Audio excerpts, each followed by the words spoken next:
even if you Glimmer Cape, it doesn't matter, right?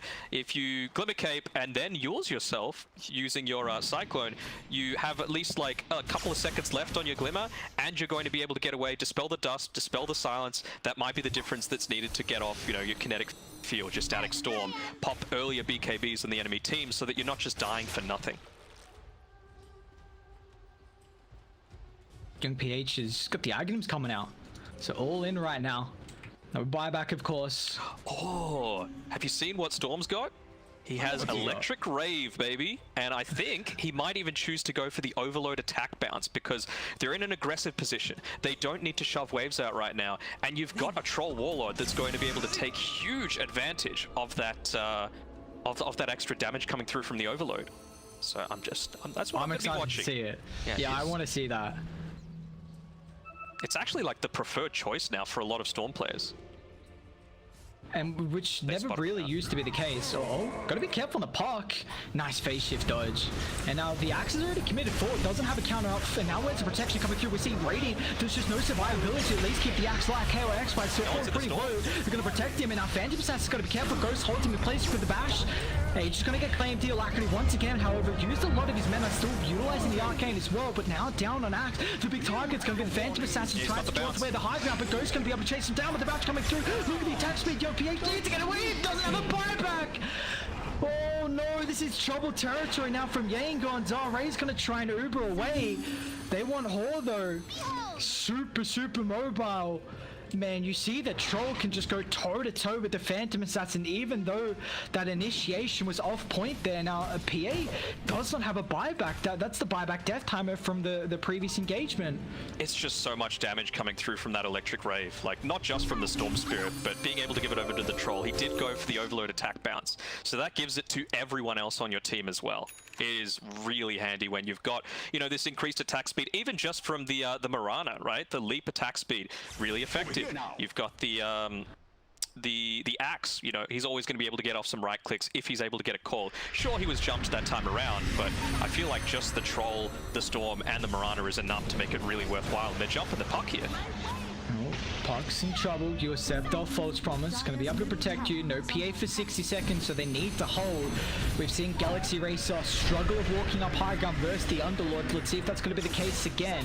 It's a lot of damage on the Troll, but Alacrity is going to jump. Underlord is at the target you want, but now with the coil, holds him back. It's not going to matter now with the Underlord. Hord's going to try and push away thanks to the shard, but it will not matter. Underlord down, and that's a lot of your high ground defense. Skill lays up in 5 seconds. They don't have creeps at the moment. Gonna have to wait for them to get inside the base. Puck's doing a very good job. You're gonna be careful because Ghost about to have the Abyssal Blade as well, so they might be able to jump forward. It just needs to close distance. Gonna be able to find it successfully with the aim with this. Hor keeps his life, but it looks like run. You're in trouble here instead. Vortex. Alacrity's already used it. He's real Tries low to on utilize the storm, but he's still getting chased away. This is some space though. They're not hitting the objectives. Ghost's gonna try and do the work. The rest of the team just zoning away. Melee Rack's claim, going to be a full set mid. Phantom Assassin back up in 10 seconds here. A very nice job from the puck, however, cutting that mid wave. They got what they wanted though. They got a lane of racks. Sure, it's not going to end the game, but is he getting jumped here? Has he got the... doesn't have the aim on disc. He's in trouble. Scepter almost sets up for the arrow. Protects him with the phase. He's got the all back up and the blink. Trying to juke and drive. Oh, what? He thought they were chasing him. Now we're back into the rest of the team. They missed him into the puck. No. Oh, that was almost so cute. You juked him out with the orb, but they weren't chasing you. You would have been fine if you kept going the way you were. Sometimes you can get a little too clever, even for yourself, with these big plays. Radiant structures are at least you've got a buyback. That's the main thing. Top and bot are shoved in. You need to deal with mid, though. And you don't really have a great way to be able to cut it. It's really only the puck, and... Oh, there's that Axe. Storm's ready. And you see just... praying. I mean, Ghost frontlining. Oh, it's an Arcane Rune, though, top side. They're like, hey, please wait for me, guys.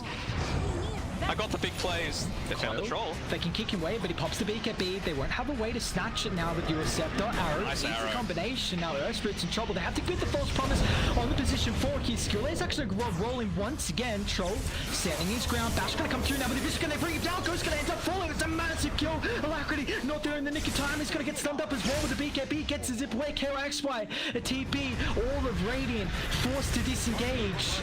Disruptor will also drop, but oh, just... The Troll Warlord trying to min-max, holding the battle trance till the last second, but gets punished with the bash. I don't fault Ghost that much for it. I think he felt like, all right, well, we've got the Storm Spirit Axe, we've got the Axe that's going to be able to follow up on all of this, and I should be fine. But yeah, just waiting that little bit of extra time for Alacrity, who, granted, he did have the Arcane Root, so you could see why he was wanting to, you know, perhaps play a little bit more on the edge, but ends up costing him. I don't think he will be forced to use the buyback. I think, honestly, they would even be fine with giving up a full lane of Rax, just to be able to have that secondary life available. Like, he's got a lot of gold sitting in the sidelines as well. He's looking like going into the Swift Blink, so he's able to get those further stacks up ASAP, even just for the quick bash on the Abyssal Blade. Radiant's middle tower has fallen. There's a lot of gold on the puck as well. He's got a Hex queued up as well. That's pretty big, because we have seen that Dire at least have some saving potential in the Oracle. So when one of the core gets jumped, it's at least have a way to be able to keep that core alive for an extra an extra duration. But Radiant, they don't have that capability. You know, Disruptor, you know, I guess you got Glimmer, Mirana's got a mechanism, Very but close it's to the nothing Hex like as well, the Oracle. on the Mirana.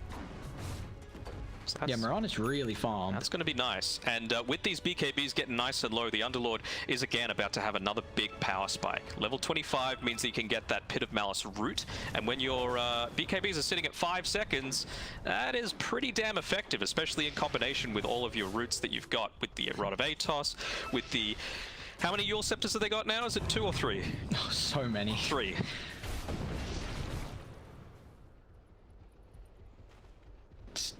Kite, that's the name of the game. See how long you can kite. Get the axe out, get the troll out, make it so difficult for them just to be able to right click throughout the duration. That's there we go. Mirana's also got the Hex now completed. So yeah, this is, we're seeing a lot of people that net worth really start to grow. Dota Plus thinks it's about a, you know, 2 out of 3 chances that Galaxy Racer are going to win. I honestly would put it pretty damn even right now. Like, it could go either one's way. It could just come down to something as lucky as, you know, a crit on the PA that turns the tide for him. This is a nice spot here, Dio. See, the Mirana has to be a little bit careful. He's holding the gem as well, so if he gets instantly burst, this is big. Mirana forced off Atos, got the use defensively, gotta be careful still. Radiant, can they counter initiate? KYXY, That was a dive not gonna back be as able to well. find the angle. Down for the 110, and they do get that gem, or did Storm zip? Yeah, Storm zipped in, got it, okay. Radiant's bottom tower is under Ballsy attack. play. Wonder if Puck's even just going to TP down to this bot side and, you know, put some pressure on the tier 3. I suppose just not wanting to be away from the rest of his team when they know they've got a 5v4 situation. Radiant's Well, it bottom might force them tower is back under here. attack. They've got a catapult wave coming shortly once the 50-minute mark hits. I just don't think that they can leave the area on Galaxy Racer. They know Roche is up very soon, so you can't give that away to a PA, especially when you've got the potential of, oh, the double damage as well. Wants to try and protect, but now So look at you're the up, DD Ready? come through. Storm's gonna get melted in the call off as well. But it might be enough. Alacrity still in trouble. Can they keep them alive long enough? Ghost in with BKB battle trance. They find the Underlord. 3 down on Dire. Oh, Cole was there just in the nick of time, but the Park still finds the Storm. He should make it away, but Dire the back life, and they want to go in. man, that is MVP play by KOAXY. Storm was on like 100 health, and he just calls 3 people, they wipe 3, they get 2 buybacks out of it, and you know now that Underlord's not going to be alive, so Roshan just spawns, it's got the refresher. Oh, Park. Oh. They found him here. That Observer on the high ground goes, doesn't get any bashes. Pops the Ion Disc though, that's going to be real important. Dire coming over, they get the call on top of the Phantom Assassin, however, Lund's in range as well for the False Promise. Storm, you don't see not alive, do you able to find the jump on the Oracle? Now they're going to be careful because Troll is caught out. He doesn't have the ultimate as well, he's in trouble, but once again, Alacrity, the Vortex, it might be enough. Goes going to try and look to turn as well, but Puck, no, not enough. You've got to keep down, they'll find it. Troll down, does have a buyback to be able to rejoin them, but Alacrity's still going to work with the 0% forward. Still will pay the price. KOXY still will fall, but Ghost once again is going to try and jump forward. Vortex track it back. Ghost, he needs some help here. Young PH pops the BKB, but Rash coming through. Now with the Abyssal Blade controlled up. Ghost going to have the damage. He's got a buyback. PH, you want to rejoin him? He runs drive back with Glimpse. This Observer Ward paying off massive here for Galaxy Racer, and they do not have buybacks. Mid is shoved in. Only PA can rejoin. Yeah, and they knew that that was worth a buyback on Ghost as well, because if you win that team fight, which they were in a strong position for, instant Roche, instant Aegis. Irony of that vision is that both teams actually had an observer ward on that high ground, 3-4-3, just getting rid of it now. But man, what a huge team fight. Again, just these big team fight abilities coming into play once more. This time around, it was Alacrity saving the rest of his team. Previously, KOAXY with the call, saving the Storm Spirit. It feels like they're really connected right now on Galaxy Racer, and they're feeling themselves a little bit.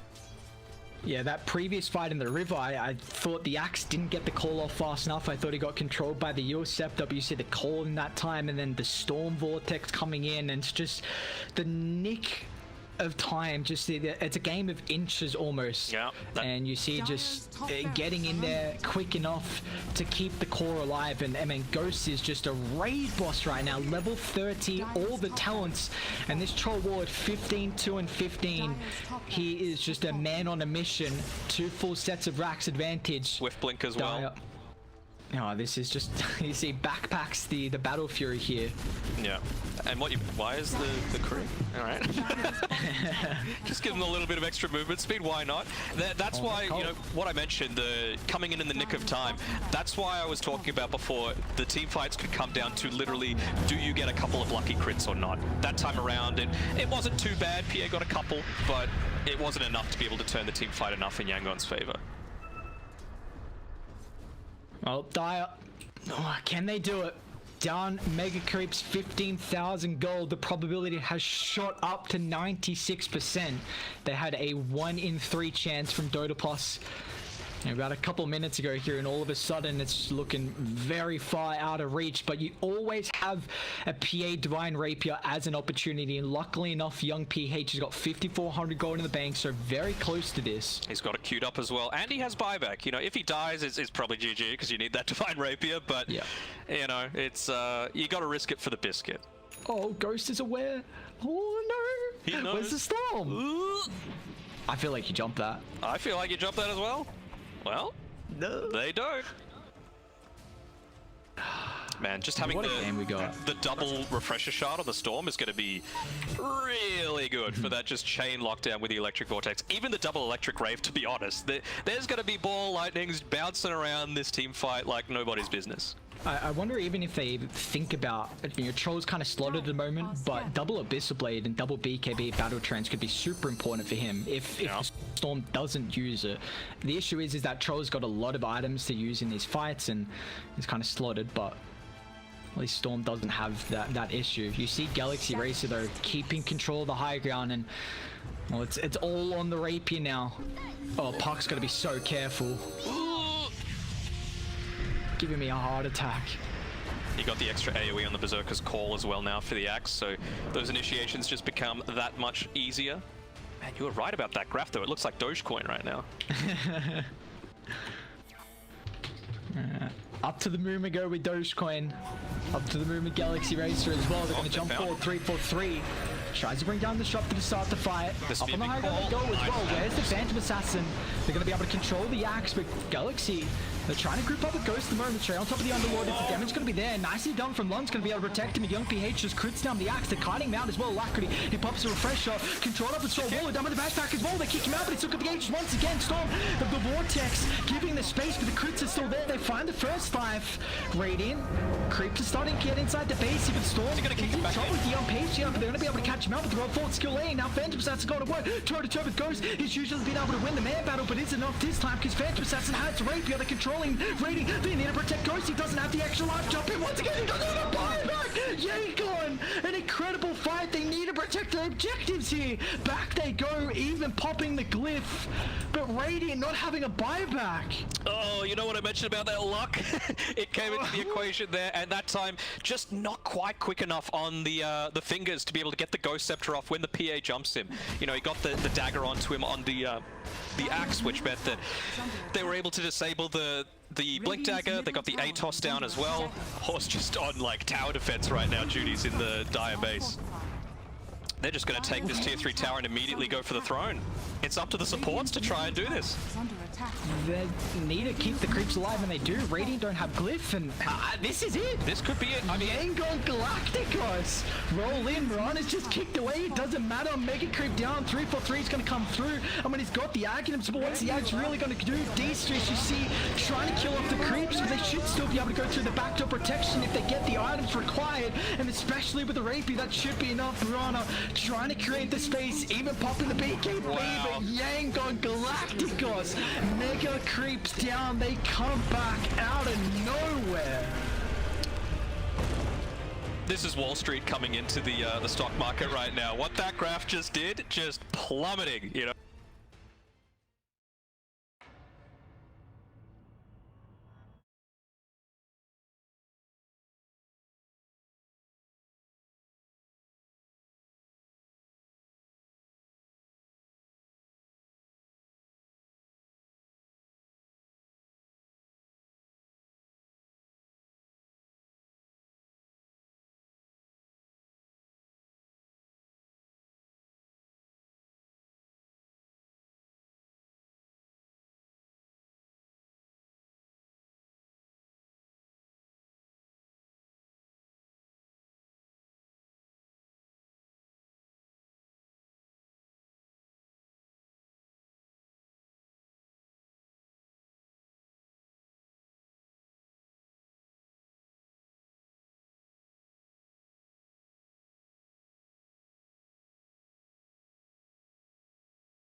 mid. Who knows? I don't know how I feel about that one though. And when you think of the cores to pair together with it, Lycan, once he gets that shapeshift, doesn't really care about the sticky napalm all that much, but until you've got that BKB, you're going to be worried about the OD just astraling and running away. You've got the Echo Stomp as well, just to be able to stall out these timings after the astral. You couldn't really go a Slark in terms of anything that's like able to defensively dispel at least yourself, because OD can still burst you down through all of that. They've got a lot of damage that gets through. Even Underlord on top of that makes Slark not really a viability. And Juggernaut, I think Juggernaut was probably still a pretty good choice, but the fact that you would have to use Blade Fury purely defensively kind of sucks, for lack of a better word. Yeah. 10 seconds remaining. I've been very impressed with Zarain's Underlord, honestly, with how he performed in that last game. I think just being a massive kind of vortex and gravity puller, where Galaxy Racer made it very difficult for them to go wherever the Underlord was, and you know, they wanted to take towers, but the Underlord was right there and really preventing them from doing so. And this now means that the Batriders looks like it's going to be position 2 here, and from what I've seen, Batrider 2 versus the Ember, that's a pretty tricky lane for the Ember to go into. Just trying to think. It doesn't have to be 2, right? You could just run Underlord mid against the Lycan and, you know, put perhaps some more points into the Atrophy Aura than you might previously. Like, Firestorm is never going to be that effective against a Lycan just because of the Wolves having quite high magic resistance, but it's still okay to be able to deal with him, right? Like, you're not going to be able to chunk down towers that easily. We'll see, though. We'll see. Still plenty of options available. Like, again, Pit of Malice, fantastic this game. And I feel like that was one of the things that really started to turn things around for Yangon when they did get to that Underlord level 25 in game 1, right? The extra, I think it's 0.85 seconds or something like that on the Pit of Malice, which brings it up to over 2.5 seconds. You combine that together with the Yules, the Atos. I think they had 3 Yules on their team. They a couple of times like kicked them back into the Pit of Malice. They used the Puck Waning Rift pushback to push him into the pit. It was just playing completely around Zorain, and you can see why. He's a really good player on this Underlord, and it's clearly one of his comfort heroes. Looking for the last pick here for young PH. There have been an immense amount of position 1s banned out, so there's not a lot available. You know, they don't have too much time as well to be able to identify a comfort pick here for them. Is there anything you're really seeing? Well, let's see, what do we got? Medusa. Sure.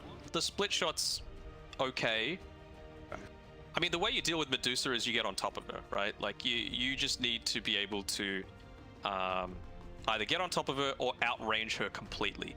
They don't have a way to outrange Medusa completely. Sniper? Like, surely. Yeah, I mean, Sniper, Zeus is probably the only other option, to be perfectly honest. You're really vulnerable to ganks, though, if you run a Zeus. Yeah. Well... And you're kind of a bit slow for the tempo that they're trying to push as well. Yeah, for Galaxy, they've got a way to really push the tempo. I feel like if you want to put the Lycan... Well, I'm trying to see if you can really put a Sniper here, because the Batrider is the only way they're going to jump. So you play this full distance, you've got Ember to go in, you've got Lycan to go in, so that's a lot of space on the front line. But you already see that Yangon, like Slark getting banned out, AM getting banned out, a lot of the really good heroes to deal with the Medusa, and you're already PL, Nargroove taken care of, so there's not a whole lot left that they can pick, honestly, to go against the Medusa. I think the Sniper might actually be the go here. It basically means that you're sacrificing the Lycan to someone, though.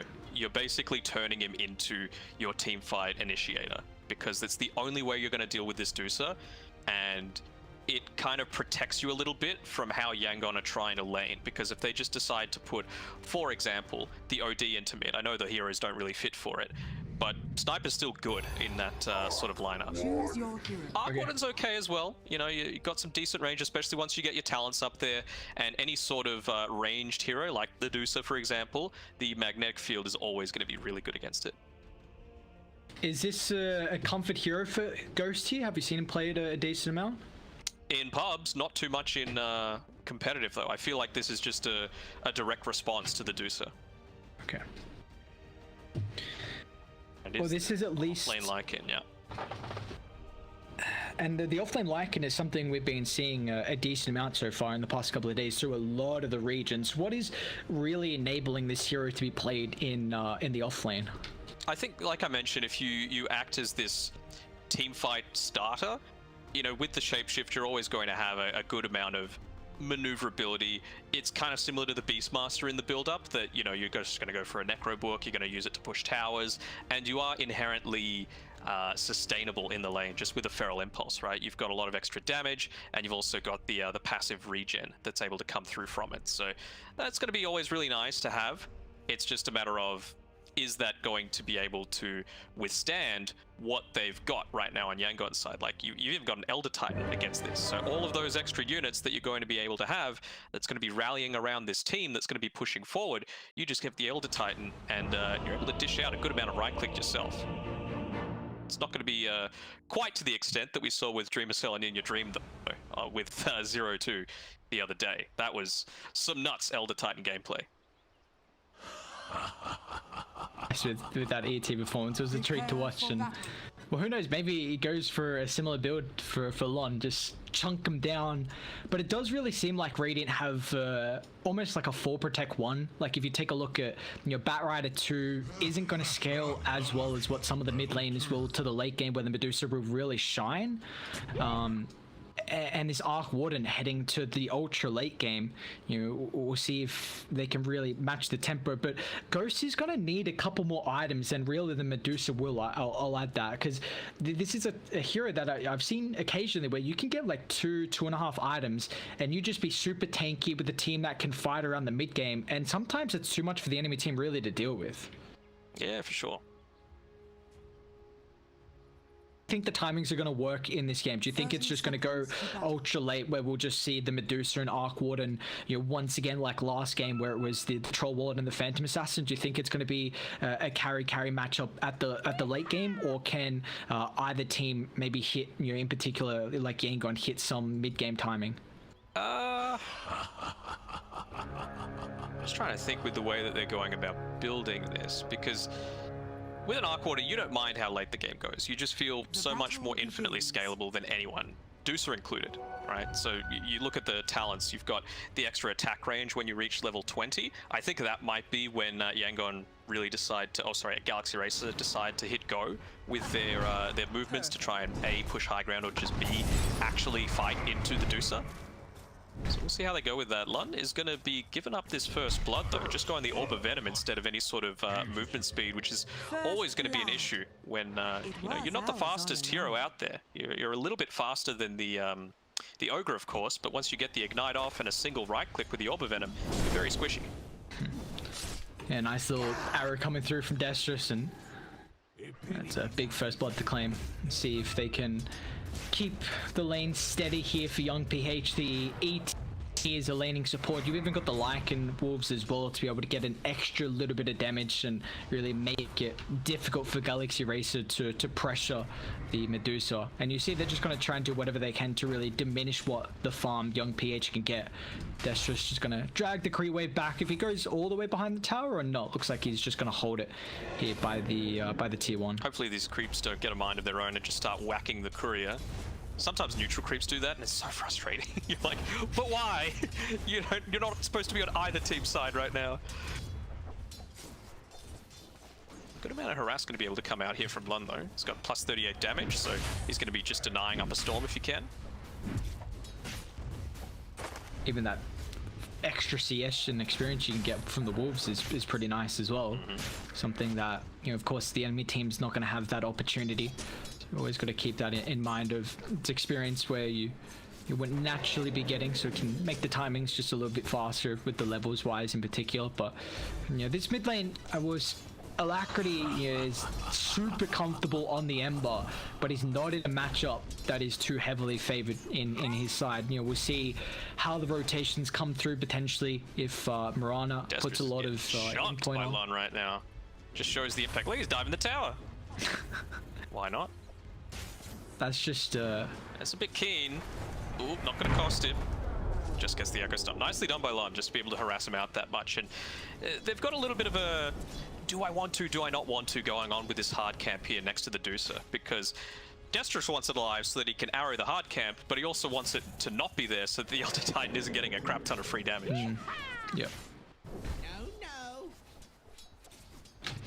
Yeah, we'll take a look at top lane as Zarain once again on the Underlord. Very impressed with his game 1 performance, and Ghost is going to be on the Arc Warden, so we'll see how much farm he's able to find, in particular on the very late game orientated hero, if you can get in that involvement. But once again, Destrus with the rotation super early on.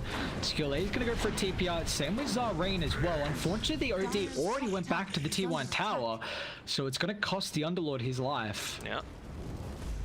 Now that KOXY, he's level 3, so he's got those wolves that are able to sustain a little bit more of the harass coming out from Lon. He's obviously got the 1 point of the Feral Impulse. Destrus is able to make these kind of rotations, make those kills happen. You can see he's forced to, go some alternate ways of being able to get those hard creeps. He just picks up that one in the Radiant jungle. He also got the other Wild Wing Ripper to the left of the Radiant Shrine, outpost rather. Oh. Well, good exchange there, coming out for Alacrity, getting the experience ahead of him, and pretty much he's half a level ahead of the Batrider now, so that's going to be really handy.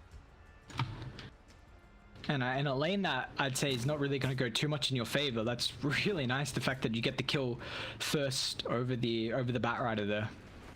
You can see with Alacrity as well. Like I mentioned before, with the Mirana, you always want to have at least the 1 point into the Searing Chains just to enable that potential for the Mirana rotation to come through. Oh, Courier? No, 343. no. Oh, it just lives. 2 HP. Zarain might be in trouble here. 343 is going to wait to be able to set up. I'm going to try and chase him down, and yeah, he might be able to get an extra kill. Courier. That's going to be... that time he'll one-hit it. Yeah. At least Ghost gets the kill. He's like, alright, you get my Courier, I get the kill. Who's laughing now? I don't know, it was his gloves of haste, pretty important. That is true. And it was 3 heroes being distracted all that time.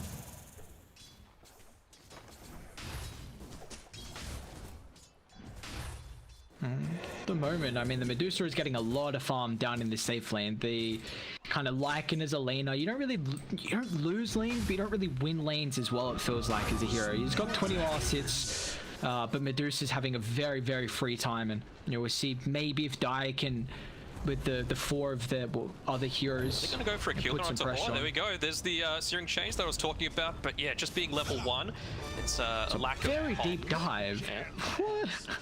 I don't know. I think there was nowhere for him to run at that point, so he was just trying to, considering it was nighttime, get into the fog and try and save himself that way. I mean, now Alacrity's got level 6, so this is going to get even easier for him to lane. A lot of time, the Batrider, you've got to do very well throughout the early levels here before he's able to get that escapability factor. And now that he has it, I mean, he's even going to be able to snag a Courier, so this is a great start for Alacrity. Trying to make a bit of a kill happen here onto Zarain, but Alacrity is actually trying to just steal his creeps straight up. Take whatever farm you can get away from the enemy team. This is my house. Oh, they even find the Batrider once again. If they can kill him, he just TP'd back into the lane here. No. See if he's got the movement speed coming through for the Firefly. I don't know if it's going to be enough with the drag back. Oh, the urn, is it going to tick him out? The bottle, the last it's one. Enough. Last and he just gets in range for the urn as well. That's massive Alacrity. Nice. Uh-oh, this is not how you would anticipate this Batrider to end up faring here.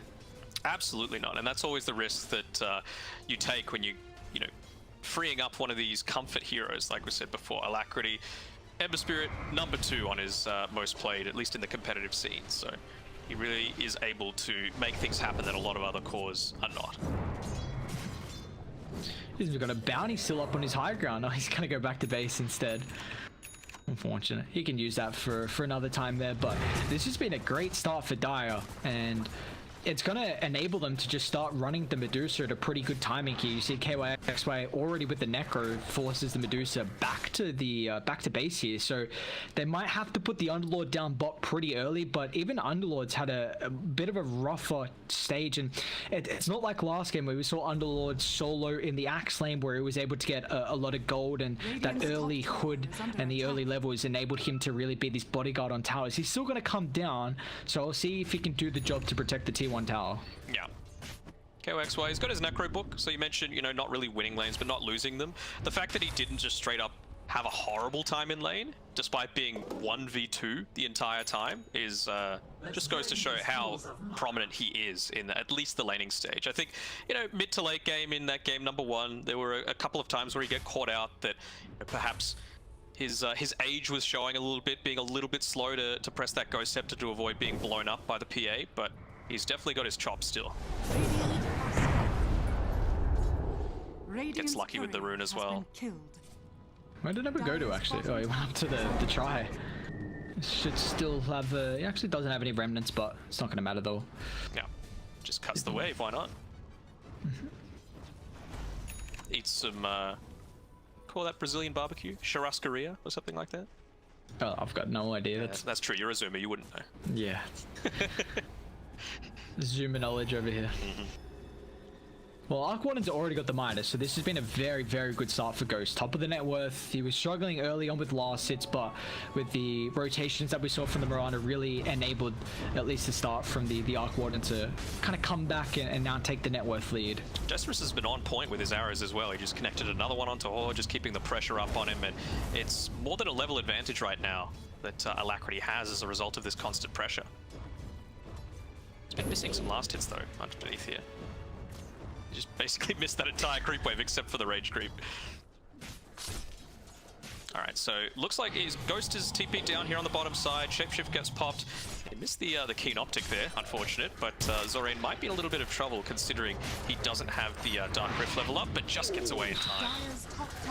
Right, well, it should still be a tower. Yeah, and I think that's a big thing. Now you get an early tower here, which is going to force the Underlord to play a lot more differently. Like, you were probably hoping the Underlord would have got a couple extra minutes down bot of gold and experience worth, but now this is going to give a nice safe spot for Ghost. And now they also even have an opportunity if they want to try and defend top. I mean, they're not set up at the moment. They can do so, or even just wrap mid and maybe get an Observe Ward down preemptively before they think about taking a fight. I don't think it's needed. I think it would just be suicidal to try for it. Luckily for them, 343 scouts out the keen optic that was dropped by the Wolves when KOXY just made that rotation, so it would have been horrible to miss out on that. Radiant structures are fortified. Just a couple of bounties going either way, so for Dota standards, a very chill, relaxed game. Only 7 kills in 10 minutes. Dire's top tower is under attack. Well, at least if you're a Galaxy Racer fan, you know, their action has enabled them to have a very good start so far. 3,000 net worth lead. We see a lot of stacks throughout the jungle so far. But once again, the arrow on point from Destrus is going to be able to catch out Skill lane in the mid lane, and with the Astral already being used there, he won't have this defensive factor. They might try and punish 343 underneath the tier 1 tower here. Zorain just not going to be able to lay down the Firestorm, however.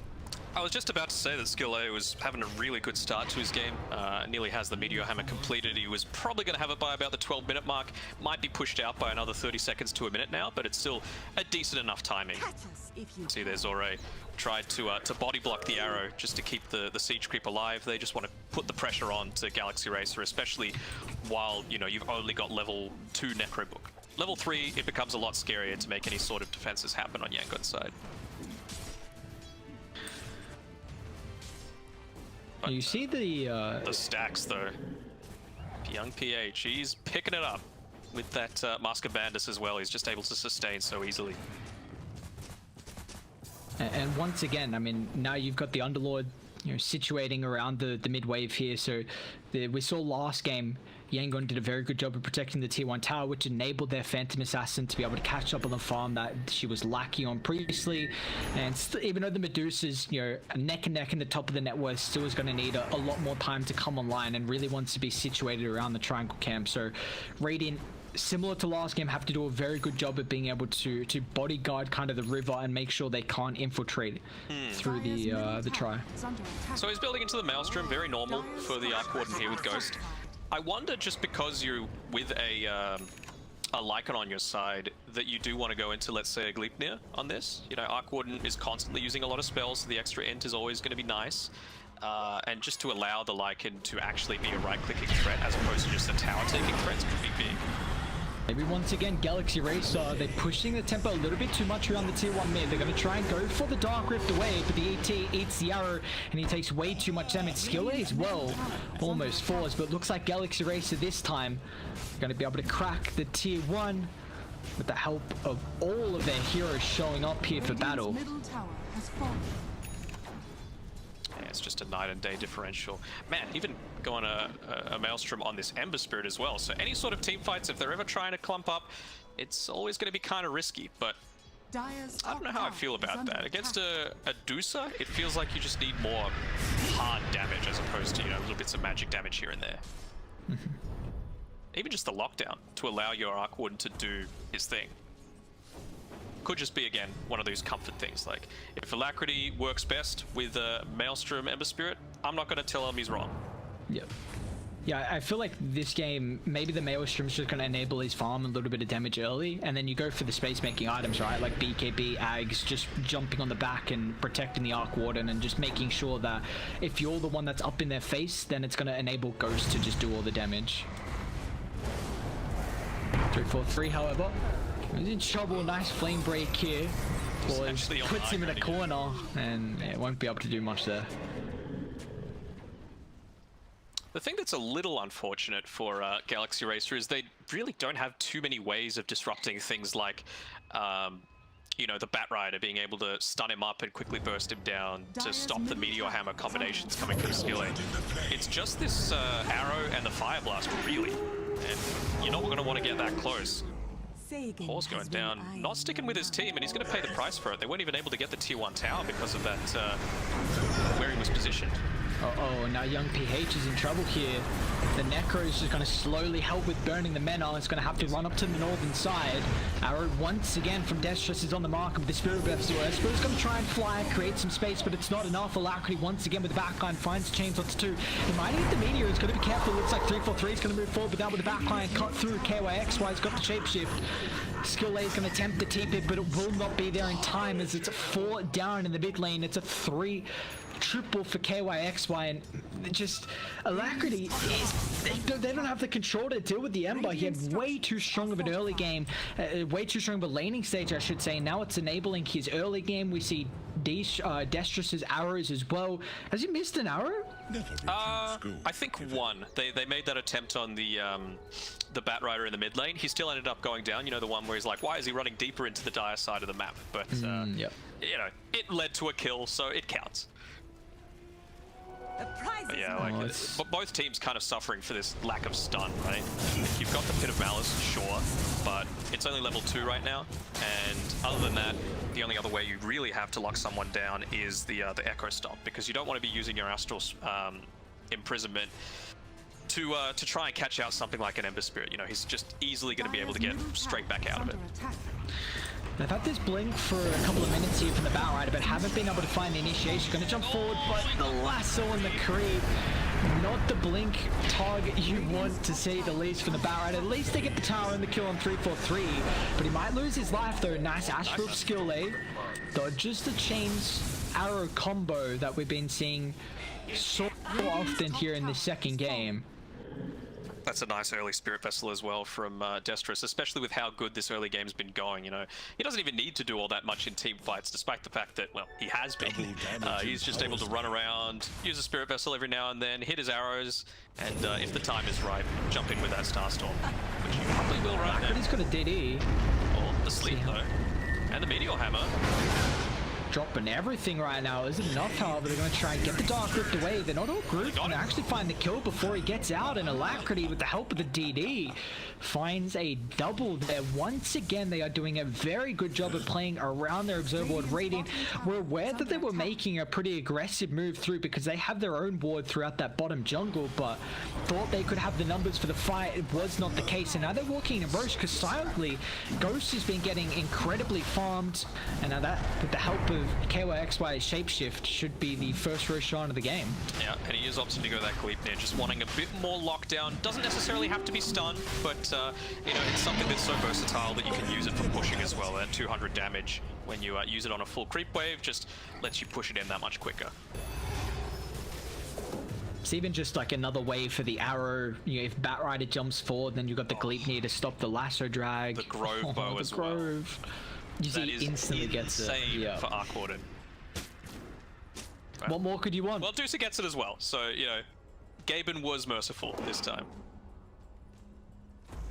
Usually he's not too merciful, so I guess things maybe looking bright here for Yangon, which an incredible game 1 comeback from them, but what's already looking to be getting out of hand in this second game. It's a 4-15 kill count with a 9,000 net worth lead already 18 minutes in. It's looking rough. It's looking real rough. And the thing is as well, with the way that they've built this with the light kit, it means that Arc Warden can just continue farming like this. And then if he does want to join, he can just boots of travel in onto one of the wolves. He doesn't even need to worry about a creep wave. Well, Zahrain's just slowly getting chunked, and looks like they're actually going to be merciful themselves and let him walk up the high ground. They didn't have any vision there on Dire, so not going to push it too far to the limit and sacrifice himself to the gods. But it looks like young PH as well.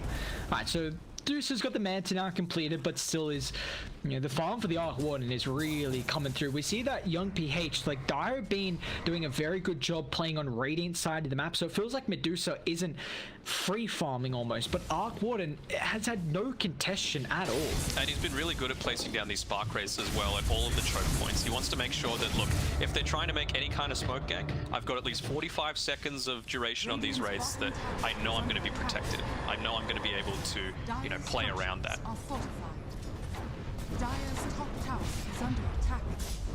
Radiant structure. Looks like KYX popping that shapeshift, trying to find the Underlord down bot, but they should be able to get a tier 2 tower to their name. So just more map control Before the going in the favor of Dire. Yeah, that's big here.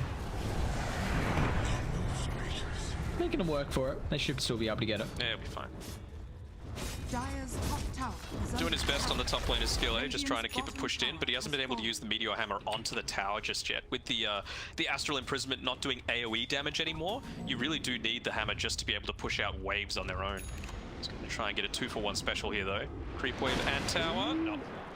Dire's top tower is under Fortunate.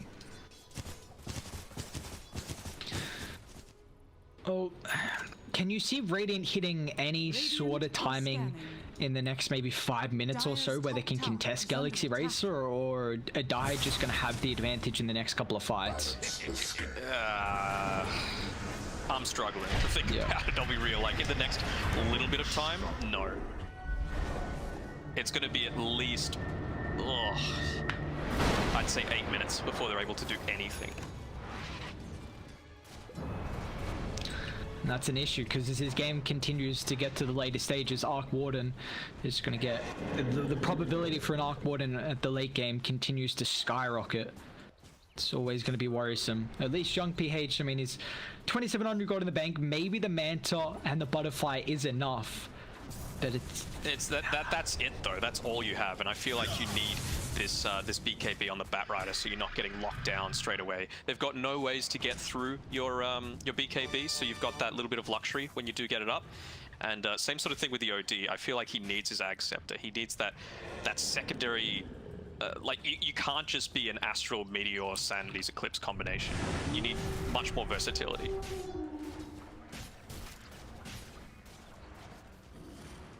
Dire's top tower is Skill under 8 is attack. even scared about just even being in experience range of this creep wave because of how aggressive Galaxy Racer has been just playing on their side of the map.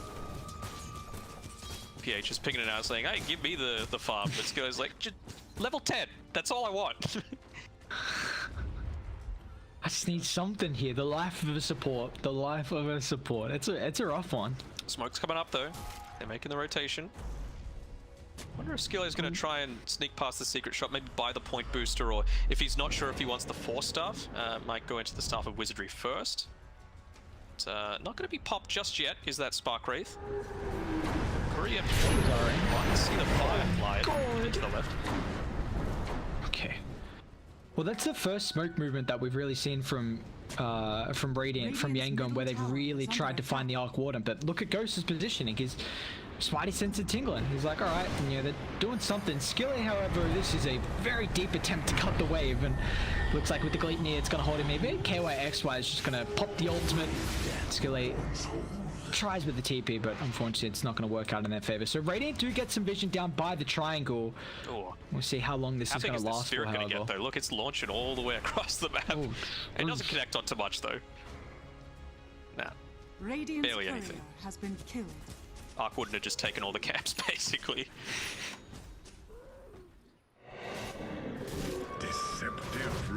It's looking rough. Like you mentioned, they've been playing on the Radiant side of the map so much that there's just no places for Yangon to farm right now. They're trying to do their best, as we've seen with Skillet, just parking himself above the in the tree line on the top side of the map. You know, occasionally getting a meteor hammer off, keeping the wave pushed out that way. But it's this sort of thing where, you know, you see why heroes like Puck are really good, because they could just, you know, push the waves and have team fight effectiveness. Yeah, and when they're in a scenario like this, at least you can still get something. Like, it just feels like the net worth disparison is very outweighed right now because of the Medusa. Yep. Like, this is getting into a stage where it's 4 protect 1, and it's gonna get rough. Yeah, he is donezo. You've got the Fire Blast ready to set up. Don't even need that Gleipnir, but Ghost was just like, you know what, I'll take it. Just burn 200 mana of yours. I guess it's a Tempest double, doesn't matter. Yep. Yeah, just that 220 damage really just wipes out about half the HP of most creep waves, and then it's only a couple of right clicks, you get a few of those Maelstrom procs, you're totally fine with it. And like you mentioned before, it's a Tempest double, so you don't care about just bleeding mana every single time you use it. ET might be in a good spot if he pops this, because the rest of the team need to TP out pretty fast. Young PH. Uh-oh. Well, Zareen showing. Yeah, it looks like they just want to cut and dip out, but Alacrity not going to have a way to stop that. On the high ground. Lun, however, still hasn't TP'd. Alacrity's hunting, and I mean, he's already got the Aghanims completed. Didn't go for the BKB after Maelstrom. Gonna get a TP? No. 3-4-3. Just in the nick of time will cancel that. But Radiant, they have at least got out of dodge out of the bottom lane, so we're going to see instantly them trying to shove top and mid in. It might at least allow Galaxy Racer now, with how Radiant been positioned the past couple of minutes, it should be obvious for 3-4-3 that this bottom side's ward, and you already see one obs is going to get de-warded. There's still 2 in the vicinity though. He's nearly got that energy booster, going to be really effective again as we progress into the team fight stages here. Jump in. Zareen, unfortunately this time he won't have the ultimate. In fact, look at him just get melted. This D-Streets' Mirana, he had so much net worth in that game 1. Now this game 2 as well, 7, 0, and 9. You highlighted Mirana loves to play it, and man, he's playing it incredibly well. One of the great things about this Lycan as well is that even if, just like then, they use the glyph to be able to try and keep the wave pushed out with the backdoor, you could just use your Wolves and your Necrobook units to tank it up so that, you know, you're not really worried that much about backdoor. Paul's trying to do his best to push in this top wave. He's still about 1,000 gold away from his BKB though, and it doesn't help that he's missing these last hits onto the siege creeps. Young PH. That's another arrow. At least this time, again, we saw with the Oracle last game, you've got a defensive factor with the OD. So if someone gets arrowed in a position like this, it is going to be very difficult for Dire to go high ground though. You've got a Medusa to front line, you know, ET so difficult running up high ground with the Echo Stomp, the Underlord as well with the Firestorm, Batrider, you know, they don't have a way to stop the lasso. So Yangon, maybe if they can hold this until the Medusa gets one more item, then high ground defense is going to get incredibly easy. Dire right now, with the next Roshan, might be able to run them over the high ground. I wonder at what point Galaxy Racer are just going to be like, you know what, screw it, let's just get rid of the Underlord, because it feels like it's the bane of their existence every single time. Maybe not worth a first phase ban, but definitely second phase. Well, it feels like Underlord, when you've got this position 1 carry that needs to kind of find farm and get to the late game, he's so good at stalling out. Like, you go these aura items, you mitigate a lot of the damage, so you've already got, you know, this big, you got a position 1 who's super strong in the late game, and you're already kind of enabling that with your atrophy aura, and you're also enabling how much farm you can get, because you just, you know, draw the attention of the enemy team, you protect the objectives, and really at least enable your hero to get some space. And they've already struggled walking up high ground, and it was kind of the same last game, at least against the Underlord, with taking objectives. So I've just realized something. I have missed out the most important factor of this game. Oh no, what is it? Look at the score, baby. Yeah. I wish I brought it up earlier. How silly of us. One thing, you see a funny scorecard like that. Yeah, it's GameStop share price today for sure. Talk of the town it is. Radiant's top tower. Man, that's a nice item. Quickening charm for Arc Warden. Already got some cooldown reduction. Man, how farmed is he? 10-second BKB from Ghost. He's already almost got the Hurricane Pike. Just needs the recipe. And well, Roche is up and inside they go. They force Radiant back with Pop getting shoved in, and they should be pretty free for them to claim. Even like Radiant, this Hurricane Pike is going to be so huge. He actually went the spark raise damage. Okay. I'm a little surprised by that for Ghost. Yeah, like, I know you've already got the, well, he had the bow. Now he's gone for the Quickening Charm. Makes sense, just to be able to use the Tempest Double as quickly as possible. But I feel like it's definitely worth just changing that in the middle of a team fight, you know, just to be able to turn it around. Again, the way to beat Dusa is just range. Outrange the Dusa. And if you have the Hurricane Pike and the Grove Bow and your talent, you've got the capabilities to do that. yeah, and I'm worried that eventually if this game continues on, like, yes, the Arc Warden is in a formidable late game carry, but I'm just worried that they might struggle with walking up high ground, and I thought kind of the only way you can really do that is to outrange with the Arc, but you haven't. Oh, unfortunately, Batrider's got to commit a 10-second BKB to TP out for safety there. But yeah, I really thought if they were going to struggle going up high ground, to answer it would be the Arc Warden range. So we'll see if that's, you know, maybe that could cost them as the game goes on. They still have a tremendous net worth lead. Oh, for sure. I like what Skill A and Young PH were trying there. They were just standing in these this side area. He's going to need to be a little careful now that it has been revealed.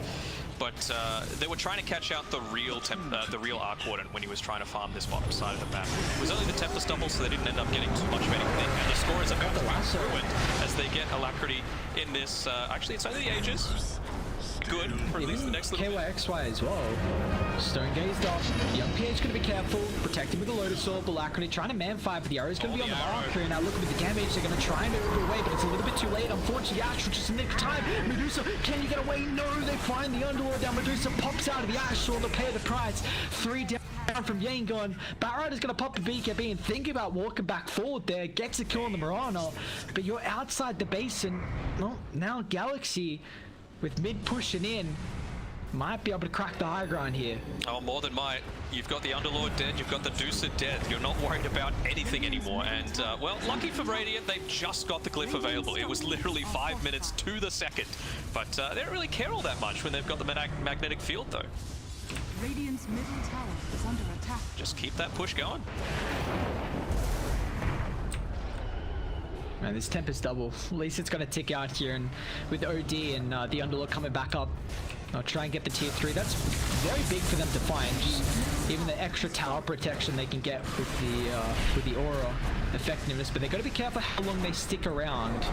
KXY does not have the shapeshift, but Radiant very much lacking a way to find that jump unless it's the Batrider. That's pretty much all they have in the lasso. Yeah. It's it might seem like panic stations, but it feels to me like the only way Yangon have a way to come back into this is just to turn that Demon Edge into a Rapier. You need to be able to attack through this magnetic field, because it feels like they're just not able to do any damage otherwise. Yeah, I think it's getting to the stage where, well, they won last game with a Rapier.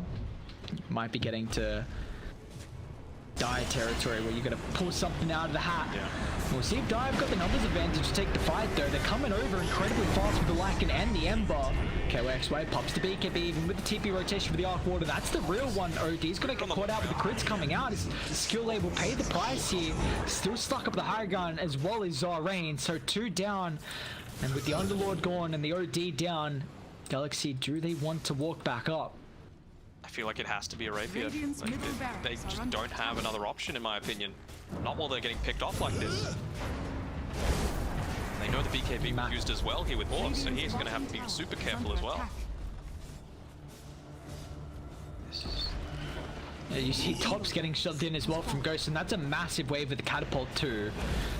Hall's going to try and do as best as he can, but he's going to be careful because the BKB is on cooldown, so if they get one stun into the arrow, you see Alacrity really trying to punish this. They got the chains combo off, but just a little bit too far in range for Destrus to round it off with the arrow. Not a full set of racks just yet. Range racks, unkillable damage at the moment in the mid lane with a 24,000 net worth lead. Young PH commits with the MKB though. So unfortunately that Demon Edge not going to get turned into a rapier. This feels like it's a desperation smoke though. Dire about to have everything back up pretty much, at least the important factors. Tempest double in a couple seconds. Shapeshift is back up and available here. You've got to try and burst someone down with the lasso, and if you don't get that instant pick off, then the team fight is looking very grim. But unfortunately, it's going to be so much harder now that they've got the Lincolns on this Ember Spirit as well. Well, you're walking up high ground into a Berserker Ward. Medusa multicasted up, and now Horse so much damage as well. He hasn't found the lasso just yet. Alacrity getting rooted up, but KYX on the back line will find two instant buybacks, but it looks like they want to dip out of the fight here. Zarrain committing the ultimate is 4 staffs away from Young PH. It's a lot of damage, though. The help of the MKB chunking him down is going to still try and turn for more, but unfortunately now without the rest of the team, Young PH is sacrificed. He'll fall. Does not have a buyback. And even KYXY kits a bash as well, and Skill 8 outside the base. Galaxy Racer are hunting Zarrain. That's an ambitious TP, but he does get it actually. Just able to nice get away. Little spot there. Getting a good amount of gold from that team fight was Young PH, but still not enough for the buybacks. So they're going to be able to feel somewhat confident as they're pushing into this. At least the tier 3 tower should go down nice and easily. Radiant's bottom tower has fallen. Just makes it that much easier not having to worry about the constant harass, especially coming up onto your more squishy supports like the Mirana. He's not 100% sure what he wants to go yet. He bought up the medallion, ended up selling it straight away. 8 charges on that Spirit Vessel though. Sheesh. It's been a good game so far for Destrus. Not going to continue moving that into the later stages here of this second game, but they're just picking them apart right now, making sure they can't completely defend one full set of racks, with Top getting pressured by the Lycan, Bot getting pressured by the Tempest Double and the Alacrity Ember. And now with the Lincolns as well from Alacrity, it's just going to make it even more difficult. This, only hope they really had was the lasso, and now it's pretty much just a pit into maybe an Earth Splitter with a Stone Gaze, and if they can kill him through that duration, but I'm so surprised you don't have the Rapier queued up. That's the only way they come back. Oh, now he has. We haven't seen too many Tempest doubles get fed over as well, which is pretty important with how much gold they can give to the enemy team. I think Ghost's micro has been, pretty damn on point, right? Like, the only one that's quote-unquote fed so far is 343, and you could kind of forgive him as an Ogre Magi. You need to fulfill that role of being in there on the front lines to be able to get the stuns off.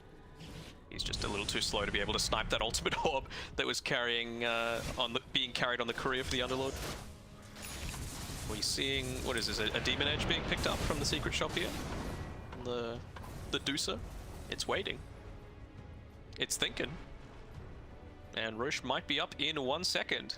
I saw one of the quickest ones I've ever seen before yesterday, but no, it's about a minute away, so medium time.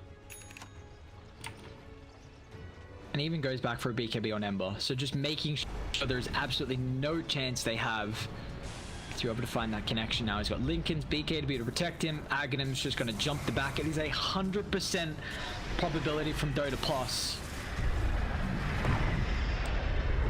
Pretty solid. And Ghost has got his sheep stick once he's done this this camp as well. And he's going to have level 25 soon. You would assume it's the Tempest double duration that he's going to go for. If he wasn't scary before, what could you do against this? Yeah, fire out. It's so farmed. Like, it just, they tried to get some deep vision down, like 10 minutes ago or so, but they weren't able to utilize the wards around the triangle. He is yet to die so far in this game from Ghost, and I was questioning whether, how much practice he'd had on the Arc Warden. Oh, but at least he's looking strong in this game. Radiant's top barracks are Pubs under aren't for attack. nothing. He's been playing a little bit there, but it's certainly still effective. The thing I'm most impressed by, to be honest, is KYXY. You know, he has been this frontline initiator starting nearly every single team fight, of course, with some assistance from Alacrity, who's had a good game as well. But KYXY has not died. That is really impressive. I know, like, it's kind of busted right now, but still, considering what you're going up against, lots of burst damage, lots of ways to kind of disrupt you. It's Who got the axe? It's KYXY. It could be anything. True. It was a 343 got the axe. oh, the axe. Interesting. Yeah. Why not? It's free stun, guaranteed. Oh, in they go. Shapeshift pop, young PH very far on the front line. Alacrity going to try and get the back as well. They get rid of the outward, the balance, and they won't have the Astral to be able to protect Medusa, and Medusa gets shredded. Galaxy Racer. No care in the world about the Yangon high ground defense. 2 down, no buybacks available. They might even just dive the throne as well. Punish them. This is a little bit of revenge from losing that mega creep game 1. Really want to put him in the grave. We're not going to give you the chance. They're pulling back Ghost into the fountain. Probably not even going to be enough. Double. Oh no. Oh, you hate to see it. Radiant's middle tower is under attack. Well, that looks like that's all she wrote. I mean, they had an incredible game 1 comeback, but this second game looking, I don't know, no objectives left. Yeah, that's going to be all she wrote here. Yeah. Easy cleanup for the 48k net worth lead, if you don't mind. They're probably going to get another one here with a few more kills coming through. No, don't hit the ancient, get more kills. But it's a pretty dominant performance. What do we feel like went wrong here for Yangon in this second game? I mean, the R-quartered.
Dire team ban.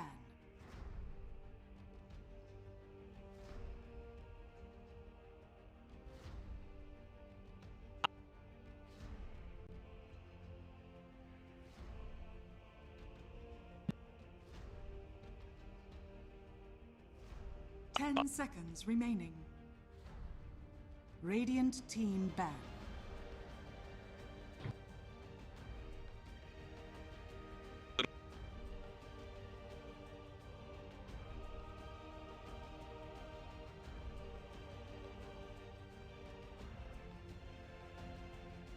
Dire team ban.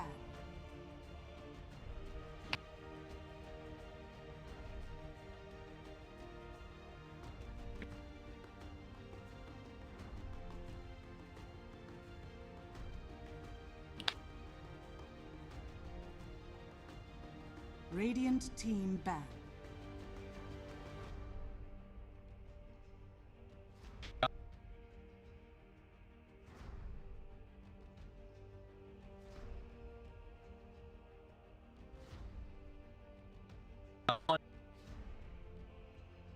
Ten seconds remaining. 5 seconds remaining.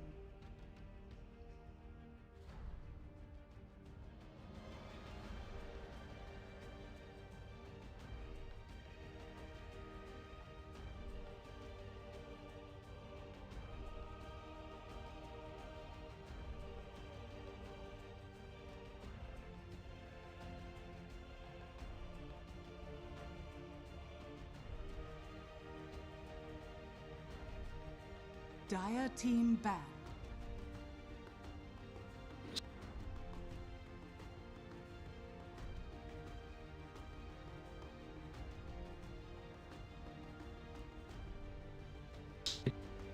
Dire team pick.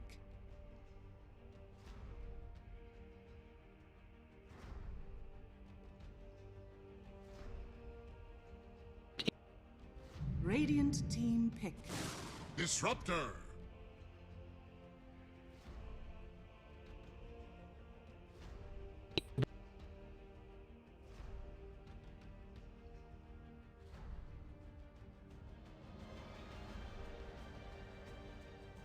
10 seconds remaining. 5 seconds remaining.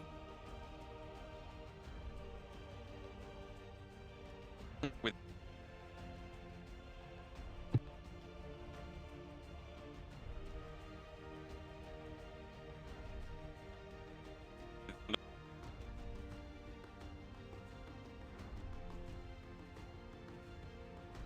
Dire team pick.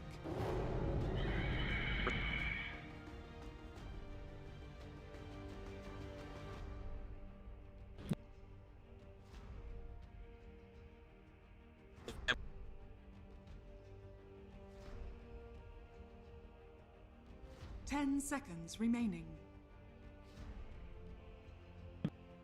5 seconds remaining.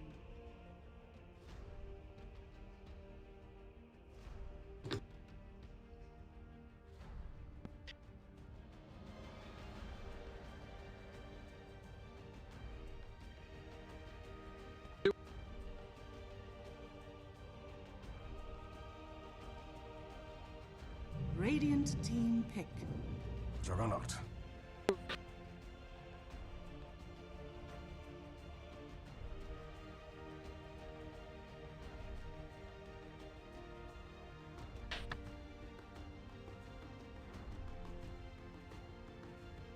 Ten seconds remaining.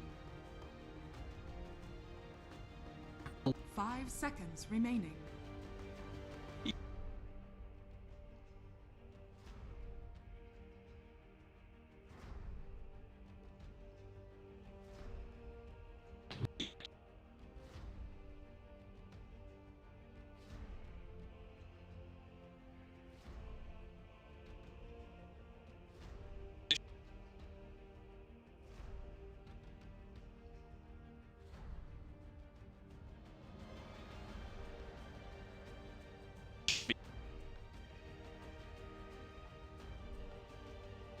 Radiant team back. It's a warrior.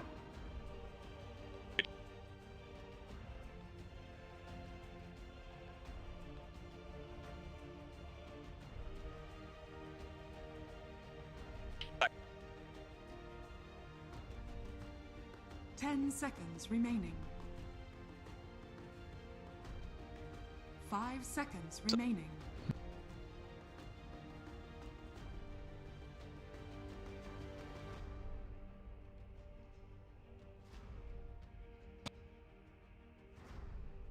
Dire team ban.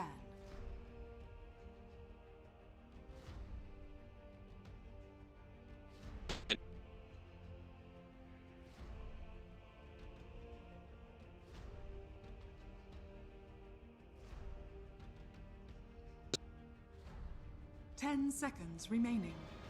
Radiant team ban.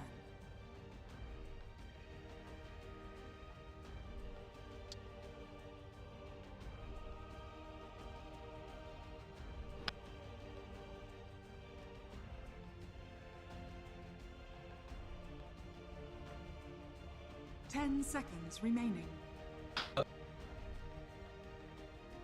5 seconds remaining.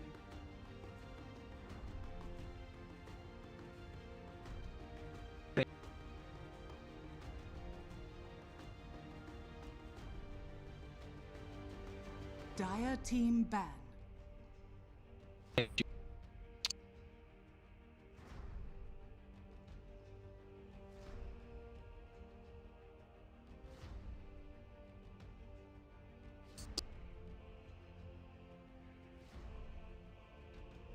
Ten seconds remaining. Radiant team pick. Dire team pick. I speak for the trees.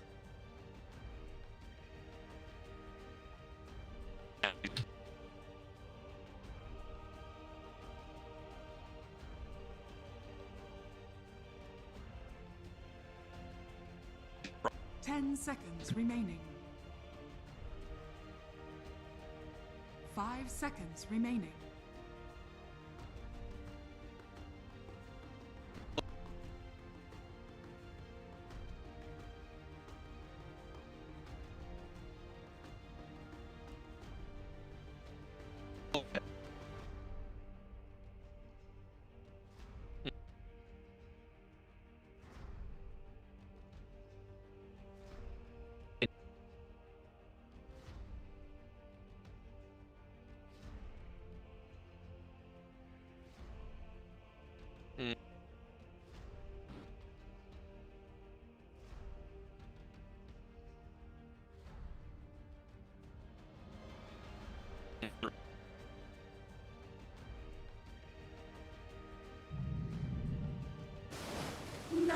You may now select your heroes.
Go. Prepare for battle.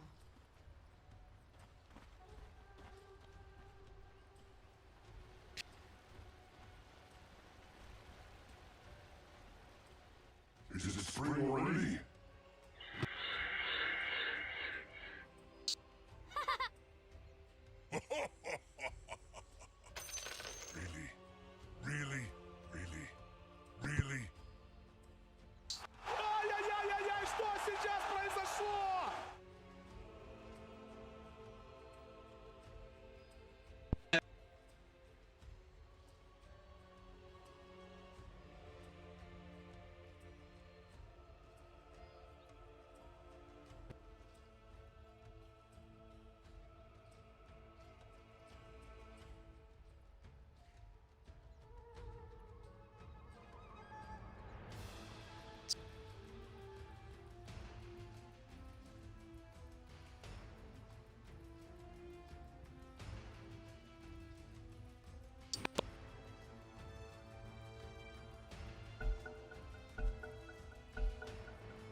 30 seconds to battle.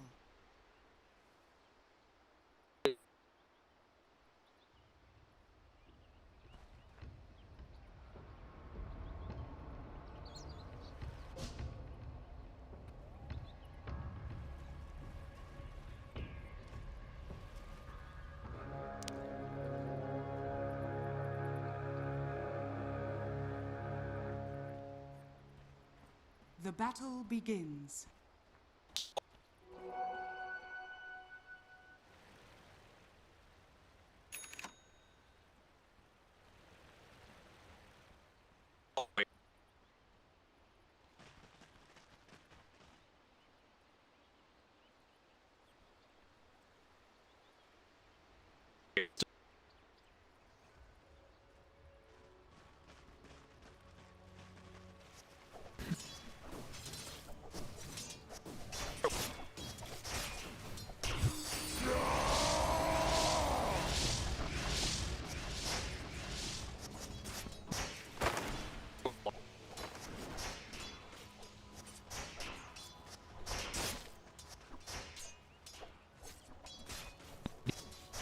They die by our hand, not yours.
No.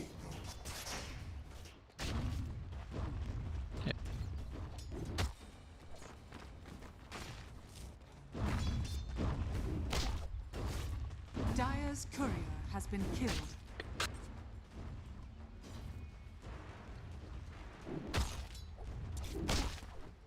That was kind of you.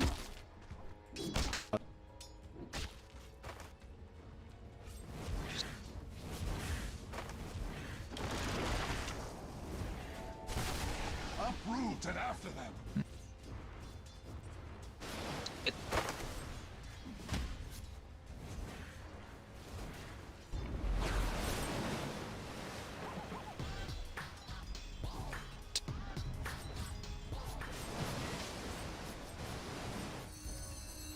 Radiant's courier has been killed.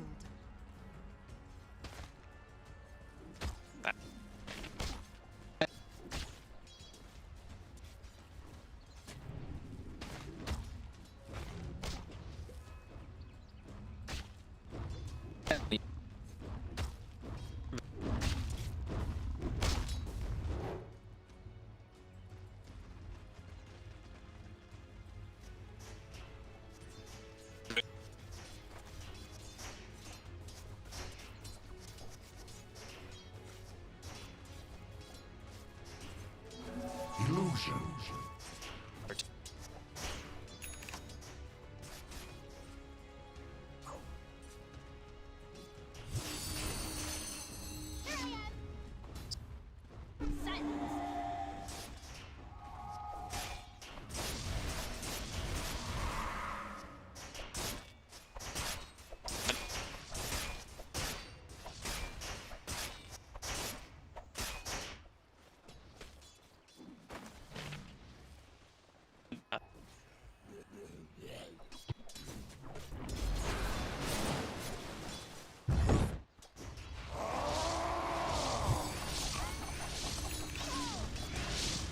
Radiant structures are fortified.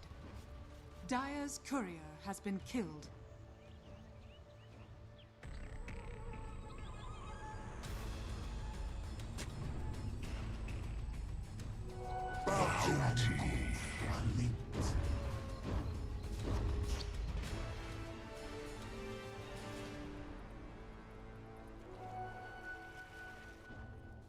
Dire's middle tower is under attack.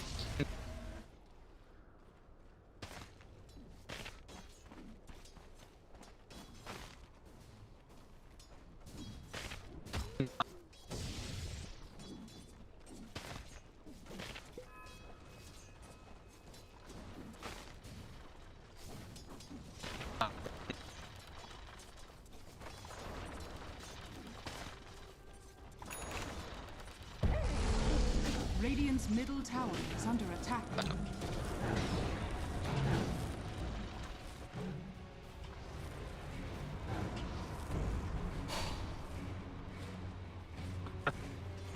Sure. The wild first blood, first peace.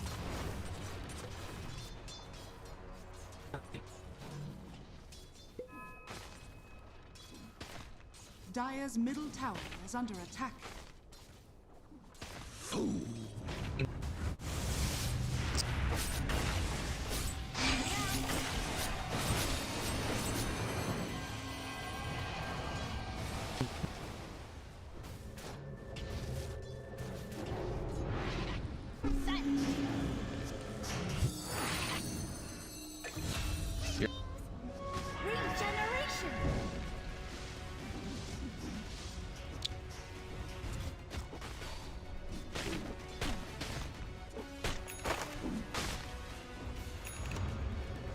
Dire's courier has been killed.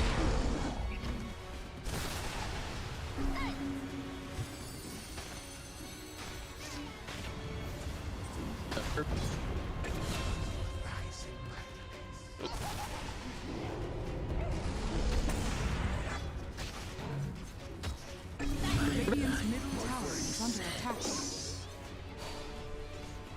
Dire's bottom tower is under attack.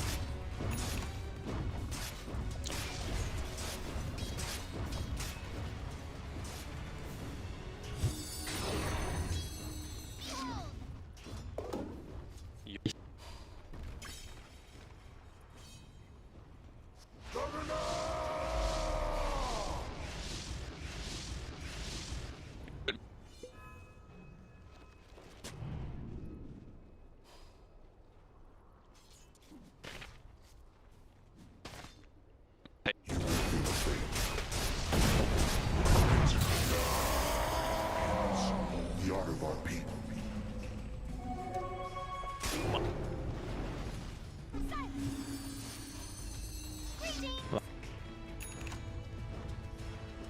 Dire's middle tower is under attack. Yep.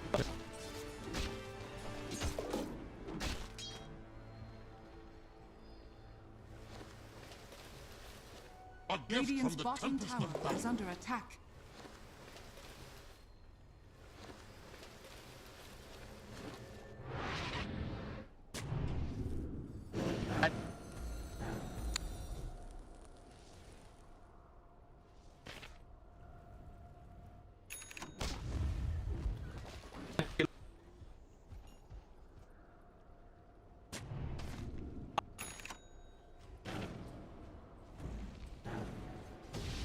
No. Radiant's top tower is under attack.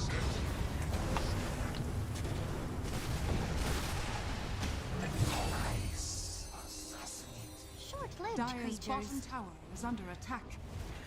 Radiant's top tower is under attack. Pull roots and run. Dire's structures are fortified.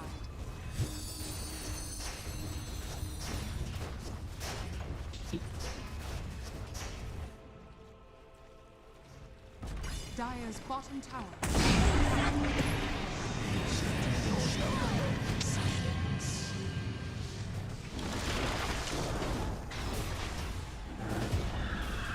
Dire's bottom tower has fallen.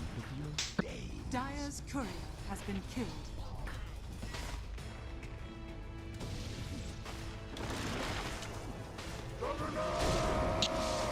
Can't see the forest. Adorable.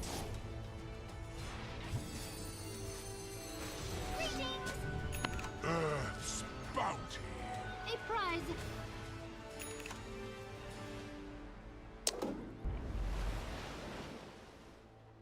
Dire's middle tower is under attack.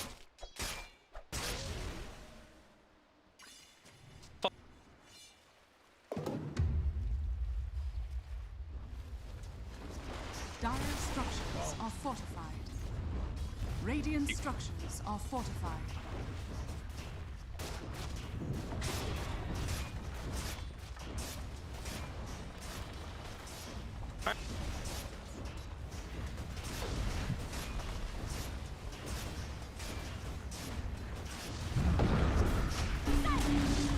Dire's middle tower has fallen.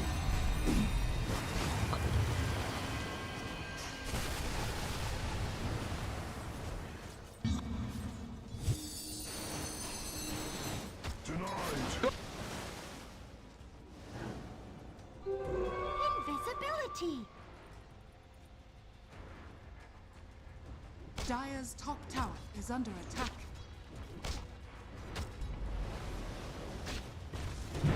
Radiant's bottom tower is under attack.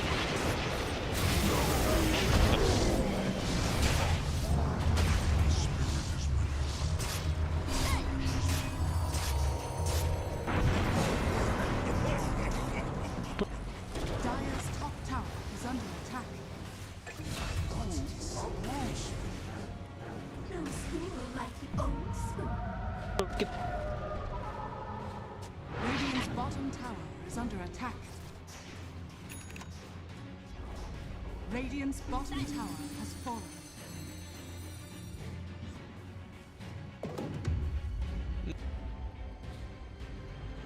Illusion.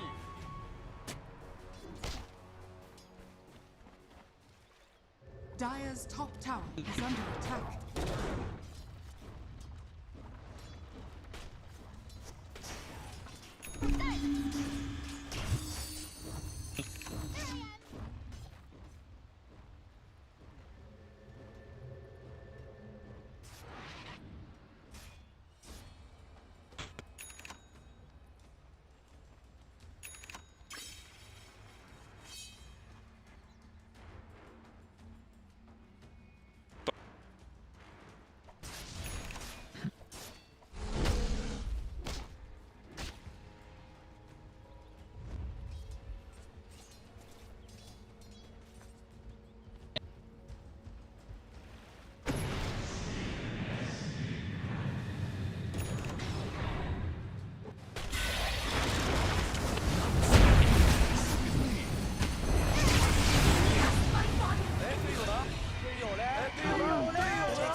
Radiant are scanning.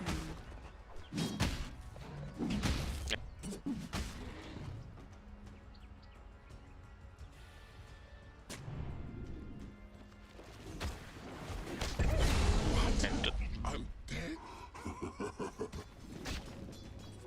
The seeds of fortune. Yep. And gold are linked. Dire's bottom tower is under attack.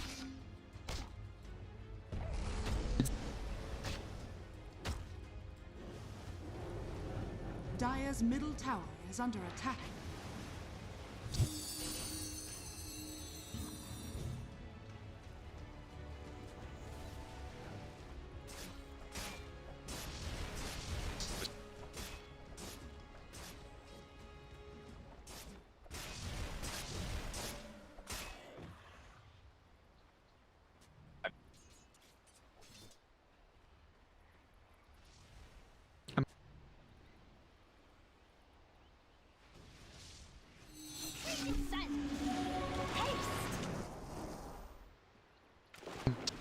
Radiant's top tower is under attack.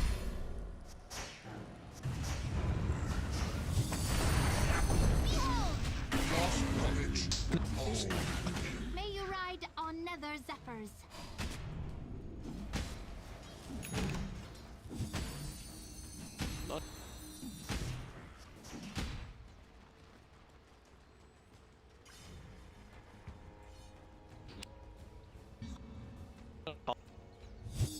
Gold and sweet.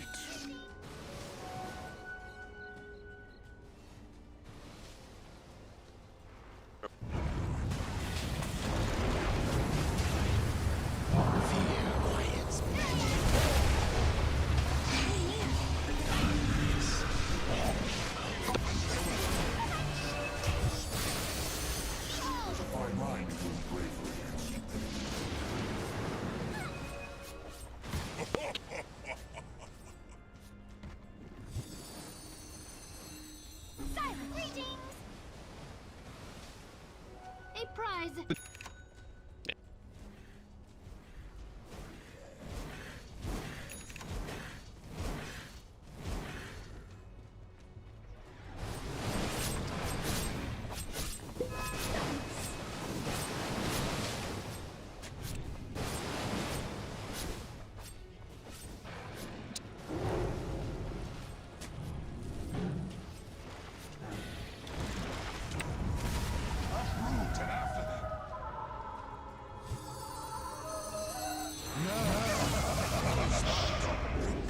You took that step too far.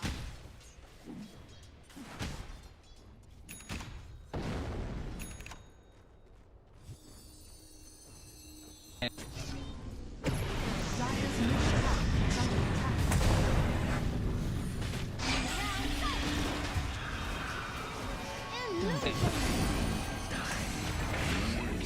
Radiant's bottom tower Will you is not under attack. rise in my presence?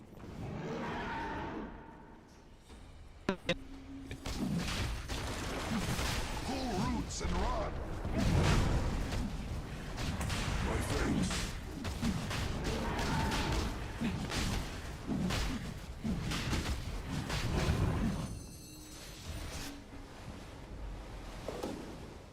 Dire's top tower is under attack. Your songs have fallen to the radiant. Radiant structures are fortified. Dire's top tower is under attack. Thanks.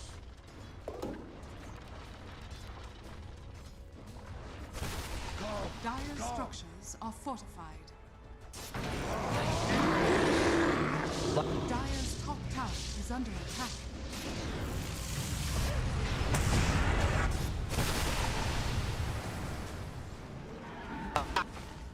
Dire's courier has been killed.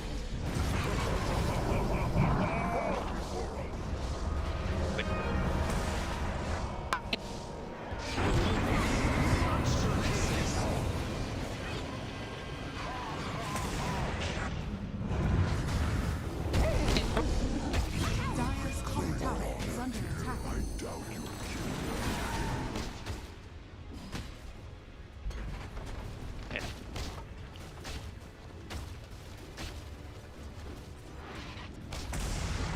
Dire's top tower has fallen.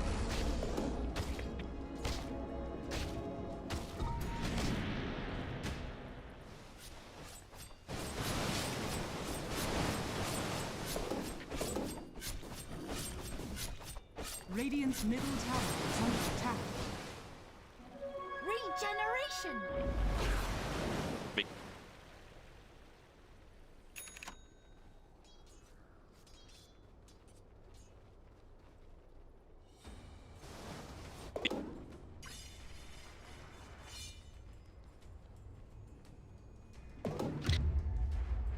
You rock.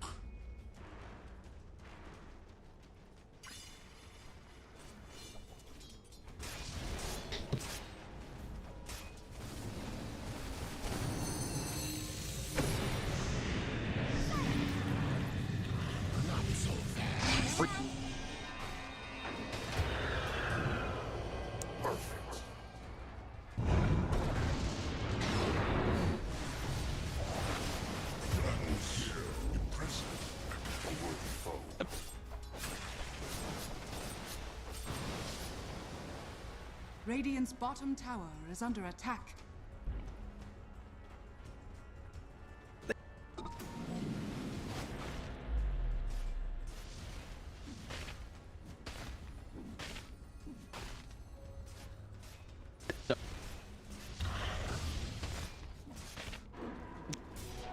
Loaded to the gills.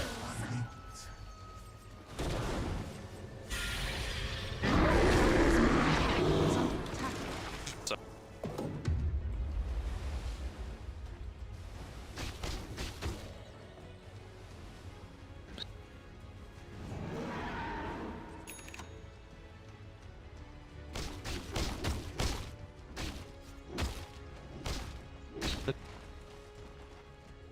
Warriors of the wood. Your death approaches.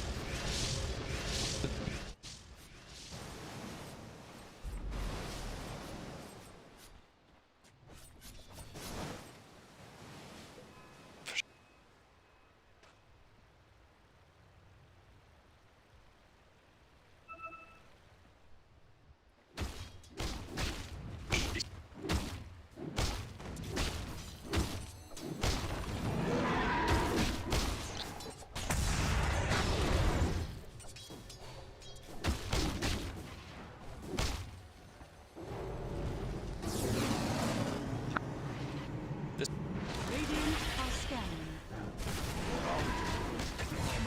That was most welcome.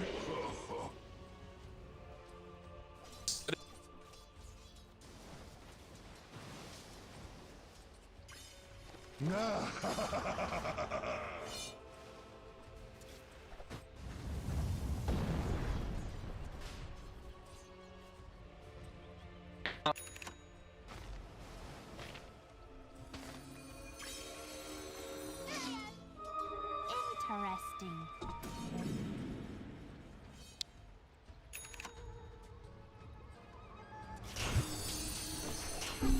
Dire's top tower is under attack. Radiant's bottom tower is under attack.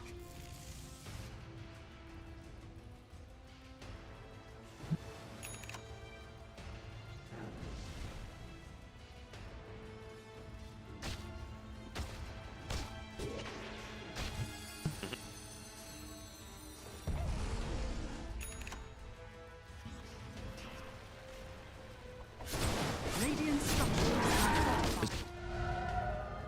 Dire's middle tower is under attack. Radiant's bottom tower is under attack. Here I am.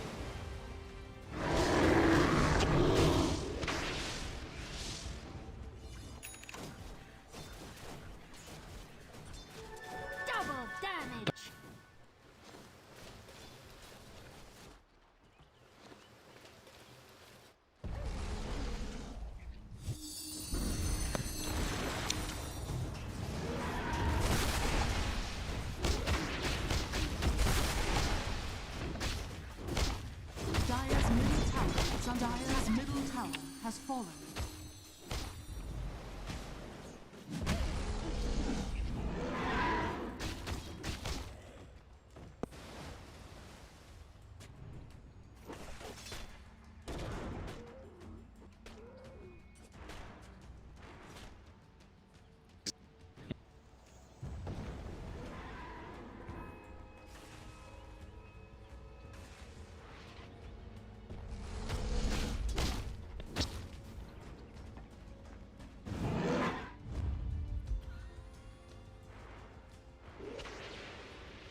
the seeds of fortune.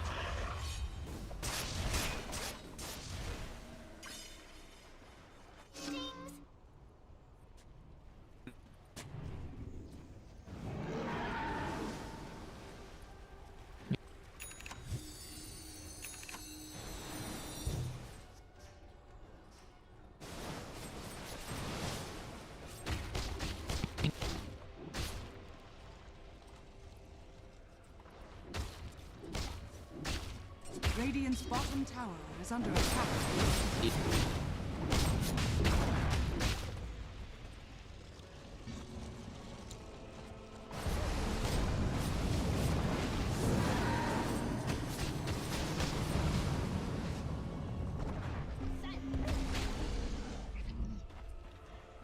Radiant are scanning.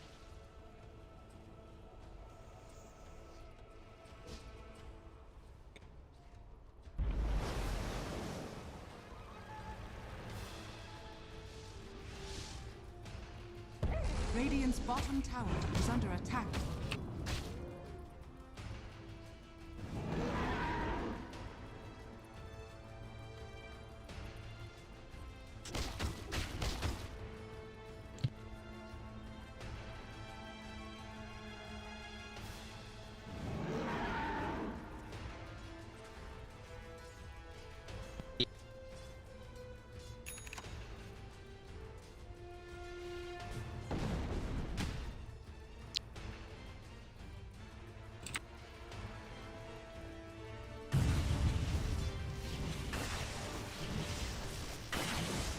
Radiant's top tower is under attack.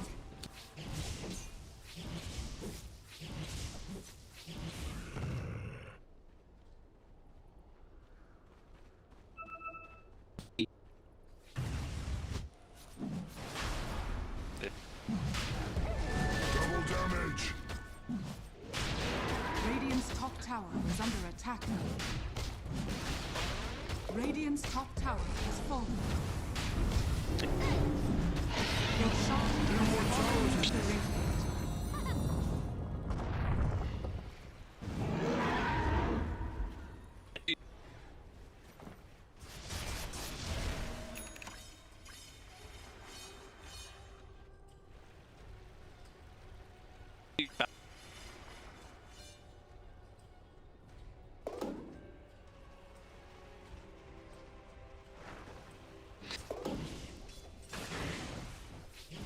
Radiant's top tower is under attack.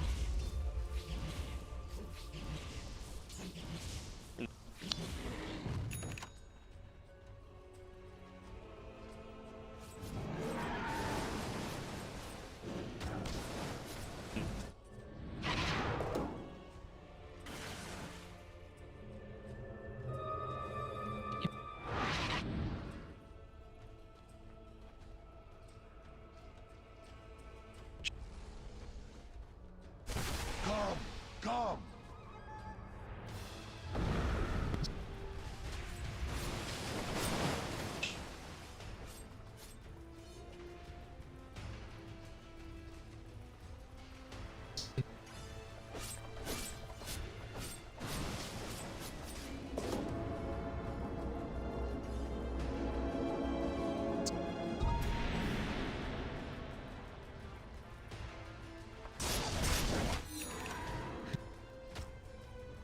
Dire's bottom tower is under attack.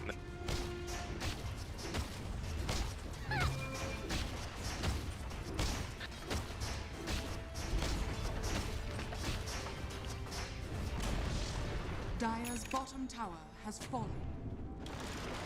Uproot and after them.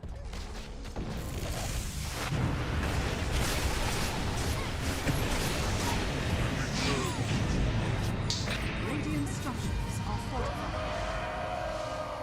Dire's bottom tower is under attack.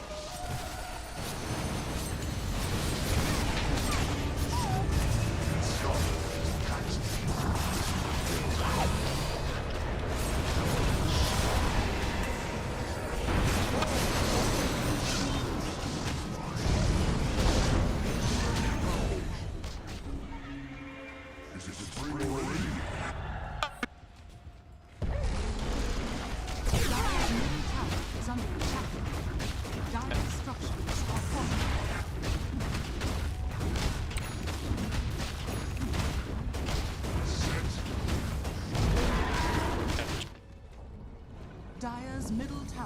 fallen. Dire's middle barracks are under attack.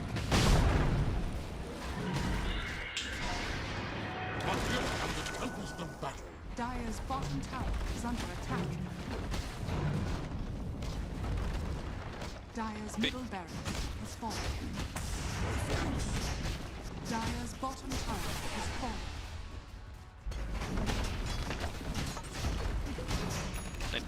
Dire's bottom barracks are under attack.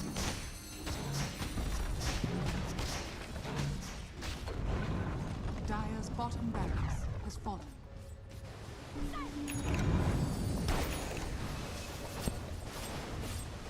The seeds of fortune.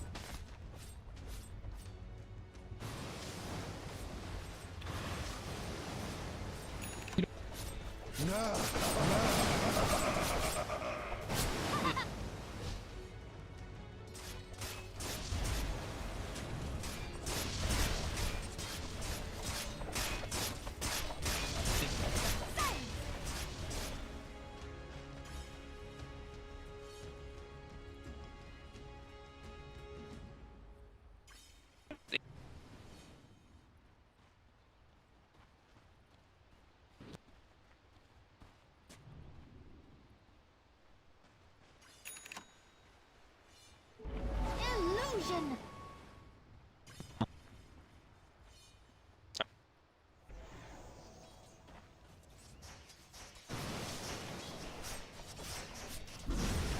Here I am.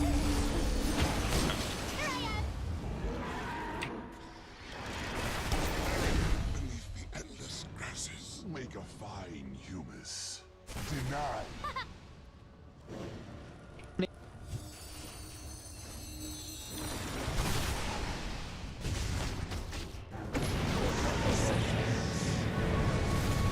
Dire's top tower is under attack. Double damage. Dire's top tower is fallen.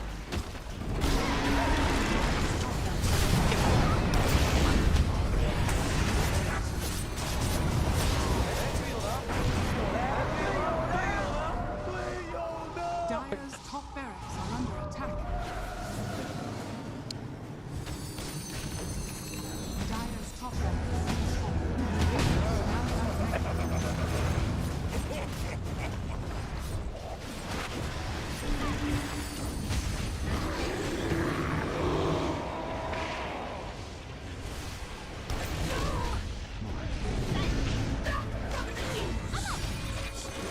That's if you can.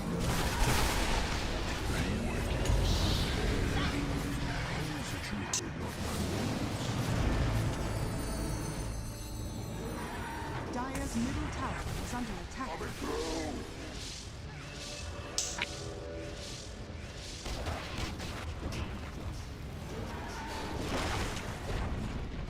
Dire's middle tower has fallen. Dire's ancient is under attack.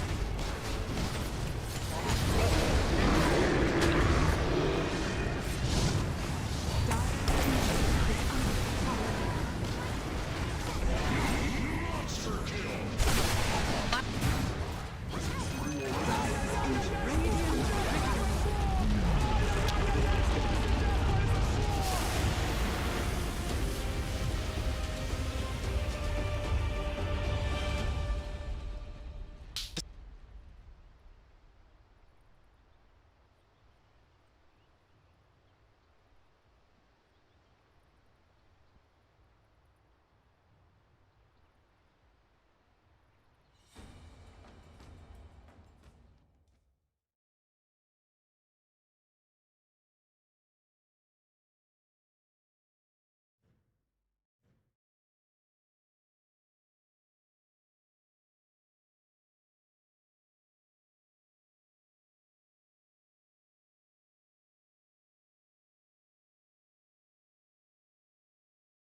10 seconds remaining. 5 seconds remaining.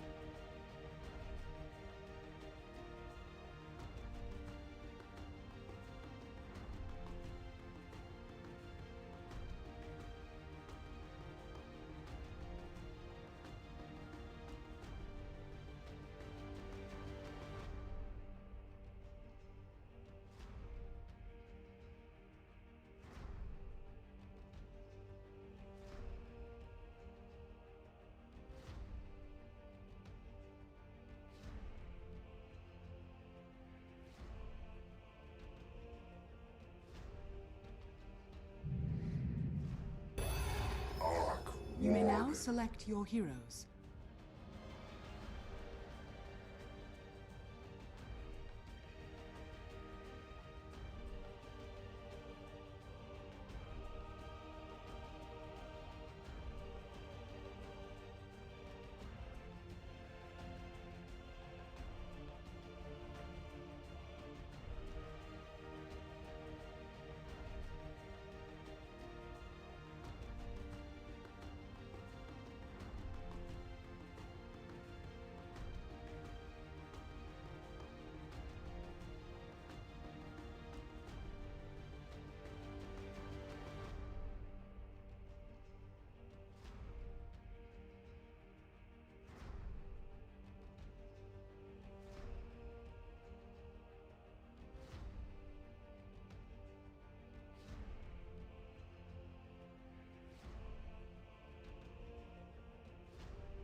They have good late game, you know. You have 3 edgy cores. You have Ricky, EA, and Paul. It's a bit too much. It's too greedy, in my opinion. So kind of a rough one. You know, I feel Neon Esports, so far they did good. They're 2-0, but you know, they have not been tested yet. They played against twice. They played against 496. I think this is a big test for them. All right, my guess. I'm going a little different this time. Choose one? Yeah, just choose one. And we have... Going for TNC. TNC.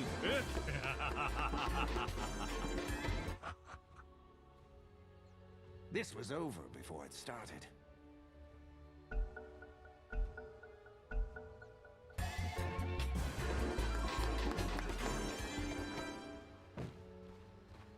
Was that intentional? It looked intentional. It's all legit here. I don't know if that's coming through. Yeah, The light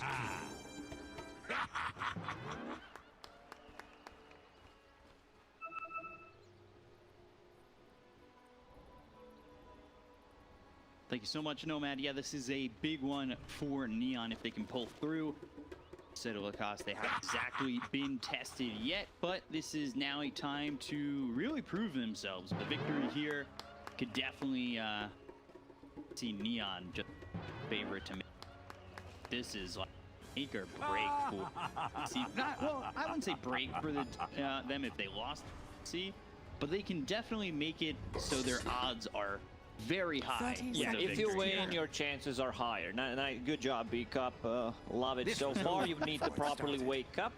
But you also know who needs to wake up? The other team who's playing against Keeper of the Light, because you know they want to contest these bounty runes. Like, you charge Illuminate, max damage 225, times 5 heroes. It's the best spell in Dota level 1, you know, especially if you want to clash straight away. It's 1.1k damage. The battle begins. Let's see if they decide to go for it. Marana Coming forward, but Natsumi's gonna drop or jump for this one.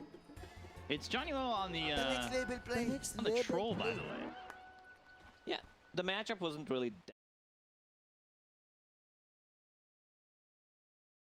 Is a tough one.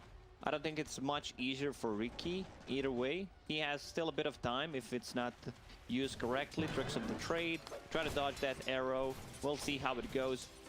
I've seen position 4 troll. I've seen position 3 troll. Position 5 just feels a bit underwhelming. You know, he's still gonna, I think, do well in the laning stage because at the early levels he's very strong. My concern is what do you bring to the team fights? Like laning stage wise, he is really annoying to play into. Just gonna spam those whirling axes, but yeah. Like, compare him to Oracle, what they bring to the team fight, is just gonna be a huge difference. Yeah, it's definitely an interesting 5 position, one really seen much of. My question is it better or worse than the Bounty Hunter? Is it as cursed, do you think, in this position? We'll have to see. I'm not putting a lot of trust in this troll. Like, yeah, you can see he's doing a good job of just zoning out the heroes. But, yeah, not a big fan, you know. You can't really itemize. Like, what are you gonna get? Possibly, like, eventually you get a Glimmer Cape, maybe? That's it. Yeah, it's such a weird difference. Mid lane, Armel dropping low. Yeah, but he's got the Jingu Croc going after Yopaj. Boundless strikes. The Fairy Fire survives, but the melee range is just too big for this Monkey King. And TA drops for first. Monkey King, you know, it's a melee in the range matchup, something that TA loves to play into, but it's a different kind of story when you're playing into Monkey King, who has a high armor. Look at him, 11 armor with the raid band, and while he's sitting at the tier 1 tower. So pretty hard to fight into. Like, you need to be using those side blades every single time when it's possible. Try to harass him, so Monkey will need to bring a bit more regen to the mid lane.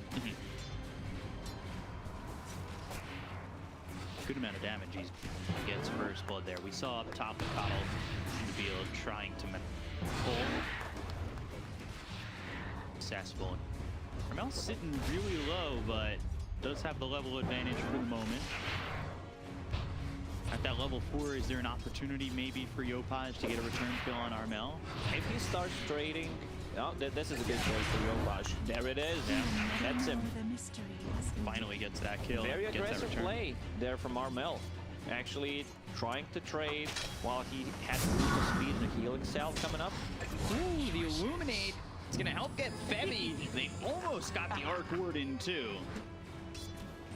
Swashbuckle connects. Oh, play hard. He's dead. Looks very dead. So does Gabby. Comes out of nowhere. You just never expected. Fluffy Hat keeping him alive during these cold days, at least in Romania. Man, Fluffy Hat just feels like it's an item that's not from Dota 2. Like, just looking at how it looks. It's like, how did he go from, you know, Satanic to Fluffy Hat? What happened? I'm not really sure. Maybe a little bit too much Maple Story play. Definitely feels like looks like an Armel just came to Yopaj, who after that first blood given up has played against Armel. And now with a lot of skills. You have Templar Assassin, who will be level 6. So they need to bring sentries to the mid lane. Monkey King is only level 4. Yeah, that one mistake when he tried to play a bit too aggressively without the boots of speed and a healing cell really backfired. Gave opportunity for Yopaj to actually come back. Monkey sitting at 13 CDS, Yopaj 23 right now. Really starting the lane. The one I'm interested in is the one we're looking at on screen at the moment. KP up against Sumi. We saw the slows coming out from the troll, but they just haven't led to any kills just yet. It's still though a good Ricky lane so far. The question is, does this turn into a game? Or if maybe 5. Arrow is in cooldown, so they can't go for it. A bit of a disconnect there from Mirana and OD. Like, if Mirana leaves the lane and tries to make stuff happen on, let's say, mid, then it's a free farm on the bottom lane for Ricky. Right now, towards top, play hard. Pull the creep wave himself. Come over, Armel slowed. He's dealing with a lot of aggression still from Yopaj, who's about to be level 7. Bottom lane, though I believe the arrow hit. Tricks of the trade, Natsumi trying to survive. Blink strike away, trying to get some distance. One more shot is there.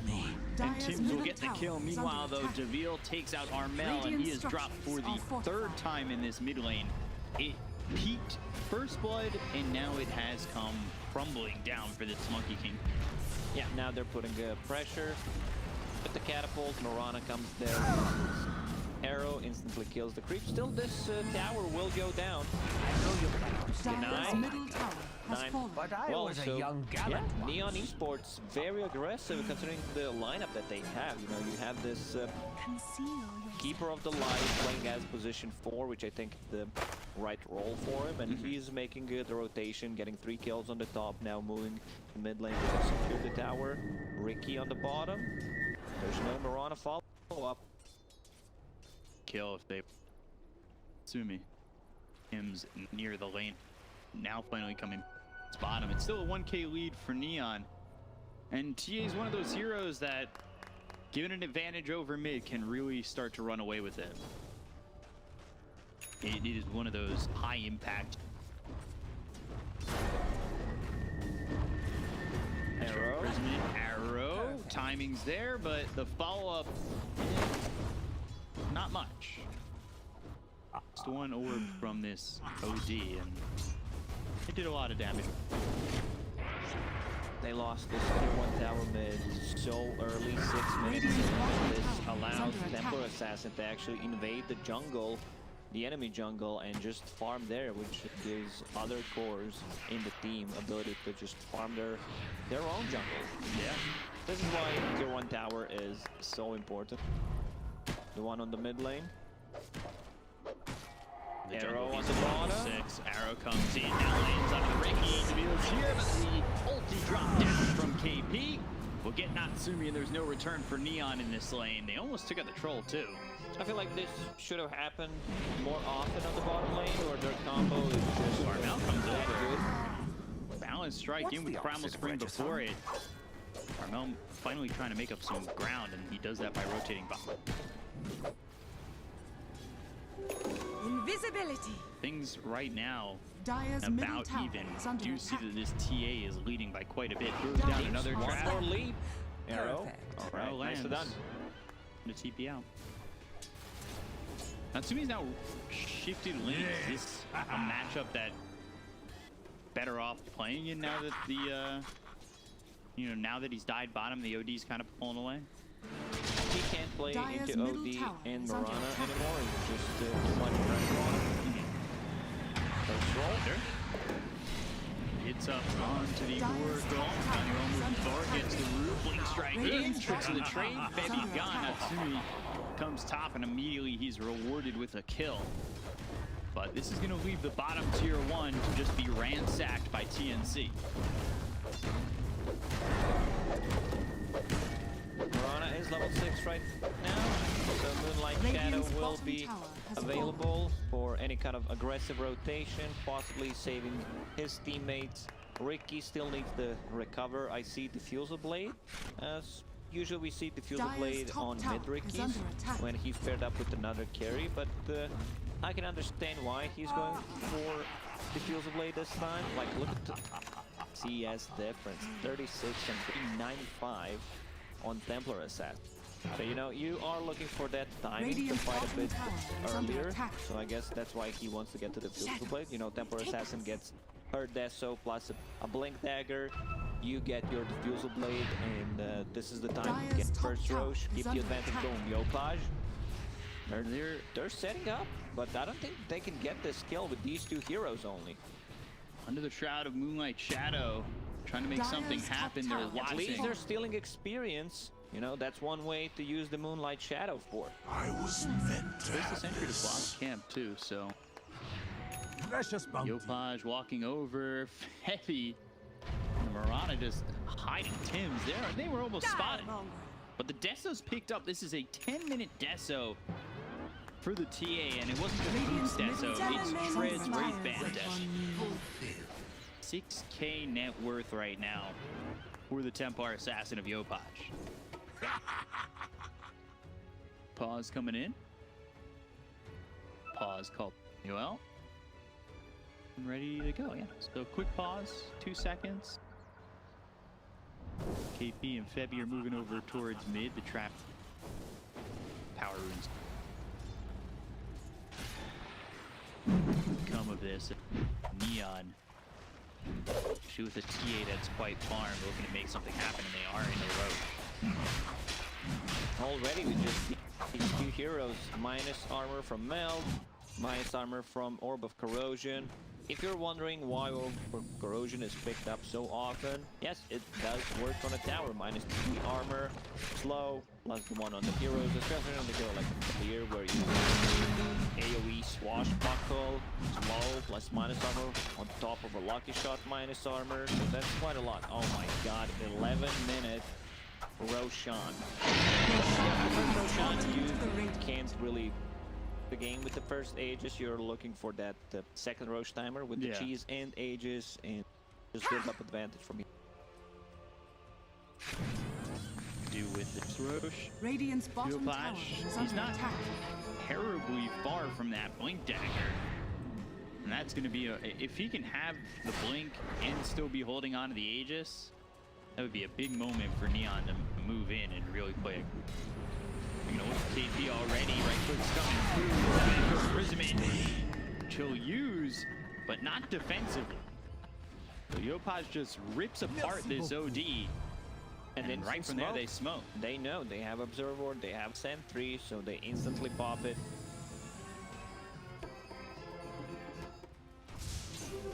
The future's not Neon is Radiant's Yeah, top tower is under attack. Actually, just wants to farm a Blink Dagger to be able to reposition Rana. Wow. Ooh, Arc 5 Warding. HP. Oh, here's the Alpha Wolf showing the dominance. Who's the real Alpha? While that's going on, Yopaj, she'll come over, get the kill on a Gabby. Natsumi falls to Armel. There's a lot going on all over the map where Ricky ends up dead, but they do take out the Arc Warden as well as the Mirage. Pop by Gabby, trying to TP out. Get a root. First hit, not there. Not the luck he needed. And there's the Blink Dagger. I talked about if he could get to the Blink Dagger before the Aegis did so quickly. He had 900 gold when they took Roche, and he's already got the Blink. There's still more than 3 minutes left on that Aegis. TNC in a bit of a trouble. Like, Neon needs to keep putting this pressure. You know, Gabby finished his Hand of Midas on the Arc Warden, so he doesn't want to join any fights, just wants to keep farming. And their tower defense is pretty bad. Like, you have nothing. You don't have any spells to spam out. Your best way to deal with the tower push is pretty much Arc Warden with the Spark Rate. Doesn't have a magnetic field yet. Level 9 at the moment. Dire's middle tower is under attack. Oh, he's really working. Midas and boots. Gordon has not much. You can't stop the push. That's the problem. You have no AoE Dire's middle tower spammable has spells. fallen. Are we sure this first Roche can't end the game? Yeah, pretty sure. Well, strike comes in, and now KP, he's slowed down. The after imprisonment was onto the TA. The arrow combined with him. The swashbuckle finishes off KP. They've got the Wukongs down. They'll take out the 5-position troll, but it looks like Neon, they're ready to jump back in. They'll go after Tim. Almost one-shot it. Take it out, baby! This is a big issue for TNC. They're losing their map control. And you might, you know, see, yeah, we killed troll, we can fight. Then you realize, shit, that was a position 5 troll, you know. So he has Urn right now on the troll. Verlingax is maxed out, of course, for more damage. 4 trolls at 14 minutes. seen, but again, Yes. Well, I've seen some trolls with the shadow amulets 10 minutes in. Then that's a report. If they're just a shadow amulet standing. Well, they still have time left on this age. prize is mine. I mean, they've already done so much, but They got a couple of kills out of that. And remember, they killed Roshan 11 minutes in. yeah. I mean, it's potentially an even, early, you know, a really early second Roche. Imagine one team having cheese and Aegis advantage 20 minutes in. It's like having 2 extra heroes. Oh, that's an early false promise. And Rolling Thunder comes in. Armel trying to get into the trees. Okay. Play hard, trying to destroy the trees that he was looking to jump into. He just wanted to stop the damage for Monkey King to able to use the tree dance. That's why it was so early. Him escape. Play hard now. TPing over towards bottom. You've got TA Dire are as scanning. a Dragonlance finished off. 3,000 ahead of the Monkey King that Yopaj was lane to get. He's really going off at the moment. Mid. Might be Febby. There's Armel in the trees. Primal Spring down. And back into the trees. But there's the jump. 2-shot. Febby, as the Aegis is expiring, is taken out in just 2. Yopaj with the double tap and goes after Armel. However, his TP can't be stopped. Bottom lane, BP TP's out. Natsumi trying to chase after Tims. The swashbuckler leaves Tims with just 20 health. Blink Strike available, Tricks of the Trade, and that's going to help him catch up to the Mirana. Using that Tricks of the Trade to close the gap, so he's in range to Blink Strike. There's still tier 1 tower and tier 2 on the bottom for TNC. Arc Warden slowly recovering. Still 3,000 gold behind Templar Assassin. He is going for Glaive here. Okay, I've seen some Arc Warden building it. I think it's a huge debate. Just doesn't feel as Radiant good are scanning. as Mjolnir, and it's a lot of gold Allies investment. disappear. Sure, it keeps people in place, but for what Wukong's command, that's it pretty much. See if it pays off. Monkey King, I'm not too upset with this build. I'm not upset with it at all. I like Why would you be the upset, Maelstrom Jacob? axe. I don't know. Maybe just It's me, you know. Sometimes I'm watching the games and I get really upset. It's like I'm part of the team. It doesn't, you know, get to me. And what is he doing? Why is he putting 3 sentries? Febby, top lane? What? He just put 3 sentries. That's greeting. Thank God we have the new Overwatch system. Let me check if I can report. You do not have any reports left. Gone. And not Just immediately take it out. I don't think I've seen anything like this before, you know. They were just trying to de-ward the high ground ward, possibly the Tinker one, but okay. Value for the troll. Trees in. One of them was an observer, even though they all looked blue. Oh, one of them was observer? Apparently. Okay, so then I Radiant's glimpsed that bottom he missed tower like the is second under sentry. attack. Now let's strike after imprisonment, lining up the meteor hammer and the arrow, but he gets the Bible trance off in time. False promise coming through on the OG. The Wukong's command is down. Saturday's Eclipse is thrown on top of Play Hard. Tims trying to help out as best he can. They got the counter to the troll. The Rolling Thunder getting away and into the trees. One more tower shot follows him all the way through. He's unable to escape, and there's the 2-tap again from My Yopaj, blades killing off and my Febby mind are as for one. the 5th time. Win. Land. TNC still getting quite a lot from these fights, you know. They kill a core. Whenever there's a Wukong's command, I don't think anyone can just sit around and fight. Even Pangolier during the Rolling Thunder struggled, so what they need to do is possibly use a blinding light on a Monkey King, try to knock him out of the Wukong. He is getting very close. Oh, top lane, it's just a clone. Never mind, fake hype. Yeah, but it's 200 gold for a 5-position troll. Nice. That's what he wants to do. you know, just go in and use Whirling Axis a couple of times, try to prolong a team fight with the Battle Trance, and just die. Shadow is Dire's used, top tower trap is under attack. popped. KP Fibby. The mysteries renew. Charge through mid. Quite spot anybody yet. Not soon going to be. Oh, Primal Spring down. Smoke screen not in time. Charging up the Illuminate. Maybe looking to chase. Recalls this troll. Now the Force Staff and the slow on a KP.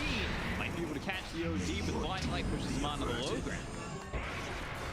I have solid Now they'll put the pressure on again over mid. Roche is up. Alive, yeah, 20 minutes, because they Radiant killed it at structures are fortified. 11, so yeah, time to go in. Surprised he does not have a trap inside the pit.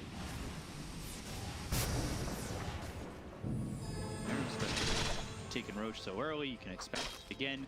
This second Aegis, with a finish it off. This kid is getting chased down by that Scooby who's got that fuse going on the fuse blast. I think it's the power of Ricky Dillon's GP that often.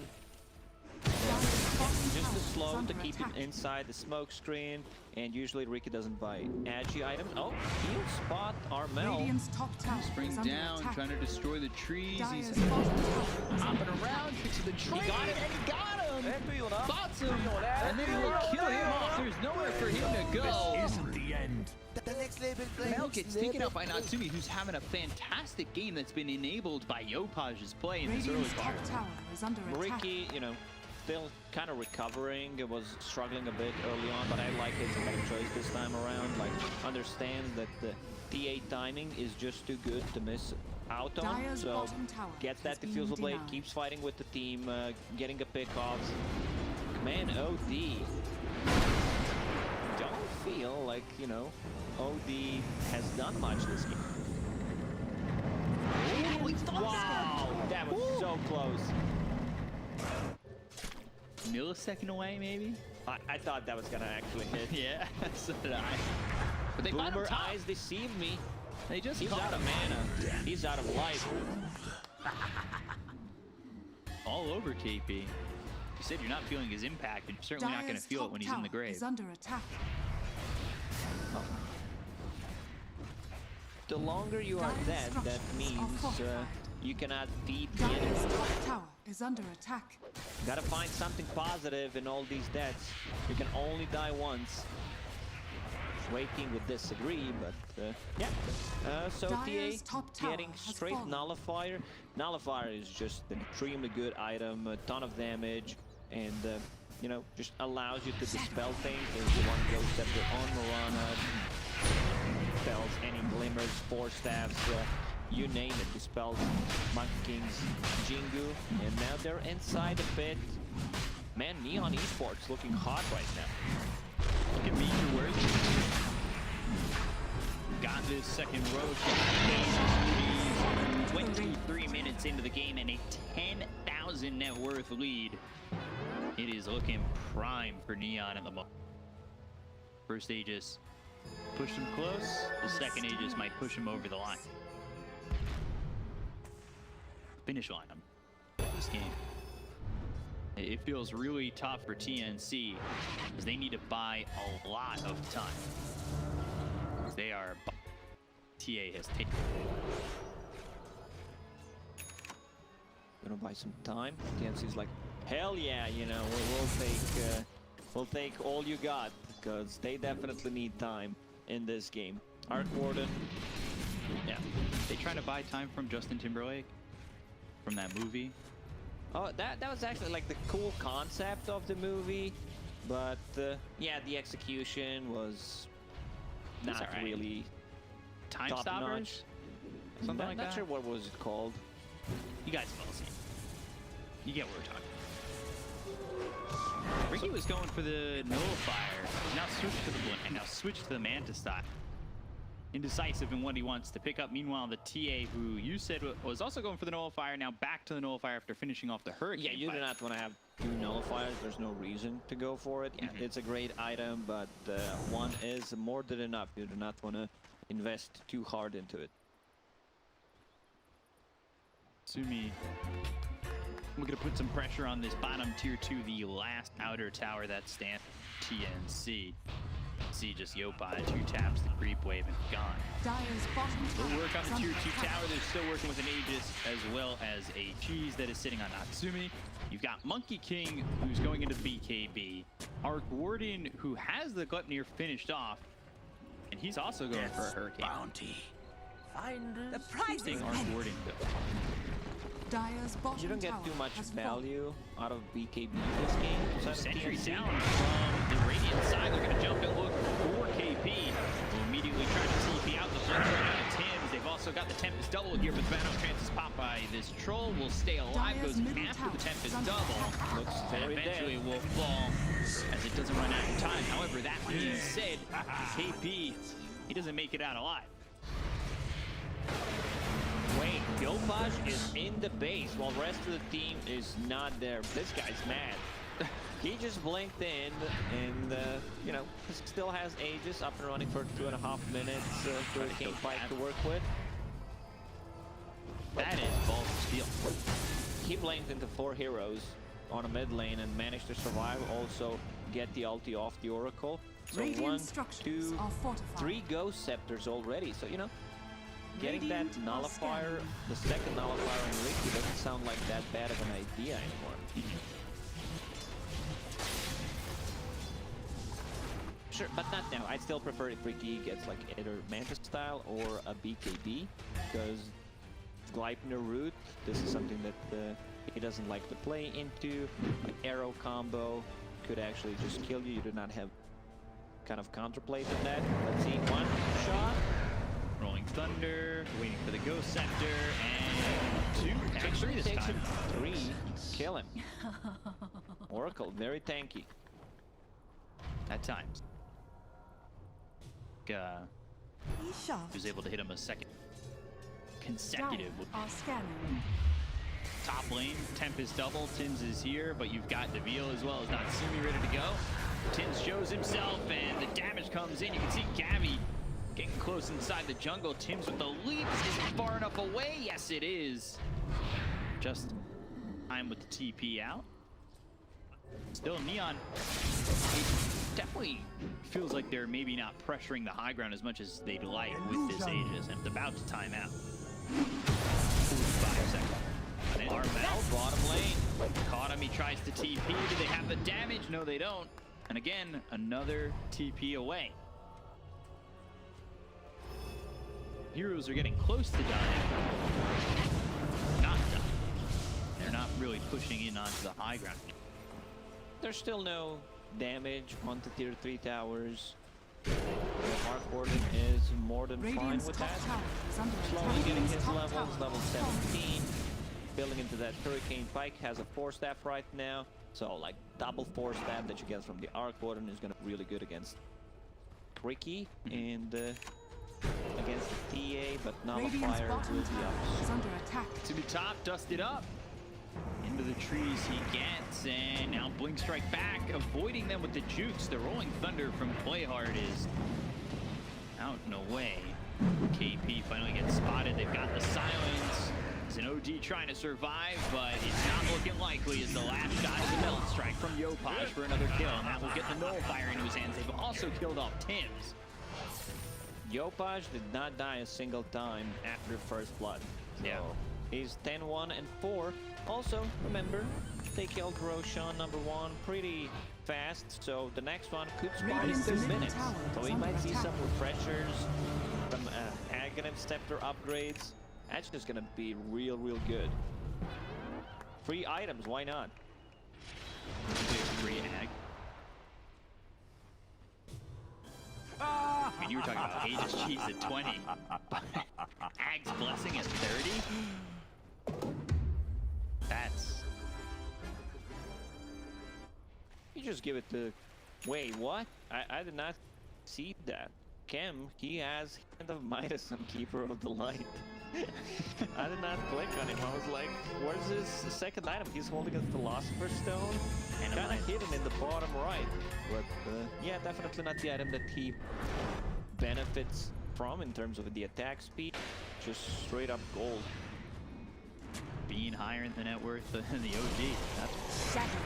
Tim's caught again, Nullifier. Look at the distance on that Blink Strike. Natsumi Yeah, try to use a force staff, but Nala fire takes care of that. They find out now too over bottom. Play hard, trying to keep on him, but inside the Moonlight Shadow, don't have a vision. 3-minute mark hits. A Roche potentially in a minute. Wink dagger again for the ring. And nullifier was TA. I like the shard Radiant on TA. are scanning. Big fan of It's that not too pickup. bad. The up to 3 second silence when fully charged. We've already got the BKB Haste! at 9 seconds. Use that BKB to jump base. She's out of slots. That's the problem. Like, what do you get at PA right now? Aghanim Scepter just doesn't feel that great. Upgrade, even if they get the free one from Roche, I'd still prefer if either Pango or Keeper of the Light. Most likely it's gonna be Keeper of the Light. Have that ulti, but they have a still ton of attack speed on to deal with the Will of Wisp. Yeah. It's Morana leaping in, the attack speed to get from the bubble. Hardcore clone can easily deal with that. So unfortunately, it's going to be a pretty long race. 2.5 until that one. Still a third Roche pre-35.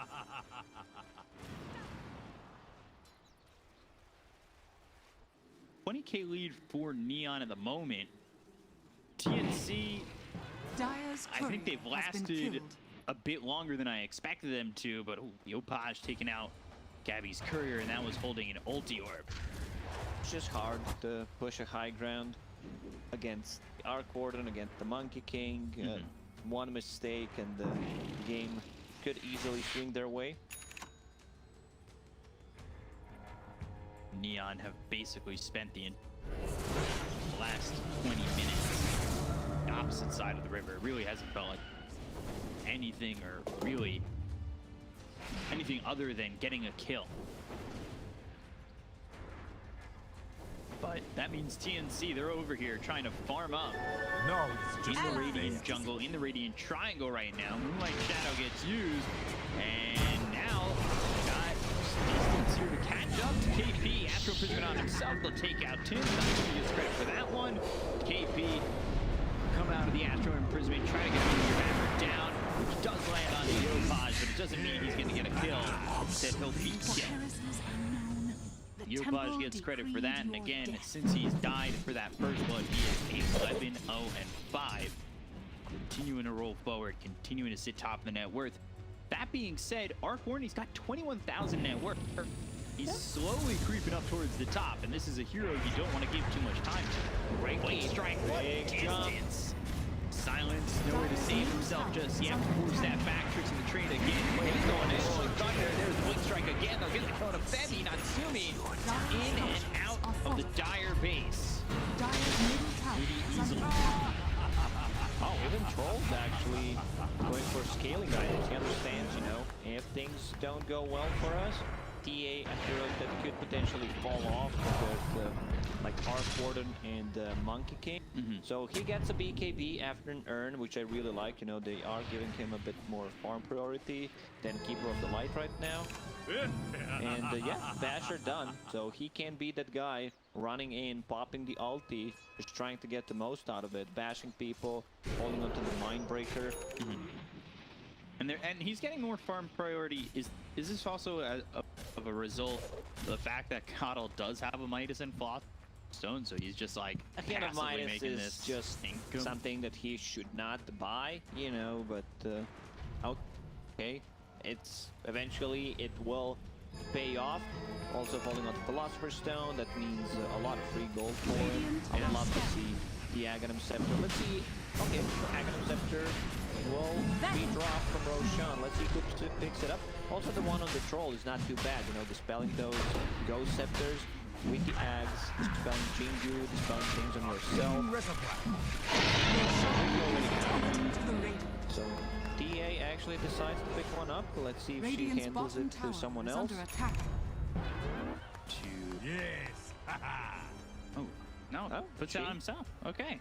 She got it, and she also has the shard right now. Yeah, I thought he was walking over to play hard with it. I thought he was going to give it over to the Pangolier, but Dire's Yopaj middle tower playing the is under Ultra Great, attack. taking that and the shard. Radiant's bottom tower Uses that is axe under attack. immediately to get into the face. Balance strike is thrown, but look at this. Play hard in deep with the rolling thunder. And we'll see if anybody follows it up. They got the arrows right here. TA in trouble. Force-staffed out of the Wukong's command as well as the Blinding Light pushing these heroes back to the Gladiator. Finally, double. That'll lock up the draw for a second. They also have two cheeses in one on Ricky, one on Cole, Aegis on TA. I think it's time to go in and try to make stuff happen. There's no Wukong's command. They're a bit low on HP. Does Troll have any? No, he does not have any earn charges, but the recall is there, so they're going to deal with the potential Strike. Arrow. Yang caught again. Step back. Gladier's in. Lands on 3 heroes, but they still can follow that up. Playhard goes in with the rolling thunder once again, and they're going to send KP back. A couple more shots coming out from Yopaj. Just need one more. It's actually the troll gets the kill. BKB Popeye on the bell. They've got the BKB Popeye. Yopaj will get the throw on Bellows over 50. They put the nullifier on him. The second spokes come down, but it doesn't mean it's doing a lot of damages far into the game, and it really doesn't get these heroes even close to a near thrown from the Tempest double. Once again, the arrow is out, but it's not going to land on the hero, instead into the face of a creep. Beat. Heavy Tempest double, they're trying to frontline here. My finest creation, Arc Warden, you know, just pretty much single-handedly keeping TNC in the game right now, because it's very hard. You need to enter the bubble, and then you're putting yourself in a bad spot for a possible arrow. It's still tough, you know, they have a 32k gold lead. It still feels like an even game because of the Arc Warden. Do not underestimate the power of this hero. Dire's bottom tower is under attack.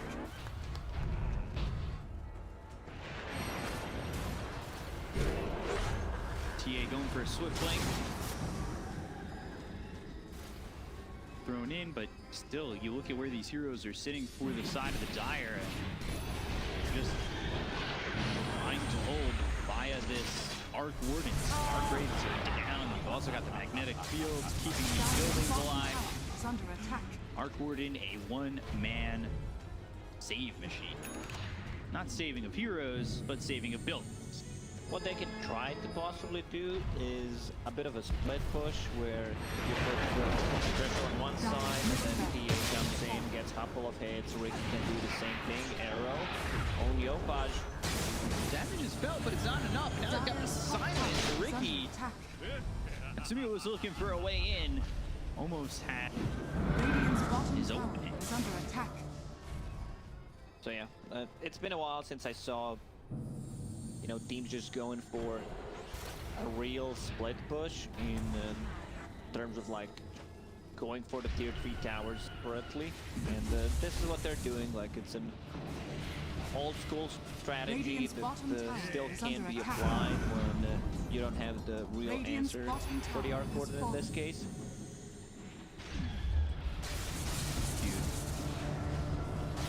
Dire's You can see bottom tower Yopaj is is under doing attack. exactly what I just said, from top to the bottom. Arrow. Arrow Coming. lines up. Meteor hammer. It's all there, but the force staff back. And the blinding light just pushes them away. Now top lane. Just getting Giant pressure Whale by Troll. also trying to put a bit more pressure on the top Dire's tower. top tower And the thing is is, the under movement attack. for Yopaj with this axe is Yeah. so available. He can go from bottom to top, just going from trap to trap, just lays one down, comes back, goes over.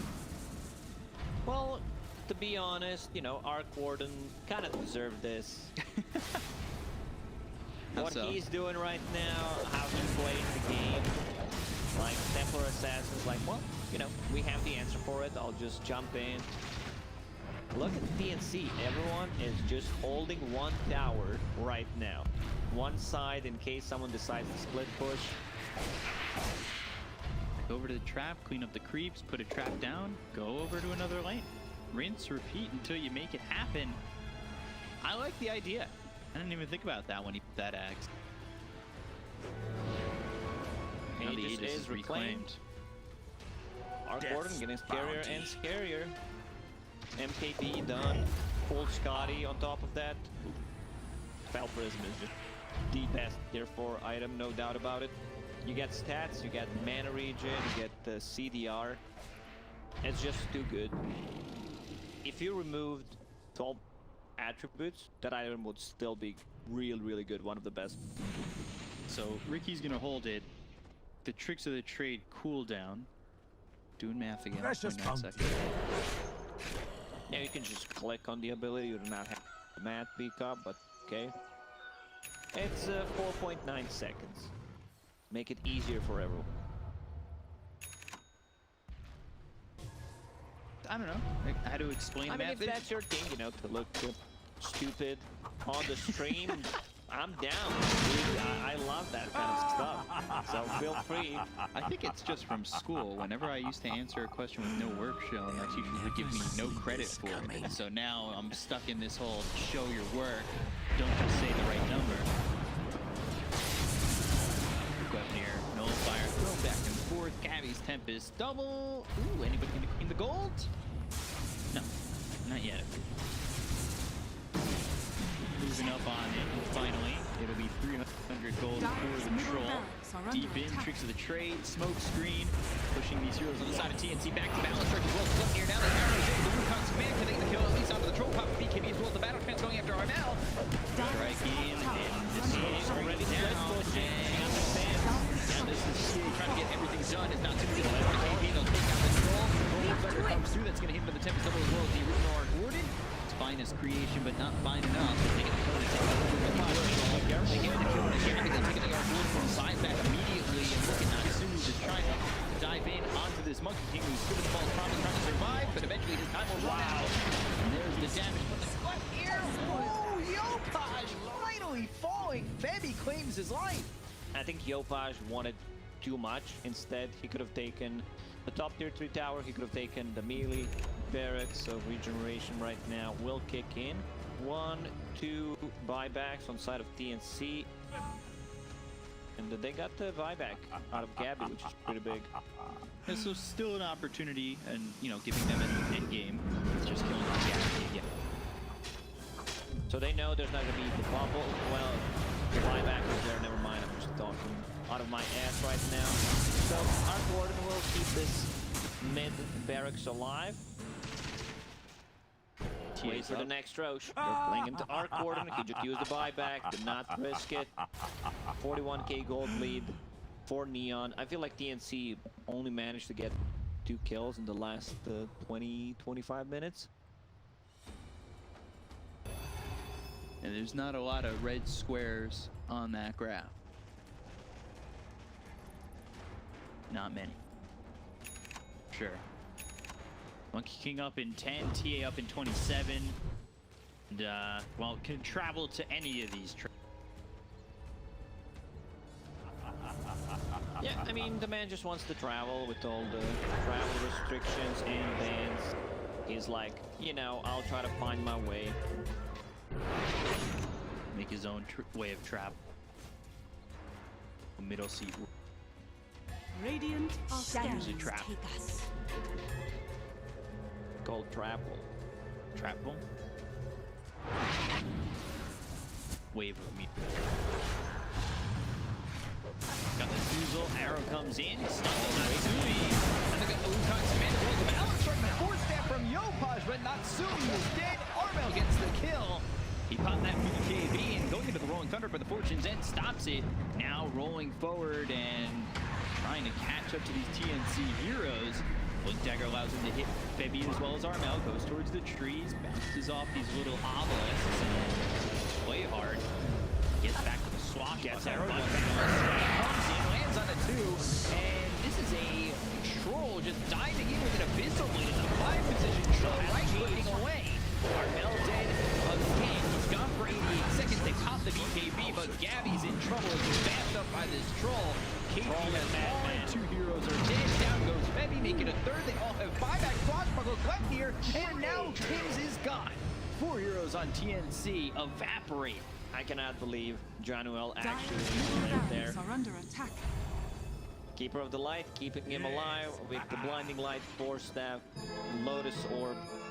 Still, they only managed to kill 1 range barracks. Roche, let's see the respawn time. We'll respawn in 20 seconds. They have a courier inside Dyer's the pit. middle barracks are under attack. No buybacks from the OD Dyer's or the middle Monkey barracks King. has fallen. Dyer's bottom tower has fallen. Bottom goes down, and the Aegis Cheese, Refresher Shard, Ag's Blessing. They go for it. Neon showing up back towards mid. Monkey King still dead for another 25 seconds. Button hits 3. Play hard though. He's invis. Tempest double, so Dyer's Gabby top tower is under letting Dyer's his top take tower is forward, fallen. at least for the moment. Oh, he's on a KP. Nothing he can do. Dead again does have buyback available to Dyer's him. top barracks are under attack. Yopaj taking the bottom lane. He wants to travel to the trap. There he is. Immediately over. And now the buyback was used by KP to get the left here on the play hard. TNC running out of buildings, running out of. So now 2 set of racks is gone. No need to rush things. You know that Arcwarden still does not have a buyback for 3 minutes. So go inside the pit. There he is. Traveling with the traps. Traveling, going all Roche. Now play hard and not Natsumi are here to join.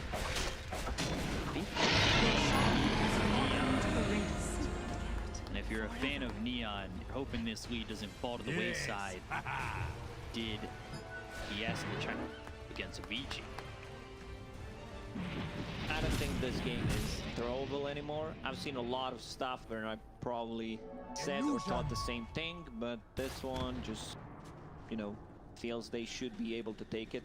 Good thing for TNC is you lost 2 set of barracks, so now you know where they're gonna enter. There's only one option now. I think maybe Neon are also going for the record. They're up 60k. Claimed by shove a game. 1,000. Forget the exact number, but it was very high. Are you trying to do math again? No, just guessing them. Not at. I wouldn't do that. So yeah, Ricky with the Cane Blink, Spell Prism. I see a Divine Rapier queued up. It's just the item belt to go for on Ricky. Shard for Gabby, MKB for the Troll. The Troll has 18,000 net worth. I mean, look at this net worth graph. It's kind of wild. Bags, I believe, was given to the Pangolier.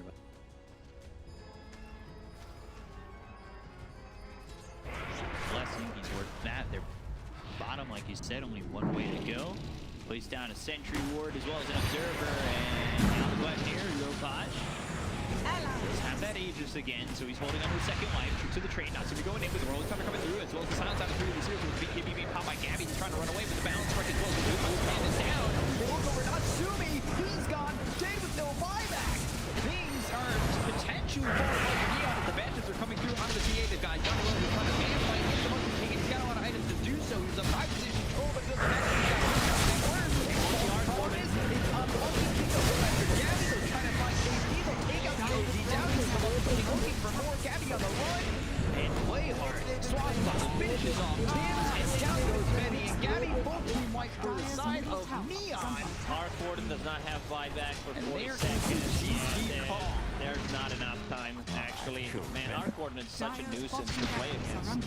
He's so strong. You can see that having 60 plus equal. I'm not going to say struggle to finish the game, but he's one of the heroes that definitely makes the hardest for enemies to finish the game. Yeah, it was such a big lead, but you can already see, like, Arcwarden, even 60k down, does make it, like you said, not a struggle, but annoying. Great performance from Neon, like...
predators turn to ban.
Once again, beak up, let's go. Let me.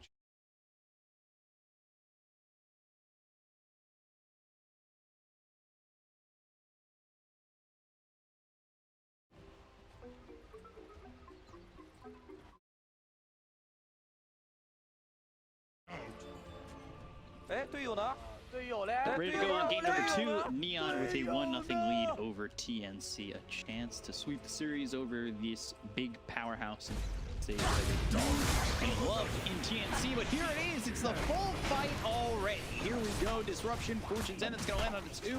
They're going after KP already, trying to take out Mars. They've got that shot from Yopaj with the tree thrown from a distance. Comes in via a Tom Brady toss 30 seconds and take out KP. They get one out of it. It was a big exchange. A lot of heroes there showing up in the triangle. Try to get a little relevant with Super Bowl QB. I don't know.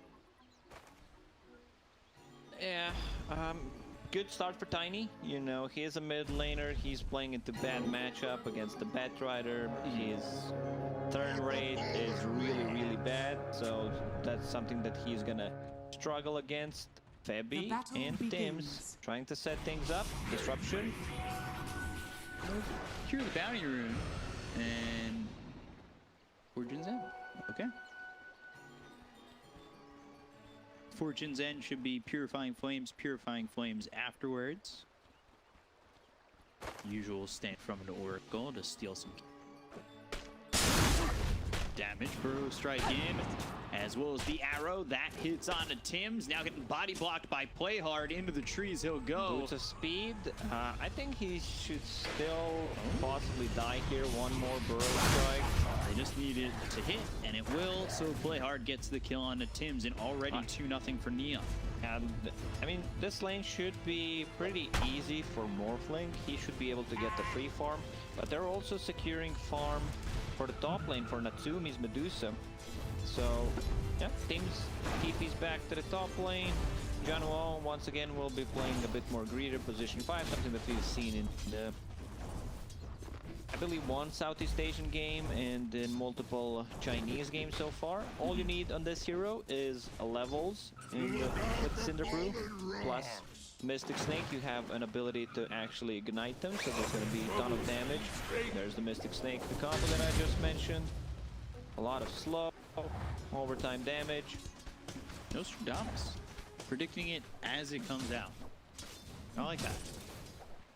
Something I wouldn't be able to say. And if it's not math, I'm not. You know, we'll just wait until we have to do the math, then your expertise will kick in. That's all I've got going for me. Arcane blinks and doing the math. Still just a little bit of a lead right now for Neon. The stacks of sticky napalm on Yopaj. The last time we took a look at him, at 8, this time it's 7, finally gone. He said this is going to be a lane that he might struggle in. How much is that first blood really going to help him kind of for my cause? He always has the toss ability, you know, when Batrider gets on top of you. But needs to be very careful about these sticky napalm charges. Toss back into the tower. And now Yopaj He's trying to burning. survive. Marmel, though, under the tower, in some trouble. He'll fall just after Yopaj. They do end up trading, and then immediately Deville comes over mid to clean up some creeps and get some soul experience. He will get level 3 from that until Tiny arrives. It's a worth trade for Batrider because he got the first kill, he got the XP and managed to...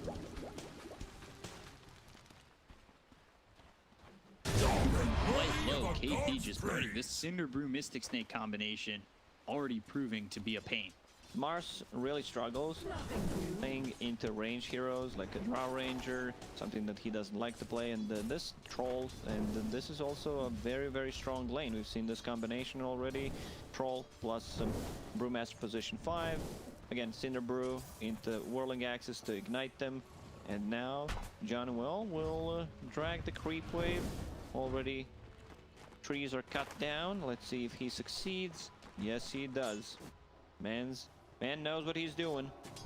Can it look easy with that pull? Only one that we've seen become pretty Radiant common. structures are fortified. It's worked out out pretty well for Januel so far, cleaning up that entire creep wave, and it's a lane where Mars, as well as the Shadow Demon, are already struggling in. Mars is doing okay in terms of CS. He's almost level 4, 15 CS, has a bottle. He should probably give that bottle to Vince.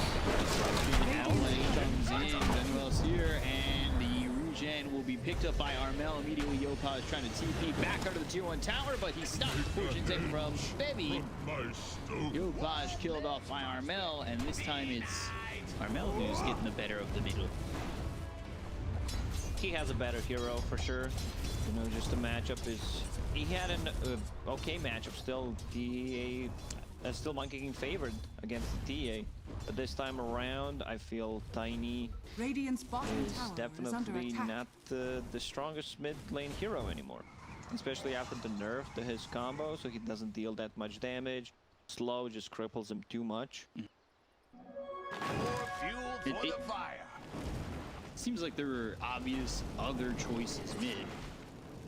But Pano talked about the Storm Spirit, where they have no real lockdown for him, something that would have probably been a better choice. Tiny, as a mid laner, doesn't really like to play from behind. You want to be able to snowball, get your levels, get the kills on these two squishy supports, Oracle and Shadow Demon. But the one thing they have very good for TNC in this game is double support duo that takes care of each other. Like Shadow Demon uses Disruption offensively on Medusa, because that's the target that you want to go for, and then you can follow up with Demonic Purge, so she kind of kills herself. And then you go have Oracle save, play with that. Sandstorm Fortune's in after the Burrow Strike, now in trouble. Purifying Flames, one last shot from Gabby. Gabby, TPing, okay. Stuck in the trees. Healy goes to TP back to the tier 1. Efficiency. Even though probably would have been fine. I don't think he would be able to get out. Fabi didn't have any tangos. Neither did Morgan. So had Blast out off the flame break, and more trouble for Yopaj. 5 sticky napalm stack, make it a 6th. He'll burn away and crumble. Down to make the rotation and don't catch up. But his Burrow Strike was on cooldown, so couldn't stun there. I think this Batrider will get out of control, just completely dominating Tiny in the laning stage. He's sitting at 21 CS, Batrider 40 right now. There's already a full 1k gold difference. 1k lead already for TNC. This is similar to where we saw the TA at. I guess you don't get the benefits like the TA did, where you can take such an early growth, but you can certainly play pretty aggressively, as you're already level 7 on this Batrider, leading into boots travel so far. Early boots travel, get around the map, play aggressive, play style we've seen from a lot of these teams. High aggression. Bro? Led to a kill with an avalanche toss to follow up from Tiny. He's working on getting that level 6. 2 levels behind Armel and almost a third. It's really been a struggle. That's why we were surprised, you know, that they decided to go with the Tiny, because the matchup is pretty bad. You're putting yourself in a really tough spot, and we can see why. One good thing that's going for them well is Medusa getting the farm in the jungle, finds a royal jelly, something that she really likes, you know, the mana region, the HP region, and decides to give one to Tiny. He picks up the region. So far, TNC has been doing a really good job just controlling the runes for Bat. Shoots in all the way there to be able to lead. Wave, flame break, brings him into the hands of Armel. He'll get another kill. KP getting low. Yopaj and Januel are trying to get something to happen, but Toombs is over here, and they might have saved the Mars, who squeaks away with 20 health. Goes back towards the blue, throws out a God's Rebuke, but the Burrow Strike is available. Ends up getting the kill on a KP. Flame break again on the Yopaj, who's got 6 stacks of sticky napalm on him.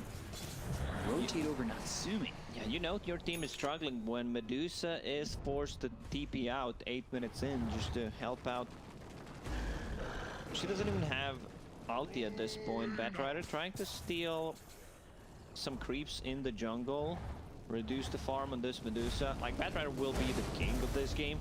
Once he gets that boost of travel, I want to see a BKB straight away.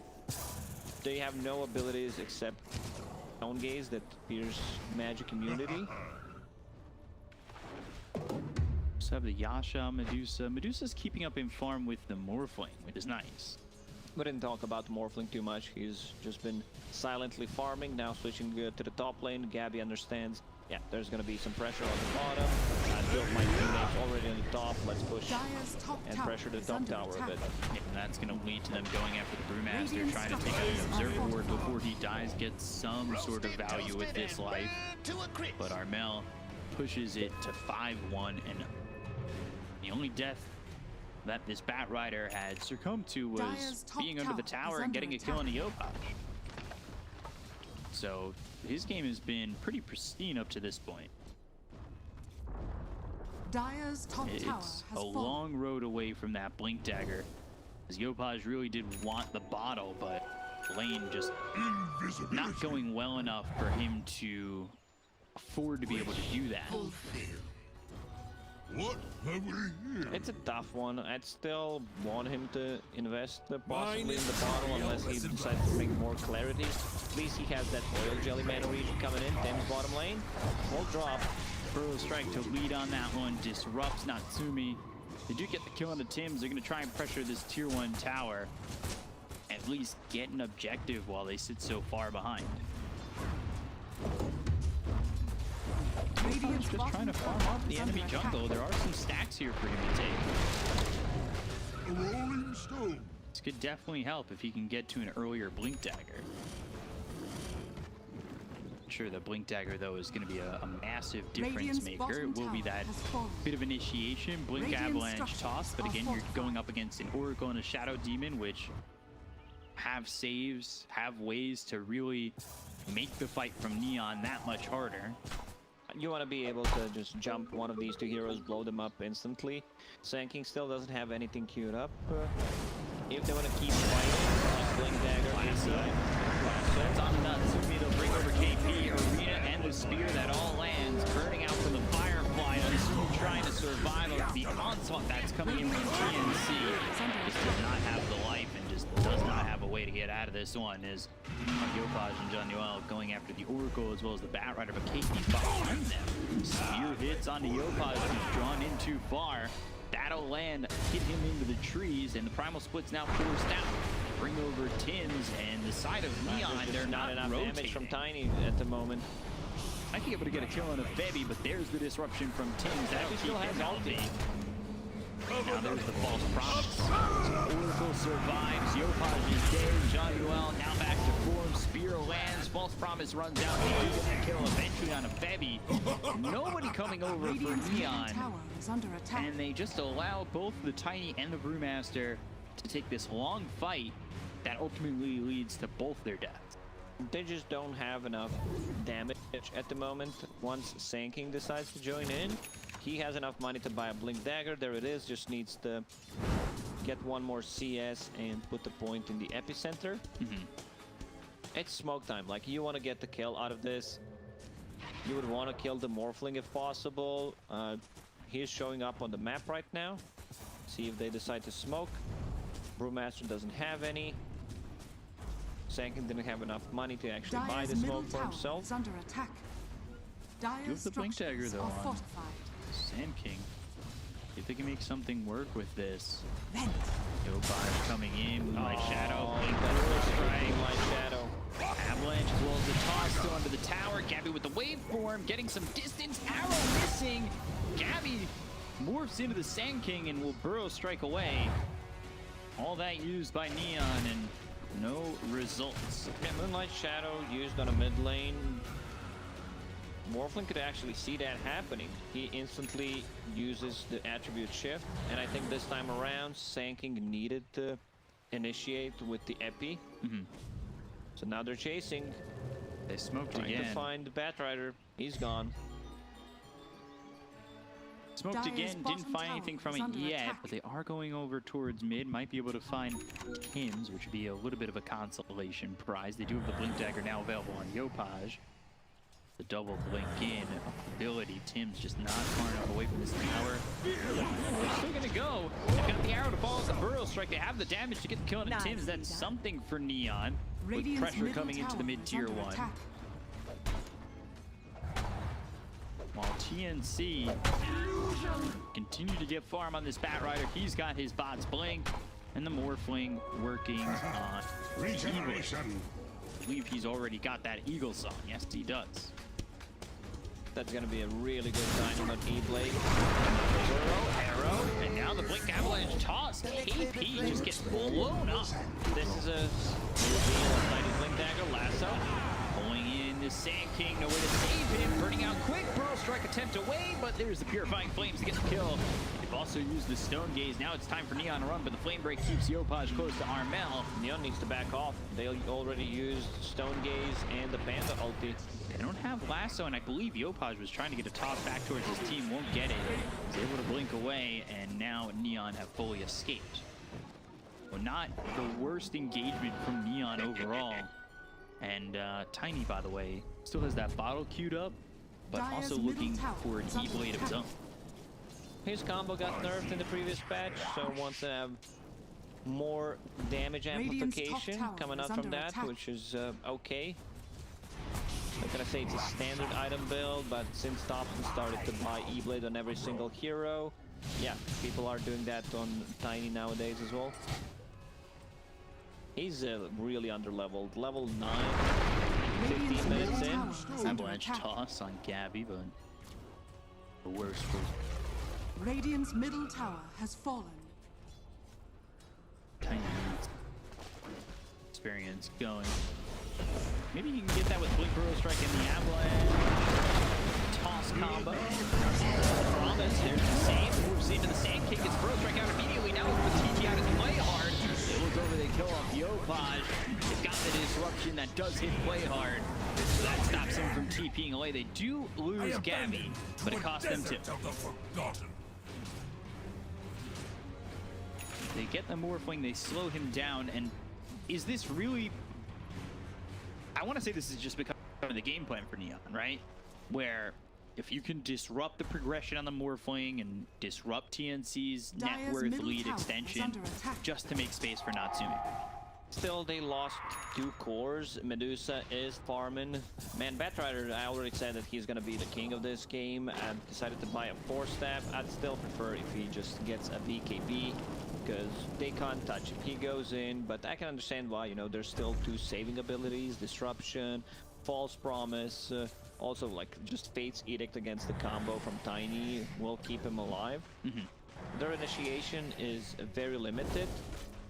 Now that Mars has a Blink Dagger, it's gonna be much easier. So you have 2 guys with the blinks. So I can understand like why he was getting that Radiant are scanning. Blink Dagger straight away after the Boots of Travel. Now he's got the BKB queued up. Do have vision though. The sentry down, they have the observer. He's invis, but he doesn't know that he's visible to the side of the Dire. Avalanche toss, and they'll get the kill on Armel. 7-time spree out of his hands and over to the Mirana. They'll work on Bebby. They land the stun. They take a second. Good movement there from Neon to get them a very important kill on the Batrider. Cam's arrow were on point this game. You know, it's easy to play with the setup, with the Tiny, with the Sand King. You still need to be there. And Dire's middle tower that's is a under full attack. mech finished on him. Working towards the Guardian Greaves, just so that his team is a bit more tanky. Tiny with the 3-throw. Checking if anyone is there. Medusa still farming, you know, now at top of a net worth. Manta style finish, going into the Scotty against the Oracle Dire heal, are against scanning. the Morphling attribute shift. Like, it's just too good of an item. 1,800 gold away from the Scotty already.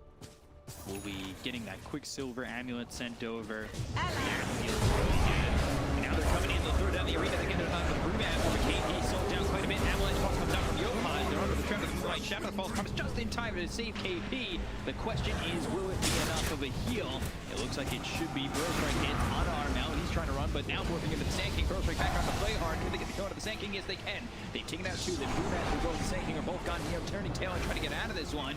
Tim's tossed into the air. Yopaj came back into this. They've got a disruption. The arrow through doesn't hit any of these heroes on the side of TNC. And they land the spear. They get the kill. They'll take out Yopaj. 3 heroes He's diving gone. the tower. He wants this Mirana real bad. He knows there's no stun, so he just goes in and actually gets the kill. So 2 heroes dead. Armel still has lasso after the fight. And that's going to be a lasso on Natsumi. But do they have the damage to get the kill? They throw the spear. Natsumi back up to full mana. They've disrupted Jonuel, who doesn't have the primal split for 18 more seconds. Flame break thrown forward. That'll hit onto Natsumi as well as the Brewmaster. They'll stop their aggression there as, well, that was pretty close for Neon, but at the end of the day, TNC, they come out way ahead. I feel like Neon just needs a tiny bit of damage if they get off an epicenter in the fight. This is something that we really haven't seen used much. Also, they need to have a better vision fight where they have vision to be able to jump the Oracle or the Shadow Demon. It's always hard to fight into 2 defensive supports. We've seen that quite a lot. You know, just having good Oracle +1. We've seen a lot of Winter Wyverns being picked up when you pair him up with another saving support. It just feels very hard for the enemy team to fight into that. It's just it's a mental thing where, you know, like, yeah, I'm just going to initiate on this guy. Where's the follow-up? Can we burst him? You're putting yourself in a bad spot if you are not able to do it.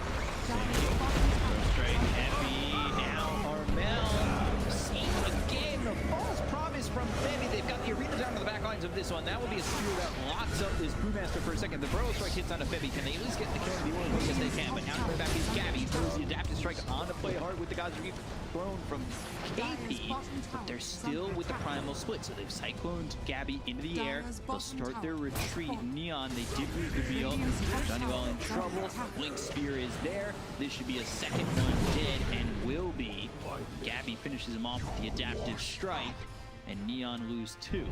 Just in the nick of time again, the Oracle gets the false promise off. It's really hard to fight into that lasso on a play hard. That means the Sand King's gone. So that's technically a third. They have enough time to actually go inside a bit and kill the Roche Shadow Demon using those disruption offensively, trying to deal more damage to Roshan.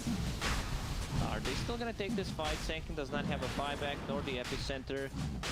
Arrow will connect on Gabby. He is 500 HP. Avalanche Toss coming through. Wow. Wait, down goes KP. 2 heroes got on the side of TNC. This is going to go sour really quickly. They'll go over to Armel. Natsumi, meanwhile, they finish off the Scotty, but they get the kill to Yopaj. Betty gets credit for that one. Deville burning out. He's getting low, down to about 130 health. At the same time, like, this is a big turnaround of this game. They can get this Roche. Thames will scout things out. Has a disruption on Medusa. So trying to disrupt as much as possible. KP the buyback. KP buys back. Fortune's End thrown over at Debio, but they've got play hard available. 20 seconds till the Morphlings back up. And now this is a fight where TNC, they have their abilities. Arena. The Demonic Purge in 20. The False Promise is available again. Lasso in 40. So this Roche is going to be contested. We'll see for how long.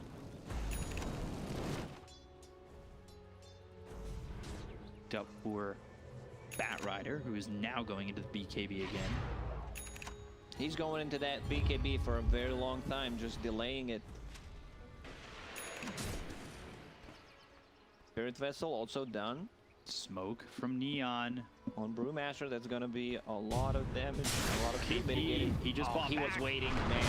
That was such a good play. Arrow hits on a KP. They should be able to kill off the Mars. Disruption save again. Can they keep KP alive? He'll get the arena down as well with the false promise. But the Burrow Strike hits from play hard. They've used the Primal Split. They've got the last one of the Medusa into the hands of Gabby. Gabby now waveform away. As they've used the Stone Gaze, they're going to continue to chase the Zeros on the side of TNC. They look over the Shadow Demon is under the tier 2 tower, but it's not going to give him enough protection. Teams is gone. Avalanche out as well as the top. Three heroes dead on the side of TNC and Neon. They have evened this game up and potentially given them their reward, which is Roshan. So yeah, they force a buyback. That was such a great initiation from Play Hard, where he goes in, waits for Mars to actually blink, and I don't think Mars blinked the full distance. So he was still in the range. Arrow. That's an Axe if they can kill the courier, but not in time. Axe gets delivered. Moonlight Shadow for the disengage. Got a sentry down, but you should be able to spot all this. 25 seconds without Mars. He bought back in the previous fight. Roshan, 1/3 of his HP. Did they still decide to take a fight? Shadow Demon needs to scout things out. Has been killed. God. Shadow poison forward. Oh, this is such a nasty combo. God. Soul Catcher into Shotgun. Blew up the brew, and that it's always going to be potent. Like this combination of these two heroes, if they're alive, you need to be very careful. I push him out of the pit. Again though, Epicenter in 10. Stone Gaze is up. No brew for 26. Are the Radiant? Are we going to go back and forth at Roche 100 times? I'm so ready for that. Ana scouting things out with the courier. They want this Roche real bad. That's Yopaj are close. They're going for the guy. They miss the arena! There's the Avalanche. It hits on a KP, but they've got the disruption on Asumi. They get the kill on a John Newell's courier. That's something, but it's not what they needed. Rana will scout it with the courier just to see that they are actually doing it. Without arena, that's their big team fight. Armel wants to jump in. There it is. Blink Lasso. It's on Brewmaster. Just came back. Oh, John Buyback is available, but TP's not ready, so he needs to be careful with the buyback. He needs to walk back straight. Arrow hits on the KP. He's inside the Roche pit. And there's the toss to throw him back towards the team. KP spear, and that's going to land. Spear. Not Natsugo. Nobody else is here for the side of TNC just yet. They'll use the Burrow Trick as well as the Epicenter, and that's not going to be on anything. The false promise committed on the KP, so a lot of these abilities down for both these teams as they look over at KP trying to get under Natsumi's out of mana. More into the Sand King. Burrow Strike hits under Natsumi, but they go after KP. They've got the Burrow Strike coming in for Play Hard. The attempted strike hits on Yopa as they get the cover of the Tiny, and now they've used that Primal Split to look over as they've got themselves a Cyclone onto the Batrider. Now the stun as well from the Earth Panda. Burrow Strike from such a distance away. The Burrow Strike hits on the Morphling. Can they keep alive the Medusa? This is a real problematic fight for Neon as they've got a double damage onto the Morphling, who's cycling into the air once again. The arena's down as well as spear that hits on another spear. They get the go to the Medusa, and they'll look for more. Waveform, Burrow Strike, turn back into the Sand King midbound. Play Hard, they'll get themselves a third.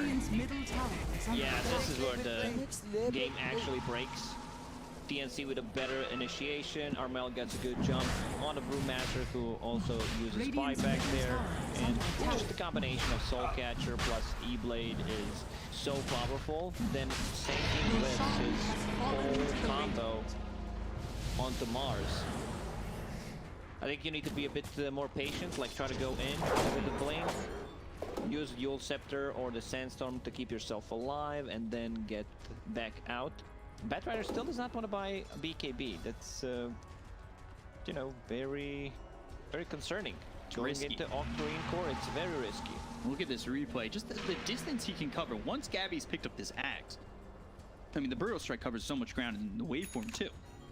Because he went from, like, in between the Roche pit and those stairs, all the way over to the tier 2 tower in just a waveform Burrow Strike. One thing Medusa needs to care about is getting her like mana down. Also could try to possibly turn off the mana shield, then use the wand charges to have enough mana for the Mystic Snake, and then replenish her mana. In that fight, she was completely out of mana, not even enough to use Mystic Snake, be more tanky. So now Morphling, as that ages, going into S and Y. Allies disappear. That seems very tanky, especially with the two defensive supports behind him. E-Blade still being built for Tiny. He went into the Force Staff. We've got Daedalus next for the Medusa.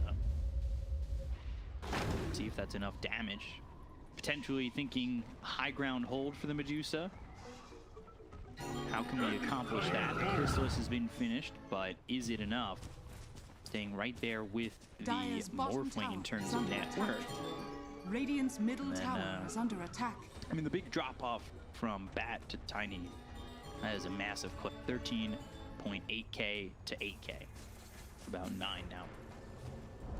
Tiny just Radiant's doesn't top feel tower as a has core been right denied. now. No. And also his item. Sure, I can understand, you know, 4-staff pusher out of the trouble. But yeah, I think you need to try to go for a scaling item. You will fall off.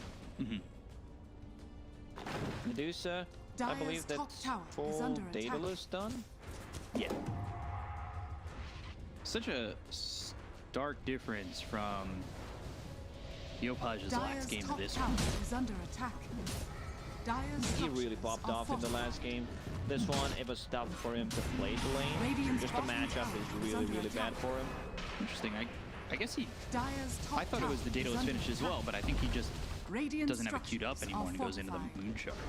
This And is that's current. definitely not Dire's the top item to go tower for has here. fallen. Sure, attack speed is good, but Radiant's yeah, I don't think you bottom get tower too is much under out of attack. that. Butterfly seems fine, because Shadow Demon will be using Disruption most of the time offensively on you, so you also want to have a miss chance. Would it Dire's even top tower be is worth under going attack. defensive in something like a Lincoln's, or is there just so much to break it here where I it's think not it's worth too much it? investment, Yeah. and it's a bit too late to go for it. But yeah, buying double Hyperstone, getting that Moonshard is a huge no from me. Buy one right now. Which becomes, does this turn into anything else? Would anything else that this turns into be worth it? Dire's 200 middle tower bonus is night under attack. vision. Maybe they want to see more during the night, but I don't think as Medusa you want to invest into this kind of stuff. It could help out Dire's top tower against the is under initiate attack. that they have coming out from the Batrider, but still you don't have any kind of counterplay to that anyway. So once he Radiant's jumps in, bottom tower is under attack. you're kind of locked in into a team fight anyway. Bottom tier 3's getting pressured by creeps. That'll send KP back. Moonlight Shadow used here by Neon. Still, it felt like with that victory at the Roche Pit, things fell into TNC's favor pretty heavily. They're only up 3k. Yeah. But at the same time, we've been talking about it and maybe harping on it. I mean, how Tiny I'm feels. just looking at Medusa hitting the Ancients. She needs like 10 hits to kill the whole stack, which is something that we don't usually see. Like, it's just not enough damage. Finishing Daedalus first would be much better. To had it instead of the Illusion. Moonshard. Yeah, just straight up damage is much better. So Still, you know, in terms of net worth, 3k gold lead, the Neon managing to find a farm on the map. One problem that I have with this type of lineup is it's really not going to scale that much besides Medusa. You kind of have Wing Burrow Strike comes in as well as the arrow. They're going to clean up KP potentially, but again, the Pulse Promise is doing the guns on the lasso. That's out how to play hard. Nikobaby the E-Blade as well as the Adaptive Strike. They get the count to play hard immediately, taking him out so fast. A look towards the rest. They've used the Primal Split. Neon maybe expecting to do a little bit more. Stun thrown at Armel. He's away from his team just a slight bit. They don't have the False Promise. They've got the Avalanche. The arrow misses, but the first strike comes in from the Morphling. That's on an Atsumu who's created the Stone Gaze. And now the Arena as well as the Spear. Down goes the Brew. They lost two. They fall back on play hard. He's going to try and get something down, but the first strike hits again. This is Natsumi getting low and in a lot of trouble, but takes out Armel first. Looks over at KP. The damage isn't going to be enough. Double kill for Gavin. Takes out Yopaj. No more Tiny. No more Sangan. He's gone again. Morphling now to focus his attention onto the Medusa. This is one shot away from getting the kill on the Oracle, but Tadeo goes down. He's down to strike as well as the E-Blade once again. Natsumi low. Natsumi gone. Full team wipe for the side of TNC. And this is actually 6 kills as they killed Sand King twice. He bought back in that fight. Neon, I'd say choosing the wrong fights for them. Already used the Primal Split to be able to control the Morphling, Medusa ulti. probably better play would try to be to just fall back and try to reset. But yeah, it's kind of hard against the Morphling who turns into Sanking. That extra cast range is very hard to Dire's bottom get away tower from. is under attack. When we look at the replay, arrow missing onto Armel, who eventually fell. You can just see in the Morphling how much he gets from being that Sand King. Burrow strike distance so much, like you just said. Like, it just disrupts Dire's the fight middle tower is so under attack. much. Like, he's hitting 3 heroes with these. He's doing a very good job in the team fights. Neon, Radiant's like top the way tower this is fight under started attack. when they jumped the Mars, Dire's great middle 4 tower staff from is the under Batrider, attack. and then False Promise. Like, the burst damage is really not there compared to what DNC has with Morphling Shotgun, Soul Catcher.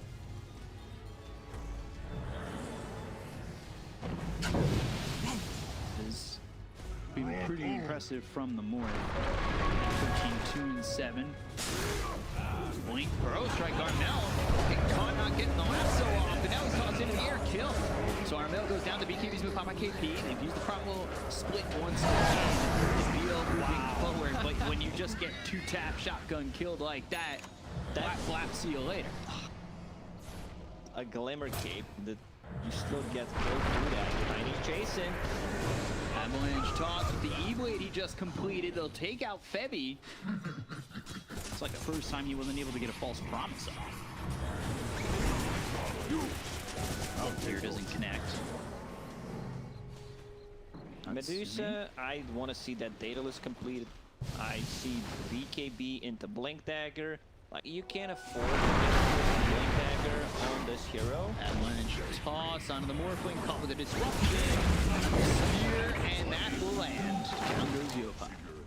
Because Blink Dagger right now is upgradable to a Swift Blink, most likely on Medusa eventually, but yeah, I just feel if you're in this kind of a spot that you might try to invest into Rapier. Is Divine Rapier the... it would have to come after the Daedalus BKB, right? Can you afford to go for it earlier than that? You could. I mean, like, the itemization is questionable on Medusa this time around. Getting that Moon Shard, like finishing Daedalus, seeing how the game develops. You can buy a Demon Edge, see if Morphling will go for Butterfly, then you upgrade it to MKB, or you just go straight, you know, into Daedalus. Both of these have a True Strike anyway, so you're kind of covered, but see how things are gonna go. Having a casual Demon Edge in your inventory doesn't feel as bad as like some other choices. Just an AK lead right now. Morphling head of the Medusa, Roche in 4. Both couriers will spot this. Ooh. Evacuate the pit, and Gabby spots it just as it respawns as he's looking for the exit. Now lose the Brew courier. Built for the Morphling. Feels like Natsumi, he's been trying to get to the Daedalus for a little while. Just 300 gold away. Potentially be the difference maker in this next exchange. Is bought out on it, and now it's going to be coming his way. Trickster Cloak, Illusionist Cape. Trickster Cloak's for the Dire, Illusionist Cape for the Radiant, and a Flicker. So, Illusionist Cape for Morphling. Good amount of agi. A little strength in there. Full 5-man team smoke. Roshan is up. Shadow Demon scouting things out with his courier inside a pit. So Daedalus already finished, as you mentioned, on Medusa. So this is where the damage is gonna come from. They need to protect their Medusa. 1 4 staff on Tiny, 1 Glimmer Cape, and the Guardian Greaves. Like, Mirana decided to buy 2 Fluffy Hats after finishing Guardian Greaves and a Sentry Ward. 1 for the Tiger, 1 for herself. Keep those ears warm. He just does not want to get blown up by a Morphling. Yeah. Oh, Spell Prism as well, found by DNC. I guess you just give that one to the Batrider. And here it is, with the Octarine Core and the BKB finally finished. 38 minutes in. Lasso cooldown, 67 seconds. Radiant's courier has been killed. Just a lot of cooldown reduction going his way at the moment. Dire's middle tower is under Medusa attack. needs to be careful. Like, if they get a really good jump before she can get the stone gaze off, I'm not gonna say they can take her down from 100 to 0, but Dire's they can put her in a structures spot are where she fortified. needs to use the stone gaze and just back off after that, which is something that Dire's you do middle not want to tower is happen. under attack. Dire's middle tower has fallen. Interesting moving from Neon. He spotted Avalanche. That's going to win, I believe. They get the Coda team. They'll look at the Shadow team. And now they get it down as well as BKB. Being popped by KP. They'll go after Yopaj. BKB's going to pop by Gavin. He's shot by double damage disruption. And now they've got the last one on Playhard. Playhard inside the sandstorm. But is it enough? Fortune Deck comes in late now. He used that Yule to try and survive, but the God's Creek as well as the Spear is there. Gabby taking off. Never not soon. He's out of mana, out of time, and out of hope. Down he goes. Gabby gets the kill onto that one. They'll look towards the rest. They'll take out Yopaj. 2 heroes gone. Disruption will lock up this Mirana. These 2 heroes from Neon are not long for this world. Kill for Gabby. And, well, it'll be one for Tim's as he bought back, and it will be a full team wipe again in favor of TNC. Neon does not have enough damage to deal with the Morphling, and Morphling once again picked up bottled DD, so this is hard to fight into. They're not getting inside a bit. Mid lane is actually being pinged out. Like Medusa against the Morph. Morph has, once he has all shifted, 51 armor, which is 75% physical resist. So he doesn't really feel those right clicks coming out from Medusa. Dire's middle tower has fallen. Dire's middle barracks tier are 3. under attack. Through the racks. Dire's middle barracks has fallen. Demolished at the same time. Coordinated demolition happening inside the Dire base and back towards Roche. Blink Dagger for the Oracle. So Febby, his positioning a lot easier to accomplish with this Blink Dagger. Yeah, Febby this time around, he had a really good positioning, got some very nice false promises off, and now back into the Roche pit after taking the mid barracks. That's Cheese and Aegis. Mirana trying to TP to the outpost. It's still not gonna be enough. Maybe an arrow will delay it a bit. Radiant are scanning. Oh, Yopaj, he gets it. He's stolen the Aegis. Yopaj showing up just like a rolling boulder. And John Uel, he's gone. They get the first life out of the hands of Yopaj. There's also He was Gem on the perfectly ground. in. Gem on the ground. No one wants to pick it up. It's big. Takes the Aegis out of the hands of Dire's TNC. middle tower is under attack. Shizu's picked up by the Morphling. So they've got the Aegis nullified. And you're working with a Medusa trying to hold the high ground, about to get to that level 25.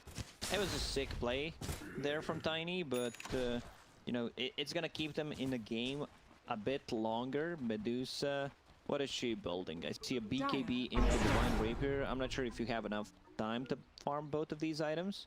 I can understand BKB against Disarm coming out from the Oracle. Disruption is something that you need to care about. Shotgun, Soul Catcher. There's so many things to focus on.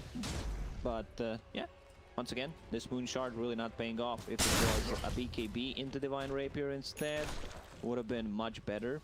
I think right now Medusa is in the spot where she might need to invest straight up into Divine Rapier just to keep them in game. BKB meanwhile, Shadow Demons picked up the Ags. Got the charges on Demonic Purge. That Ags is disgusting if you can get to it as a Shadow Demon.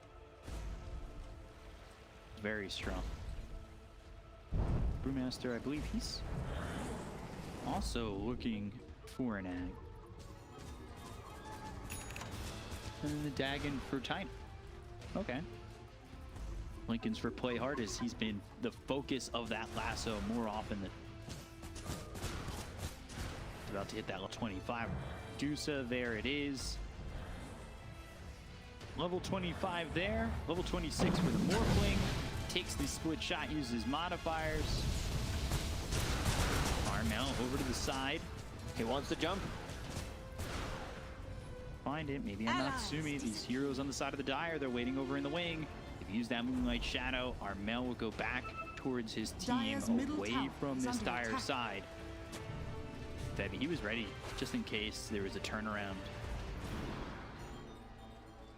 Win, not gonna land. TNC posturing, continue to hold their position. Natsumi leading the way. Is this a point where Neon should be reaching out this far, or should they just go back to their base? Medusa has to get farmed somewhere. On the mid lane, she doesn't get that much gold. Top is also not in a good spot, so right now Neon just needs to play 4, protect 1. It has to be out this far. I don't think you get anything from defending that tier 2 tower. It's much better to just fight in the base.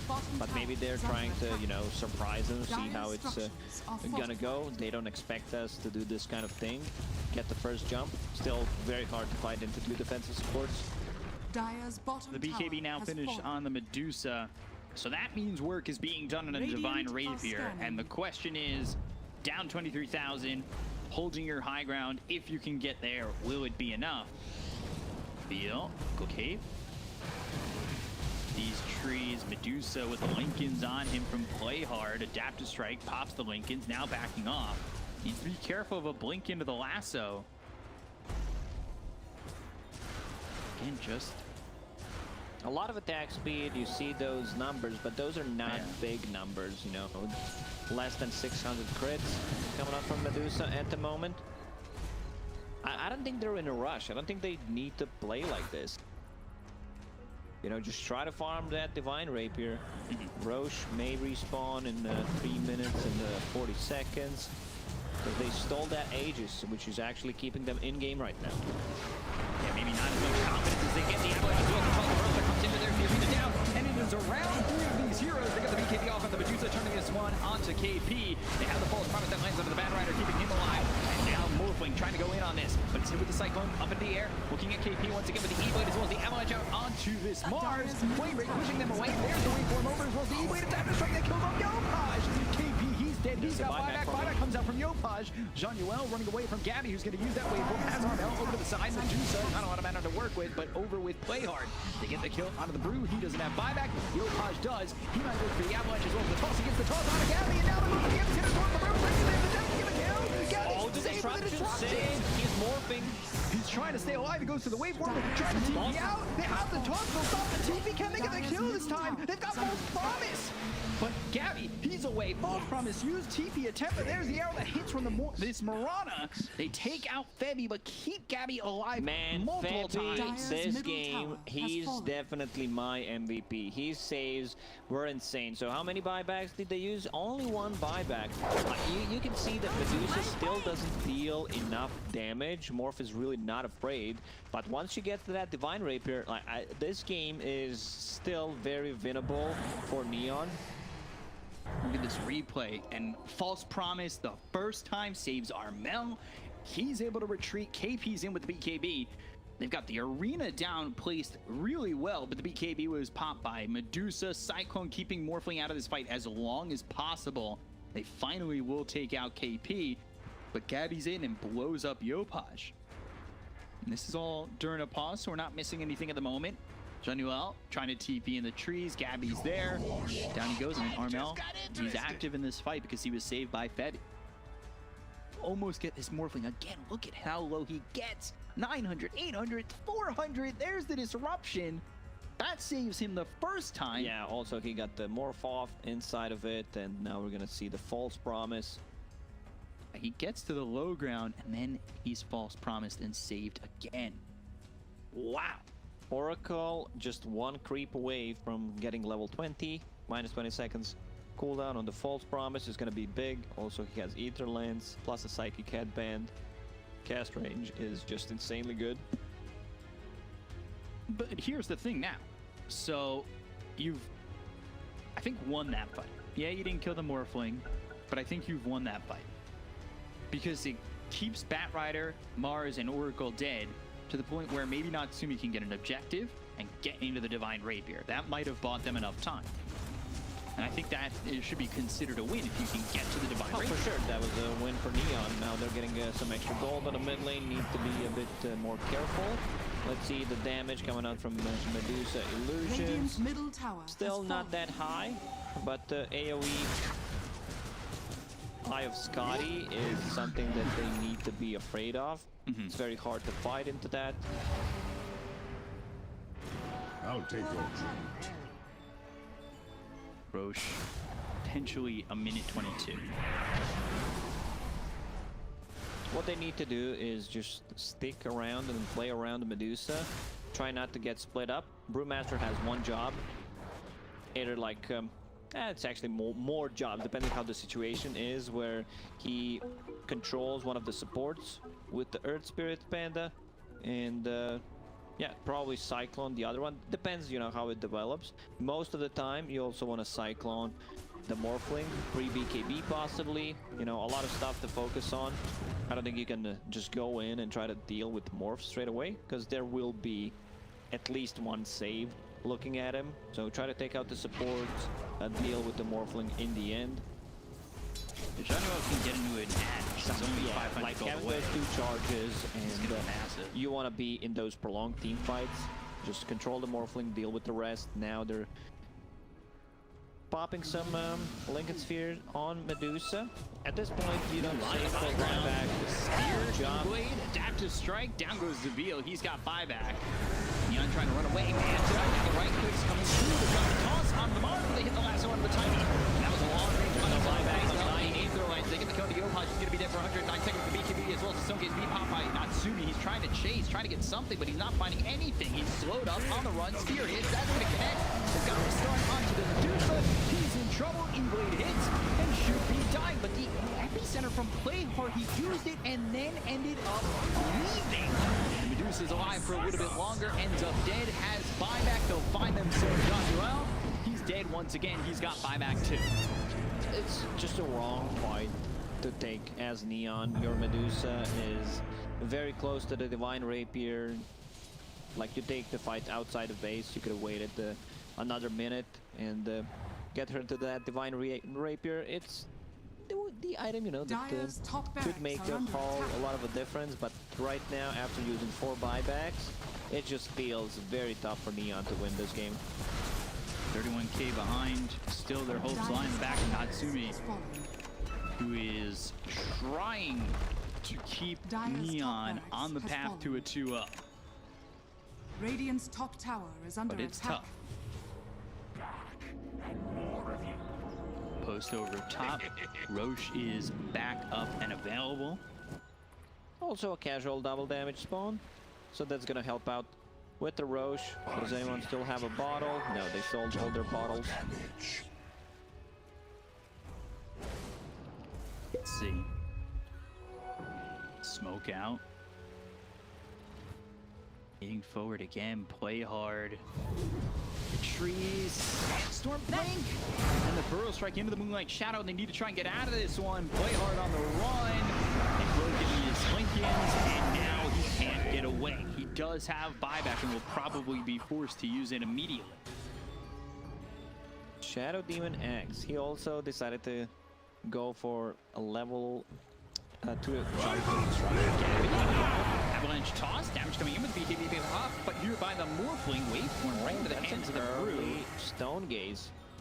But what they need to do on TNC is just go back to the Roche, kill it. It's Cheese Aegis plus Refresher, possibly on a Batrider.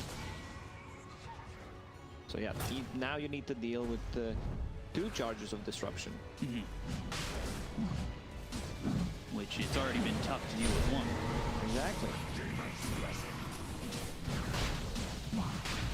1,000 gold away from the Divine Rapier. Radiant are scanning. Courier ready to pick it up if need be. Now making 200 gold. They're in Roche. They'll pick up the Aegis. Okay, so Shadow Demon picks up Refresher. Okay. So there's 4 charges of Disruption. Okay. Potentially, you know. And He already has an Octarine core. Like, Octarine just feels so good on many heroes right now because it's made out of Ether Lens. The Divine Rapier was picked up. They've got the blink as well as the toss. Arrow misses. BKB pop. That's going to be arena around everybody. They land the spear for the Medusa. Do they want to follow this up? That's the question. BKB already gone. Now looking for an opportunity. They're under the guise of the Moonlight Shadow for right now.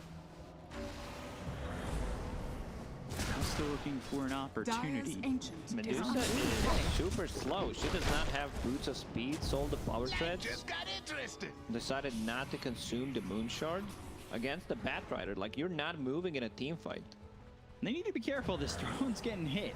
Like, they should probably give Medusa Ninja Gear instead. Like, it's agility, it's some extra movement speed. Leveler is fine, you know, 60 attack speed, but you need to move inside of team fight to be able to deal the damage. Yeah, if you can't keep up with these heroes, now he's going you're not back going to do for anything. power treads. I guess he just wants to consume the Moon Shard, understands that, yeah, 297 move speed Medusa is not going to be able to do it. Do you just consume it now and pick up brown boots? And then you sell boots 5 minutes later. Because you are going to have enough money for another Divine Rapier. I think just, you know, getting a second Divine Rapier is the play here. Finishes that power treads, some extra attack speed, once they actually get the Swift Blink. Ags picked up by the Brew finally. So 2 charges on the ulti, which will allow him to create more chaos. Oh, Lincoln swap.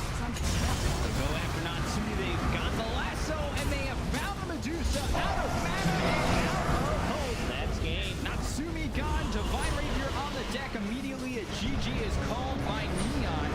TNC. They will open the series up at 1.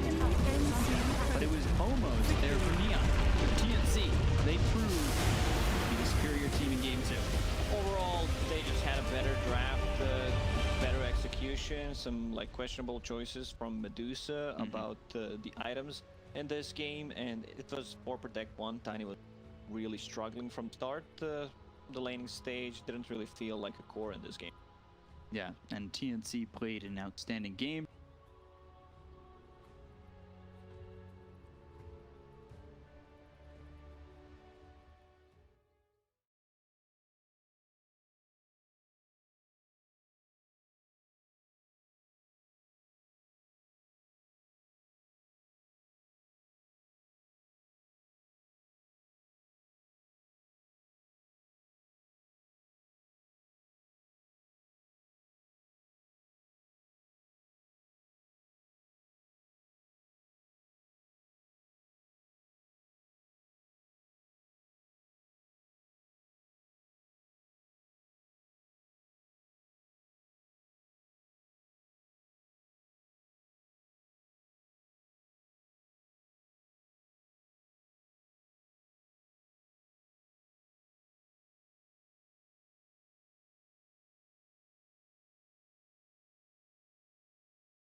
10 seconds remaining. 5 seconds remaining.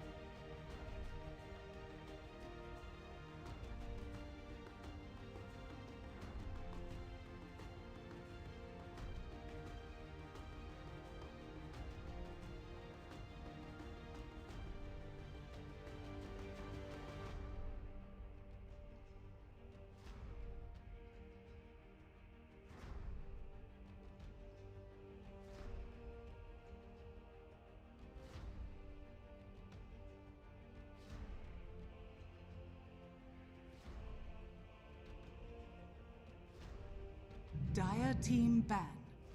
Wraith King!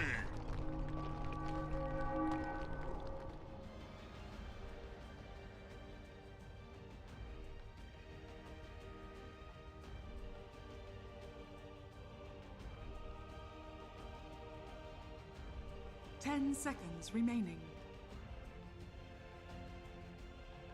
5 seconds remaining. Predators turn to ban.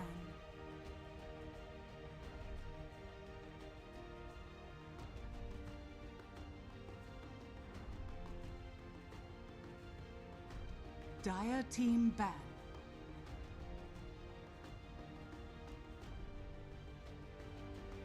TNC Predators turn to ban.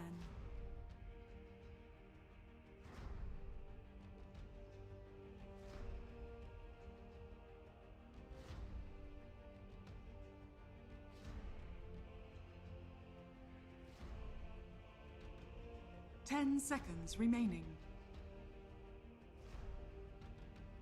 5 seconds remaining.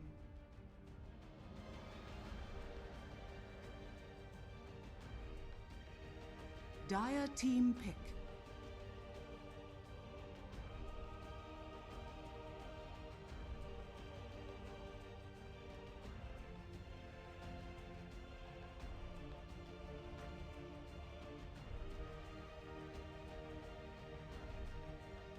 Ten seconds remaining. Predators turn. Gyrococker!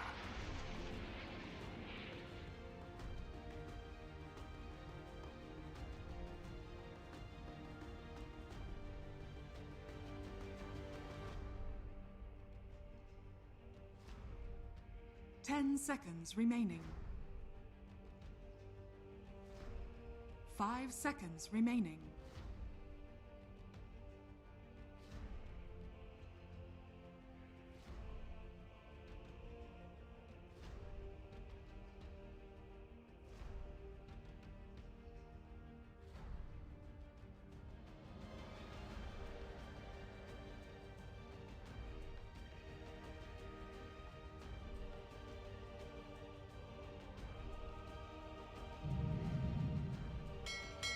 Admiral You may now Concar. select your heroes.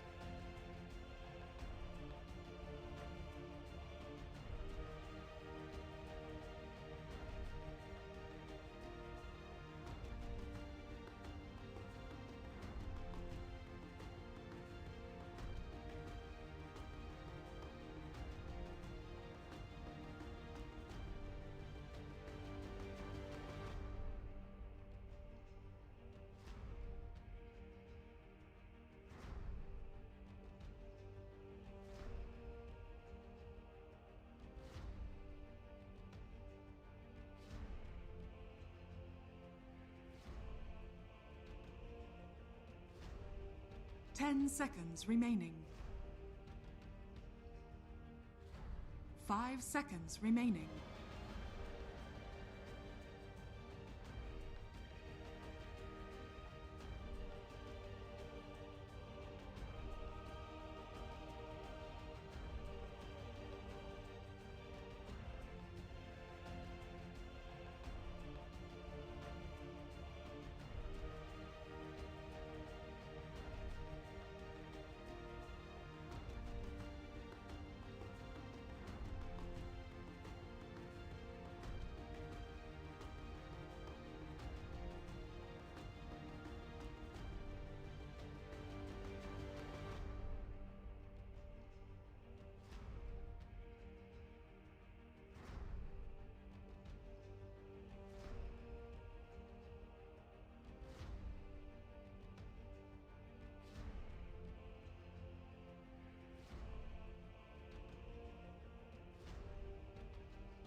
Shuffle it big up. Let's go. Show me what you got. It's Neon. Once again, yeah. I'll go with TNC. You know, I'm not a big fan of this gyro mid. It can work Great King into Beastmaster with the mana burn. There's still shard to work with, but it's a lot of golden went. So yeah, I think we can hop into the game because it feels like this one's ready. Prepare for battle. Thank you, Nomad. Ready for game number 3 here. It's not do or die time, but it's certainly time to rise up the ranks if you do win this one. Neon, they are 1 game away, and so are TNC from potentially being top of the table. I think Neon hold on to it if they win this one at 3-0, and TNC would push towards the top at 2-0. Or 2-1. 2-1. 2-1 they would be, yeah. Yeah, so we'll see what happens in this one. Both games have been very competitive and pretty close. I know the last one ends with a huge lead, or both these games are ending with huge leads, but throughout it, it seems like it's been quite a close game of Dota through. So I'm very excited to see this third game, this rubber match between the two. I'm always expecting the Windrunner in. I listened to that Slacks video a long time ago, and it was always Windrunner. But I guess it's not an elimination game. It's not, you know. Step lively now. Your admiral is on board. Now, to me on this Wraith King, you've got Gyro, which is a hero we rarely see. But it's on Yopaj, who, excluding game 1, is here with another unconventional mid. Arrow will hit, but yeah, they will not commit to it. Bottom lane, Gabby. It's a Morphling with the attribute shift. Stun is ready once again in 2 seconds. We'll eat a tango, get himself through. And the stun, and Gabby's still on the run. Here with just 150 health, so harassed up pretty heavily. Step lively This now. is Your an interesting admiral combo. I is know on the board. panel was talking about the Mirana Spirit Breaker, a combo that is completely different from the one they had in the previous game where they had Shadow Demon and Oracle both giving saves. Denied. Here, you've got a more aggressive, offensive support dude. Not too much synergy between these two heroes, relying on Arrow to hit during the charge, Greater Bash, something that's hard to execute. Spirit Breaker uses one more attack, pushes him out of the arrow. Yeah, kind of hard one, but I want to see how the mid lane's gonna go. So far, Yopaj doing really well for CS 4 denies against Kunkka. Once you start getting levels on Kunkka, it should be much easier. The constant harassment from the Tidebringer is something that Gyro could struggle a bit against. Has bottle queued up, and they're going for a bit of a more magic damage build. Has that null talisman for the mana region. I would not be surprised if you see like E-Blade. Alright, bottom lane. I was just talking about the mid, was not paying attention. I hope Vepas caught that one on the camera. Something that should definitely not happen. Like you're Morphling, getting a kill with just attribute shift, not having any abilities. Should never happen. Or, well, I guess Febby God was just bashing them. Yeah. I think the thing is, for me at least, I know you're talking about that mid matchup, but that's what interests me the most too. Like, I don't want to say it's equivalent, but it is certainly as exciting as when you see like Ori Samus, two very proficient mids just going at it, and that's what we've seen out of both these games between Yopaj and Armel. Like it's been very back and forth for sure. And we can see some disconnect between Armel and Febby here. Armel uses Torrent before Spirit Breaker arrives. This one will hit. So a lot of harassment. Yet another charge. Yeah, Can't stop it. On Yopaj going under the tower. Rocket Barrage onto Febby, taking a lot of damage, but over bottom, Deville dies again, and that's with Gabby by himself. He might get another one. One more hit. Second kill. Ooh, Fairy Fire. Can't believe it. And they were this trying to play aggressive. I don't know on how's too. that possible.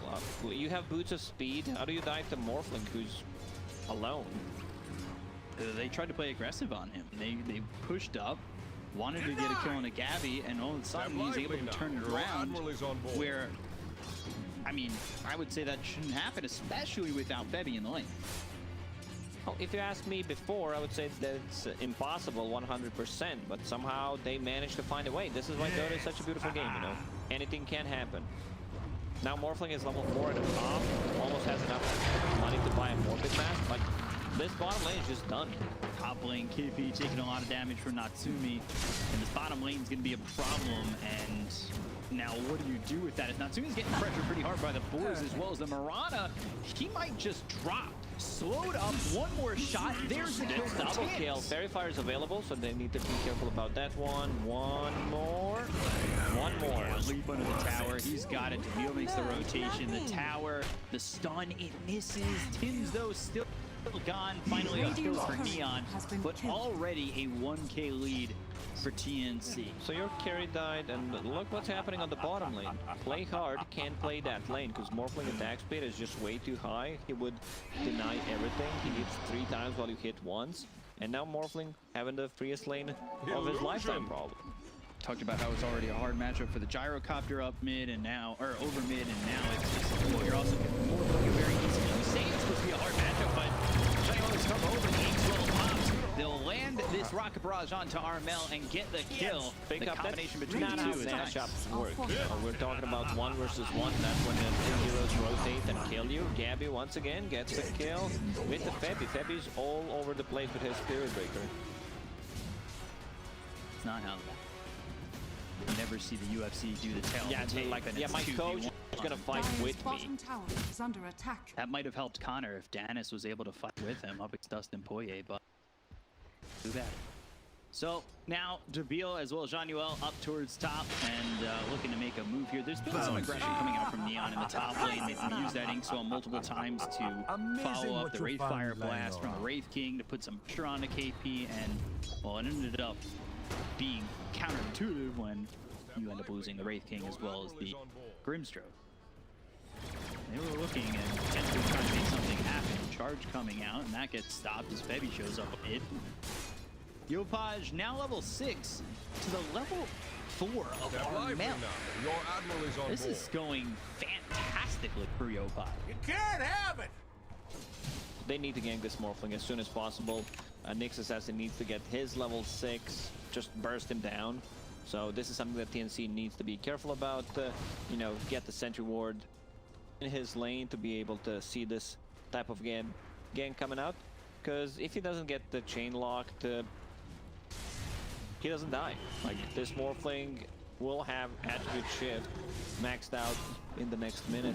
Dyer's structures are fortified. Room shows up bottom, fall down, and looking for Armel. Trying to get the torrent off, and now the rocket hits. They've got the impale, Inkswell, Yopaj, another kill on Armel. The Morphling's having a really good time, but well, the Kunkka, it's not going as well as maybe we would have thought. Certainly not going close to as well. There's constantly 1 or 2 heroes on the mid lane. Now we see Charge on play card. Let's see if he decides to use the Swashbuckle straight away, and he's gone. Could have potentially helped it, but better safe than sorry. Tim's KP up top, having a good time together. Being said, KP only about 18 net worth there with Playhard about equal, and that's surprising considering Playhard's just killed off a couple. You got a couple of kills up to Man, Gabby is just going ham. This Pangolier, no mercy. Through bottom, homie missile chasing, not as fast. The best homie missile cosmetic in the game. Tims will spot each other inside the river. Arrow hits. Tims just putting some damage onto the Grimstroke. You think he should get this kill, but now the charge is coming out. We'll turn this around, and he's got to leap to the low ground. His Embrace just doesn't Easy catch money. Plus 10 Radiant's for middle Tims, tower killing that is under Phantom. attack. Torrent on the mid lane. Well hit him. Both is available. Got the X. Call down Shippy. Gabby made the rotation. This is not going to be in time from the Dire side. Yopaj, he's killed as 3 heroes make their way over towards mid. They actually have Spirit Breaker's Courier following the Nyx Assassin to keep vision on him. Double damage showing bottom. Playhard will be the one who picks that up. Gabby not just dominating the bottom lane, he also TPs with the Morphling just to secure a kill on a gyrocopter. Wraith King, casual gloves, going straight into Radiance. Might decide to switch things up, you know, if he feels like he can get away with the Hand of Midas. Yeah. Now, Gabby came mid, and when we talked about it in the previous game, when Natsumi came over with the Medusa, we felt it was a crutch to his game. Because nothing happened after that. Yeah. But there, they get the kill on a Yopaj, and that feels way better. Sure. And he got the last hit as well on top of that. No one's farming his lane. Rocket on a mid. Dry says nice. Stun hits. Also gets on Armel. Who's been disarmed. The Rolling Thunder coming through towards a whip. Armel getting chased. Right over onto Armel, and they'll get the kill onto the Kunkka. Febby decides to just TP out. Save bottom. Sumi. TP to the bottom lane. Morphling took the tower. Man, Morphling is staying 1,300 gold ahead of Wraith King right now. Really far ahead, and Wraith King's gonna have to try and make that up with a Radiance. Is Radiance the call that you make when you're fighting from behind? Radiant's middle tower is under I'm attack. still fine with Hand of Midas. Radiant's structures A are lot of gold. Hits fall down there. That's going to be a dead spirit. Maybe taken out again with a leap forward from Tim. On a 2 Torrent misses Primal Roar that hits onto the Pangolier, but got Armel coming in. The landing out of the Potion 2. Down goes Playhard. Blood in the way. Debil and Yopaj can only just watch.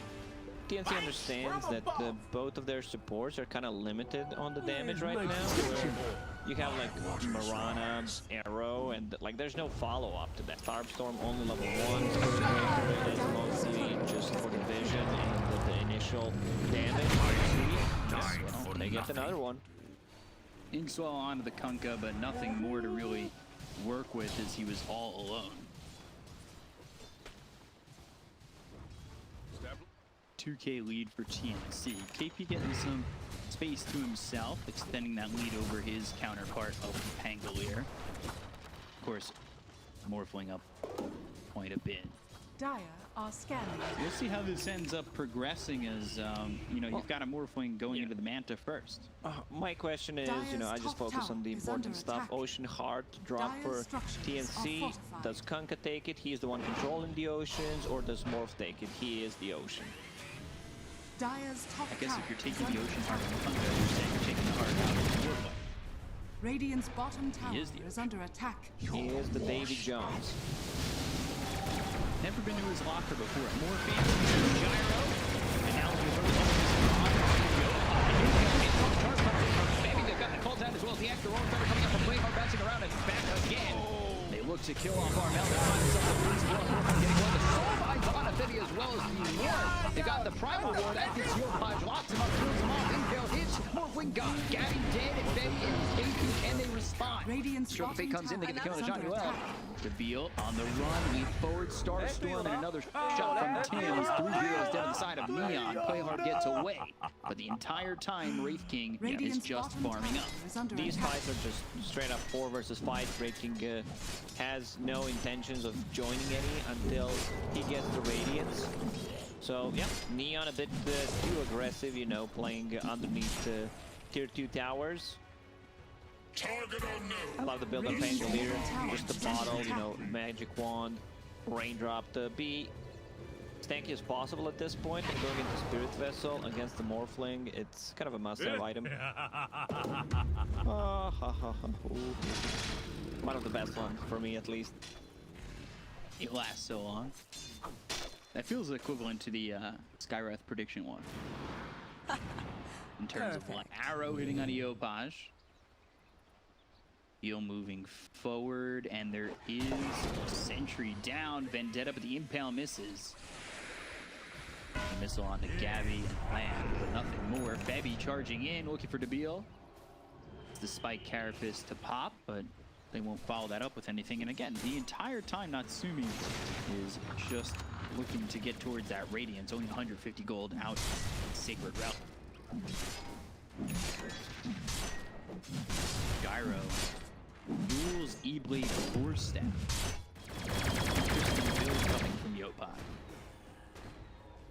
just wants to have some extra mana regen. And I guess Yule Scepter, very good. Dodging the charge. And the Conquest combo, most importantly. So, yeah, E-Blade, we've seen that before. I'm not gonna say a standard build on your mid gyro, but Dota has changed, has evolved over the time, and the spellcasters are really, really popular right now. E-Blade also got a buff. Eagle Song costs 200 gold less, so very viable item at the moment. Morphling. He's the Yasha and going at. Interesting move. Axe this early? What are you looking for if you pick up this axe? Invisibility. Breaker all day long. Double charge, lowers the cooldown. No, it's just unfair. Shadows take us. Increasing the speed and lowering the cooldown. Axe onto Yopaj coming in, but there's the power of that Yules already. They've got the ulti from Febby hitting onto the gyro. They're trying to land a torrent as well, but now the response from Neon. See how big it can be. Your admiral is on board. Waveforms onto the high ground, but Armel gets hit by the homing this now Frost coming through. And they're gonna chase this Kuska. Is there any response from TNC? He's forward into this Nyx Assassin, but they're gonna kill Armel. Gabby moving forward. I don't know if Nyx Assassin is the best Radiant's call. middle tower is under attack. And once again, Raid King not joining. He is just slowly farming. Yes. I mean, it's not slow. He actually caught up with the Morphling. What am I saying? Like, there was almost 1,500 gold difference between these two. Dyer's And because middle Morphling is tower joining is under fights and attack. Raid King just a Radiant's middle natural tower faster is under farmer attack. with his skellies. Just the 2k lead. Okay, double Radiance queued up for me. Sure. Yeah, the more burn. Just get 6 Radiance. Feel like the sun. Sunburn. Axe for the Morphling. Could be next. Blade of Alacrity pick up first. Radiant's Seems middle to be tower the case has with fallen. many of these Blade of Alacrity. Potential item to dip out in. What if Gyro is like, yeah, I'm not gonna give away Morphling flat cannon, so I will not skill it at all. It's a possibility, you know. I've seen. I'll hold that thought for a bit later. Came up in the air for the torrent. They found themselves with Soul by that. Shot this Beastmaster over onto the Spirit Breaker. They get the kill to Yopaj. Nabil comes over. They've also used that Rolling Thunder to pick up the double damage on Play Hard. Now the hits, but they wait for it. The Nyx Assassin that look over not too much. They got themselves the cooldown. That's going to land combo 2. KP on the run. Febby is 2. They get the kill to KP, and now they're looking forward to the 8-12 pops. That stuns up Yopaj. Look over and find the kill to Gabby. 3 heroes dead as Febby follows into the grave. Finally, we can see the power of Raid King. He joins with the first Radiance buyback, actually 2 buybacks committed from Skim and Yopaj. And the dust. Tim's in trouble. Raid Blast again blowing on Tim. They got so much out of this fight. Even though they committed 2 buybacks, 1 on 4. So yeah, Gyro actually gets a flat cannon, but if you are not actually like dealing the damage, because I was trying to say, you know, when Earthshaker Morph was very popular, I've seen Earthshakers not getting, enemy Earthshakers that were playing against Morphling not getting more than 1 point in the Enchant Totem. Because, like, you don't need that extra damage, you just want it to have it for stun, and you do not want to give it away. See if he holds the Radiant's points. middle tower is under He'll attack. be level 12, so he's putting his point in the call down regardless. But come down to what we see at level 15. Blink Dagger being built here for the Wraith King of Natsumi, who's sitting top of the net worth. Radiant's middle tower is under attack. And he is overtaking the net worth lead over Gabby, who has died a couple of times. Dyer's middle tower is under attack. Maybe a little bit overconfident in his positioning for the moment. Still close. And Yopaj kind of recovering to the point where he's close to the Kunkka as well. He's got that Yules and like the E-Blade. 2. Gets that stack. Look over to Beal as well as Ramuel. Coming in as Tranquils. Okay. About it. Not building into anything just yet. Only level 9. See what he's able just to being accomplish. modest, you know. I have 60 gold and I'm not gonna queue up Aghanim Scepter and Hex. Very good one to have. One of the better tier 1 items for sure. Smoke. Next assassin does not have Vendetta Yeti. Yeti. Okay, ready, but yeah. It's an easy jump onto Morphin. Something Morphin doesn't like to play. There we go. And they get the ball the stun, and no way for Gabby to survive on that one. The Torrent hits. They've got the silence on the Bebby arrow coming in. That's hitting onto the Nyx assassin. Nicely done. But Tim's still in trouble. Swashbuckle forcing the leap away. Which is really cool from Natsumi. Obviously pretty simple. Turning off the Radiance, not showing that blink in lane. Smoke over, have the blink.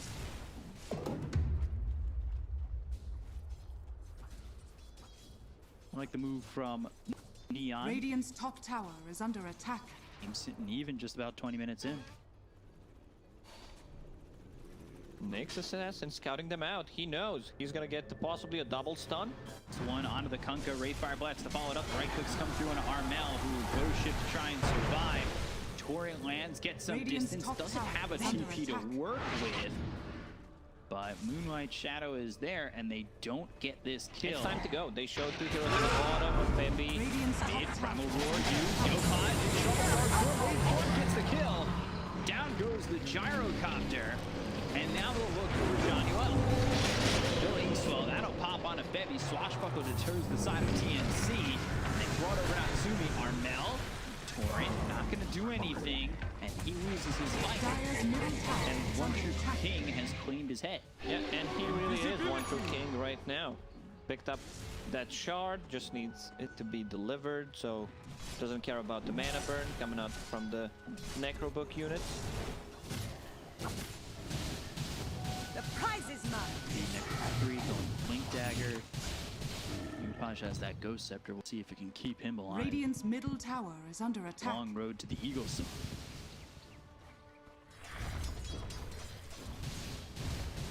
Radiant's courier has been killed. Killed? Radiant's middle tower is under attack. Into Okay, that at least he didn't have anything on the courier, was just using it to buy a point booster, so no items will be delayed. Which could have been close, considering he just picked up 1,200 gold. Timings would have been almost pretty poor had he bought point boost.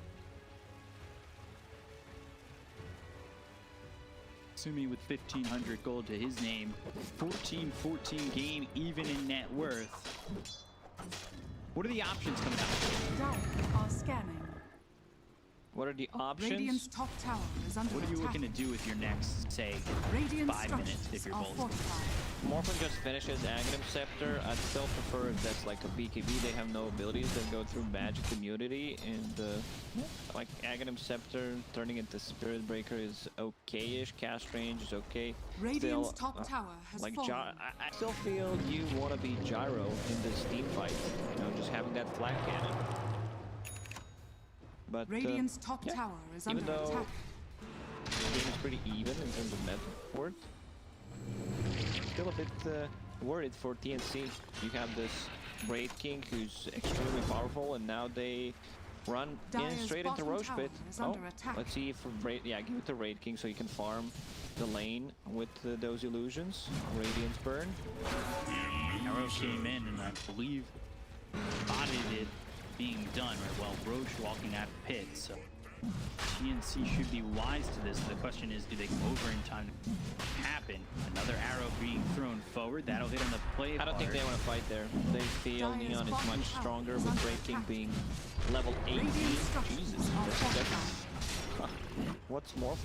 Yeah, 17, not too bad. They will get the tier 2 tower. Cam scouting things out. Tims, they land the dust. Natsumi, though. Not quick enough with the Wraithfire Blast. Arrow missing, and it's Play Hard again, who gets bashed up by the Pangolier, or by the Roche. If they wanted to go for a split push, I think TNC could have played out this a bit better. Use Morphling and Beastmaster on the bottom lane while they're doing Roche and try to make stuff happen. You know, Beastmaster with the aura, with the Necro units plus Morphling attack speed would be able to threaten the tower, possibly Barracks if they don't TP out on time. Neon. Roche this time.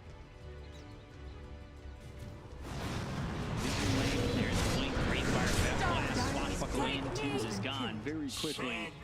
See dispatched by Neon, and that means no arrows being thrown across. They can go back in the road, feel a little bit safer. The question is this given enough time for TNC to have spots? Not really. They do not want to take this fight. It's very hard for them to go in. Kunkka, even though he's third on the net worth, he still doesn't deal that much damage with this type of an item. It's more like he wants to be tanky, just survivability. Double Bracer Hood into BKB. Dagger available on the Beastmaster. Maybe they're looking to set up. They've got Nyx Assassin spotting Gabby, who just picked up the Manta. Charge. Over to the bottom lane of creeps. They land the stun onto Gabby. Spike Carapace. Waiting for Gabby to make a move. King Swell, waveform. Still gonna chase you down, but Morphin has a lot of attack speed. We'll get rid of that. Using Soulbind. Roaring Thunder coming in. They'll call down. Sort of fate's not gonna land on the Gabby, but they got themselves finally the Blink Dagger, which helped them get the Rolling Thunder out onto the Morphling, who's able to use that charge and get away. Oh, Blade Guard, what a play, man! That was dope. The pass. That was such. He knew, like he saw the angle that he is coming from, and just DP to the mid lane, finishes him off with the swashbuckle. This just shows the level of skill that like Southeast Asia has. Not anyone else try to TP because they can't get that kill since he's magic immune. Okay. Radiant's bottom tower is Onto under this attack. neutral stack, and now Febby trying to leave. He's not magic immune, he's just strong, you know, that's what I wanted to say, but whatever. And yeah, Febby. On him, looking for the ult D. Primal Roar, both committed onto Debil. They're getting the kill on the Nyx Assassin. That's not entirely what you'd like to just get this thing. Arrow. Ooh. Forward, going back, almost spotting KP. Catch him within the trees. He's able to TP away. Yopaj, we haven't really spoken about him recently. He's got that E-Blade going into the 4-staff, picks up the regen rune. It's only level 15, keeping up with the Kunkka at the moment. I still feel Gyrocopter provides so much more to the team fight. Like, even though there's a boat coming out from Kunkka, still, like, this E-Blade, he's the one holding that Aegis. You do not want to give it to Wraith King. Really doesn't feel like they can kill him twice unless they isolate the rest of the team. So Wraith King finishes his S and Y. Teams. Well, Tim's TP, Natsumi in time. Great fire blast. The Phantom's embrace to make sure you don't leap away. And Shanuel will get the kill on to this Marant. And utter bullshit. That's a good one. Level 25 more. Some of the lines like are just too good. Radiant's Like, top tower I don't is think under we attack. appreciate enough the voice lines in Dota compared to the other games. Like Dota is just way too superior. And the thing that heroes say, bullshit, dum-dum, whatever, just makes Dota such a beautiful game. Morphing it is in. Radiant's top Survives tower with is Seal. under attack. Lands a stun, but it's dead to rights, only extending the inevitable. Radiant's top tower This is fallen. still a lot of heroes coming down on an Nyx Assassin, where Natsumi's just farming. He's sitting way ahead of the net worth now. Like, they haven't really done anything to stop this Wraith King. Dire's middle tower is under You attack. can't really stop him now. Dire Mana burn doesn't structures work are against them. Aghanim Shard already consumed. Cloak of Flames also picked up. Like, this item feels really, really strong. Some magic resist, armor, 45 damage per second, like on top of Radiance. So that's a lot of overtime damage. Rating for now. just decides to keep Orb of Distraction, which, you know, is a much better choice for him, of course. But yeah, Pango holding on to Awful Flames at the moment. Arches. Oh, it looked like they were both gonna come in. Now that is a scary sound, the double roar from Spirit Breaker. They find Conan.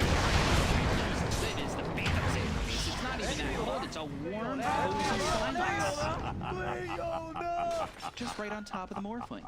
No way Dire's for Gabby to bottom get tower out. is under attack. Scary sound when he morphs Radiant's middle into tower Spirit is under Breaker, attack. even more scarier sound when he dies. So yeah, seems like an easy tier 2 tower on a mid lane. Radiant's middle tower is under I like that. He's going towards Radiant's AC. I courier saw has been killed. Abyssal Blade Radiant's being queued middle up tower at has first, fallen. but yeah, he changed his mind. Like even more tower damage combined with the Orb of Destruction. It's just gonna feel good. Sumi going onto the high ground, looking at Radiant this tier structures 3. are fortified.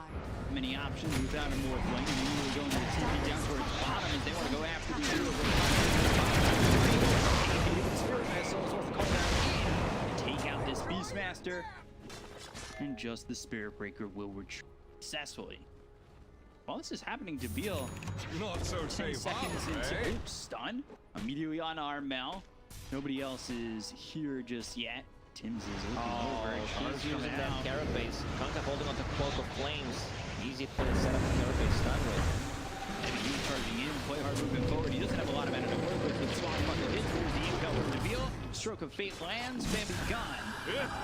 And back mid onto the high ground again.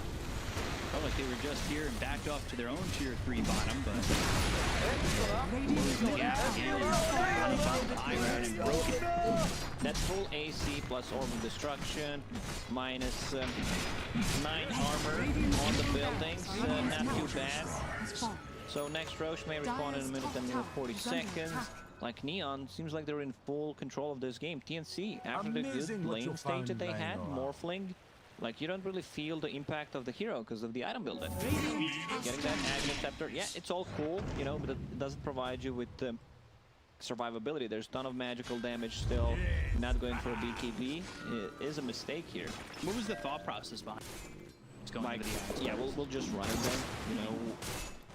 I'm having such a free time. We get a couple of kills. I'm gonna turn that Aghanim Scepter into BKB easily. You know, let's see what they can turn this one into. Yeah, they will catch the Morphling. They've got the call down to the Ink Swell. That's about to pop. He's not Stun morphing. on the Morphling. They get the go to Gabby. They will go to the Spirit Breaker. Charge is not going to be available for him to get out as the Rolling Thunder comes in from way hard, knocks him up into the air, Dire's middle tower falls is to under his attack. death. BKB, TP from Armel. That 10-second BKB.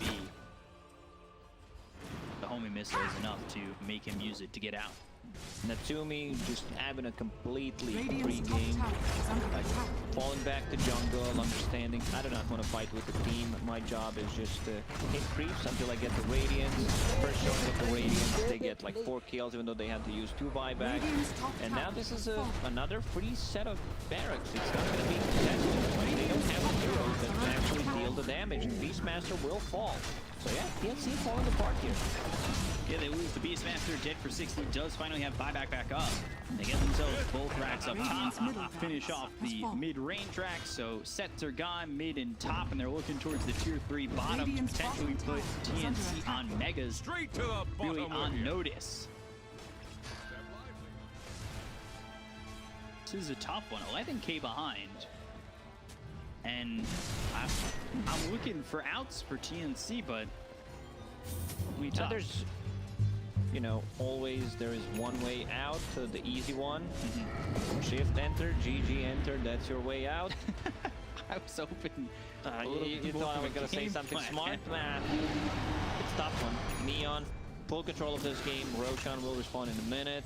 Just wait for that, get the G's, get the Ages. Like you can literally feel like this next fight could potentially be 8 versus 5, but yeah, Neon seems like they want to close out this game instead. They're going to put the pressure on over bottom while, boy, these heroes are top for Radiant's bottom TNC. tower is under attack. Allies disappear. Natsumi obviously leading the charge. Has he had to reincarnate yet? I don't Nope. think so. He's only died once, and that was up towards top early on into the game. I think it's time to fall back. Like they can still deal with the Raid King because there's no BKB, and if he's just pushing like that, could be a bit problematic. There's no reason to rush things here. Roche is a much safer choice, but yeah, you know, watching some of these Southeast Asian teams play, when they are ahead, they just want to close it out. Arrow hits, that's on a Natsumi, they got in swell, call down to protect. They attack, but they also protect, and well, that's what they're going to do to keep Natsumi alive. Still holding on to that reincarnation. I'm not sure they could get the second life unless everything really falls apart from you. Dire are scanning. If you were to give him an Aegis too, lively now. Your you had admiral to is kill on him 3 board. times. That's thing either. So now they are inside a bit. Like you give Aegis, Radiant are pure scanning. gyrocopter. Eon disc already completed on gyro, so it's like the first jump is not gonna be available. Against Assassin. Also building one. They just want to survive through the initial stun. Oh, baby. I mean, God, something's happening, but he was stuck. The Lincoln is popped in the kill. The Aegis now into the hands of Natsumi. Like I said, killing him once, maybe. Killing him twice, probable. 3 times, impossible. Gyro feels secure because of that Eon disc that he built. Does not feel like he needs the Aegis, and they can slow push with the Aegis on Raid King. I hear a BKB.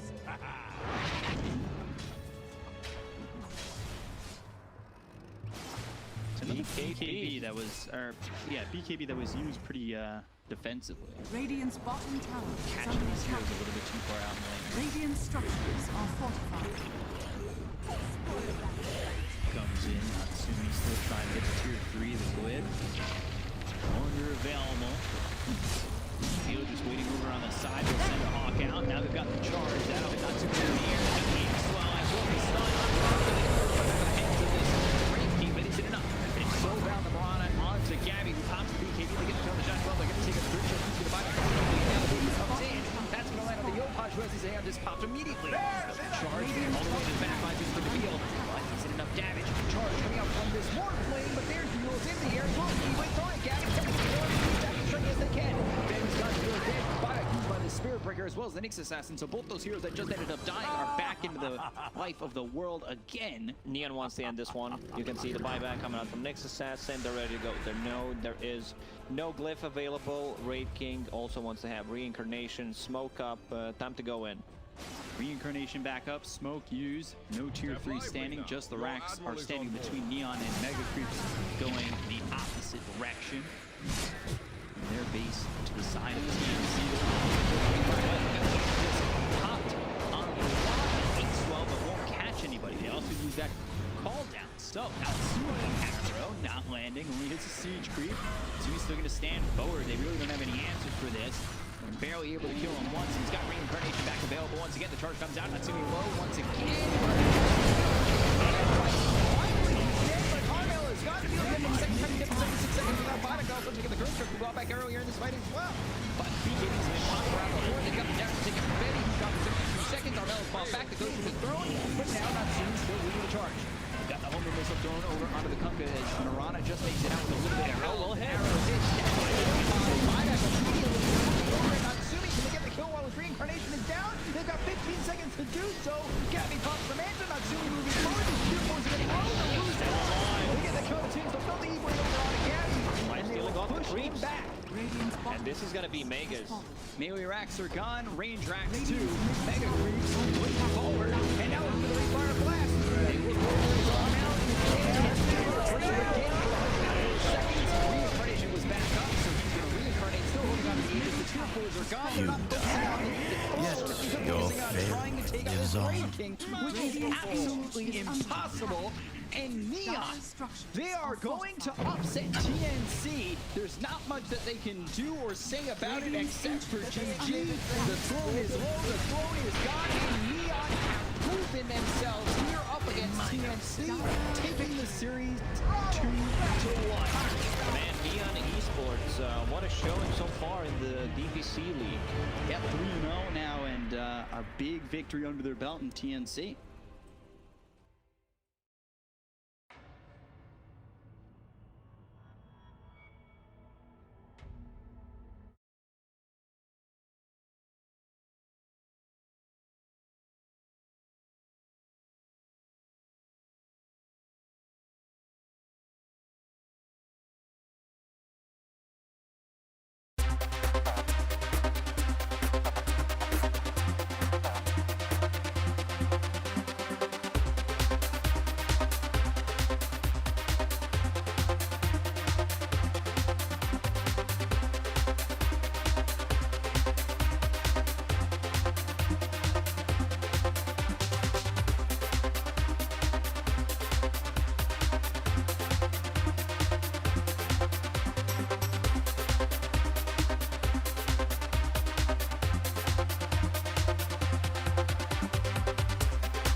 Radiant team pick.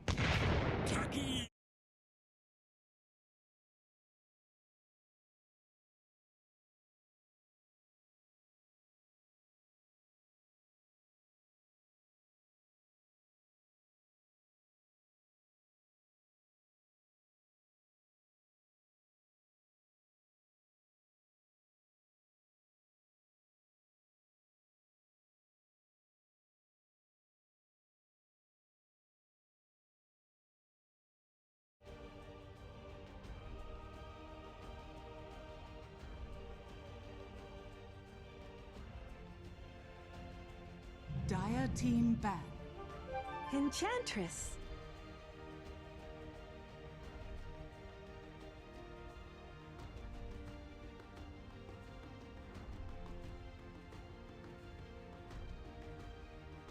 Radiant team ban. Dire team ban.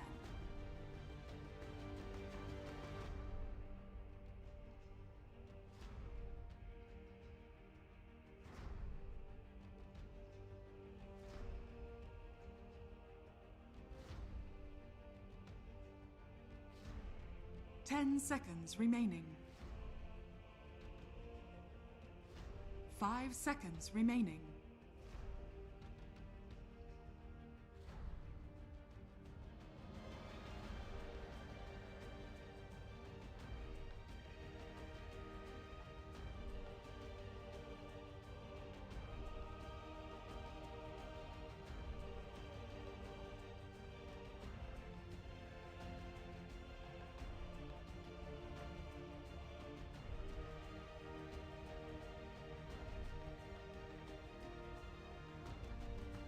Radiant team ban.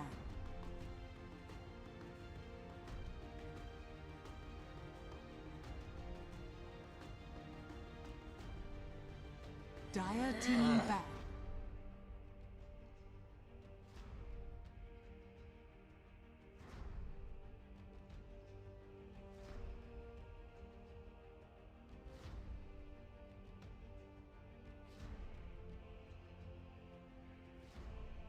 Ten seconds remaining. 5 seconds remaining.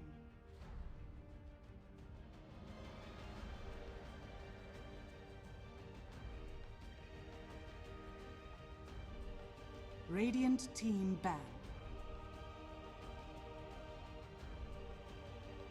Radiant team pick.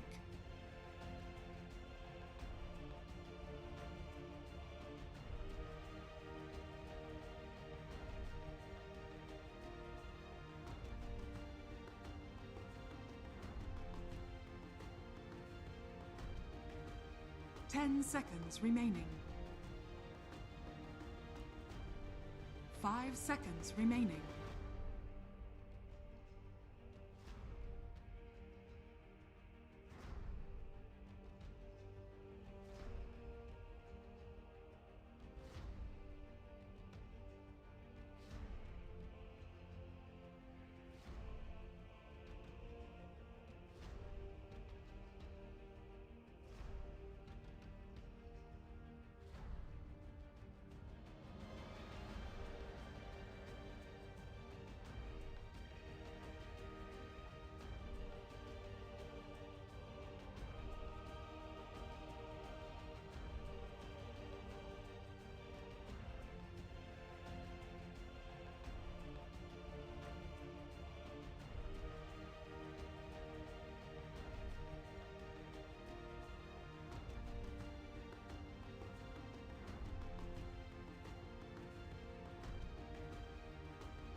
Dire team pick.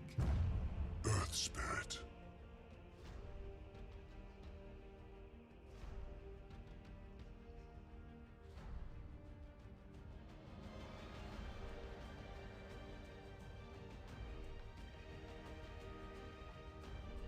Ten seconds remaining.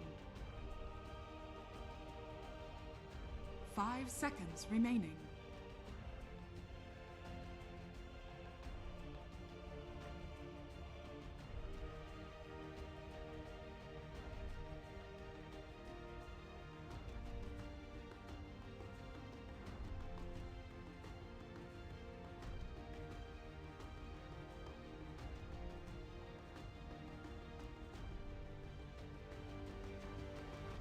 Radiant team pick.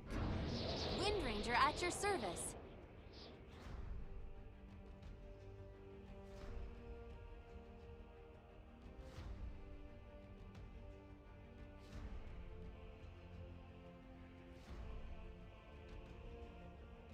Ten seconds remaining. 5 seconds remaining. Dire team pick. Enigma.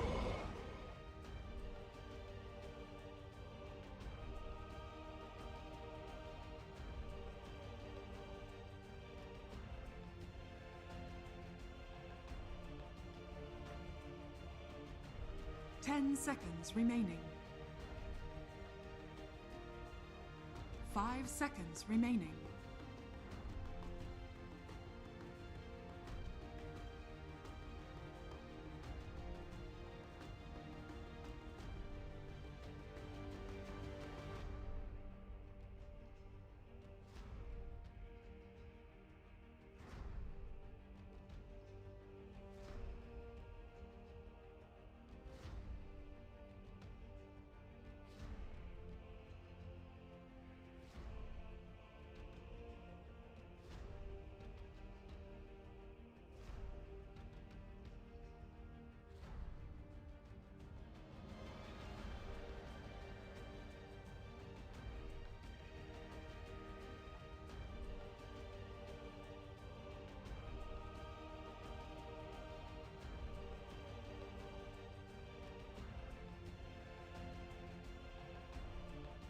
Dire team ban.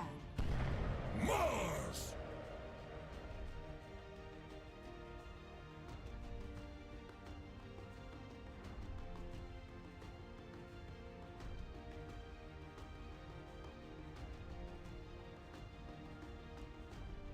10 seconds remaining.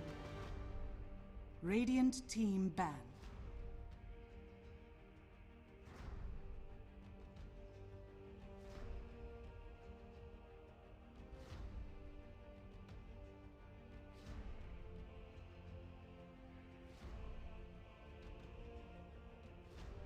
Ten seconds remaining. Dire team ban. Radiant team ban.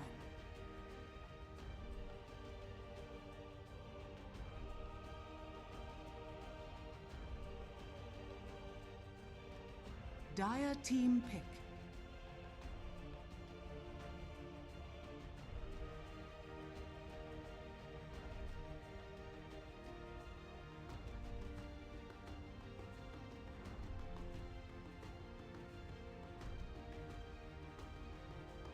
Ten seconds remaining. 5 seconds remaining.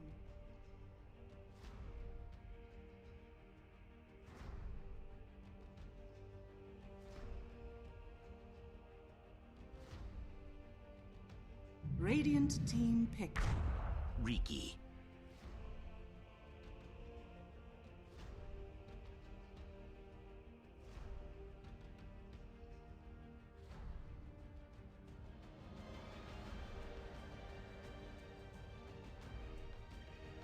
Ten seconds remaining. 5 seconds remaining.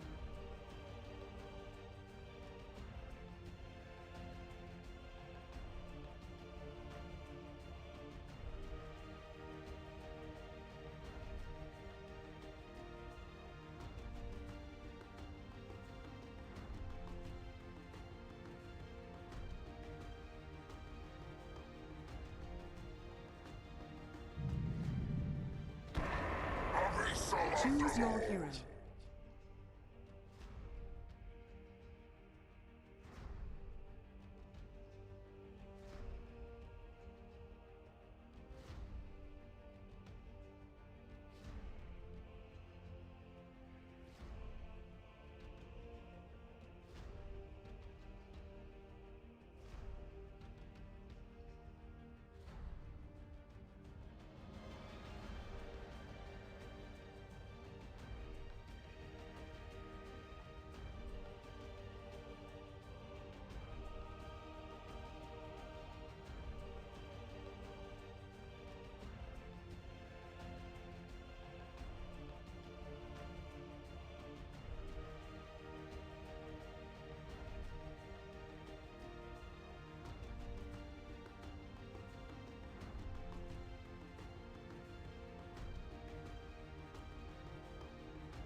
Want to go first? Sure. I love Bombi techies, or hate it, depending whether it's my team or enemy team.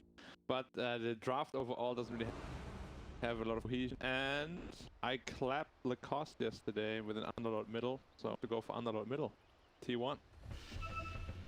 Real quick, Prepare look up me for with this battle. one.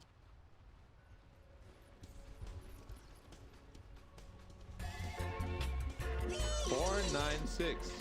breezy. Can't be seen, gotta trust me. Yeah. I love winning. I love winning.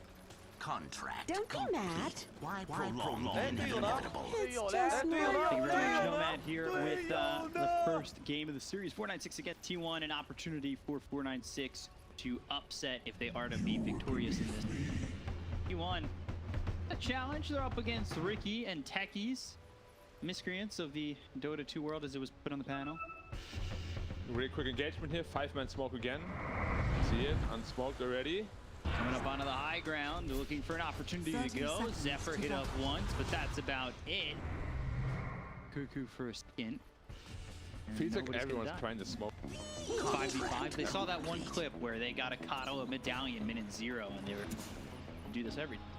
It's actually crazy. Like, I think Neon did it 3 games in a row, where just 5-man smoke until the enemy high ground somewhere. And of course, the trick gets old at some point, you know. You're not gonna fall for it anymore. Maybe next time we'll see them 5-man smoke from the other side. Begins. You gotta, We'll yeah, see. you gotta try and like mix it up, right? You can't just go the same way every time. What is Bombi doing here? Don't be He mad. is Why playing prolong like the a inevitable? Oh, you want to get the... gets idolized. Oh, that's nigh. Bombi's such a... How he said first blood. So Zephyr gets first blood on Bombi. It was What is It happening? was worth a shot. This is the way of the techies. And a little XD from Cuckoo in the all chat. He does realize Eidolons have 50% magic resistance. And Techie does not hit for a 50 damage. What? Mid-Ricky, actually. I thought it was going to be a mid-Wind Ranger. And a parry Ricky. I don't know why they put this Ricky middle. It's a terrible matchup against Thunderlord. Absolutely It's terrible. not going to be fun. By the way, he recognized when he was about at the peak of Blast Off, and there's no way back down except on top of the Eidolons. He was a group. Misjudge this, and I'm interested to see how he's played because I've heard about the Bombi techies, and what I'm going to be comparing it to is the Jin-Q techies, and You're already not impressed. well, it's not that I'm not impressed. Jin-Q plays it from the 4, usually lanes with Faith Beyond. They give Faith Beyond a hero where he can maintain his lane by himself, maybe back towards the tower. Denied. And then you'll see Jin-Q stack the triangle and take those camps himself. He stacks his own camps, takes it as quickly as he can, and he's usually in the top 5 of net worth, which is wild. It's gonna be wildly different this game for sure. Already his start not looking too hot. It's not the To the tower. give him first blood. Getting XD'd. The tech is live. Carl's actually taking a lot of damage here, but so is Hung. He was outside the Firestorm. Pops the Fairy Fire. Carl goes to the teeth of the Quick Strikes. Both committed. Get that kill into the Underlord, who only TPs back to his number 1. Go again. Go. This isn't really good. He also has a wind run, no levels of power shot. And of course, Eng, one of the better heroes against both of them. The Spirit can get purged, and the Wind Run can get purged. So they have to be really careful in this lane here. Monkey King should just be free farming, and he is. 15 CS, Underlord 15 CS, lanes are going phenomenally. I do not thank. Going really well for T1 in the play. I'm not sure what his techies is gonna do, but you know, that's the beauty of the techies. And you never know what's coming next. I will say, I wish I had a live mic Nomad, because he made, you know, I guess on the calls. He actually was thinking this techies is going to do something. And he's dead for the 2nd time. And so does the Elder Titan. Both Bombi and Husk. I just like to hear a Nomad mic'd up one. Gives up that first one. I failed you. I can blame the cards. This is the moment he realized. Give me more! So it's already a 1K lead. You got the 3 cores on the side of T1 already top of this. Yeah, so the problem mid lane is you're working with like a 40 damage difference. Yeah. He has a -10 and other has a +30. Ooh, okay, blast off. They've got the silence. Wing strike committing to it, tricks the trade to get the kill. Zephyr's here though with roller smash, the tower shots, but too much armor. Not the damage. Too much armor on this Ricky. OS fraud. Balance. Where? Yeah, but Waymon, he gets taken out by Hustler. They're quite aggressive on DPC over bot. They have to. Yeah. But still, this Monkey King absolutely free farming. Just compare it with the CS. Offlane Wind Ranger 5 CS, Monkey King 23 CS. Yeah. More than 4 times.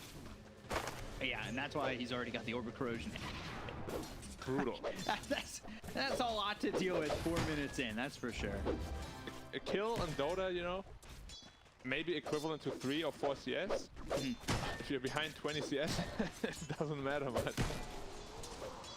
Take a look at the net. It's Monkey King at 2200 and Windrunner at... Yeah, and Enigma also at 1800. Top 3 net worth, all by T1. Yeah. Mars competing, but, you know, Ricky, he's back, Windrunner's back. The Windrunner has less than 9 than CS the Ricky. 28 CS Underlord. Yeah, it's... The matchup is so bad. I can't believe they did this. Well, I mean, where are you putting the Ricky? Like top, right? Yeah, I thought it was just going to be a carry Ricky. Top. Yeah. And then you put the Wind Ranger middle, which is completely normal. Primal spraying out of that BD. Balance strike. A couple more shots. With a select clarity. Blast off comes in. They keep that BD alive and get another kill on a White Mod. So Bombi coming around more so with that blast off, but eventually White Mod loses. Wild Wing Ripper ripped him apart. DPC dying to a creep. Couldn't get away. How does that feel? Probably not that feels good. pretty bad. Because I think he thinks he gets away. You know, the lane kind of recovers a little bit. He, you know, trying to make something of this lane. 1400 net worth. All 3 lanes are really struggling. Yeah. The Techies is rich. He's 1900. Yeah. Is it a core Techies? And he's stacking. There goes. Well, that's the thing. Like, when you watch Jing2 play the Techies, he usually does become kind of this 4-ish Techies, but he does so in a way where he doesn't take farm away from his core. This Ricky is getting cold at this point. It looks bad.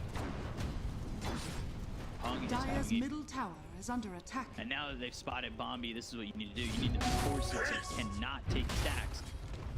Ace popped. Zephyr coming in. Shoots it in trade. Bit of malice. With the roll coming through. Hung dead again.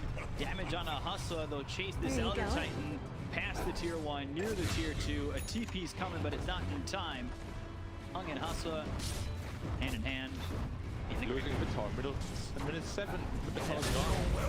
Bombi and Red are going to be here to try and make something happen, but there's not really much you can do. And really, Red, he's dead. Red dead. There's no redemption here. What is happening with 496? They're just falling apart. They're playing hyper aggressive and like from behind.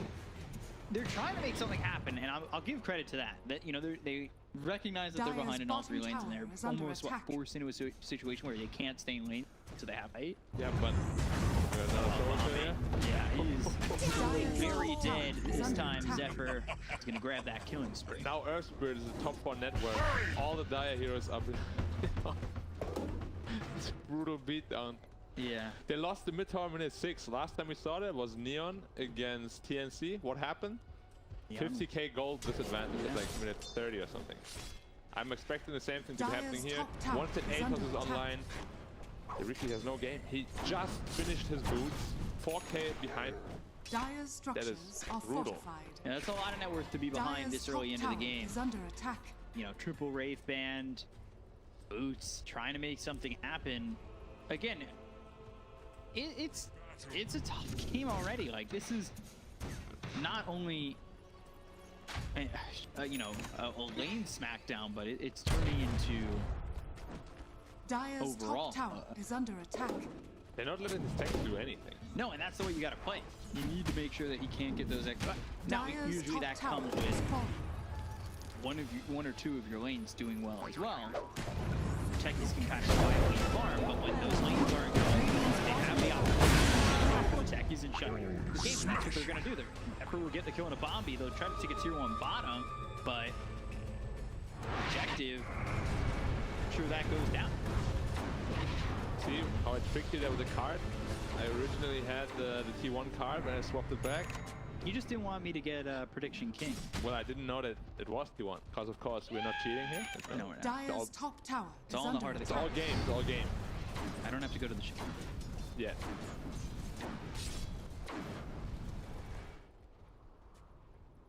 $5K lead here for T1. Radiant's middle tower is under Minute attack. 9. Fairy's Trinket is good though for techies. It's Great. Did you know the bombs don't actually increase in damage for spell amp? It says it does, but it doesn't. You can test it in demo mode. I tested it. Is intended? No, but it didn't work. I bought a Bloodstone, I thought I'm a king. They still only deal 800 damage. Great. Yep, techies need buffs. They're all having a blast of a game. Look at this Earth Spirit. He's the same net worth as the highest net worth here on the diet. He's going into a blade mail straight. I like that. That's usually that move you see when it's a chat move. Yeah, I always love seeing it, yeah. You roll in and you blade mail. Gotcha. So was looking for the Uber ride mid, but he canceled his order. He didn't actually cancel his Uber. He went through with it, but Earth Spirit was out of it, so he was like, oops, gotta roll out of here. Well, that's what I meant. He, Earth Spirit ordered the Uber, and he canceled his ride. You mean the driver canceled the ride? Yeah. I was out of here. I don't want to be in this neighborhood. But yeah. Radiant's bottom tower is under attack. Where's the comeback play for Dire? Techie money. I die again. Looking through the balance down. Firestorm, midnight pulse, all a lot for Bombi to deal with. He's dead before his crate explodes on the. I never understood how it worked. Like he's dead, but he still explodes.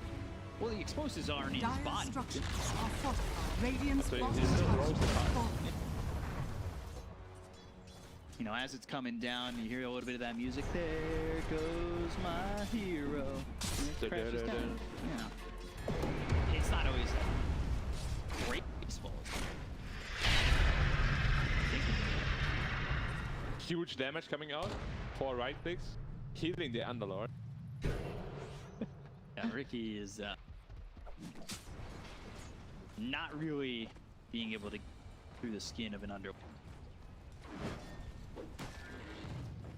You've almost got the Battle Fury on Monkey King. Yeah. He's super farmed just to this point, and Underlord's keeping up with him. Like, you say Jack, he's super farmed, but then the Underlord is right there with. Yep, and so is the Enigma. Yeah, they have no Enigma counter either. It's kind of great. Almost brings their Enigma, 400 net worth. More needed. Atos soon completed on the Underlord, and then it's go time. Spotted. Minimalist the roll in again. Carl's here with some help. Carl's the one who gets the kill. Hung just getting ripped apart. Like we said, there's just not much he can do. A couple of tips back and forth. Getting some shards that, from what I've been told. At all, yeah. Just get refunded after the game. Dire's middle tower is under attack. I agree. At least if you make a misplay, to feel better, you should get shards. Yeah. I wish they would up the amount of shards you can give. Based on how bad the play looked. Radovic is picked up by Carl. They've got Geomagnetic as well. Minimalist here. Cuckoo nearby. And another kill for the side of T1. Now 12-3. 7K lead just 13 minutes into the game. Earth Spirit getting closer and closer to that blade mail. And this is just big items coming in for T1. Well, 496 are still kind of working, getting their first established item. This is like this kind of situation where in a pub game we would just AFK in a fountain, go next. But obviously they don't have the luxury to do so here. Every game is utmost importance. I believe 496 is 1-2 currently, right, in the standings.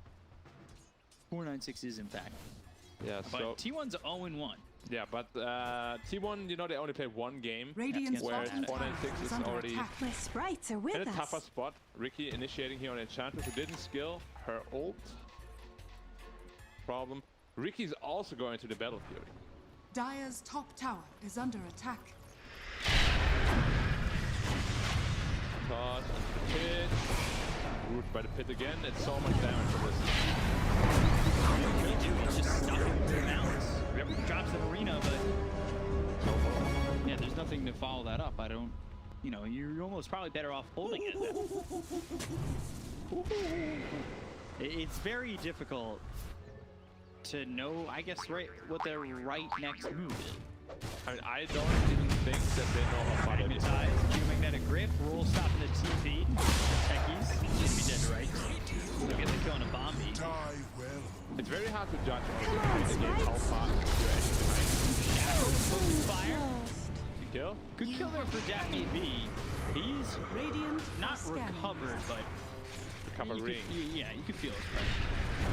Another spin, ace-on combo, and the monkey can that's brutal. That actually just looks criminal. That's illegal. He's just stuck in there, getting beaten up by the monkey. That is for sure. It's just more insult to injury when, you know, you're just getting bullied like that. Bully beat. They're getting bullies. Probably the best term we can use here. 9k net worth behind. That is one of the biggest dominations we have seen. I think even the Neon TNC series wasn't nearly as bad, right? The first game. You didn't see that coming. Bombi, you know, we always love to praise him. This game, it's been a rough one. Another initiation on a roll here. He got the damage. Geomagnetic grip, nothing he can do. Tries to get a blast off out, but now it won't land. They got the black hole. Sweep is in on the underworld as well as the Enigma. Drops the arena, but he's still standing in the Midnight Pulse. Trying to escape with that ulti. Cuckoo, he drops, he stops the ult. They got the help from Monkey King. Jackie's in, and Jackie's here to get some kills. Daffy B forced to run, Hustle gone, and only Windrunner survives the engagement over bottom. Yeah, Mars, very interesting decision. He ran back into the Firestorm and the Midnight Pulse. He was actually alive, but turned back in to... Sure what the play there was, but... Find Bombi again. Bombi again, yeah. He found them with the blast off. It's just all over the map. Like, they're just getting beaten down all over the map. Ricky needs space to farm his Battle Fury. No, don't think so. They're just not getting any. This Wind Ranger, I think that's going to be their first quote-unquote power spike. Take it again. There's nothing he can do. Geomagnetic grip is well magnetized. That gets committed. Two-man sweep. Maybe you could do something with this, and that's a combo where Bombi gets killed on his Zem for a little bit of revenge, and he'll get a second. These mines do hit pretty hard, and that's worth it. Okay, so that's a glimmer of hope. Yep. Immediately a pause. Trying to get into the head a little. Called. Maybe they just want to get a little bit of a breather. Yeah, in all fairness, probably Techie's Mass is one of the most annoying combos to play against in the game. So probably even if you're 20k behind, you can still stall the game for quite a while. It's just, you know, if you're actually just getting contained in your base, which is looking more and more likely, you're just delaying the inevitable, you know. You can set up with more, right? Quick replay here. We see the sleep into the spear, into the two mines. And they did a lot of damage. And these mines over here. Yep. Don't know how many dead were. 2 or 3. Chances, of course, very squishy. I can't believe the Techie's mine actually did 800 damage. His proximity mine. It's brutal. It's like 1.5 fingers of death. But it's not even maxed yet. It was only level 3 mine. Okay. But where do you go from here with the Techie? Like, he has a 4-staff, so he can make some cute plays. Yeah, but I just mean like map control wise, like you always kind of want to just play in one part of the map, right? Like either bottom or top half, where the enemy can't go-to, right? Because there's just mines everywhere, you don't feel comfortable going there. But right now, there's just no offensive mines because he keeps getting killed when he goes to those lanes. Earth Spirit always right on top of him, same as Enchantress. And I feel like the techies can't really play the techies game. Yeah, it definitely doesn't feel like an open techies game like we've seen some in the...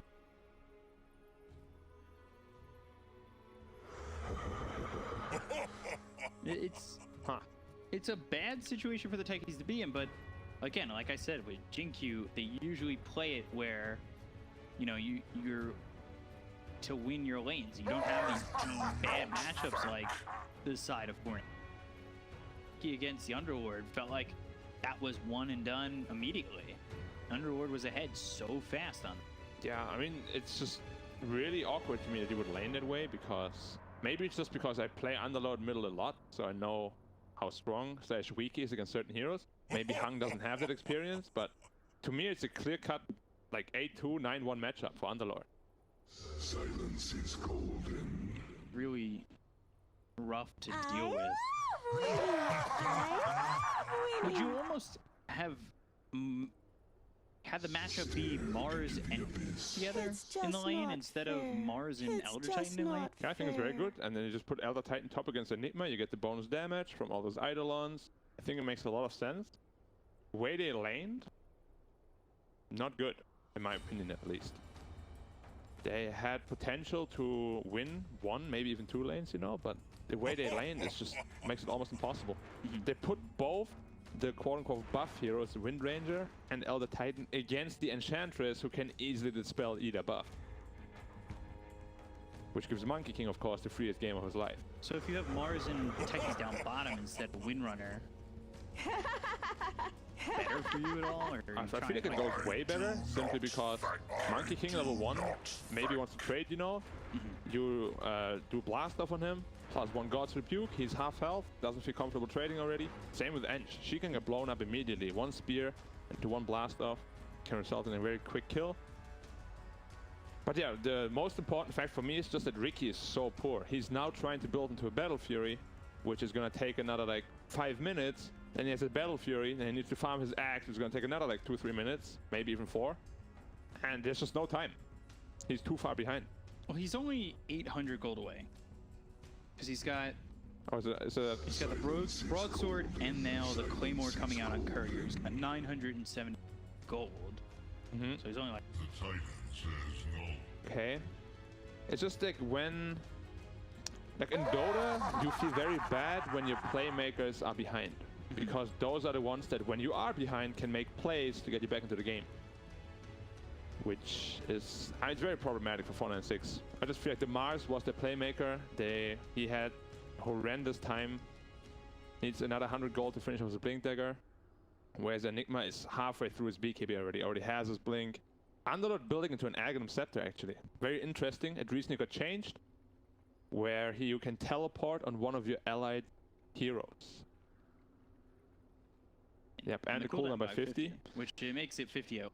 Yeah, it's a super good Aghanim, simply because you can turn a gank around super hard. Connected.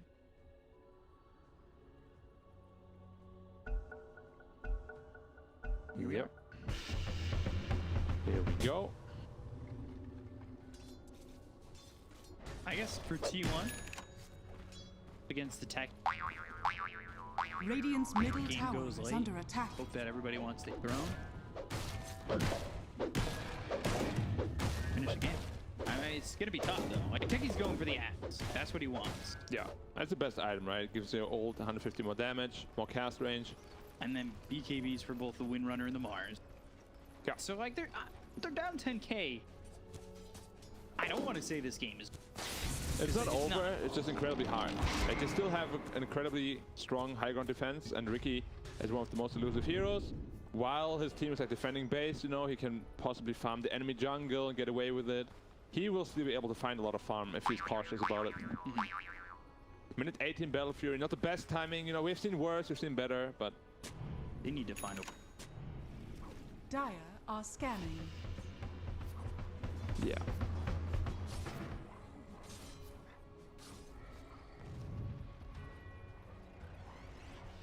Yeah, I'm super scared of this Enigma BKB, which is up in 1500 gold. They have no way of canceling it.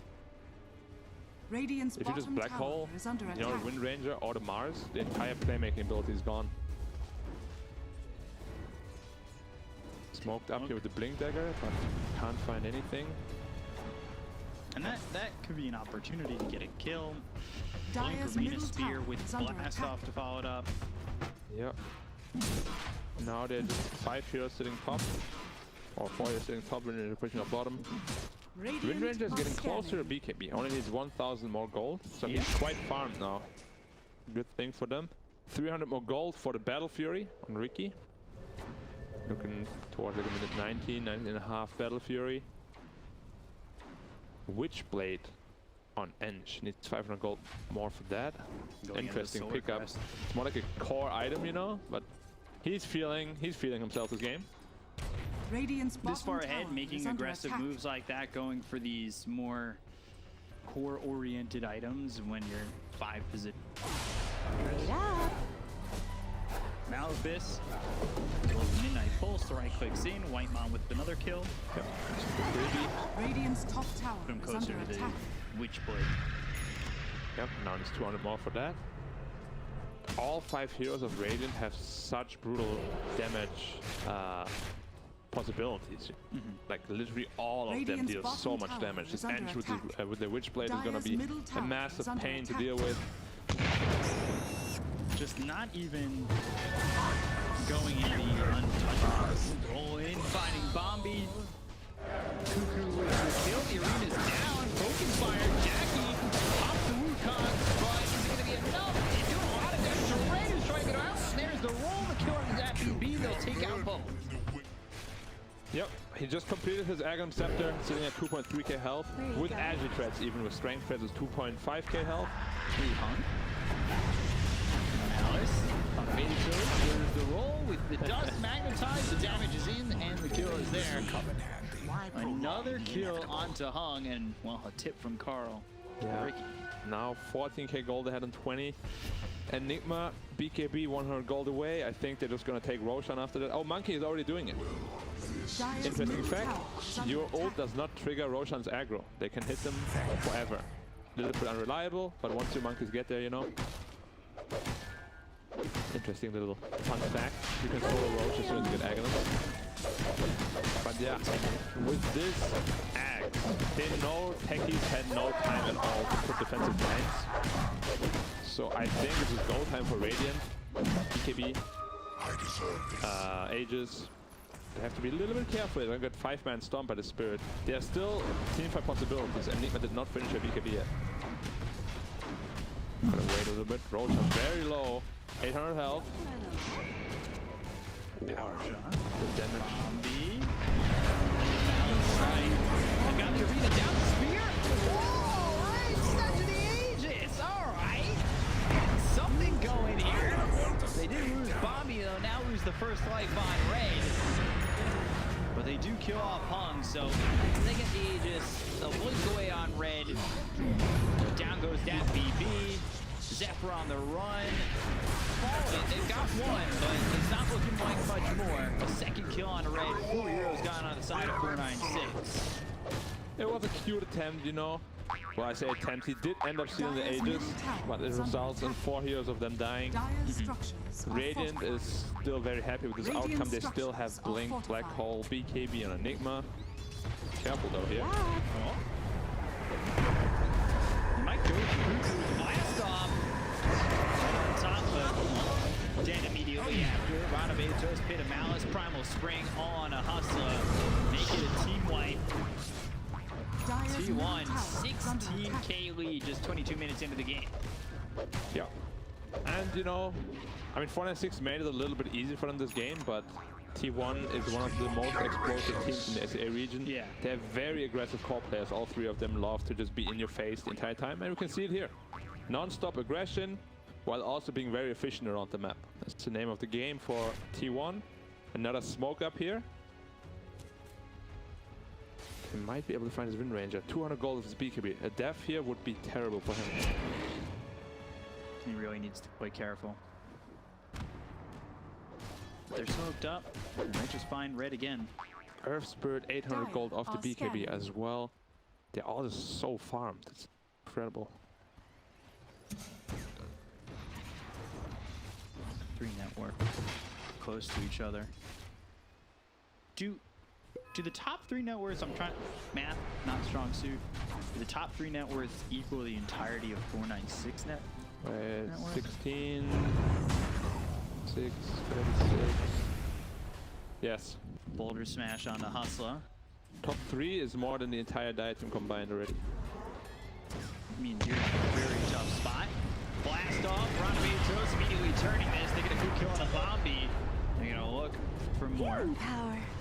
But Carl's starting that Dark Rift, and, well, that axe, so it's very quick. Yep, just go top. Dire's You know, top they're setting up a tower is defense under middle. attack. Just teleport your whole to the top. They are smoked up though. Wind Ranger has their BKB to work with. But still, Enigma blinks Black Hole. Yeah, Have to look out for this. BKB of his own. He blinks back, BKB, that gets popped, looks over at red. Malefist, now the roll in. He's not using that Black Hole just yet. They'll get the kill onto the Mars. But they lose Whitemon in the process. Ronavato's Firestorm roll again. Ricky, he's caught, he's killed. As he's dusted up, silenced up, and taken out. To the elements. Well, Ricky really can't join these fights. He needs to farm his Aghanim Scepter. He's the only hope they have of defending his base and winning the game. Dire's top tower Get a is Malice under down, attack. roll in. Mine's not even detonating anymore. They just have no preparation for this. You know, Tekis is weak in this kind of scenario where there's no setup. Tekis needs about a minute to set up all his mines and everything. They just didn't give it to him. And now it's basically a 45 fight because of that. They split Dire's in top tower between on both those. Silence comes in, but the Dark Rift is out. All back home. The Easy, Dark Rift's quick out, escape. but like they could just be back in 45 seconds. Like the cooldown with the axe is just disgusting. Level 3. Yes, everybody left, but we could be back in a second. They still actually have their tier 1 tower mid, so they don't even need to use the Dark Rift to go back. And they haven't even used Wukong's or Black Hole yet. Yeah. Wait up. 496, very outfast in this game. Oh, a lot of damage coming from the edge. Yeah, more Another than freebie. He died 13 times on Tekis already. That's usually what happens in my Tekis games too. That's why everybody hates the hero. 13 deaths is a lot of deaths. They're almost catching up to that 1k GPS per minute. Blink Arena not bad from Red. Heroes are surrounded. And they'll get the kill onto Mars. They lose Whitemon again, this time by Hung. Black Hole committed with a Ricky, and that means that Ricky just survives, gets the Essence Ring off. Quick fall afterwards. Cuckoo's Midnight Pulse will do the deed. Take out Hung. He'll buy back immediately. Now the look as the shackle lands on the car. He is so hard to kill at this point. Why did Ricky buy back? Ricky bought back without a TP. Maybe a little bit frustrated here? Potentially, because he's heading top. But yeah, Underlord is itemizing. He itemized into a BKB, going into hard next, just going for the really big frontline build. Monkey King also finished his BKB. Next item is already on the way. He went for the shard actually. Little bit of mobility for him. One of the better shards in the game. Trying to kill the Underlord here, but of course the BKB. Blink, Spear, and the Focus Fire. Water Smash comes out as well as the Geomagnetic Grid. They do have the damage to take out Carl. It takes all 4 of them, but they do get it done. Yep, did not want to use his BKB there. Probably thought he's a lot more tanky than he really is. It's still a Wind Ranger together with an Elder Titan natural order. It's a lot of magic damage coming through. So you still gotta respect that. A little bit of overconfidence here from T1, but still sitting on a very, very comfortable lead. 21,000 gold. They can probably fight even without him. Can that techies build this Ags? I wouldn't even hate the shard. Blast off, extra cast range, making it a stun. BKB that gets popped by Cuckoo. He doesn't have Black Hole to work with. They still get the kill on Red. They'll look over at Roll comes through. Gets the killed off by Zephyr. Zephyr dead to Bombi with BKB being popped by Dat BB. He backs off. with his 2 supports. Yeah, I'm very surprised the Monkey King was so scared. Full health, everything, BKB off cooldown. He did not want to jump in there. He just let his teammates die, basically. Lost the gem because of it. Questionable play here. I feel like they don't need to be so scared of the Dire lineup. They're so far ahead. Up by this much. Dire's bottom tower is Probably under be a attack. bit more Dire's bottom loose tower with has how fallen. willing you are to be into these fights. Yeah. I mean, end of the day, you really just gotta back up the other heroes, you know? You're the most farmed hero on your team. You gotta pay back what they give to you, you know? Dire's bottom Job tower of a carry. is under attack.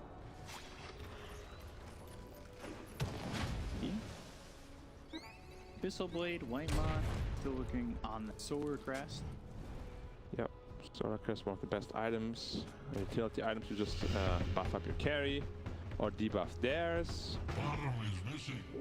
A lot of armor on this T1 squad. Contract. Lowest armor is Enigma at 8. Yeah. And they might just be waiting for the next Roche and then try to end the game. They did just lose their gem though, so they might have to wait for the next gem as well.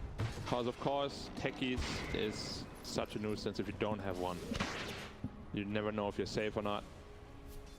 And that's one of the benefits from that gem that's been really helping out T1, because they've been moving around the map pretty freely. Yeah, definitely. That Roche only a minute away, so not the longest cooldown. But still a pretty decently long time. Yeah, I mean, T1 is just trying to choke out 496 right now. I feel like with the lead they're having, they're giving way too much space to 496. They should not be allowed to be this free around the map, I feel. But yeah, they're respecting maybe the unknown factor of the techies, you know? Don't want to get speared into the mines. Yeah, but giving too much respect to heroes like techies is exactly how you can, how these techies comebacks happen all the time, you know? You think, oh, there's mines everywhere on the entire map. That's not true. It's still techies. He has cooldown on his spells. He has limited mana capacities. Can't be everywhere. Finished off that. Yeah, now his mines deal 150 more damage per pop. Just want to see Shark. Bounty. I'm so down. 200 AoE is very little though. It's like tiny. Super tiny. Small. Minuscule. Right inside the arena. Which is like 800. And also all the BKBs, of course. Alright, Roshan back up. Getting a quick one here. And they don't even want to contest on the Dire side. They need to fight under the mines. Ricky, 500 gold off the Agon Scepter. There is a glimmer of hope, but it will involve T1, you know, throwing their bodies at the wrong targets and stuff. They could contest the last one, but wasn't really a con after all was said and done. Yeah, that's all well and good, but you lost 4 heroes. They were able to kill the Mars twice, so from that, it's or not you want to kind of throw the bodies in. Just take. This Earth Spirit is level 19, closing in on 20. He's so massive on this hero. Same net worth as the Ricky. The only one who's got low net worth is the Enchantress, but Enchantress has more than the Elder Deck.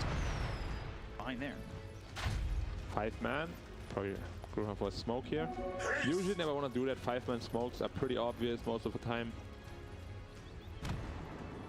And Spring, back up. Yeah.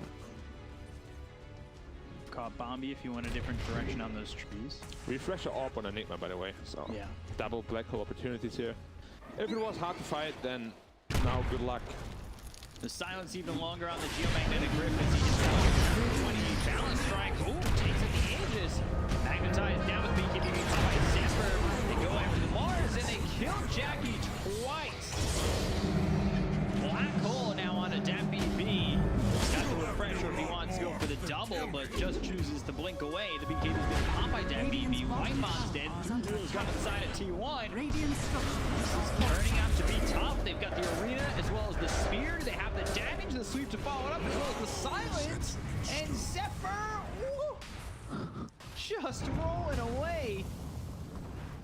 So close. Radiant's bottom That is a showcase of how you don't play versus techies. Don't just blindly blink in to a lane where he has been sitting on for like the past 3 minutes. There was like, I don't know, like 20 mines? Maybe more? It was a lot. Yeah, if he had blown him up just a millisecond earlier, this Nick would have also died. A little bit unfortunate there, but of course gets the 2 core kills. Underlord blew up from full health instantly. And Monkey King got blown up twice from full health. It's a lot of damage per mine. How much is it? A lot. 750 per mine. Wow. Yeah, 2,700 damage with remote mines on that Underlord. Oh boy. Yeah. You cheese, the BKB doesn't help you if you're dead. It is. Yeah. Building on a pipe, towards a pipe now. That's good. Just to mitigate that mine damage. 10% though, not the biggest deal in the world.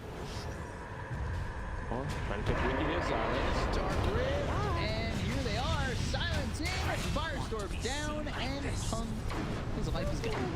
Yep. Don't forget, Mars also brought back into that last team fight, still doesn't have a BKB if he dies again. Could be very troublesome for the Dire side here. And no mind trap this time.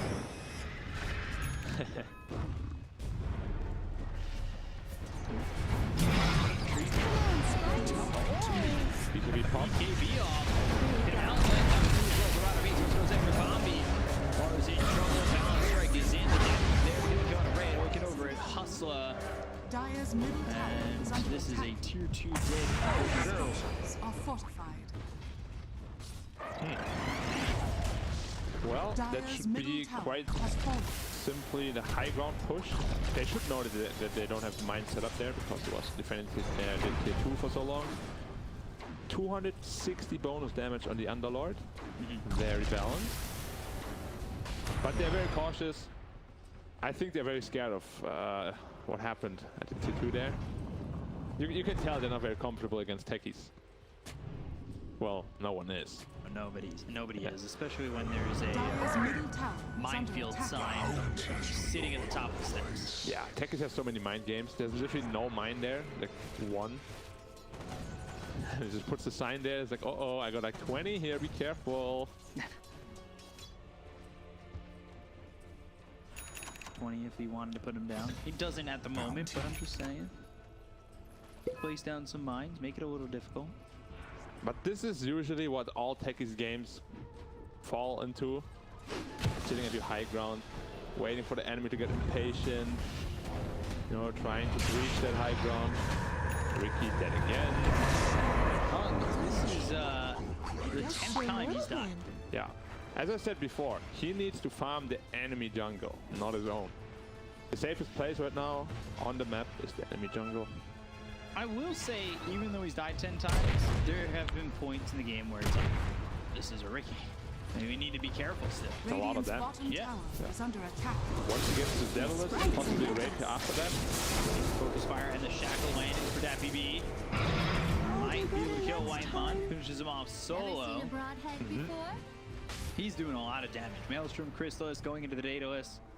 Dat BB, I want to say at times has felt like he's single-handed.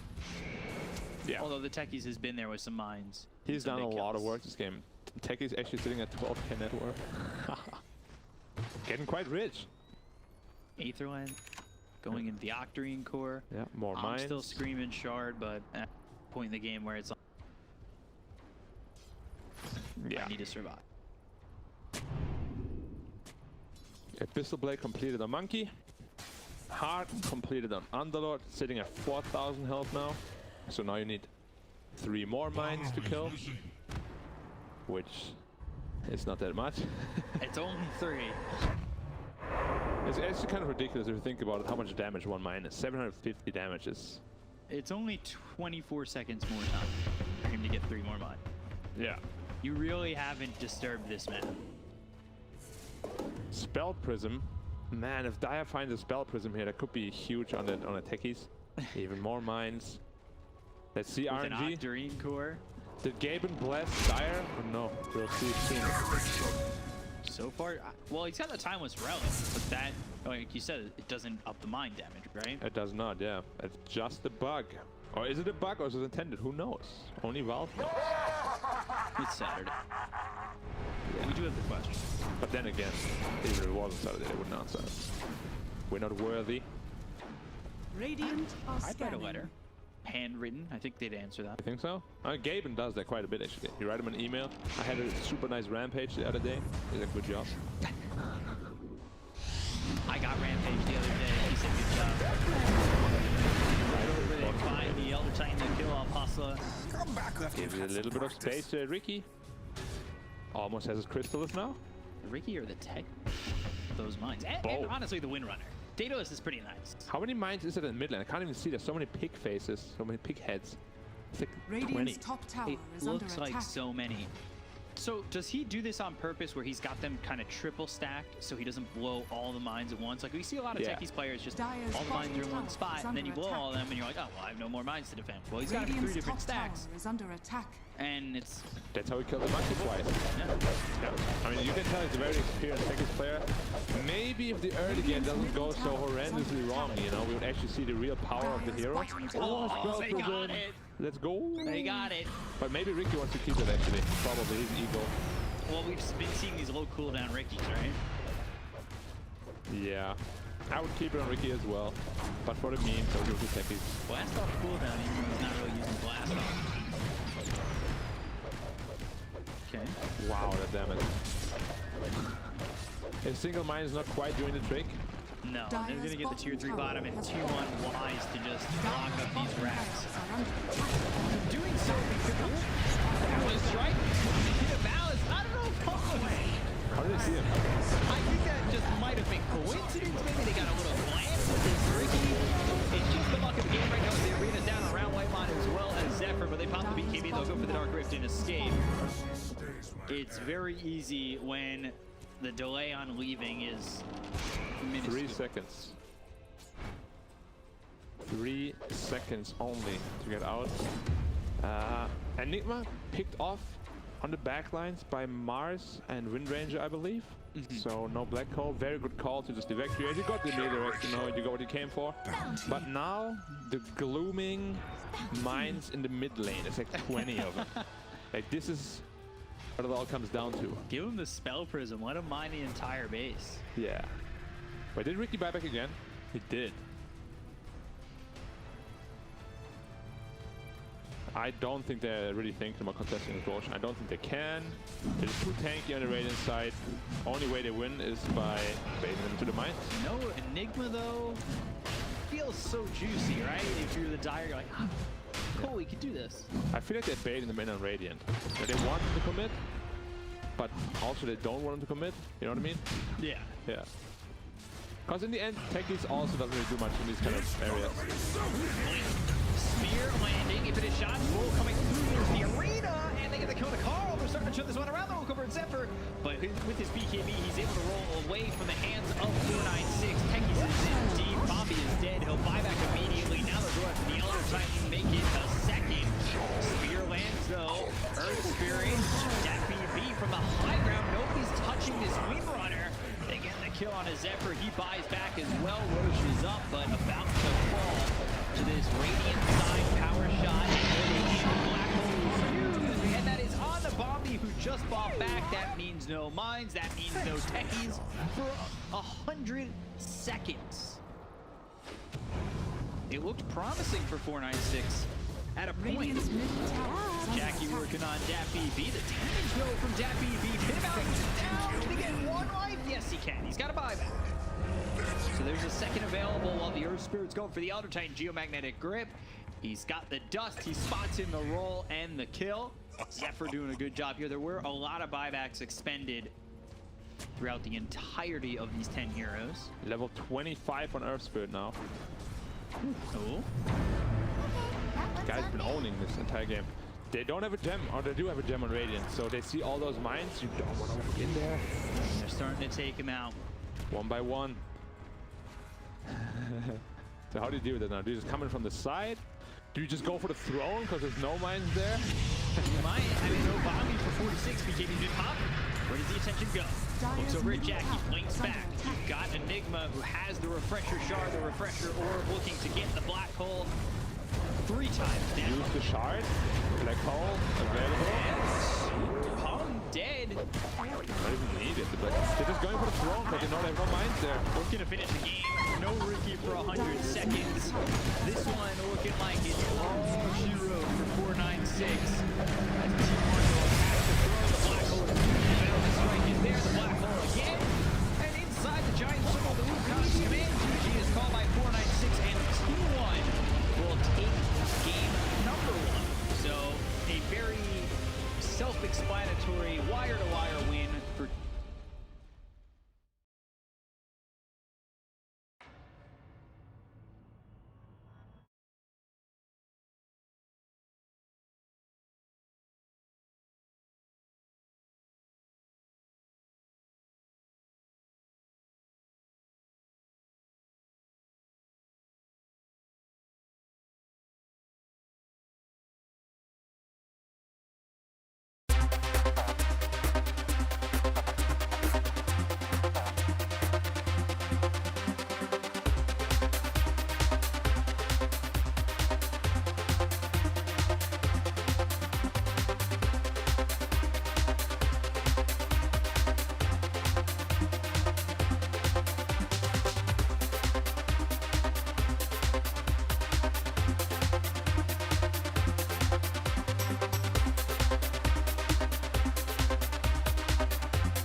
Radiant team pick. Earth's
Dire team ban.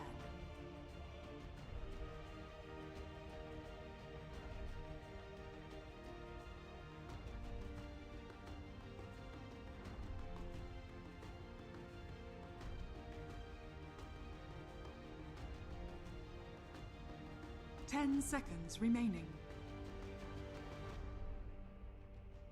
5 seconds remaining.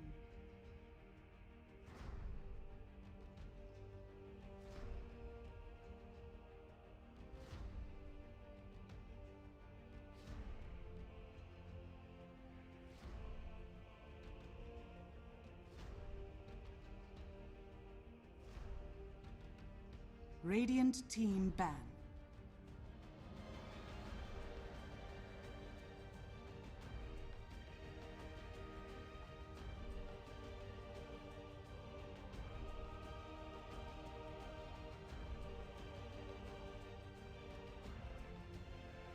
Radiant seconds remaining. Pick.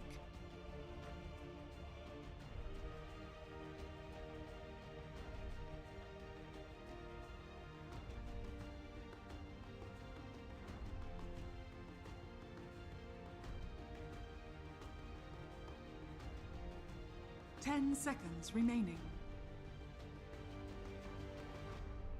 5 seconds remaining.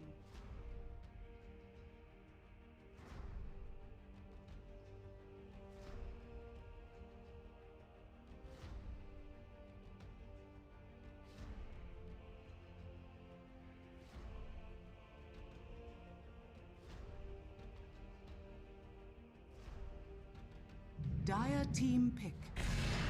League's assassin.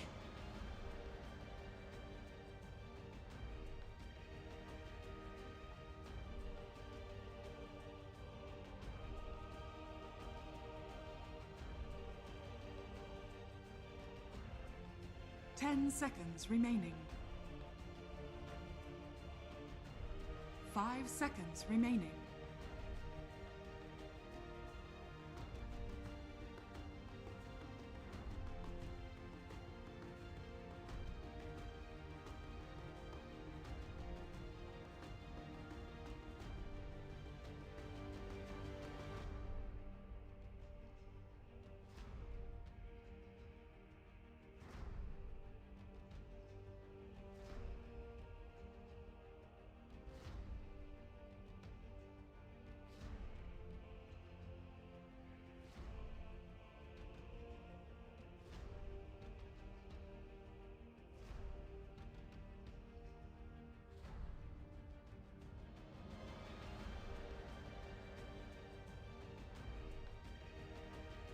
Radiant team pick.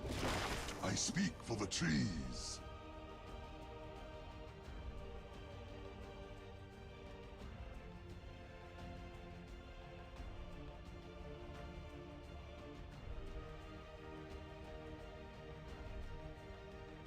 Ten seconds remaining. 5 seconds remaining.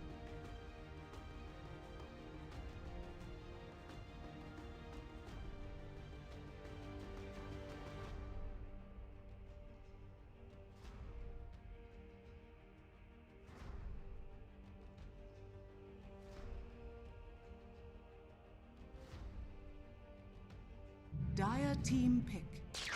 Storm Spirit.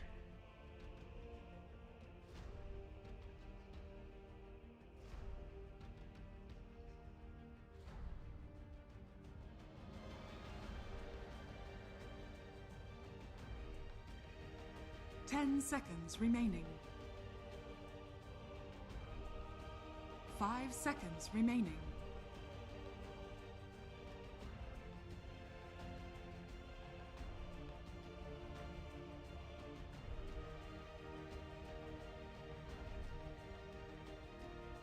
Dire team ban. Anti-mage.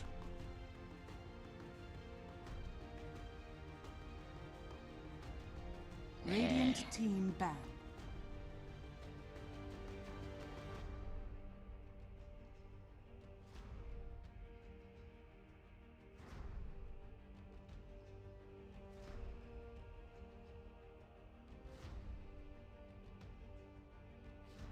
Ten seconds remaining. 5 seconds remaining.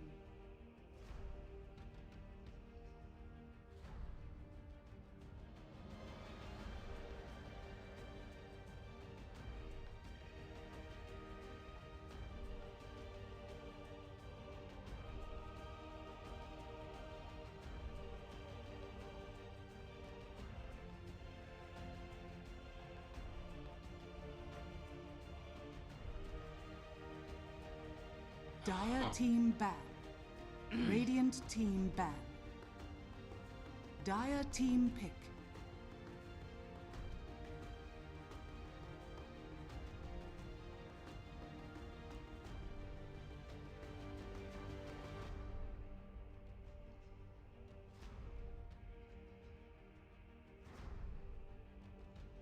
Ten seconds remaining.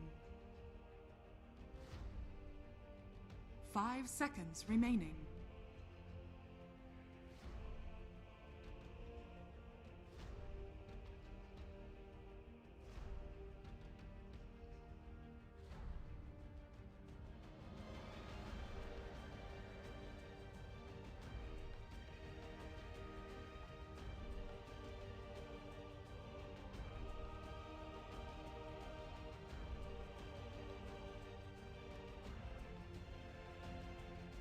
Radiant team pick.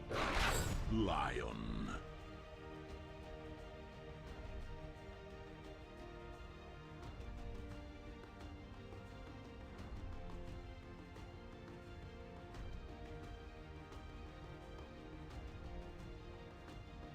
Ten seconds remaining. 5 seconds remaining.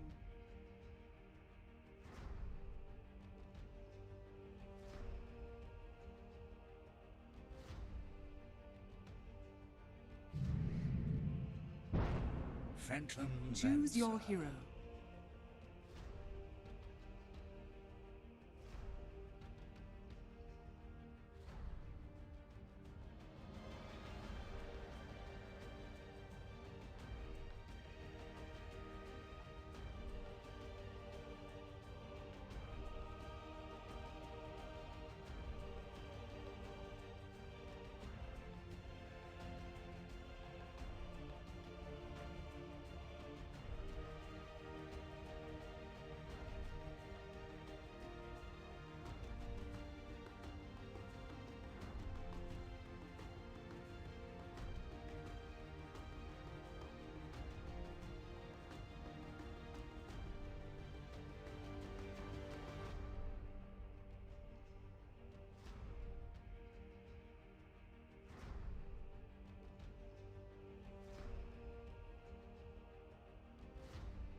Looking good.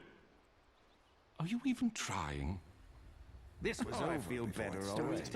All right, I'll give them a drubbing they'll not soon we're forget. expecting T1. Well, I just tore apart 496, so T1 is going to take this game quite handily, I think. Are you sorry. even trying? Worked hard on that. It's my art.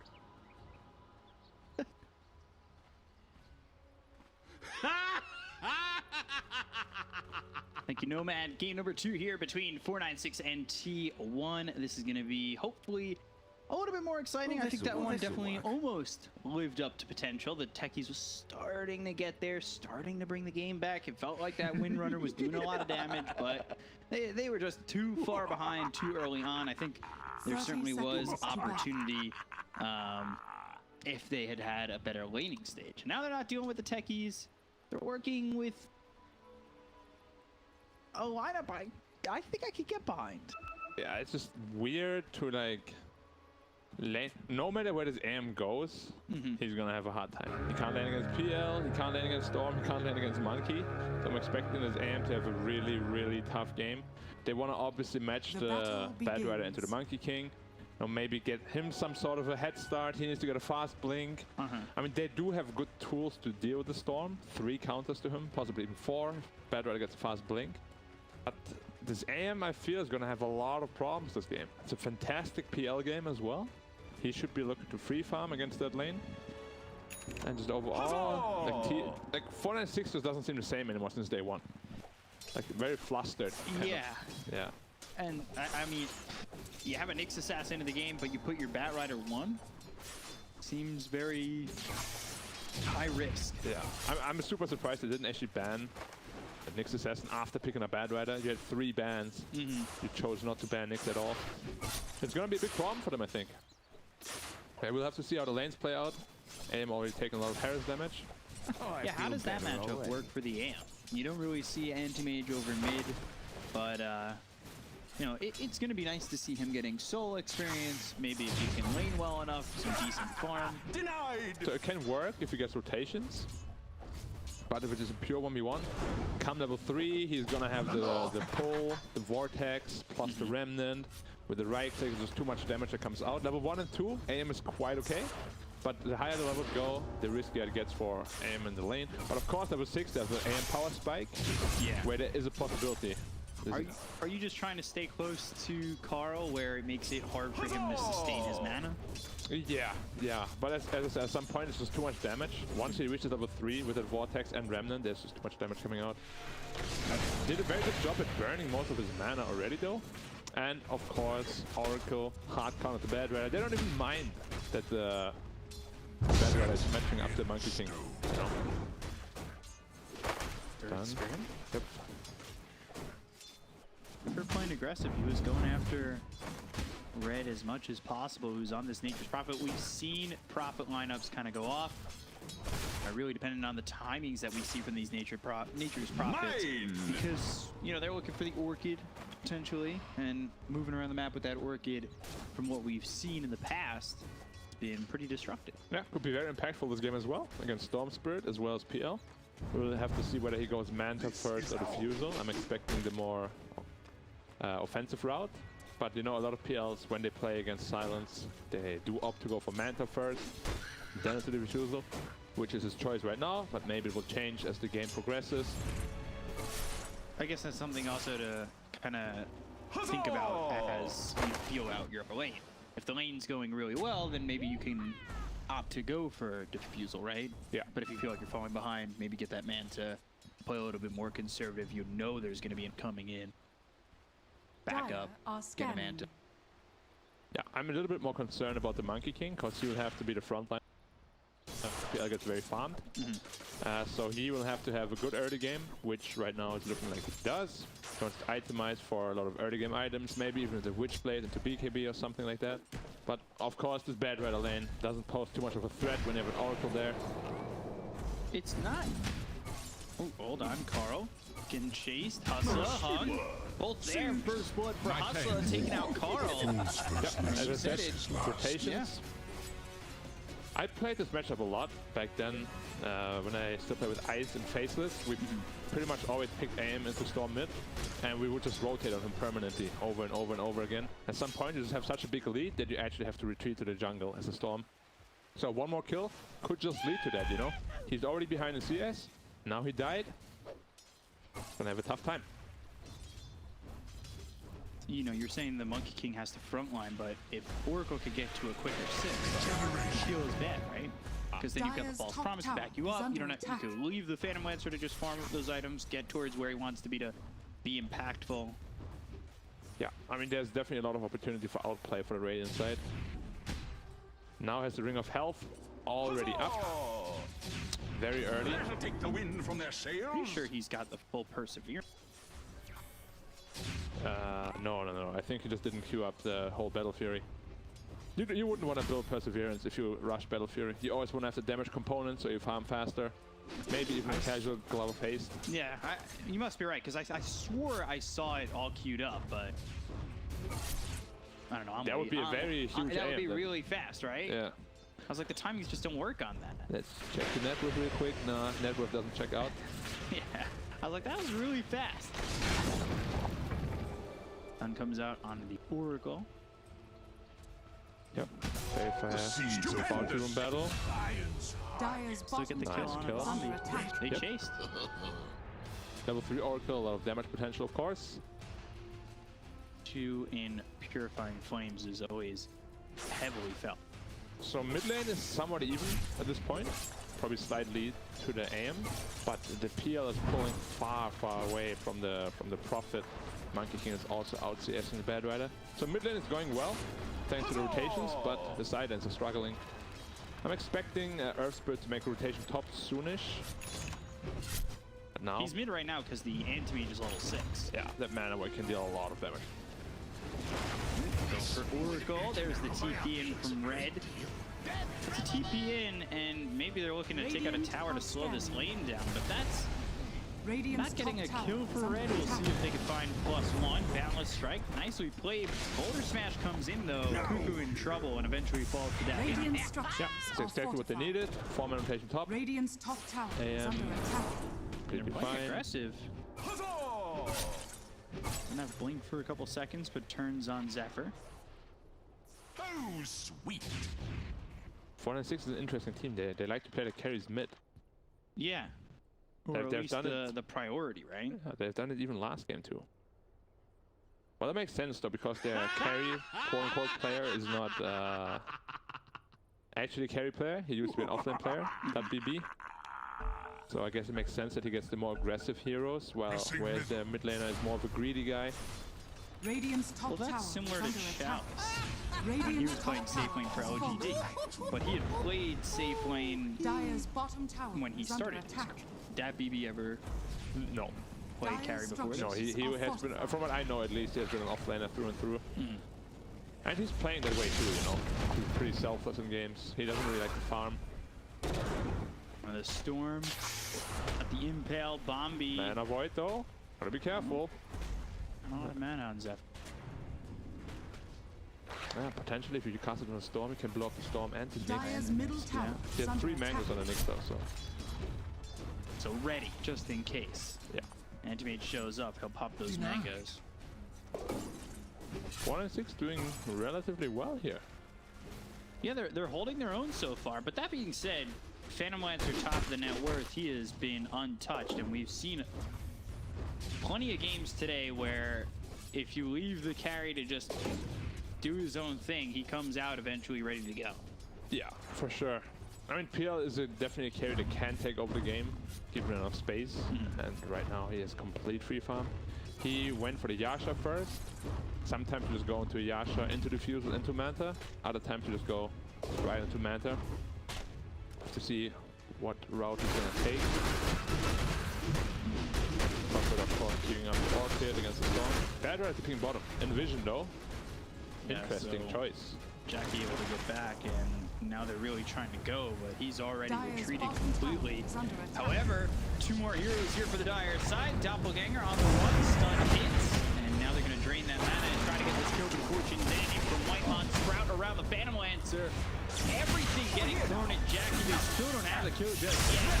He runs away. Phantom Lancer geomagnetic grip the stun short. They don't kill off this Phantom Lancer, and they lose Zappy and Bombi in the process. I'm not quite sure what they were expecting. It was quite close, but Bedra did have a last. It felt so forced, you know. It felt really, really they forced. realized they weren't touching the Phantom Lancer and made a move, but came up way short. And now they're in even more trouble than they were before. Storm, very good recovery now from Powered AM, was behind 500 before. Yeah. And a quick Orchid on Storm can really ruin an AM's game. Especially with how slow Nature's Prophet. Yeah, Prophet is struggling a lot. Like Prophet, you wanna win your lane, always. Yeah. It's not a hero that plays well from behind, in my opinion.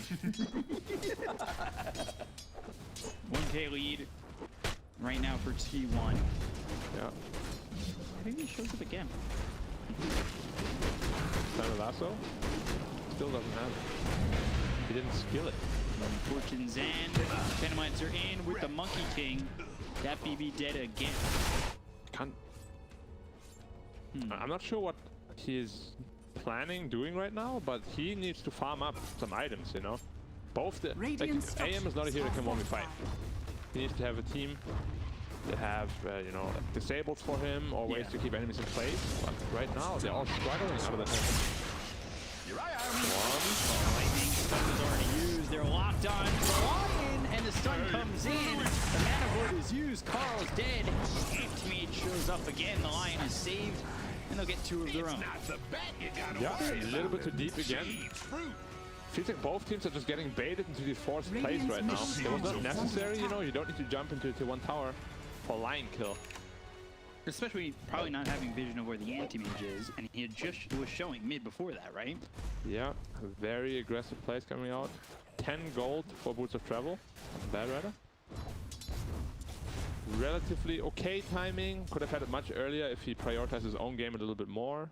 Yeah, but instead he played aggressive, dies twice, could have been quicker, but it ends up being a slower Boots of Travel. Much slower. I think he could have had it by like minute 8 if he didn't die those 2 times. Storm going brown boots into Orchid. Of course, the pressure at AM. Only 1 Void Stone away. Battle Fury. 600 net worth more, 600 gold more needed. PL though, already finished up his Yasha. Going to Yasha Diffusal. Yasha is just considered the greediest item that you can get on PL pretty much. Cause it just gives you the bonus movement speed, bonus agi, bonus attack speed. Just be able to farm faster. And There will be like a little bit of a time where the Earth Spirit can cause some problems for him with a grip and to a possible lasso. But when he gets his Manta and Diffusal, he's gonna be the strongest here on the map, no doubt. We'll have to see how they stop the AM as well. He's having a pretty damn good game. Yeah, At he this rate, hasn't fallen too far behind. He's actually ahead of the Storm by quite a bit. yeah, that was all because the first blood rotation from Earth Spirit was very well done. And 600 gold until his Battle Fury. We're looking at like a minute 12 Battle Fury. Not shabby at all. Dire are He's scanning. holding a Keen Optic right now. Not the best neutral item for an AM, but I'm sure he'll be looking to swap that out eventually.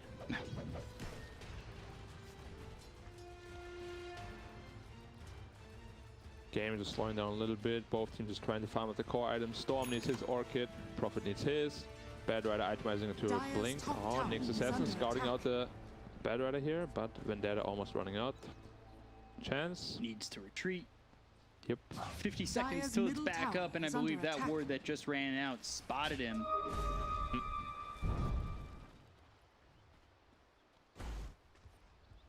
Even so far, Yep. Storm has one Oblivion staff looking for the other, trying to get that Orchid quickly as he can.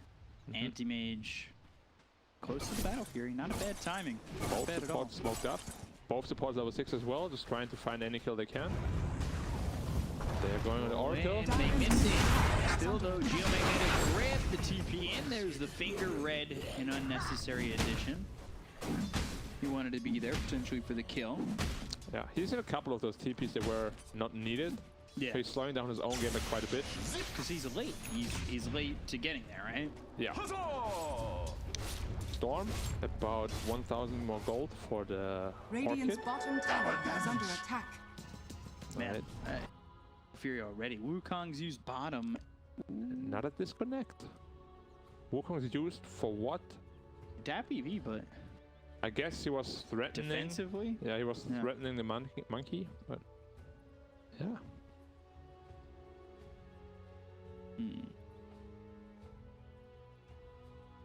So AM is gonna be very weak until he gets his Manta Cell, of course, and Storm, as well as Nyx, they have a lot of potential of picking him off. Of course, you can Carapace the Cleave from the Battle Fury, setting up an easy gank. Yeah, the Monkey King itemizing into a Witchblade, as we spoke about. Don't know how much I like that this game. I feel like a BKB first is needed, because they're lacking a frontliner. Storm does not want to initiate first when you can't see the AM. Almost suicide. and they have a couple stacks here for the anti-mage. Yeah, ancient stack. Maybe looking to stack it one more time. He's still holding on to the Keen Optic. Yeah, oddly enough. Well, he has a jelly. Are they missing one item? I've got everything. Fairy's Trinket, Ocean Heart. Ocean Heart is so much better on him. Like, Yeah, give it to your Ocean Heart's anti-mage, on please. Nature's Prophet right now. Yeah, it should definitely be on the anti-mage. I don't know why Prophet is holding Radiant's that. bottom tower is under attack. Interesting. Storm to ping bottom. Wants to catch the Bad Rider. Oh. I think they're thinking about it with the Spike Carapace, but no jump. I think that's a little far for them to go. Yeah, Earthspirit was also there to back up the Bad Rider. Radiant's middle tower is under attack. This is just leaving space for Anti-Mage just to continue farming with this Battle Fury. Yeah, but PL, of course, still 1200 net overhead. He's very massive. About 500 gold off his Diffusal Blade, which is his power spike. They're probably going to look into fighting after that. Should align well in time with the Orchid on Storm as well. So all their core items coming online at the same time. Back off this tower, which Red TP'd into. Flame Break into the lasso. Geomagnetic Grip. They've got the silence on a white line trying to survive. Has false promise. Dire's middle tower He'll is hold under it. attack. He knew he was dead to rights. The rest of the team not rotating over. So no reason to pop it and lose it. Yeah, they want to trade for the top tower here. Well, I say trade. Dire already destroyed the bottom tower. They just want to push top. And there shouldn't be too much of a defense coming out here. AM, of course, just wants to farm. No lasso. Prophet is kind of weak still. Needs another 500 gold to finish his Orchid. And then it just really depends. Magnetized down. Oversent.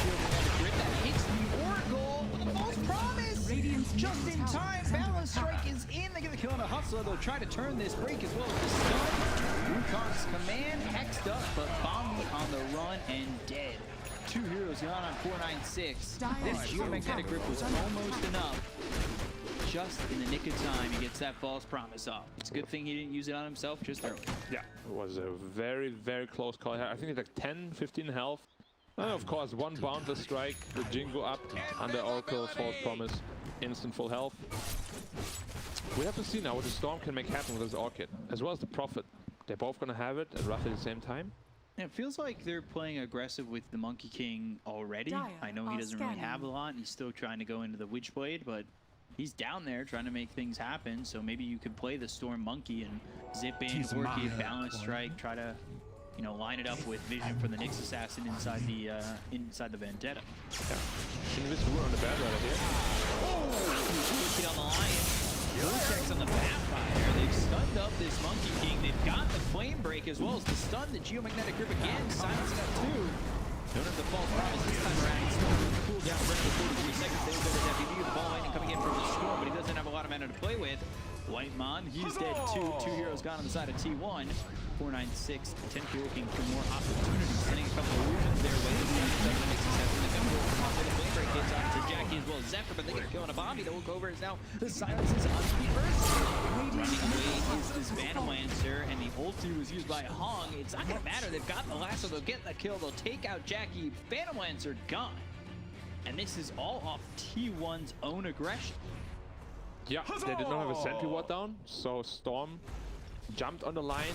Then Bad Rider came out of the invis. He was panicking. Then he pulled the Bad Rider instead of the Lion, so they couldn't kill the Lion in time. It was a very messy fight by the Radiant, and PL ends up dying while AM does not. So that means as soon as PL is up, they're probably around even net worth. Very good news for 496 fans. Lightning all the way down. Orchid, but here comes the 3-man Ravage. They just can't make any plays happen right now. T1 getting outplayed quite a bit here. Yeah. And it's surprising how this is going too, because it felt like the lanes for T1 were very effective. They were. They came out of the lanes quite well, especially considering they had a Nature's Prophet. But now Prophet has the Orchid. Storm needs to be really scared. PL needs to farm his Diffusal Blade. The thing is, AM is only gonna be weak for another 3-4 minutes. Stun again. Monkey King in trouble every time, and they're gonna get a kill on a White Line. I want to harp on something in a second, but Zephyr getting rolled on, and now he's in trouble. Spine character to stun them up for a second, but they've got the Hex coming in from Bombi as well as the stun to follow that up again. It's that Earth Spike from Bombi that keeps Zephyr close. Every time that we're spotting the Monkey King die, you're seeing the Oracle right behind him, and that has caused him to get geomagnetic gripped. Oh, and you're gonna see it right here too. He gets silenced again, and there's no way to save the monkey. Yeah, because the cast range is very, very short with level 1 false promise, and the Herb Spirit is doing an impeccable job at silencing him every time. Yeah. I mean, it's level 1 big enough, I think, where he could potentially be in a different position than right behind him, because that has been where he's standing the last 3 times, I think, that the Monkey King has died. He just got one off. The first one he got off bottom. He just got the false promise off. But the last 2, it's the same position he's on. Silence on Mirror Spirit. They've got the Vortex. He comes in for a haste, but pays for it dearly. Bottom lane, though, now they're trying to kill off the Nyx Assassin on the run. Wukong, balance strike. Nyx Assassin survives. They'll take out Bombi. They look over at the Nature's Prophet, who just TPs away. So 2 kills there, 1 mid, 1 bottom. Yep. Still holding 1k gold lead though, 1k gold away from the Manta style. And then Storm is gonna have a real rough time dealing with his anti-mage. You know, they're trying to do the right thing, where I said Monkey King needs to frontline for the team, but they're getting outnumbered every time. I said 2 versus 4, and then they trickle in 1 by 1. But T1 needs to be ready with 4 heroes by them as well, you know. Like, if you trickle in 1 by 1, you will get torn apart by this Herb Spirit rolling in, multiple impales, Prophet, you know, TPing in and out. You gotta be prepared if you want to fight back. So how do you go about that with the Phantom Lancers build, and what are you trying to do with these 3 cores on the side of T1 to fight back? Well, I mean, as PL gets stronger, he's actually massively out-farming his anti-mage. I'm very surprised by that. It should not be this way because AM has been pretty much untouched. He's going for a heart on this Phantom Lancer. Yeah, but of course, like the tankier PL gets, the easier the game gets for T1 because he can be the frontline force. The Monkey King doesn't need to be, you know, in these suicidal positions because you have Phantom Lancer with a Manta style. He doesn't care about the silences anymore. Like, I don't know what's up with the AM, honestly. I feel like his farming patterns are just not very efficient. And you can tell he's not a carry player, you know, he's a mid player playing the carry role now. And it's always going to be a little bit awkward. So he's trying put himself in the shoes of a carry, find those efficiencies, and keep up with the Phantom Lancer, who he's behind by him, down by about 2. Yeah. Does have his Manta stack completed now though, so he doesn't care about the Storm anymore, who's now itemizing the triggers. You need one, they have too many silences. These are very vulnerable to that anti-mage. If you ever initiate on anyone that's not the anti-mage, they might just blow you up. Now smoke up with the Manta style, power spike, good recognition of that. They're going up into their jungle. And Nyx Assassin, no Vendetta to work with. Courier coming over for the Oracle, so they know there's heroes here. Group it up over the top. Mike Lasso saw Nyx Assassin. They'll get the kill on the Zephyr. Now they'll find the Hex. It's on the Phantom Lancer. They got the stun. They throw the finger. They get the kill on the Jackie. They take out so quickly. The Wukong's command is going to follow this on the bounty. Lion is dead. Whitemon will follow into the grave. And 3 dead on the side of T1. Not much. 496. Can really get more out of that one as Monkey King just gets away. Yeah, but still massive fight for them. Phantom Lancer gets hexed immediately without casting anything. Yeah, he's dead almost immediately. That was almost a perfect fight for 496. Yeah, and T1 is struggling to present the numbers. Again, they were outnumbered. They didn't expect the smoke at all. Also, small mistake by the Nyx Assassin. He had the opportunity to press Carapace, but he just didn't. Radiant Maybe thought he was dead. He's the one showing not inside the trees on this one. Yeah, you need to be super careful as PL. Like, how the hero is meant to be played is you come in from the sidelines, you know? Which one's real, which one's fake, you don't know. But if you get hexed on the main one, you just get blown up. This anti-mage's Manta style is very strong now. On his way to the Scary. And how close the gap to the PL. Yeah, that kill is super important because it keeps Hung close. And he was down by about 2k, now it's just 3. Yeah. Arcane Rune picked up on Storm. Interesting. How they keep making these lineups work, and sometimes they don't. Like, this 4-6 team is so unstable. Like, I don't know, like, sometimes they're gods, other times they're just mortals. Like, us. Radiant's bottom tower is under attack. Do you like the switch, Scotty, or this one? For the anti-mage? Hold that thought. They're gonna call again. Oh no, there's a big problem. If they kill the Phantom Lancer again, there's gonna be really super stuck to the end of the game. They've got the false promise to keep him alive. They look over the anti-mage as low. Amount of Hung just blinks away with BKB pop by the Naked Pop. They're gonna kill the Carl anyway. And finally, the blue one got the stun. They're trying to take the Phantom Lancer. They look over it. They've got the lasso out on the PL to catch him. They've caught the PL. Can they get the kill? The doppelganger back in. We'll get at the anti-mage. Hung trying to vampire this one. Silence here. It's not gonna be enough. Hung is dead. Jackie dies. Bombi gone. And it's a 2 for 2, where it looked like Phantom Lancer was dead to rights on the side of T1. Pull roots and run. Perfect ult by Oracle, keeping him safe. I would have loved if the PL just turned around right away, but he was kind of just walking away 3 seconds, reassessing the situation, you know. Oh, I'm actually strong enough to fight. If he turned around right away, the aim would have died immediately. His blink was on cooldown, would have burned all his mana. You can see here. Promise saves him. And PL running away instead of fighting. This AM should have been dead already. Yeah. Yeah. But then he turns up to the fight again, you know, getting a little bit scrappy. And it turns out that both AM and PL kill each other. You know, it's not a good trade because you lose 2 of your main cores, the Storm and the PL. I mean, better than nothing, but not what you were looking for. It took a lot to kill this Phantom. Yeah, False Promise is... even one magic one just gives you like 700 health. False Promise is a boss spell. Meteor Hammer for the Nyx Assassin next. scanning. Blink Dagger for Whitemon. Visibility. He's really trying to get that positioning better. You know, not better, but have options. Yeah.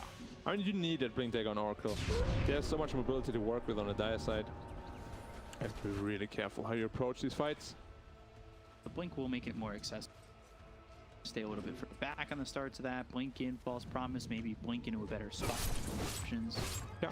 Prophet now has BKB up, itemizing into a Mjolnir. Now it's really just all about countering the PL, you know.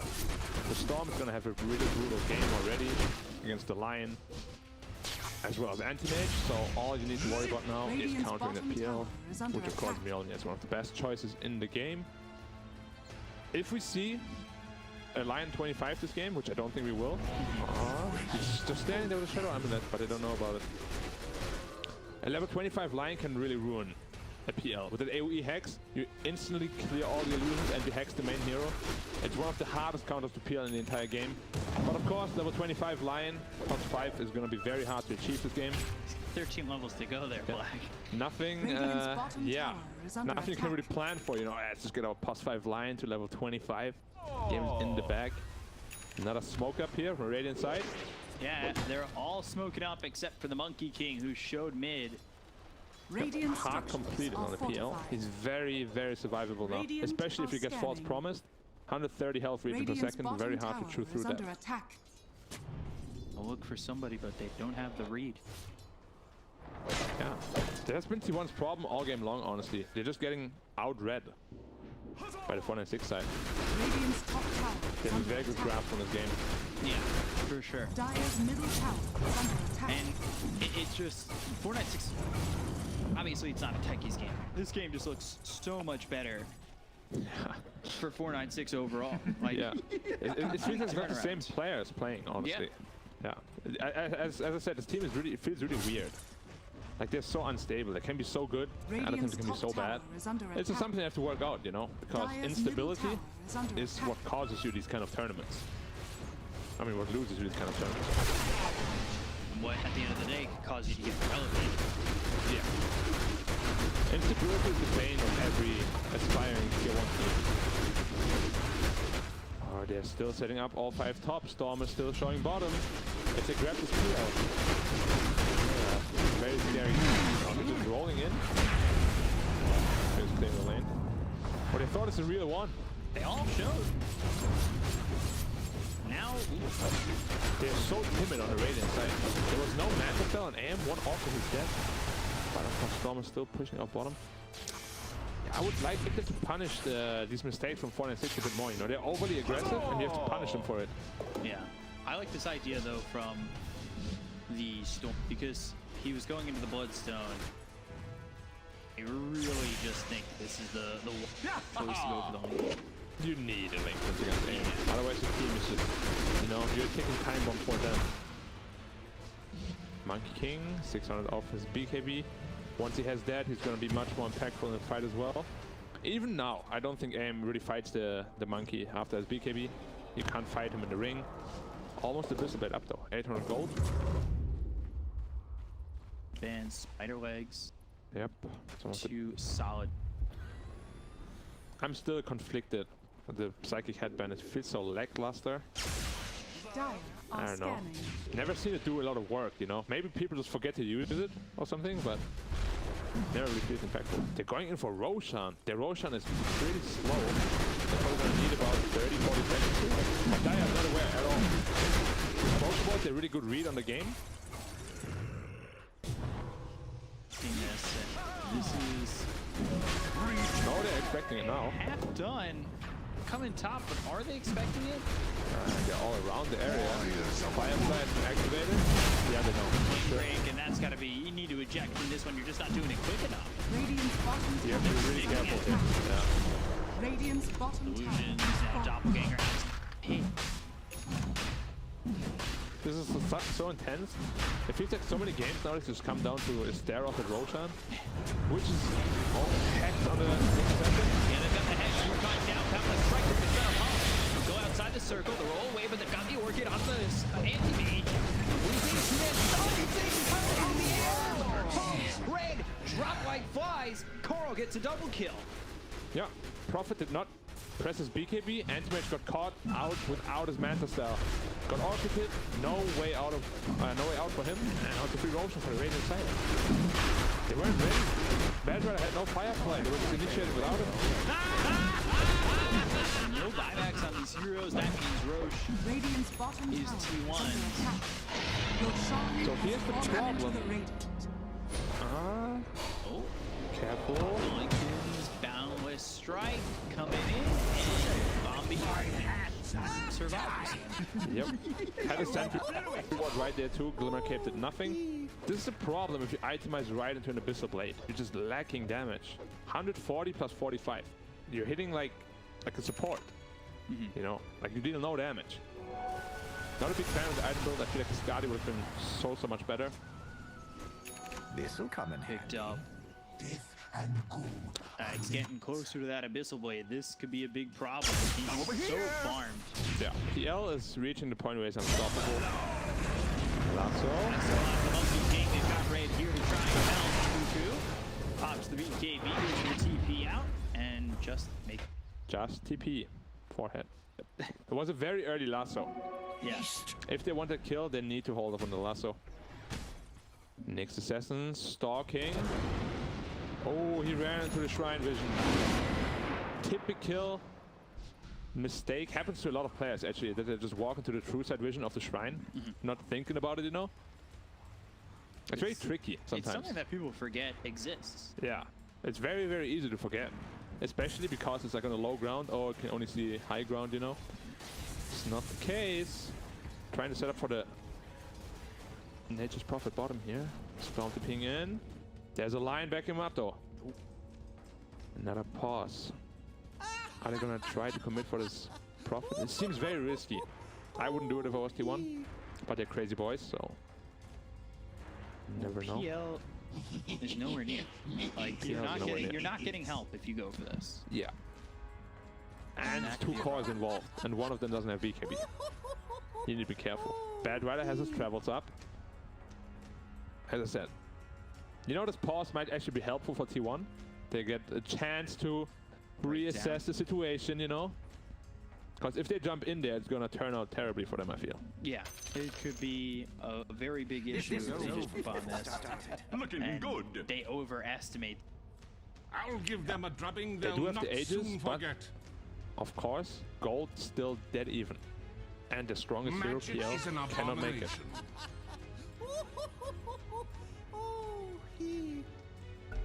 Cameras here, the focus of both these teams. Yeah, and they decide to disengage. Good decision. Wisely disengaging too. I think that would have been. It would have been rough. Yeah, potentially disastrous. Yeah. I feel like the pause, you know, might have helped them a little bit with that. Look at that, Red trying to play aggressive himself. They've also got Bombi inside the trees. Yeah, Bombi the Lion. He has the Philosopher's Stone. I would really love to see a Blink on him or an Adeline, just so he gets the range and the initiation. He'll need his late game. And the 25 coming closer, baby. Level 15 almost. 10 levels to go. PL sitting at 22, AM as well. It just feels like AM is so weak compared to the PL when you look at these team fights. Now that Storm's got this Lincolns, he could play a little bit more confident. Yeah, he's going to the BKB next as well. Going pure defense. 3 defensive items. I think that's fine. It is Against fine. this lineup, It just feels like it might be a little bit too much, you know? Instead of the Lincolns, maybe you want to go BKB and then a Hex. Because like 3 defensive items might be a little too much. right. Jackie taking care of this tier 2 top. Yep, netting him his E-Blade. I mean, there's a Abyssal Blade as well. Storm, jumping bottom, and out again. Dire's top tower Great hero. has fallen. So, picks up that gold, getting closer and closer to the Abyssal Blade. Yep, 200 more gold. Still has the Aegis as well. They can't take a 5-5 engagement if this PL on the front line. There's no way. They need to kill the Oracle first. Next assassin needs to die as well. He's too annoying. They need to jump the backline somehow. Anti-Mage going for Butterfly. Now seeing that, PL should be queuing up the MKB immediately. Maybe even a Rapier if he feels really confident. Well, he's only seen the talisman, right? So obviously your first assumption is going to be the butterfly. Yeah. Is it worth turning it into anything? I mean, you could go halberd, but it's not really a good item because you will need to be the one dealing the damage. You know, you could say like maybe he's baiting with the talisman, you know, but he doesn't need to buy the MKB right away. You just need to have the idea, the thought of going for the MKB, Radiant's you know? bottom tower Maybe is even under Bloodthorn. attack. Abyssal Bloodthorn is a very potent combo. If you can get the Bloodthorn Storm. Cash. Yeah, possible too. Okay, Storm not going BKB, very happy Going about that. Axe. Could be Big a deadly difference. combo. Yeah. Very offensive. Dire's Yeah, you bottom pull tower 2-3 is heroes, under they get attack. impaled or boundless struck. Can be a huge, huge Dire's setup for a bottom good tower combo. has fallen. Both teams just kind of avoiding each other. T1 definitely wants to take the fight, but they want to take it on their terms. Yeah. The LP to mid lane. Ancients. So they're not looking to really force anything with the Aegis, huh? Farming Aegis. Interesting, because I thought they could take the fight to the Dire side. Maybe just the timings. It's close. They don't want to risk anything at the moment. Fair enough, fair enough. Smoke up on Dire side. As I said, they need to jump the backline first. Supporting the die. Just expires. Claimed. Got the stun on a Jackie, and now the Abyssal Blade. They're not really doing a lot of damage, but finally the finger comes in as well as the Mana Void. That blew him up. Hawk gets a double kill. A 1-2. Punch from 496 really quick. Oh my god. Completely caught out of position here from the PL. Maybe he didn't know the Aegis timer. As soon as it ran out, 496 was right on top of him instantly, giving him no chance Dire at are all. scanning. Tis mine. Dire's bottom tower is under Doing attack. most damage. Radiant structures are fortified. Might just spend the ulti over here. Radiant's middle tower is under attack. BKB Wukongs, no silence, and the kill on a white Mon. Yep, T1 falling a little bit apart here. Losing a Phantom Lancer like that. I don't like how they used that Aegis. I feel they should have been much more offensive. And they had the opportunity to be offensive, and then it felt like they were in line with the game being in their hands. But the focus on the Phantom Lancer when he's there with not much health is a big issue. Yeah. Radiant's middle tower Again, is Hex under is one of the attack. strongest spells in Dota. If you get Hexed, you can literally not do anything about it. You need your team to bail you out, and of course he was there by himself. Nixus doesn't count too much for you. Radiant's middle tower has fallen. It feels a little bit like they're disconnected on in this game too here, T1. Potentially. You know, it feels like a lot of these SDA teams fall into very similar patterns where like suddenly they're just, you know, like very individualistic. So it's not... It falls apart from being a team game and more of a me game. Yeah, more like a single player RPG kind of thing. I think the only team that didn't happen to so far is Fnatic, who is comfortably sitting at the top. Of course, Neon as well. They had a couple of rough games, but overall, very strong team. T1 still sitting at 0-1 and struggling here against 196. Neon only losing 2 games. They're 6-2 so far. Yep. It's at top of the table. Fnatic is 2-0, right? Yeah. Okay. Yet to drop a game. 4-0. Very strong performance. So 7k lead for 496, but this could immediately turn around with one fight. Yeah, but now the AM has this huge timing where this PL does not have an MKB. And he has the butterfly up. And he's about to hit 5. Mana Void cooldown or Hoping to see the Mana Void cooldown, always against the Storm. 20 seconds. That's huge cooldown, yeah. Strong. It I was is gonna say nuts, yeah. broken. I try not to use that. I also like it simply because it goes well with the cooldowns of Abyssal Blade and Manta Style. All 3 very short cooldown. Can repeatedly blow up heroes. Now they're smoking up. Radiant's bottom Feeling tower they have a is good under opportunity attack. to be aggressive. Bottom right now is Bombi. Lion has Blink Dagger now. He was so far away from that. It fell. And Blink, stun, and the kill onto Bombi. Carl's dominating, so it's definitely been a while since he died. And, you know, he was definitely, you know, having this hard game.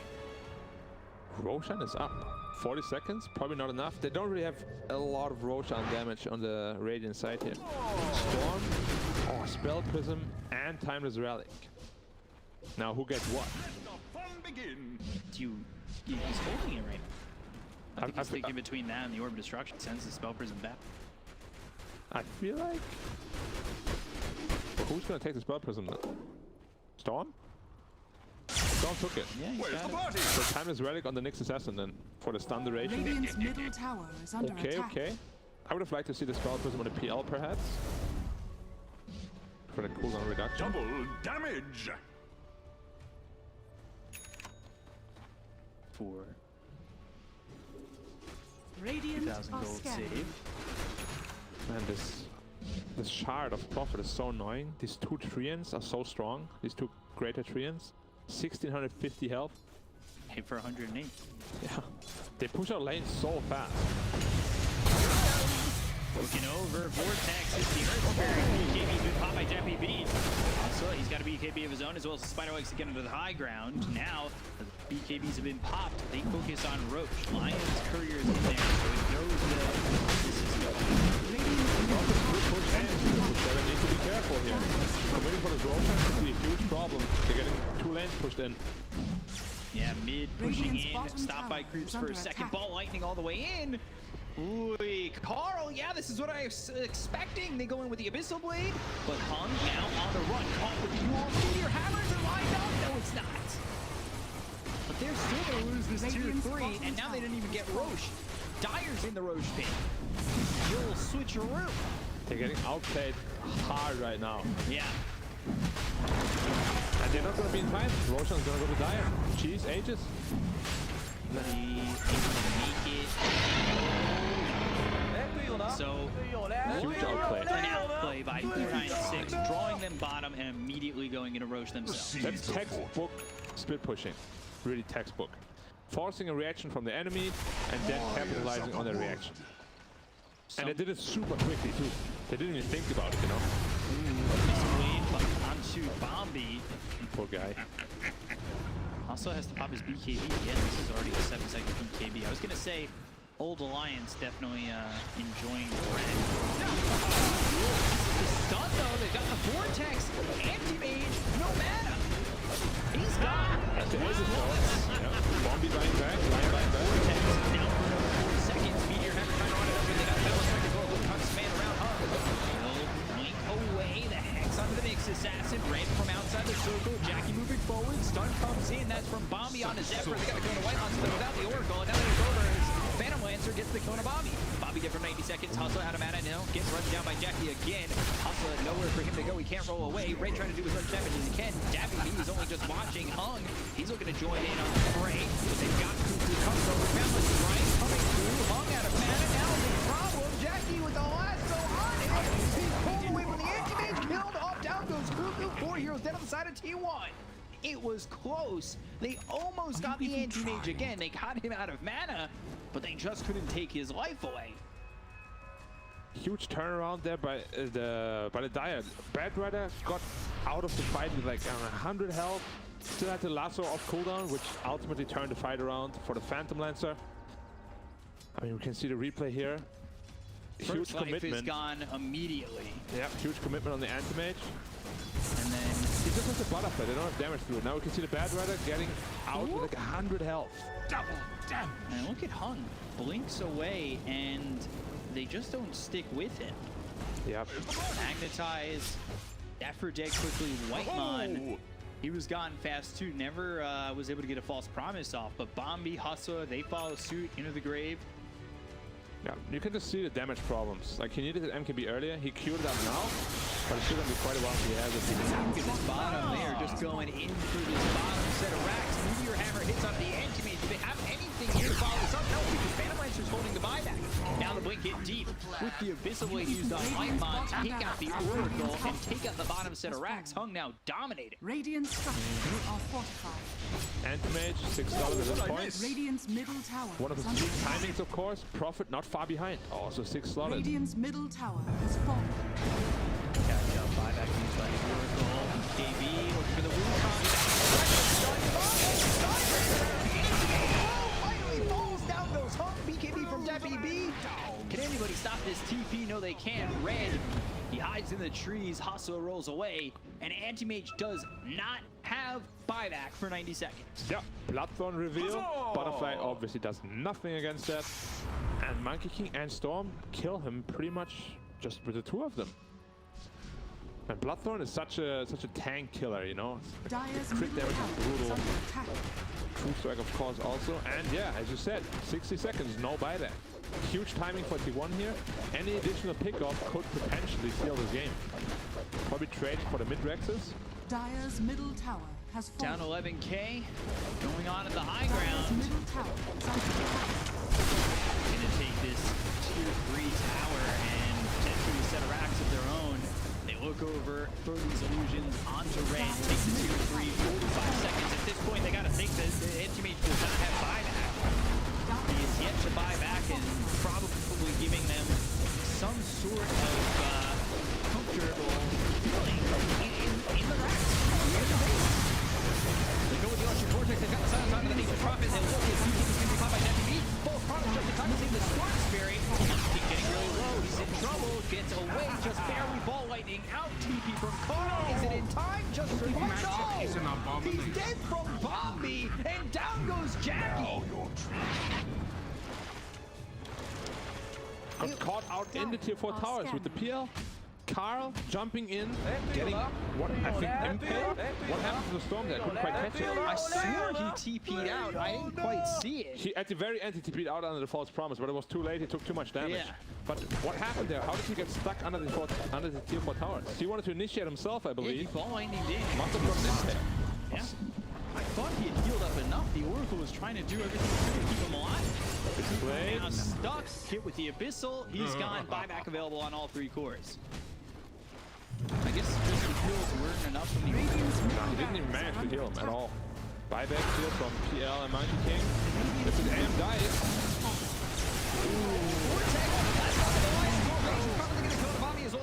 Immediately, both these heroes dead, only one has buyback. Not what they wanted though, they wanted to go on the AM, surprise him. If AM dies, this game could very well be over. But the way it is right now, I have a lot of winning conditions on the Dire side. Mage pulling this game back for 496, where it felt for a second it's ready for a buyback. But yeah, still short 12 gold. 12 gold is a lot of gold. He's going to BKB next. Do I like that? It's alright. I'd rather save the buyback though. I don't want to buy out the BKB. Roche not going to be up for a while. It really just comes down to who gets the initiation first. If there's a good lasso, Dire is going to win. If there's a good Vortex, Radiant is going to win. Yeah, that Vortex hitting both the line as well as the Nature's Prophet. They're dead immediately after. All 3 cores on Radiant, no buyback. If any of them dies, I could just seal the deal. 21k gold lead. And Lion, we were joking about it, is getting very close to the 25. Yeah, he's at 22 now. Yeah. One more tome, one more team fight. Away, 10 levels away, 3 levels now. Close. Anti-Mage is actually really close to you know, 28 to 30. Yeah, just about 15,000 XP, but no problem. Magic is an abomination lived by the wand. Just ready. Die by my blade. Good pick, good pick. This is how you tear them apart. One by one. Look at this graph. Up and down constantly. It's been mostly 496. They had a period where they were struggling. Yeah. But the early game, they played really, really well. This team is so weird, man. Every time I think they have no chance, they suddenly just blow it out of the park with the draft. It shouldn't really give them a lead, you know? They just managed to make it work somehow. So what's the way back in for T1? Just catching the initiation. The initiation is everything. This AM is not tanky because PL has MKB now. He can kill the AM in 5 seconds, 4 seconds even. Like one stun. But at the same time, if they lasso that PL, he can also die in seconds. Late game Dota, there's so much damage involved. Whoever gets to jump first wins. Do you like the... Do you like the 25 talent for the Storm, the 2x overload attack bounce? Oh, he took that? Yeah. But he's not going for the shard. Interesting. I'm a big fan of the ball lightning auto remnant. Like it's just super strong, especially against the Ant. Yeah, it can win you games single-handedly. Radiant are But scanning. you know, the overload bounce, potentially if you get that shard, you know, you buff up your entire team. We have, like, I've seen a paparazzi video where an entire team died in a matter of seconds. I believe half a second even. He was so, like, I think he was not expecting that much damage, and he just started giggling. I don't think anybody was. The entire team just died. Yeah, they melted so fast. And I think he just uses it. Radiant's top tower is under attack. Close. On They the are hunt here. chasing. They're behind. Did Kuku catch that? Because they get the cone red. They take the nation profit from behind them. Now, Fox comes in. They've got damage. Also, he can be behind. They've got the coming through. Wolves are going to Vortex. They get the cone bottom. He's well red. The Wolves going to buy back a view. The last go around 7, but it's not going to matter. The just pops. Kuku, he's got damage. He's all back as well. Now it's not a lot of mana, but it gets out of the Vortex. Grab on the earth as well as the anti-mage. They get the cone with the finger coming out of the bar. Lightning gun as well. Without buyback as they're trying to fight. Jackie, can you get anything out of this? He moves over Doppelganger looking for some space, tries to act like an illusion, but he ends up getting hexed up. He's going to be dead, and this game's going to be over as this will be T1 without buybacks, and GG is called. 496, they even the series. T1 just can't pull it back enough, and 496, they flip the coin and look a much better team.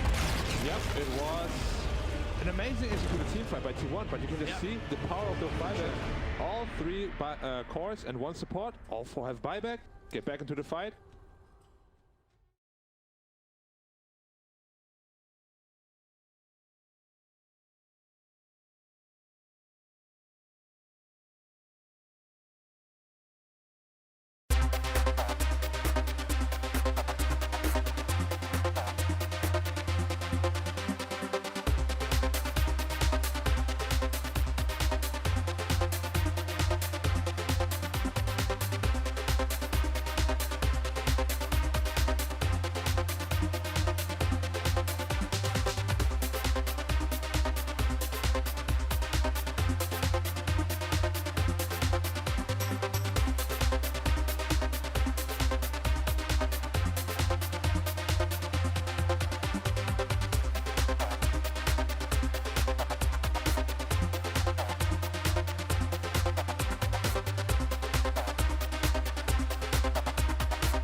10 seconds remaining. 5 seconds remaining.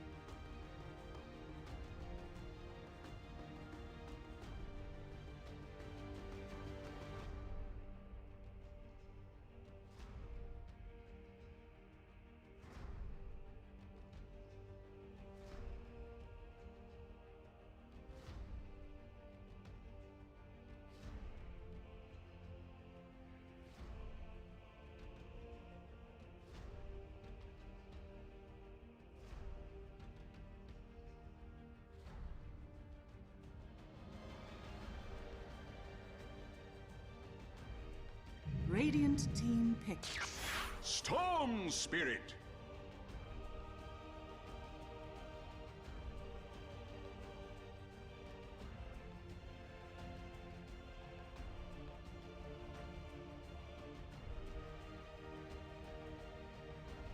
Ten seconds remaining.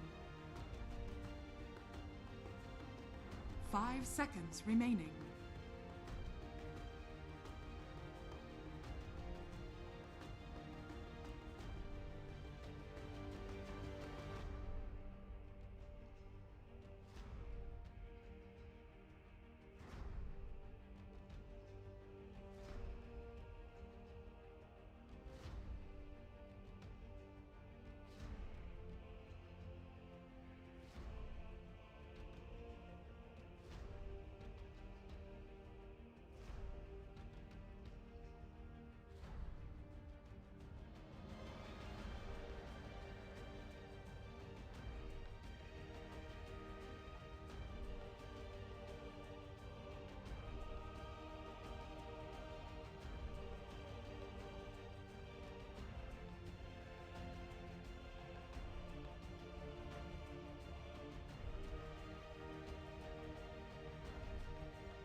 Radiant team ban.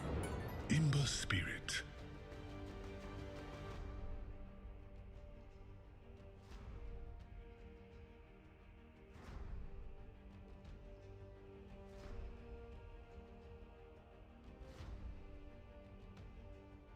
Ten seconds remaining. 5 seconds remaining.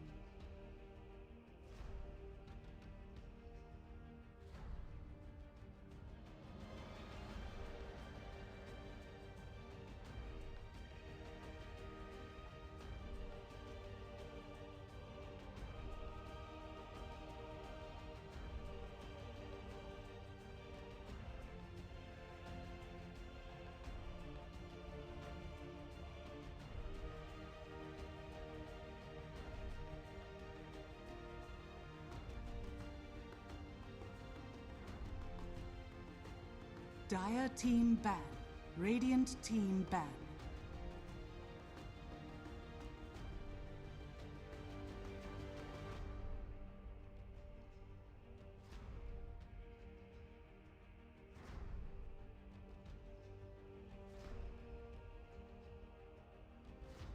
Ten seconds remaining. 5 seconds remaining. Dire team ban.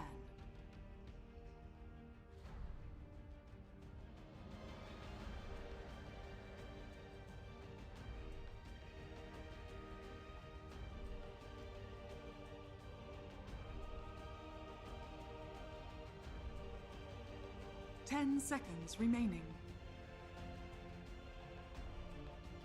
5 seconds remaining. Radiant team pick.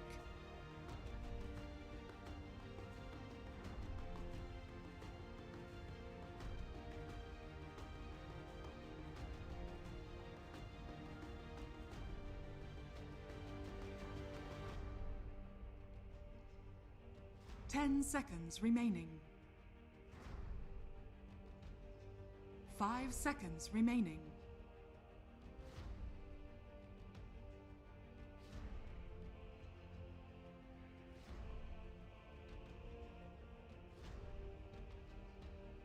Dire team pick. Timber saw.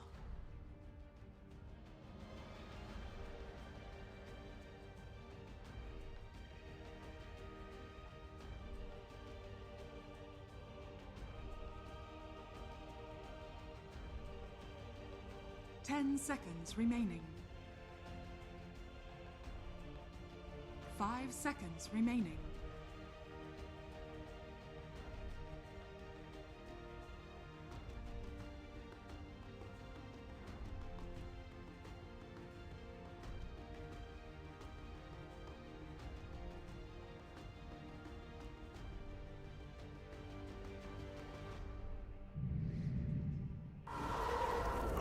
You may now select your heroes.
My purpose Prepare for fulfilled. battle.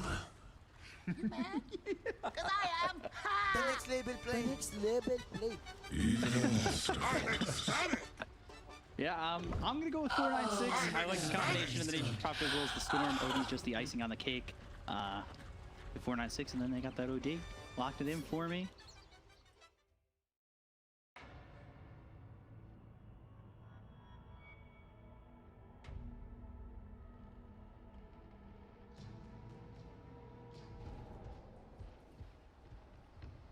Timbersaw looks pretty damn useless this game. Yeah. No impact at all, I feel like. Okay, so 196. Yeah. Easy.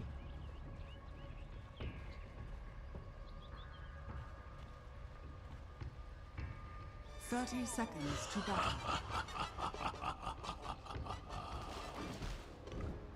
Thank you so much, Nomad. We're here with the rubber match between 496 and T1.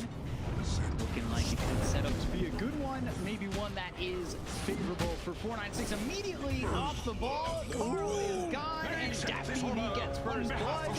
It's a quick start and an observer ward. A lot of gold coming away of 496 to start this one off. And I think, yeah, they're going to deny their own ward. This has become such a meme at this point, like this level 1 smoke. Oh, yeah. Like everyone's just doing it. And people are still getting caught out by it. It's the crazy part. It's like you either both 5-man smoke and you clash, or it's a stalemate, or you don't 5-man smoke and the other team does and you're losing here. At least that's what it feels like. It's definitely very interesting what's happening with the smokes all the time. But how do you feel about this OD against Ember match? It's very one-sided. Just all OD? Yeah. Very tough. He has his permanent orb spam. Once he gets his Ring of Health, he doesn't care about Sleight of Fist anymore. You can already see he's almost dead again. Yeah, it's rough, and we've watched this matchup a couple times. Hung has definitely come out ahead on a few of the in a few of these games that we've seen 496 play overall, and here's the replay for all of us that might have missed the beginning parts of it, but Carl just Dire's surrounded by 4 has heroes. been killed. At the end of the day, first blood for DPC, which, you know, he's up into the top lane, safe lane, getting first blood, feels good all the time. Yeah, but this tri-lane might actually, you know, make it work for T1 because the Storm Spirit hates laning against the tri-lane. He's gonna have a very rough time up there, sitting at 0 CS right now. And the Timber against the Prophet, of course, much better time. But that's the question. So you've got 2 heroes down bottom. You know, you've got the Nature's Prophet who is there with some help from the Earth Spirit, but do you need Earth Spirit down there? Can you just move them off lane? You can move off the lane. Ballast Strike, DPC getting low, Fairy Fire, he'll survive. Gets salved though. Earth Spirit definitely needs to come top or mid. He just needs to get the pressure off the Storm Spirit. You can TP middle, you can TP top, and you gotta do something. Oh. Shots coming in, going 1-1-1 to start. 10 and 7 right now for the Monkey King. Roll comes through, the Earth Spirit's showing up. Kinetic field, but I don't know if it's gonna matter. Jackie low, Jackie dead, and looking for some additions. Whitemon and Zephyr on the run. Whitemon slowed up, and with Hustler making the rotation, they've got 2 kills. Splinter Blast, Zephyr is fine, but still. Oh, I say 5, and the roll is in, and they get the kill to Zephyr. Not worth it though. Earth Spirit dies. There's no TP. No roll in the trees. Can he juke one more? I don't know if it's not worth it. You got all 3 kills in that one. Yeah, the third one was a little bit overkill though, Yeah. because now Earth Spirit will have a hard time rotating to the next lane, and because his TP is on cooldown. But of course, you know, overall it's very good. Wyvern is actually deceivingly strong in tri-lane scenarios, and now Storm TP's bot lane to the Timber and Charge Spirit coming bottom already. Yeah. Bad man. But that, you know, that's to be expected. Spare Breaker getting charged into whatever lane he wants to go to. Just happens to be on DPC. Do I think he... Yeah, it doesn't go up. But yeah, Ember, jungling. That's a rough situation to be in, and that's just going to keep it open for OD. We've talked about quick, early Meteor Hammers before and how they would impact games. It's very difficult though to Meteor Hammer and Ember Spirit because he has to slide, he has to remnant out. If you don't do it frame perfect, which is very difficult. But it doesn't necessarily need to be on just the Ember, right? You've got these opportunities to throw it on the supports, maybe get onto the Monkey King, rotate with that Meteor Hammer the second you get it. Yeah, I mean there's definitely a lot of possibilities for a lot of good plays. And yeah, mid lane looks pretty uncontested right now. Free game for the OD, 19 and 13. I expect a quick Meteor Hammer for Yep. Felp already up. Ember cannot at all lane level 4 to almost level 6 OD. Dire's Nobody turret wanna has see been And we've seen that. killed. We've seen Astral Imprisonment into the Meteor Hammer, coming down, sanities, you're dead. But that is the recipe. On the Killed courier? off on the courier. Yeah. He actually very interesting. He just randomly walks there and must have known, you know, that the courier is there. Yeah. Interesting rotation. Haven't seen that before, but makes a lot But of he's sense. just sitting there now. I mean, it's hard to make a play on the other lanes right now. Yeah. Charge on the DPC coming the other direction than maybe he would have expected. Meanwhile, top TP out from Jackie. DPC looks like he's going to survive, but Timber Chain available with Whirling Death. Cuckoo says no to that. And DPC will fall, so he's made a rotation and died. Doing so. Yeah. And both heroes top half to TP out. Bounty. And that is free lane for the Prophet right now. good for the Prophet, bad for the Storm. He'll be back up in 4. OD still working top of the CS chart and looking for that early Meteor damage Hammer. every orb. It's just a quarter of the health of the Ember Spirit. Charge again, bottom. On the Storm, once more. Radiant structures You have to be are careful, he Might dies just be again. dead again. Can't dive Just that. gets behind the tier 1 tower. You know, if Timber finds him after a charge, then Timber Chain, Whirling Death, probably dead once again. They have to be wary though. This OD can TP. Timbersaw will get shredded by him. So, Bombi and Hustler still up to getting this Nature's Prophet out, who's level 5. You've got 6 for the Timber, 6 for the OD. Prophet. Is this an Orchid kind of game like we've seen in the past? Always is, I feel. If you're playing a core Prophet, you always need that Orchid. It gives you good damage, attack speed, just everything you want. And of course, it's really good against the Ember, it's really good against Timber. It's onto Red. This is one that he needs to be careful about. He does have that haste. He canceled his charge actually. Did not go through. And Ember Spirit already over 1,000 net worth behind the OD. And he's struggling in the jungle. Still level 4. Yeah.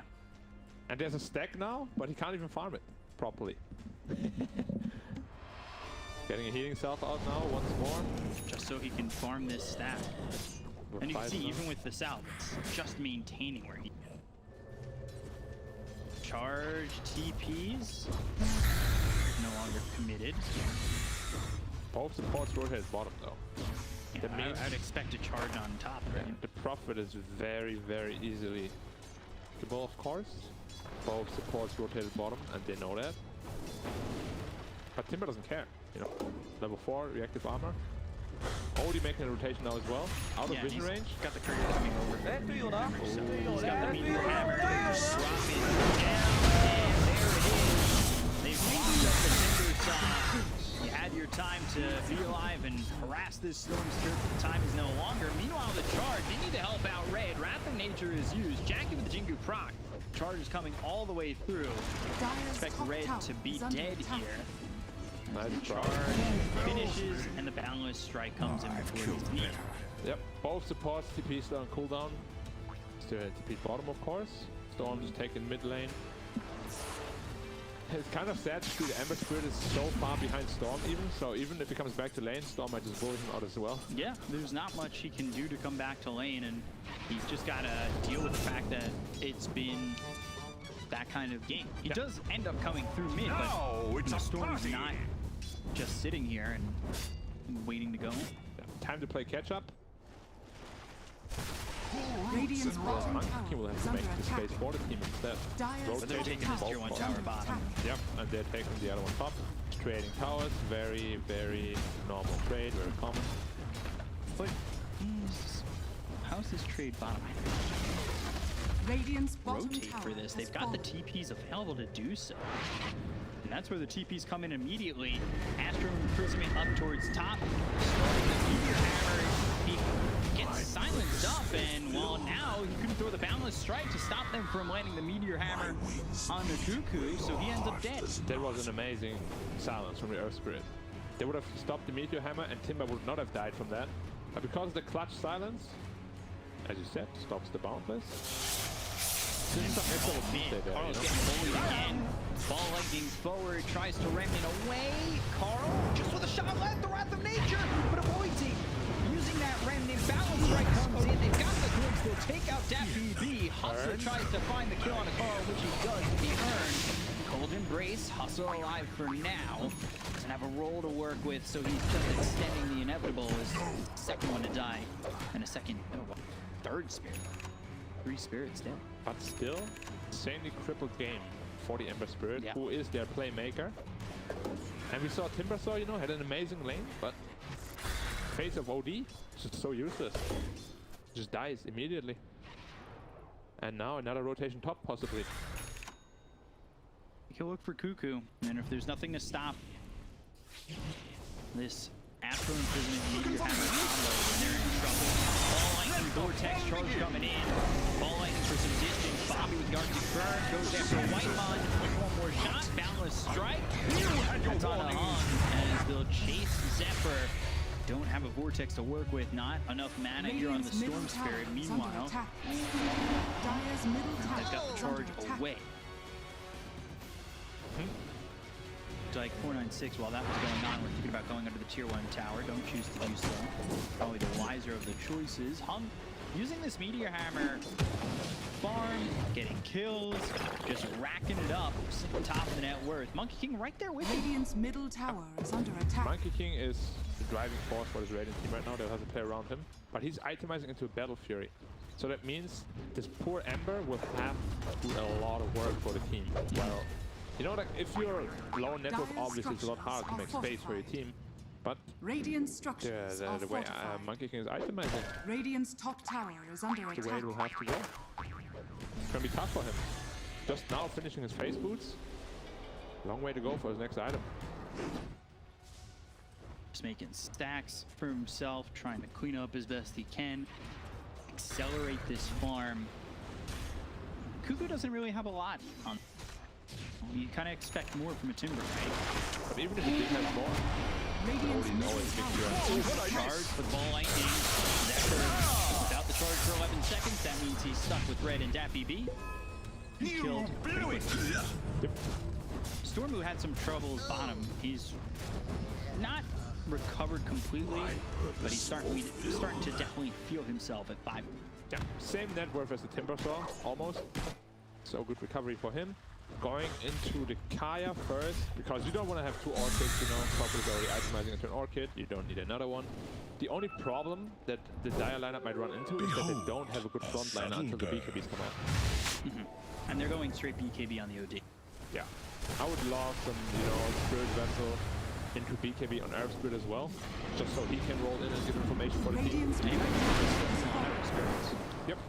And the efficiency here for Hung, cleaning up, and already has the Ogre Axe, looking to get into the BKB as quickly as possible. 900 away from the mid-throw hammer, meaning he's 2350 total. Smoke up here, level 6 Disruptor, together with the Ember Spirit. They do want to get this top tower now, no matter what. Wyvern is there by himself. Might get caught out. There's really not much you can do with him. Got hurt. Especially with Iwani losing. Surviving. Now here with Winter's Curse, they're going to go together in this fight. They look over at the OD himself. Ball lightning in, magnetized by all these heroes. Goes over, Jackie as well as Wyvern will fall. Hung finally dies. They're trying to roll onto the Spirit Breaker. They will catch Zephyr. Magnetize still on him, make it a third. Now Bobby still alive. Finally, the slight from Carl finishes off the Winter Wyvern, but Bobby needs so much space for this team. Hits on the Cuckoo as well as Carl. Enough for the Timbersaw as well as Amber to try and get something done. They got the Vortex. Sleight of fist again from Carl. One more shot needed, and it's there. Cuckoo finally takes out Red though, and they'll just ignore the Timbersaw and take what they've got. And that's 4 heroes down inside of T1. Yeah, that was a huge initiation, but Earth Spirit gets his ult and silence and slow onto 4 heroes. Huge play there by Hustler.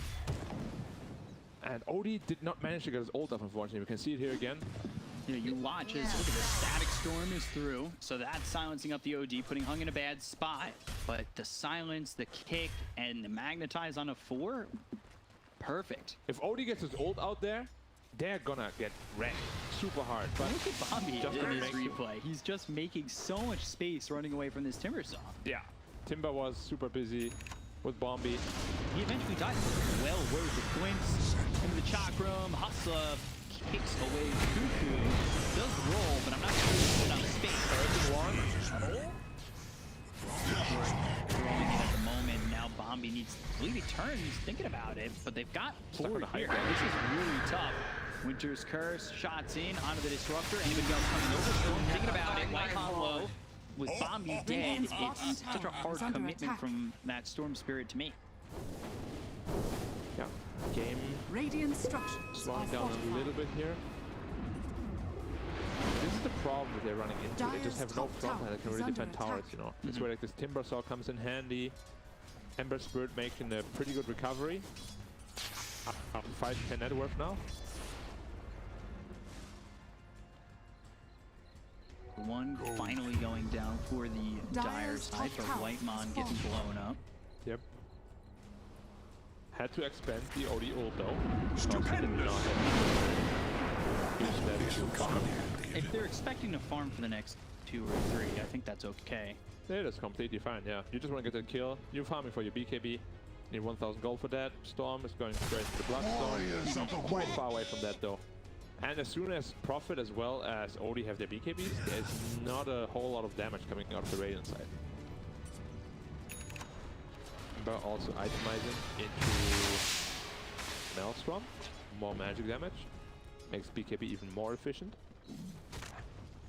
Turn only into a 1k lead, so T1. They've really put some gauze on the bleeding and made sure that things don't get really out of hand. Yeah, I mean, their lineup is still really, really strong.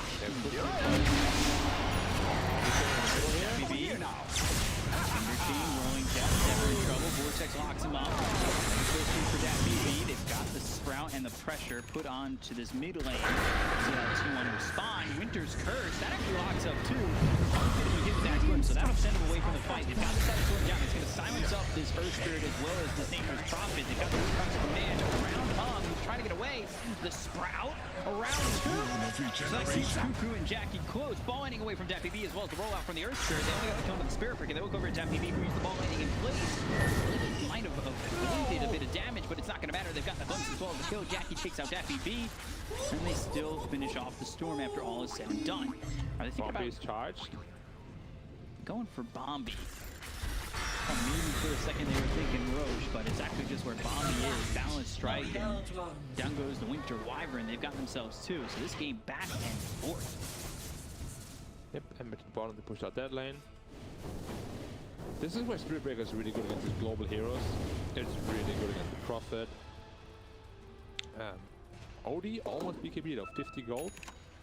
Dire's Prophet middle and tower another is under 1,400 gold attack. away. Those are the core items they need. And they should be feeling very comfortable to take fights. Spirit Vessel completed on Earth Spirit as well. And he's going to the BKB. Which, perfect itemization. And we've seen that be a question with some of these teams in some of these games. The itemization. Even in China, we're seeing itemization. Definitely. I mean, itemization is such an important part of Dota. And it can make or break games. Bottom tower is under attack. Definitely the right decision on Earth Spirit. Of course, you have to see how the game goes. Expensive item. Growth Bow. Perfect item for the Prophet. Or the Storm. Amazing on both. These BKB just sitting on the courier behind him. Yep. Now we'll go. But also, the BKB, the Storm is falling quite far behind.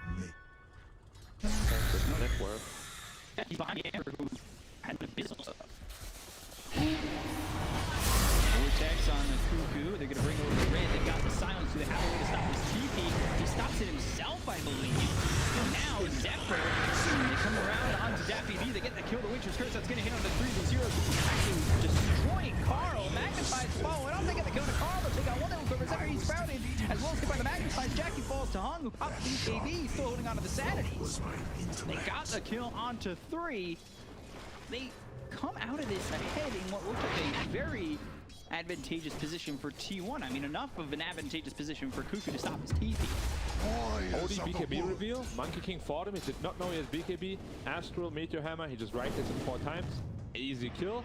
Did not expect it at all on the Monkey. And again, going for the super greedy item build. Oh no, actually, now that he realizes it, he changed it. He bought a Blade of Alacrity for the Aghanims, but now he's going into BKB.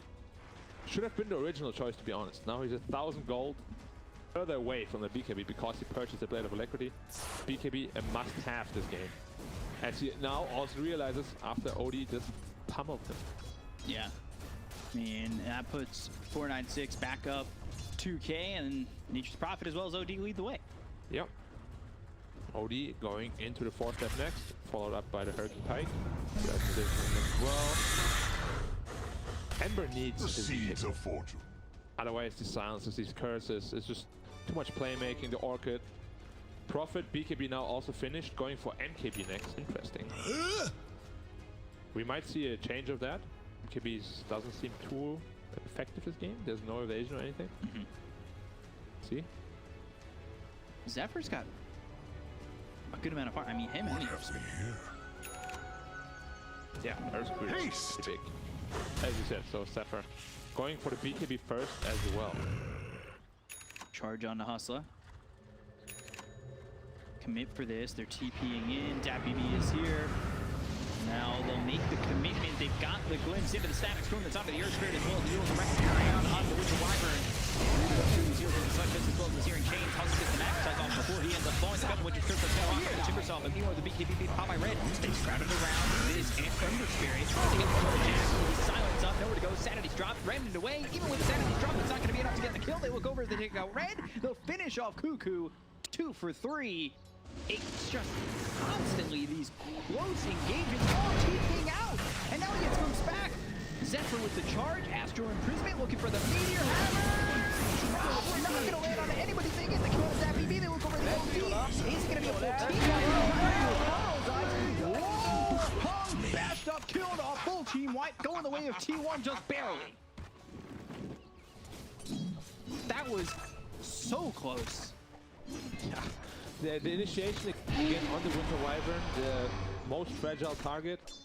He has to be a little bit more careful there on Bombi, but yeah. I mean, this was super close. Like, yeah, look at this replay. And he had the Essence Ring on Hung to so close to surviving, because I think if he takes out Zephyr, he might survive both. Yeah, I feel like if he actually Astrals the Storm rather than the Spirit Breaker, you know, he comes back after 4 seconds with a pull, with a Remnant. There's a high chance of him killing, because he wanted to kill a Spirit Breaker, of course, but with the Bulldoze, the Astral only lasts like 2 seconds, not enough time to set up for the Meteor Hammer. Yeah, that's only status. That's only level 3, so it's only status resistance of 50%. Only. Such a disgusting number. 70% max level. Sounds very fair. He's level I thought 13. we were getting rid of status. Yeah. And he's level 13 on Spirit Breaker. Pull roots and run. 300 gold to his BKB. Yeah. He's going to be a massive nuisance in those team fights. Yeah, because especially Hustle, who doesn't have BKB just yet. Obviously, he went into the Spirit Vessel. He's keys 2 parts of that BKB away from getting his. The difference in 4 is you're seeing it. Obviously, they're going for similar. BKB Whitemon probably tanking this game. 4 stab forward, glimpse back, Astral Imprisonment, so that's going to keep Disruptor close. Hustle with the roll, and rolls the silence now on the 2. The Orchid come through into the Disruptor. They get the kill on a Whitemon. They look over at Cuckoo, who's trying to run. CP, roll in time, as well as the Astral. They'll find the Tinker, and they'll lock him up with the Meteor Hammer and another right click from Hung to finish him off. This OD damage is just ridiculous. Like 4 hits, and he's almost down from 100 to 0. We said about it, we spoke about it before. Timber Saw, you know, he's not going to have much impact in these fights. He's just too squishy. I mean, it's probably dumb to say that, but this new OD deals too much pure damage, like 200 damage a pop. He's probably leading the damage in the game by far. Like, is that too much of an estimate? Yeah, I mean, Ember Spirit usually deals a lot of pure damage too, as well as Prophet with that ult. Yeah. So, but single target damage by far. Yeah. 500 more gold for the Bloodstone on the Storm Spirit will make him a little bit more survivable. There is a downside if you don't itemize into the vessel. That just means Bloodstone is going to be at full efficiency, full effect. 300 gold to Monkey's BKB. When they get up all these Radiant's BKB timings, they will have up all 3 in 100 gold. And then in 100 gold, they can just literally smoke up. Regeneration. And I don't know how Dire fights to those BKBs. He has to fight them. Radiant's middle tower is under attack. So one thing to question, or I have a question about. We've been seeing Nature's Prophets constantly go for this shard pretty early in their build. Is it as much value as people have been making it up to be with the Greater Treants? It's super good because you just Sprout and you Nature's Call. You get your 5 Treants plus 2 Greater Treants. The lane just pushes out by itself every time. Okay. It's super good. So it's constantly giving you pressure. And it also gives you a lot of money because those trees hit 400 damage. It's very likely you're going to get a lot of these last hits. Accelerating the farm, pushing the lanes out in your favor. Yep. And of course, even if a Monkey King, you know, has a Battle Fury, you cut that tree, suddenly there's a big tree just blocking your way. Get up. And the Static Storm is down. Bloodstone trying to survive. Not going to be enough from DPC. And now Bombi's TP'd into this one. He's starting to run, but the Remnant forward. Bombi glimpse. And the Winter's Curse, but the BKB's been popped by Carl. They come around the other way. They look over at Whitemon, try and get the kill into the Disruptor. The roll comes in. I don't know if this is going to be enough. They try to find him. They've got the Magnetized down on a 3-0 with the BKB being popped by Zephyr as well. Whitemon's gone. Bombi's dead. Wukong's used. Jackie comes back into the fight, looking over at Hung. His BKB is no longer available. The balance strike hits. The last shot is there. They get the cone to the OD. They're taking out 3. In the air is Hustler. They look over at Red, who will pop a BKB of his own and the roll away from Hustler. So 2 of these heroes escaping from the side of 496. They only get the supports on the side of T1. So 3 dead and 2 of those are corpse on 496. Messy fight again. Started. Storm dying immediately. Winter Wyvern getting caught out completely out of position. We haven't seen a good curse yet this game. Like, they're always on top of him right away. And it's usually because he's trying to protect one of his cores that is out of position. So they really got to be careful. Storm does not have a BKB. He's the only one that cannot get caught out of position. He has to be really, really mindful of that. You just watch this. Wukong is used. Bombi ends up dead. Jackie will join this fight in just a second. Primal Spring up and down, and now looks over at Hung. BKB, once it's gone, he's very susceptible deep in that team fight. And Hammer did nothing. Amber was a Sleight of Fist. Monkey King was BKB'd. It's tough. They need this Winter's Curse to hit better. They need the Storm, you know, to disrupt the backline. Defensively all of Nothing will stand all the time, in my way. That's what I mean. We haven't seen a good one yet. We've seen like 3-man here and there, but it's when he's by himself or doesn't exactly have a full follow-up with him. Yep. It's never been the offensive leading with the Winter's Curse, landing on the 3 or 4 heroes of T1. Yeah, and Monkey King, haven't spoken about him too much, but he is still the strongest lane gamer in this game. He's having a normal game. Top of the net worth. Net worth, yep. AC being built for the Nature's Prophet. He's already got that plate mail. He's building into some armor. Hustle being charged. That hits from Zephyr. They've got Cuckoo nearby. So Hustle here. He's got the Winter's Curse. The Static Storm is down. Hustle trying to lead him in the Kinetic Field. Balance strike to finish. And now again. He's first off down. He's getting nothing. Silence coming through with the Timbersaw. Chase and charge on the WB. Get the charge to land. The BKB gets popped by Zephyr as well as Hung and Jack. Option on. So, Dappy B, he's on the cliff. Ball lightning back to the base, but they've got themselves the glimpse all the way over. But no, the Astral Prison's there for Hung. And defending him with the Meteor Hammer, just in case anybody was to dive in and look for the Storm. Oh, I thought he was trying to Meteor Hammer his own Storm. Grief? Yeah. That Dire's item top tower is would be under such attack. a grief if it hit your ally. It really would be. But yeah, it's tough to fight now for the Dire side. OD always has to pop BKB and run away with it rather than fight. This Monkey King is becoming a big problem.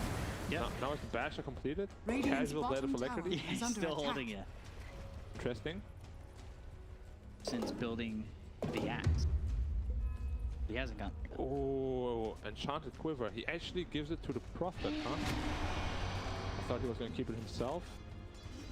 But yeah, well, they need this Hex on the OD, really, so they can just prevent the BKB of coming... of being used. It's pretty far away. Yeah, it is really far away. Hustler almost has his BKB, though. 1,000 more gold from that. Then they at least have a somewhat strong frontliner. Can give some information. Abyssal Blade is close for the Monkey King. BKB for the Earth Spirit is 900 gold away. I love how Odie is just rocking like 3,000 health casually. From. Through him, though. Yeah. I mean, you just can't fight into these BKBs. That's the biggest problem they have on their side. They need to kite the BKBs, then they're really strong. Inside road. So find Zephyr. They've got the Vortex. They silence him up. BKB's been popped by Zephyr. While all this attention is on the Spirit Breaker. Well, 2-1. They evacuate the pit. The roll. And there's the Geomagnetic Grip as well as the signs coming up from Red. They get the cone to Zephyr. He's got buyback. The question is, are 496 looking to go into Roche? Does this force the buyback? It doesn't look like they're going into Roche at all. He didn't even have a ward there, did they? Oh no, they do. The rune of invisibility. No, they don't. They didn't have a ward there. How did they know? Radiant are scanning. Too smart. 5 head plays. Knowing the trajectories. Yeah. Good job. It's gonna be 4 bounty runes for Raid. Big gold swing. Moving forward and wanding away, still looking for Bombi. All over and again Winter's Curse, but it's not doing anything as Bombi just is dead again. Yeah, and Ember now has a really good game. Suddenly 4th in the network. Agnes at the online. The thing about that, Wait, trying to catch Cuckoo. not crazy. In the air, not frame perfect. But look at the damage, doesn't matter. Cuckoo dead to right, Sanity's committed. They got the charge coming in as well as the Primal Spring. They're looking to get the kill. The Aspen Prisoner on itself with the BKB popping. Now the Luton Command's coming out of the side of Storm. Force step away with the old BC by Zephyr. They're keeping this OG away, but he's getting close enough to get the kill. The Will comes in. As well as the Magnetite that's on up for these heroes. As they take out Hog, the Wolf over. DPC's getting well. The final finish off the Storm Spear, but they lose themselves. The Monkey King, Jackie drops. Red doing a lot of damage to these heroes on the side of T1. And it'll start to retreat. But the roll and glimpse, he was hoping to chase, but Red's still here and gets another one. White on his gun. Heroes dead on the side of T1. Side of Searing Chains. Radiant's bottom tower Embrace, they've is got under the attack. silence onto the Ember. Nobody going forward for Carl though. So what I was actually going to say, didn't actually, because they weren't going in a Roche. I was going to say the Witcher's Curse was used pretty defensively. Even if he had buyback, he wouldn't have been able to use it in the Roche pit if they wanted to command. But this kill onto the Timber forced T1's hand, and they wanted to go for this opportunity instead of maybe focusing on Roche shot. Go for Hung, and it takes a lot longer with BKB getting popped in time, even though they got the ult out from Zephyr. That BB didn't really feel too impactful in that fight. It's more about looking at Red and how much damage he's outputting, especially to there with Hustler. No, he needs his BKB on Storm. He's just very ineffective without it. Down to 8 Bloodstone charges now. And OD had to use the hammer on the Timber Saw. You don't really want to do that. You want to keep it for a big team fight, but he had to. Otherwise, he would just made it out easily. Radiant's bottom Hustler tower is finishes under BKB attack. now. Storm needs his, and then Dire's side is ready to fight as well. On their way to a Hex, need about 2k more gold. Once they have that, they can actually counterplay those BKBs because everyone on Radiant is going to die in a single Hex. There's too much damage coming from this OD. How much HP does Timber Saw have? 2.6k, 3 hits, 1 ult, and he died.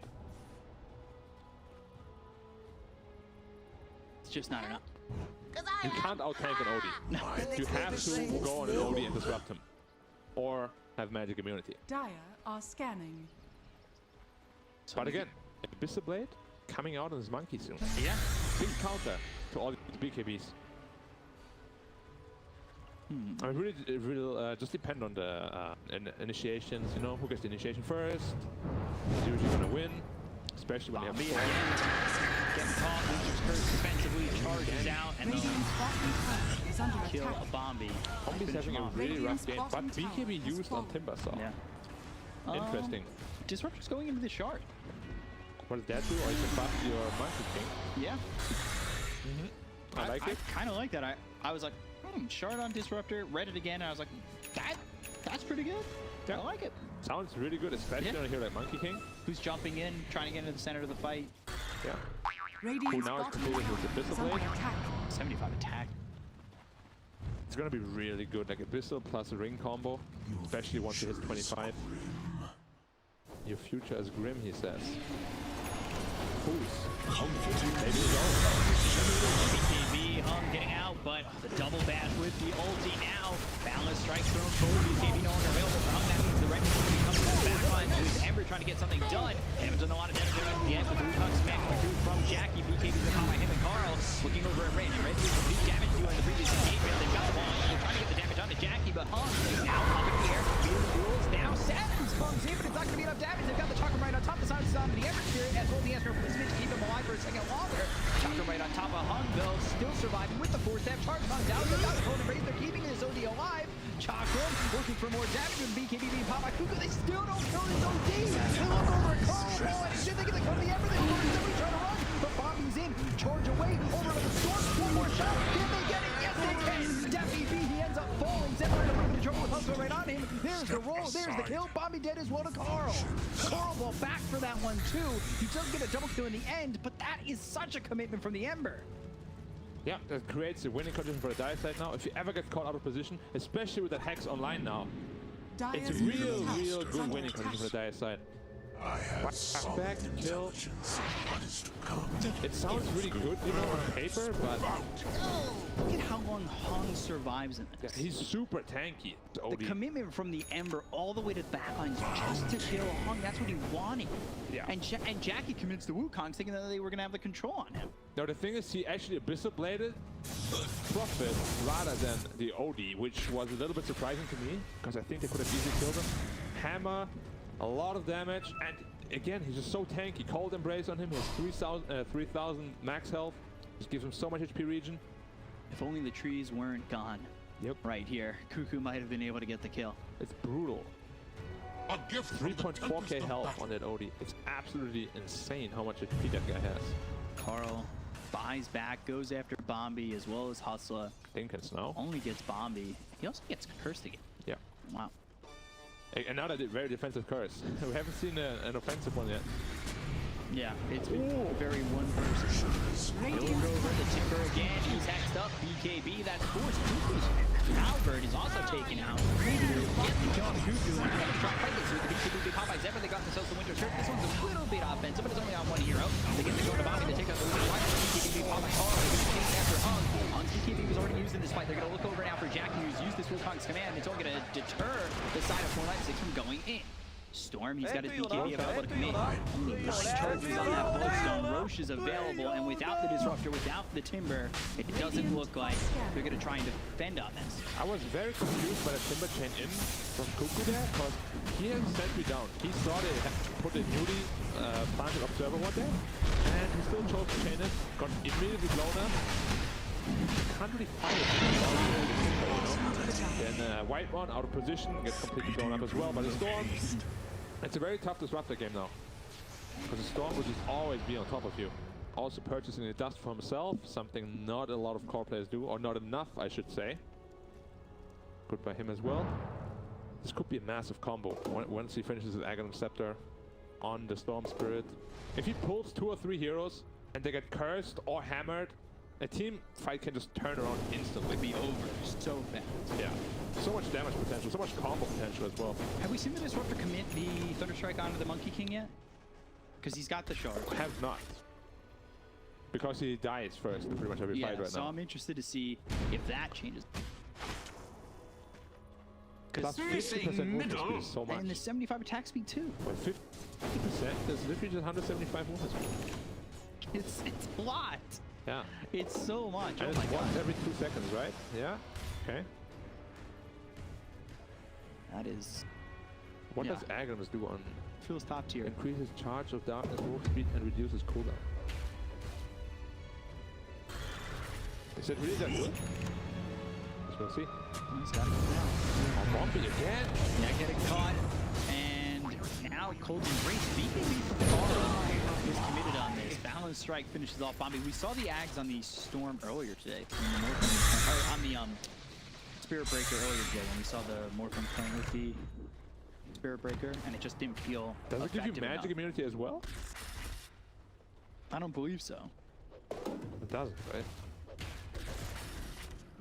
Yeah, I mean, we'll have to see. Spell Prism picked up for the Ember Spirit. Shadowblade OD.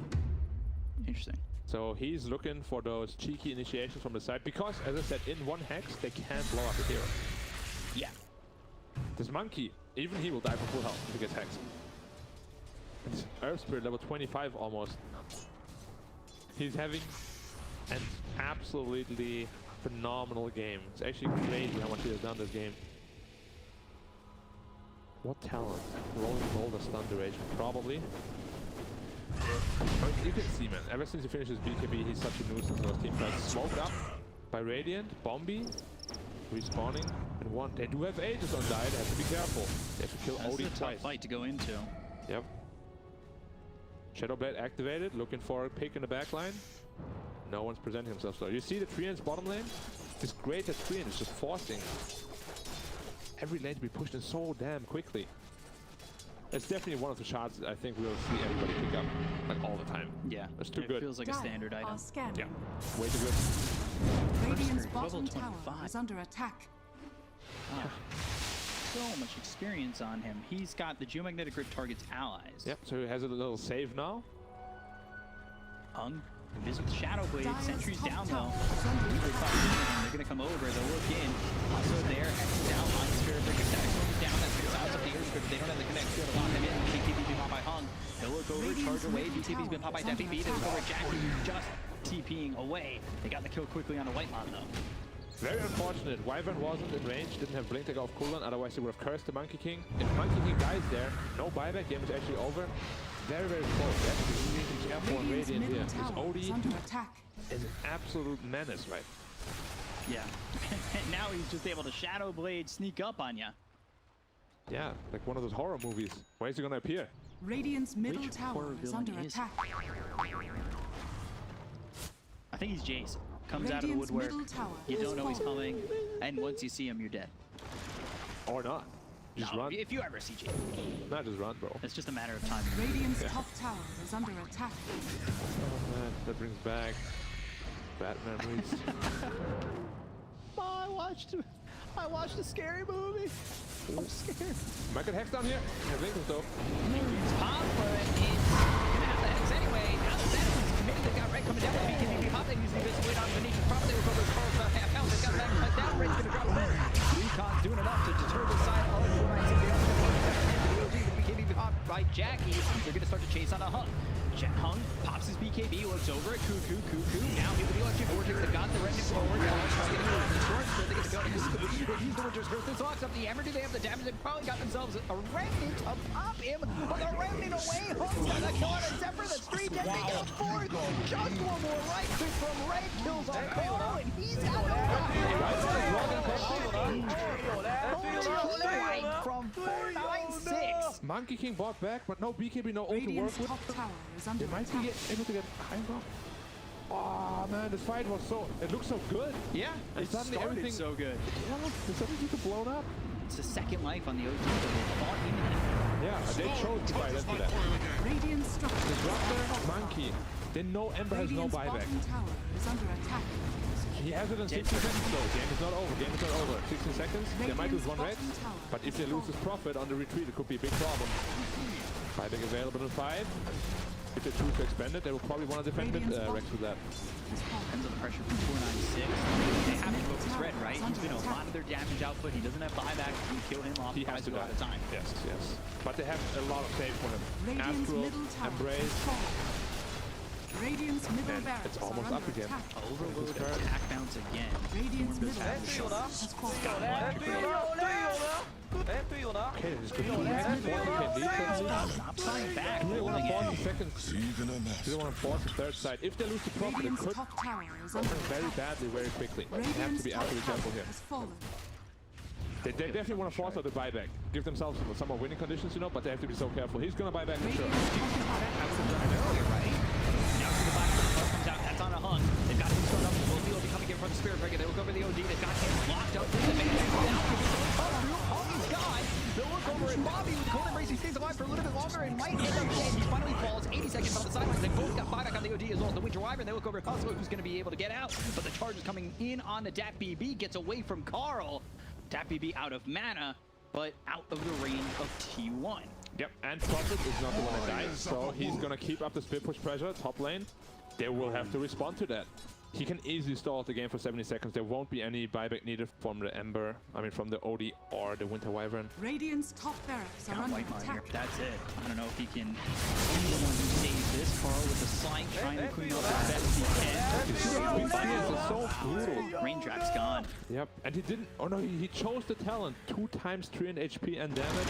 The big trees are rocking 3.3k HP and 200 damage.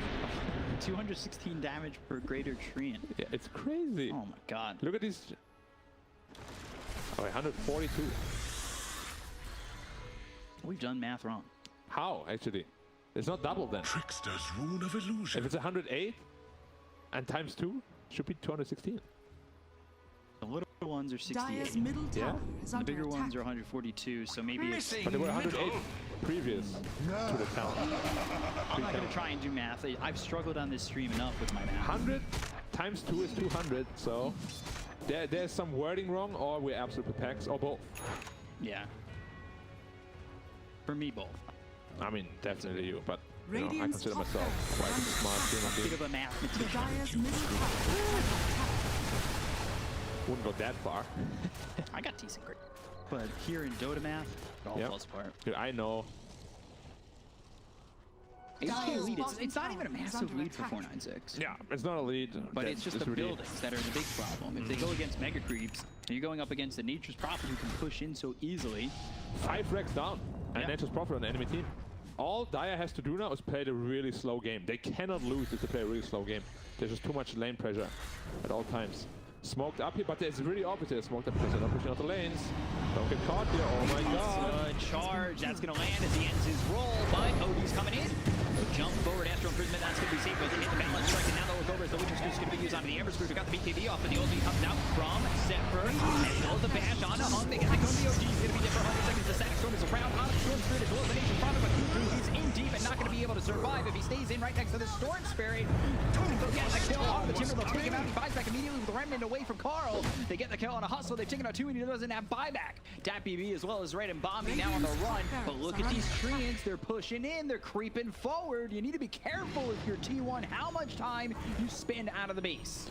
It was rough though. Only had to expend the buyback, and Earthquake does not have one. Roshan is up. Radiant. I don't think they're gonna commit to doing this Roshan. It's just way too risky. Man, this buyback on the OD is gonna be a big deal. They found a double damage room though. I don't think they should commit to this. Witcher's Curse. So scary. The question is T1 going to make a move over there, and it doesn't look like that's going to be the case. They're all the way over bottom and not moving towards top at all. Okay, just a free Roche then. No worries, no worries. Keep Aegis on Dire. But it's too late. Aegis on Hung, who bought back, and now you've got the cheese. Scotty on the Monkey King. The only buyback available for the side of the Radiant is from Spirit Breaker, not really much of a reinforcement. Monkey King is very scary now. His Wukongs applies the slow from the Scotty. It's gonna be tough. I think Dire needs to, you know, choose the fights more wisely. Like, he just rolled up high ground there while all of them were missing. Nobody was really pushing out lanes. You have to be careful when you show yourself like that. Especially if you don't have buyback. But also, Size of White picked up now on the Earth Spirit, an additional source of hex. Multiple hexes could be a problem. Yep, They're trying to deal with it as best they can, but it is so tough. Yeah, Satanic on red, he's the one who's been bullied a lot, and for the right reasons, obviously. Yep, and Odie's going for the Lincoln Sphere. Obviously looking to block that Abyssal Blade, and we have yet to see a good Winter's Curse. Yeah, it's been like one, two, maybe 3, but 3 defensively, not really with the rest of the team following it up. Yeah. He has been getting pressured a lot by T1. The Spirit Breaker is always on him, as well as his Ember Spirit, always jumping the backlines. It's not an easy Wyvern game at all. No, not in the slightest. Carl, no buyback for 3 minutes. Cuckoo also expanded his buyback. Monkey King, no money for his buyback either. I feel like if you want to foster the issue, you should do it right now. You have Aegis Cheese advantage, and they have no buybacks on any of the cores.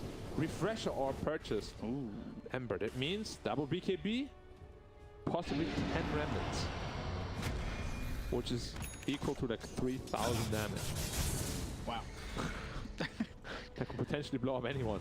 Even this Prophet, he can't tank through that. If he gets caught out without BKB, he's dead. We've seen the dashes be lucky for the Spirit Breaker. Question is, does it continue or does it run out? He didn't even skill the bash chance. I would have skilled the bash chance. His 17% though has been enough. Yeah, but what if it's 37%? Yeah, but 17, 37, they both equal 100. That is true. Doesn't matter. Whatever the percentage is. But yeah, I agree. 20% more would have been nice. What did he take instead? He's got the other town, which is 16 health. Okay.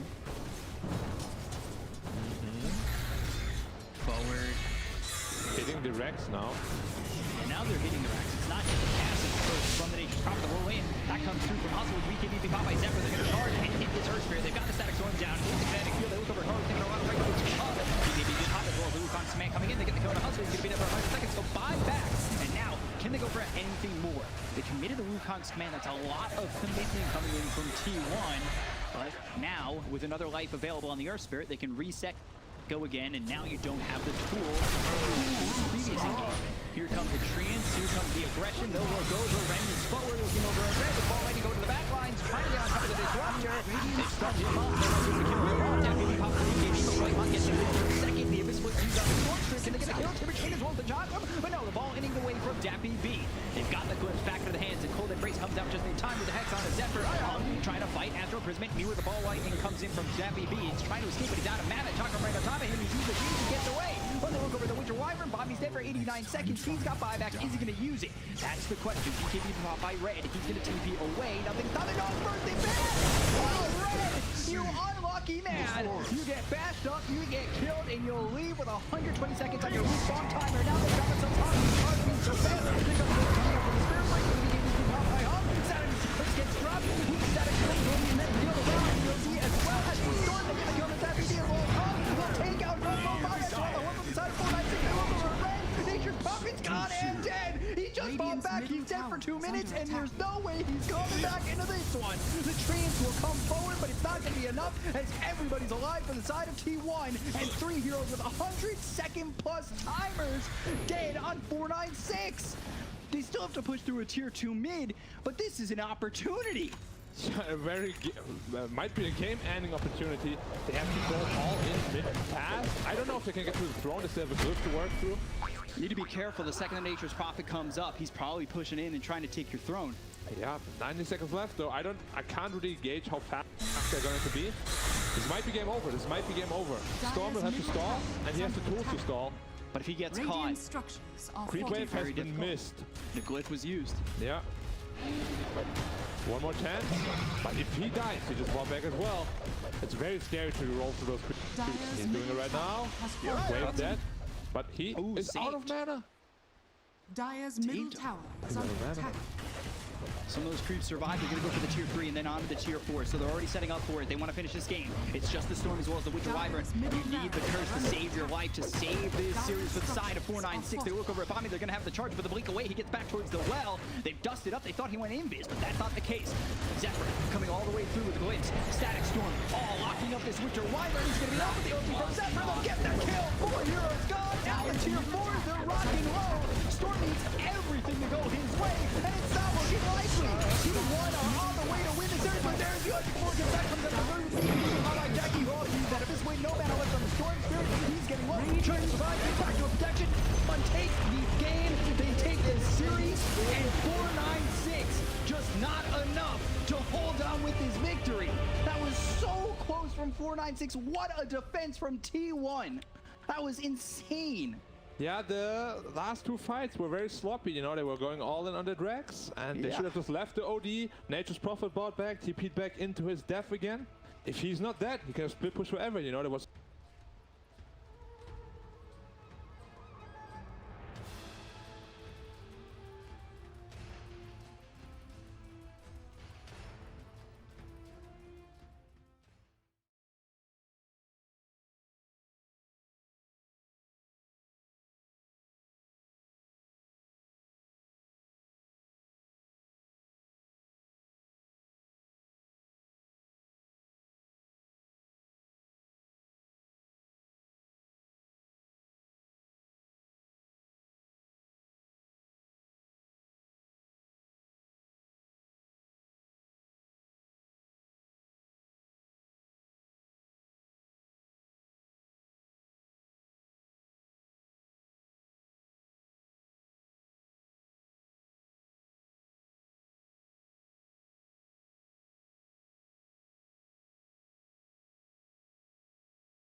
to look for the opportunities.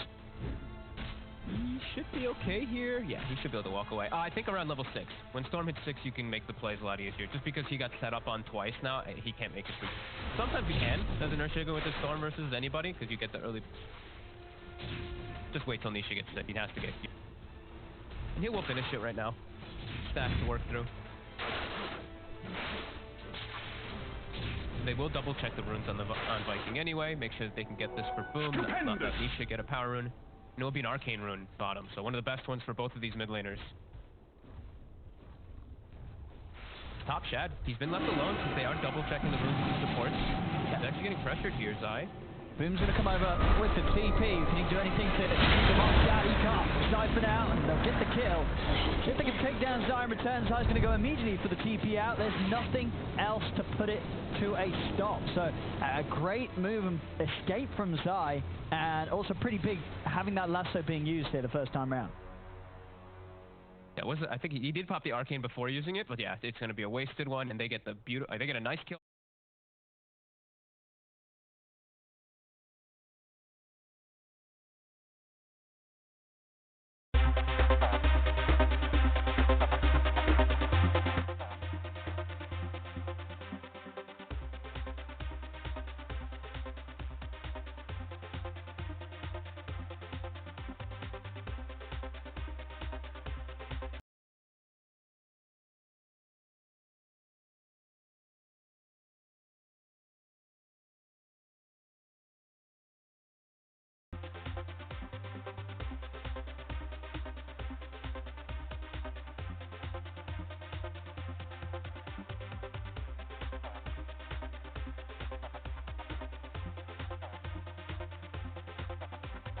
Great versus Batrider. All his matchups are good except, I guess, versus Underlord in a way.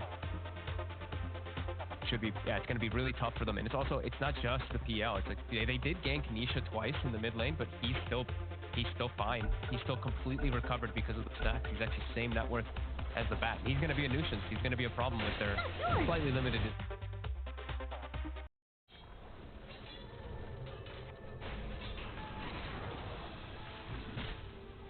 Champ returns to top lane, but already you see Secret there immediately sending full backup up at the three of them.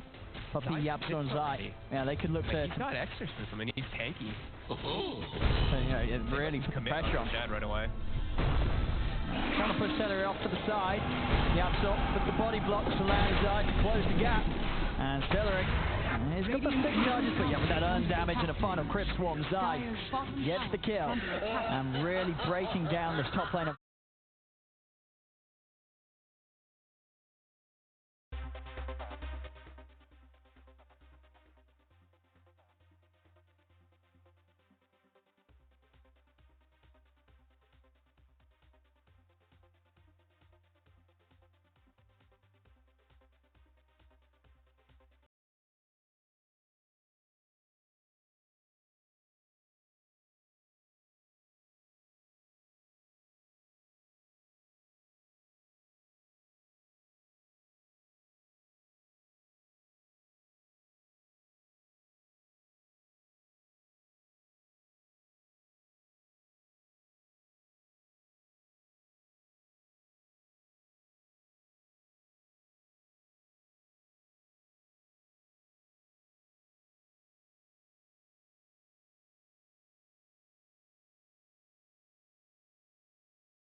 So I feel like this downtime is... Dire's top tower Maybe they don't feel like they can fight because of how much they've been shut down on troll, but I feel like if they wait too long, it's going to be harder for them to fight. And do you like this on Shad? The build-up with the Falcon Blade? Dire's top tower has fallen. We've been seeing it on all of these Agi cores. Yeah. I have yet to see it on a like melee because I can't. Oh wow, dude! You see this? He's got Falcon Blade queued straight into Axe. Radiant's bottom tower is under attack. I mean, that doesn't solve the solution of the PL, which he's supposed to be. It's a big concern for me. You don't sound like you're a fan. Is under attack. I like the Ags a lot. He needs to be the hero to kill the Phantom Lancer to match the PL. So I feel like him not going Maelstrom or Battle Fury, it's gonna hurt. But maybe he feels he just... I mean, it's going to be interesting to see. They've obviously got something in mind with this. There's a bit of a different approach, as you say. You know, absolutely, Aghanim's an incredibly strong item on Troll, but interesting to see Shad get it in this order, as he's got it cubed. We'll see if he does actually build into it straight up off the Falcon Blade. What's the moves they can make with it? Bottom lane, Yapsel looking to cut off Toby here with the Fisher. Toby's going to try and get out with the rift. Yapsel dropping everything here. Toby, he's not going to make it away. They do get the kill. Boom. Wait, there's what move? I mean, he's thinking about trying to make a jump in onto Zai. He's got the lasso. The siphon. See if they've got enough damage. Knocking Zai back with the flame break. You can have down low. They'll get the kill. Now rolling in, they're going to be able to find Yapso as well by the looks of it with the Firefly. Booms able to burn down a second. So Viking, they may have lost Toby, but actually able to find the favorable trade there, getting both Zai and Yapso in return. Yes, they saw, I mean, Yapso overcommitted the Echo to make sure that he, Underlord stays in position, but they see that. That's when they see an opportunity. Boom, waiting in the sidelines. Nice lasso grab. Do see Nisha now pretty much have Orchid done, and he found the item for Storm Spirit. He got the Fairy Trinket. Now he's going to start popping off. And this Orchid is very effective versus all 5 heroes. See how much the Secret want to do down now. Puppy, he's been caught. Nicely done by Toby there. As soon as the orb was used, Toby's able to catch him on just the edge of the pit. It's enough to allow him to close in and take him out in the river. Nisha, he's going to lead him straight away onto the bat. An Invis Rune was found. He pops it, and he's away. He's trapped in by the Fisher, but it doesn't matter. They've got no vision down around this area, as that Invis Rune saves Boom's life. It shows the Orchid as well, so look at the first usage of that. How they're gonna continue their pressure, and they're gonna go bottom with Shad as well showing up. So they really want to take out this final tower here. Zai, no exorcism at the ready. Puppy has his coil though, and it looks like they want to fight. If they can kill Zai before the fight starts, though, this is going to be a great beginning for Viking, as they're straight in and they've got him with no difficulty at all. So now it's a question really, Secret want to still try and commit for this. They've lost the tower, they've lost Zai down here. Do they still want to try and look for a fight? It's rallied around Toby too, who has a mech, so they're pretty strong if he is there, but Boom just TP's out. Batu, he's got the defusal. Yeah, straight in with the silence. Off the back lines, they found Scarab, but Kenny's actually able to get the pulse promise off in time. Follow-ups there from Nisha. Moves in onto Aramis with the Orchid, takes him out. Dream Coil locks down both Toby and Shad here off to the side. The illusion is just burning the entirety of Terry's mana. He's got nothing left to pop. Booms in with the lasso. He's found the grab onto Nisha. Has he got enough damage? Though he hasn't. Nisha's out with the ball lightning TP. Nisha will make it away. Dire are scanning. Can't believe Secret actually persisted to try to fight into that one after the tower dies and after they lose Zai. Into the mech, they're still strong on Viking. They got the one support, right? But Celery ended up living because of his false promise.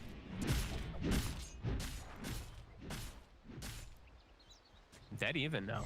Actually, slightly gold leading even for Viking after that tower does get taken out. So pretty decent after this laning start here. And we're gonna just see it in the chat. He's full committed for it. So yeah, we're gonna he's going for if it. the Aghanim does work. I mean, I've got to imagine, that so you're getting these Ags early. Sure, the dispel is nice, but I mean, there's not really too much for taking off, right? I mean, I guess it's some sort of slows here and there. But ultimately, I imagine it's because of the reduced cooldown, he's just going to have a lot more damage output, just chucking these axes out left, right, and center in the midst of it all. And he's reducing the PL's damage completely, right? Those miss rates, then the diffusal is going to be counteracted a lot too. So I can see why he did go for it, but it's just, is he going to be able to get, he needs to get a farming item after. He needs to get the actual counter to the PL so that he actually does damage. Because right now it's just, he's going to make them miss, and it's not going to kill this team. But is he going to actually be able to kill them? Quite yet. But But I mean, they're definitely making it work so far here before it does kick off. He's not getting pressured, and they're making good space. I mean, Boom's gonna have a BKB at a very good time for this Batrider, which I mentioned they have good counter initiation on Secret, but if there's a BKB, he can break that counter initiation. They're hunting down bottom, but Toby's senses very nicely done there. As soon as well, before they even get a glimpse of him, he's already rifting out, so Secret won't be able to put a stop to his escape. Nisha pushing forward for an arcane. Matu pushing alone right now mid. Stupendous! Got the Yapstorm, big pickup. Blink Dagger is done. Earth's bounty. And he's got the actual build. He has the actual build for when you're going for your blink rush. You have the max aftershock rather than max fissure. So big team fight, as we said, for Secret going to be kicking off, and we'll see if Viking has to kind of play around it really nicely. Either have the Batrider with the BKB, or they have to just start the fights from like these weird angles and get this good angle of approach to make sure that they don't just get comboed by all that crazy team fight. Doing a good job of farming though. Even Aramis has his BKB queued up too. They're understanding what they need to get on these frontliners and what they need to get on these initiators so that they don't get counter initiated.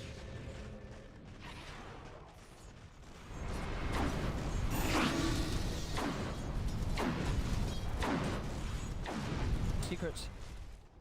Move is how's Matu doing after the defusal. Nearly having a Yasha on top of the defusal hood, so this PL still very much going to be quite difficult for Viking to deal with. So as we say though, we'll have to see sort of in practice how much the presence of Shab with the very soon to be completed Aghanims will, you know, how much harder it makes Matu's job in these fights.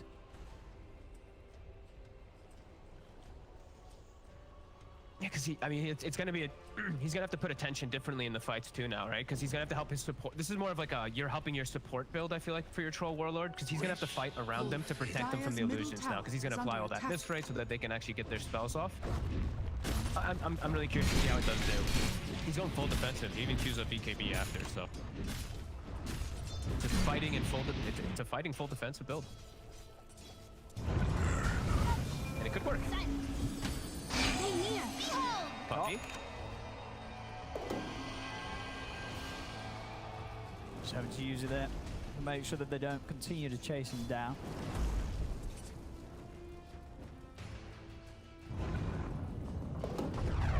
Quiet game though. 5-6, 17 minutes. Both teams content with the pace. Both carries content with the farm that they're able to get here on the map.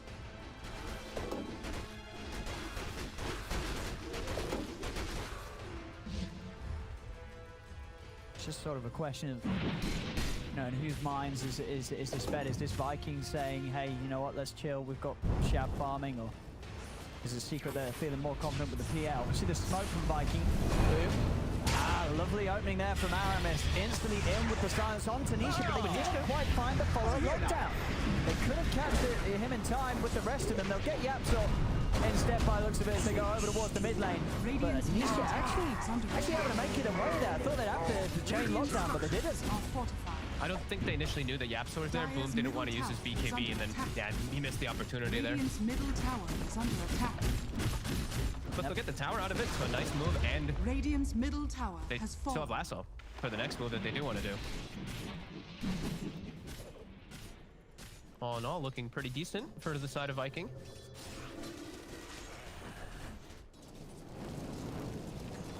Yeah, I mean, honestly, yeah, this axe, it's definitely going to cause issue, especially for Storm, right? You know, Nisha's got to be careful that he doesn't get, like, just hit by the Whirling Axes. He's got to keep himself at a distance, because if he gets hit by that, that's, what, a full 5 seconds where Nisha's down gap is going to be pretty limited, because he's not going to be able to hit anything with the Aftershock procs.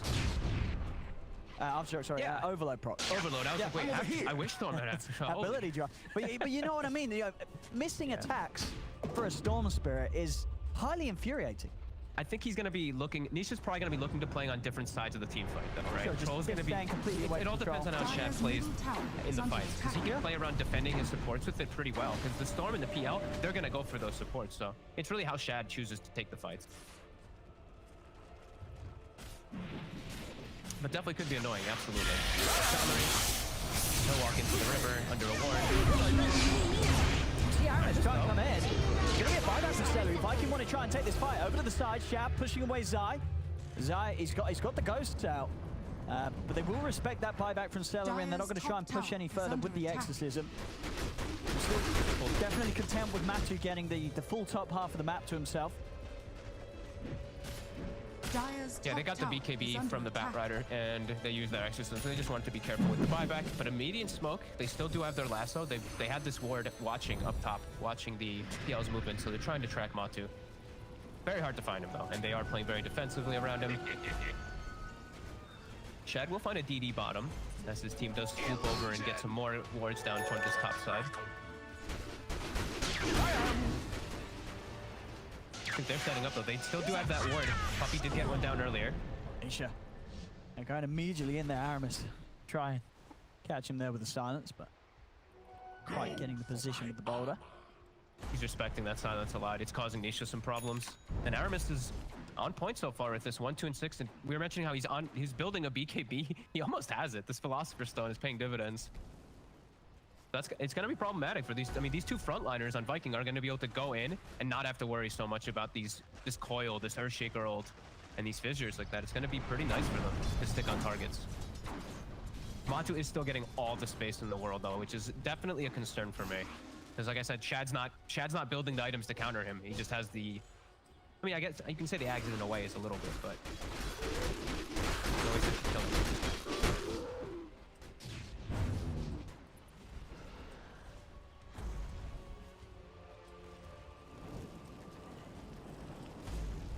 Still not just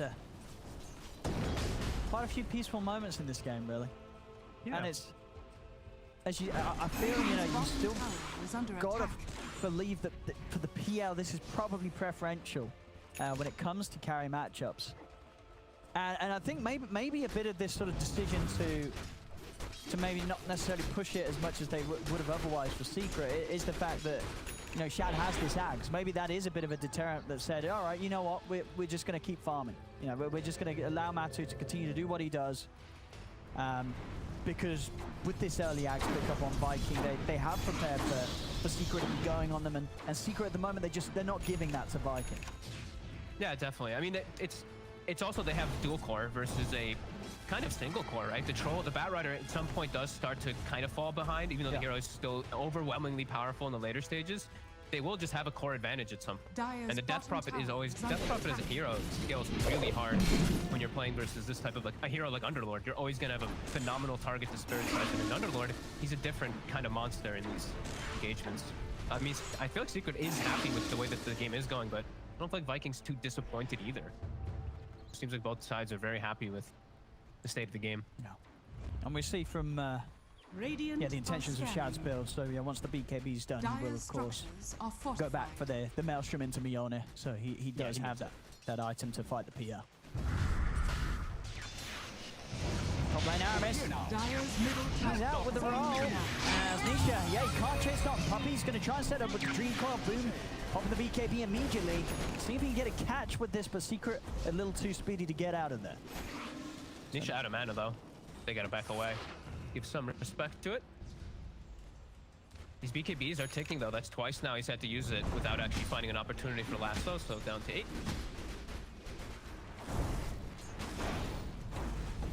Yeah, they're just playing the farm game.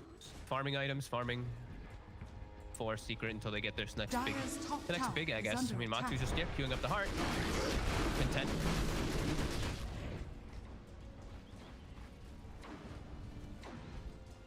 And I'll just be interested to see how good of a job Viking are going to be able to do at, finding the real PL when it comes down to the action. Because I do think, this Shad Aghanims is the 60% miss chances, it's going to greatly reduce the damage output of Matu when it comes to him trying to commit. Sure, he's got a few dispels here and there, but the cooldown's so low that it's a lot to play around. He's going to get caught by it multiple times in the fight. If they can keep Shad alive and at the same time find some sort of lockdown onto Matumba Man, the PL's fight is definitely a lot harder to execute than maybe initially hoped it for Secret. Secret with the core down, BKB comes out from Aramis and boom, lockdown's there onto Zai. They drag him straight back into the midst of the wall. There's no backup from Secret. They have to let Zai go. Immediate disengage. They have bounty runs in 30 seconds. They're trying to claim the high ground here too, and they'll be able to get it. Hard angle of approach for Secret, but they're looking to go in. Puppy. They shot the buy back from the Death Prophet. Yeah, they really don't want to let this objective go. Nisha, he's got the grab in onto Toby. Toby, and he should go down into the silence. Out, but Toby will get taken out by Matu's army. So with the grab round set up onto the Celery, they'll be able to pick themselves up a second. There's 2 heroes down. Back definitely playing on enables Secret to move into the road bit. And the 3 heroes like they're not going to test Maybe Kyle's in my head right now, but chess that looks like a game of chess right now for Secret, right? They let Zai just dies, they let him die, BKBs are used, Lasso's used, and then they see Viking playing over aggressive, they buy back, take the fight, it's right around Rush. It just was a kind of like perfect play, it seemed like, for Secret, even though they literally just let Zai die at the start of it. Stupendous. Very smart move from them. Over here. And who did get the... they actually give the Aegis to Matu even too. I thought they might just give it to Nisha because I feel like Matu's pretty invulnerable, but now we're probably going to see Matu really pushing the boundaries. He's probably feeling like he's going to get hard, and then they can actually start threatening and starting to make aggressive moves for once on the side of Secret. True, and I guess he's out of the lineup. He's going to be the one that's... You know, if they want to try and push with the stages to take objectives, he's going to be the one hitting the towers. Yeah. And he's just going to be, he's going to be charging. Like, he's playing versus Oracle, right? So he's going to be charging into the back lines. We'll see Matu just a few hundred off having the heart, so continued quick item timings here. 26 minutes in, 8-8. Definitely one of the more passive games we've had. Less than a 1k gold difference in it. Very, very close right now. It's just all a question of whether Vikings' approach to this game is going to pay off against a farm PL. If Shad is just able to carry the game against Matu. I'm really concerned because it's just him who's really... Oh, he gets a nice free career there, as I'm saying. But it's just him to deal with the PL, to deal the damage. And this PL has 3,000 life on top of a hood, and he just feels very unkillable at this point. It doesn't feel like the rest of his team is going to be able to contribute much of anything to actually deal with Matu. It has to be Shad, so... We'll see if it all does work. They're smoked, waiting for an opportunity on the high ground. I like Boom's item build here, going for the Shivas as well. I think this is really nice versus the PL to try to find it and tank up. But will it work? Good. We have 27 minutes. We're seeing the new neutral items being picked up. They're farming these camps. Boom. Does get spotted by the ward as soon as the smoke does end. Yep, so we'll back away with Nisha. Back Secret. Looking to start stepping straight back towards him. He's got to get himself out of this area. The rest of Viking already on the retreat. Secret has some very limited vision at the moment. They just have that one ward down in their jungle. Playing kind of with darkness on the map.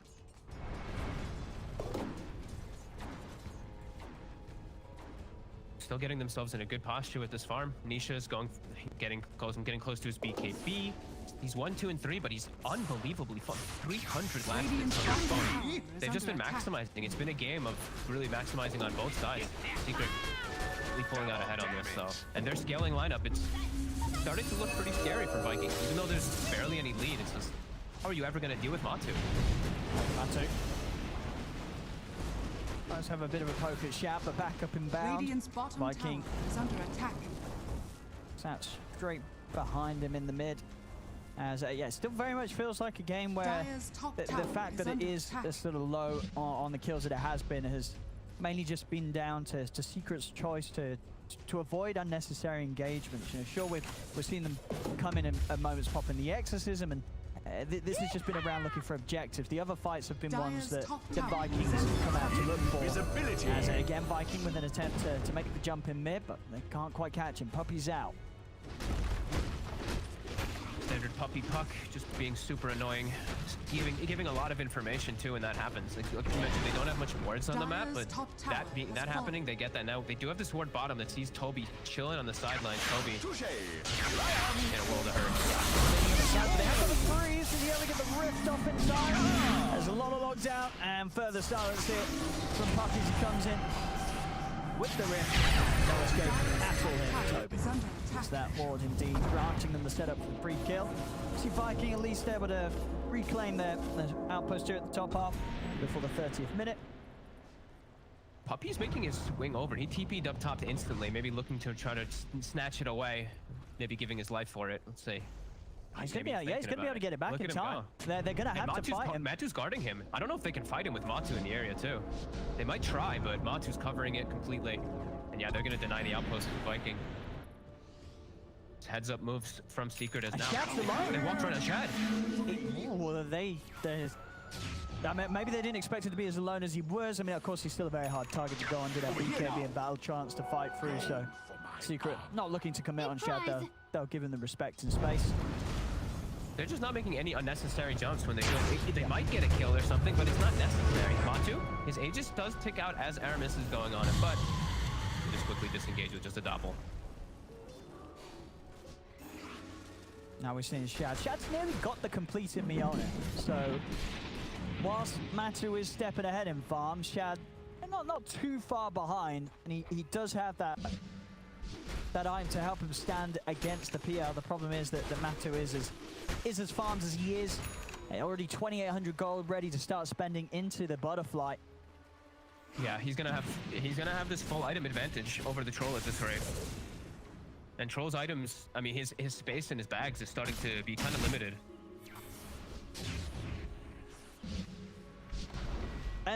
Because you've got to think, you know, 31 minutes in, Shad, he's only won 1 or 2, so he's only been involved in like 3 kills, very little action. Yeah. Was this the intention when he did buy the Axe? Like, was the Axe bought to, do you think, to stop Secret from going on him? Or was the Axe brought with the intention that the action would happen? Because I would imagine if they knew it was going to be this sort of game, wouldn't he get the Maelstrom earlier because that would have sped up the other items? That's how I felt about it too, but I mean, they must have felt a different way. They must have felt maybe they were trying to just lead the charge or something and maybe be able to get more aggressive, but I mean, Secret just made this game be so passive, the way that they just disengaged all the time. It's tough to say as Puppy. Yeah, still in behind a tree. Ready to block these smokes. They're in onto him, but he's away. He's away with a blink, and Nisha actually zipping in, trying to spook him on the back lines, maybe try and see if he could tease out some BKB charges, but Viking keep their cool. Nobody's going to pop their BKB. They're going to re-smoke. They're going to re-smoke, and it's an arcane rune on Nisha. So he's... and a regen. Oh my god. Oh, it's the Storm Dream here. Arcane and regen. Whoa, what I missed? He is good to go. They're scouting the wards now too to make sure they don't regen Puppy. So he gets a free call down onto 2, separates them. We've got Nisha trying to go for Celery. The Celery's out the Glimmer Cape side. On the exorcism, trying to slam the Lancers in onto Boom. Boom gets the lockdown with the lasso. But Boom is falling low. Zai able to buy time here with the self-kills Viking. The remainder of BKB can they actually kill off Zai? No, Zai's not the mover. He's able to step out to the side. Zai's going to live. Matu's starting to move in. Fisher out onto the forest of the forest. He's in with the Exo. One of the 3 of them. Shad's down. He's dead and gone for 70 seconds. And they're just cleaning them up one by one. They're going to be able to get the team wipe off the back of that Secret. Dire's middle tower is under attack. That was, I mean, just dancing from Secret. Nisha dancing in the back, giving YapzOr a 4-man fissure opportunity, 4-man enchant totem, and his blink comes up right after the enchant totem. Oh, I mean, picture perfect. It really has felt that the Secret, as you see, they've not done anything unnecessary this game. They've just played this out, absolutely textbook. And Viking, that they had something in mind. They're trying something a little different with this Axe Rush on the Troll, but just unable to do anything with it at all, because Secret just never really made a bad move against them. No, and I mean, the way that they took that fight, for people who want to see like spell casting and just dancing around a fight at just perfection, helps that Nisha, of course, had an arcane and a regen to be able to do this, but they just completely ruined Vikings' See it again. I mean, you could, the impending doom there where the fish is in, you know it's coming. And then here he is, YapzOr straight into the middle of them all. I mean, that's the power, you know, as you talked about at the start. Big smiles there from Nisha. Damn. As the game, you know, suddenly then, you know, the real difference here has been blown wide open. 12k lead for Secret. After what, well, a few minutes ago, yeah, you see on the graph, that lead only just cropping up in numbers, but you can certainly tell that Secret, They knew that that was coming. They were just waiting for the prime opportunity to create such a lead, and they've done it. And now they're ready to continue the aggression. Nisha straight in onto Toby. Shad watching from the side. Does have Boom in with the backup. If he only get the lasso out onto Yapzor, but Dream calls down. Yapzor does fall. They get something out of this, but the space is there for Matu to finish off Roche. Aegis and Cheese is his. Viking continuing to slip further behind. Yeah, they got two full sets of racks. It's an insane gold injection. The support puck of Puppy has a full Aghanims after all this. They get a Roche too. Everyone finishes up their next item. If we saw the last fight be that difficult for Viking, where they could, that was also a perfect echo and perfect control from Secret, but now they have to play versus even harder grounds here. Man, that was stupendous. I'm just still like that last fight was so pretty to watch. They just picked Viking apart perfectly.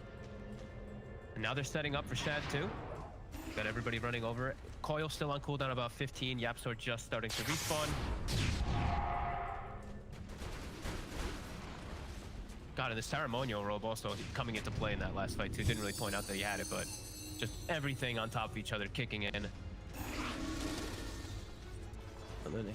And the range on that bad boy is pretty big, right? So even with the Fisher, you're likely going to be in range of the debuff on the heroes. So they are going to have that extended stun duration when you're looking for the setup. Yep. Scan on the right side. Catches Aramis. Scouted very quickly. Puppy might just coil him in a sec. Aramis. He's gonna pop his BKB. Boom's trying to move in, but instantly they're all in. The Fisher lockdown's there. Boom, he's popping the BKB. Has to be false promise as he falls so low. Nisha gonna zip straight over towards the easy kills. Looks to set up on Aramis. They'll get one. Now they turn over towards Toby. Bring him back. Stifling him down.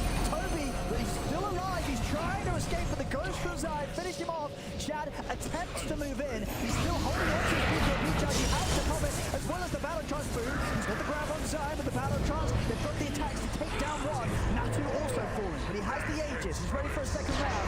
Fighting backs coming into play from Viking. They want to make sure that they can take down Natu the second time. Into the Cyrus feature, trying to help out, fishing out from Yapzor. Onto Boom, onto Aramis. Boom to fall. Boom also buying back. They're trying to put everything into this Viking to turn it around, but Natu, he still prevails, staying alive, turns everyone.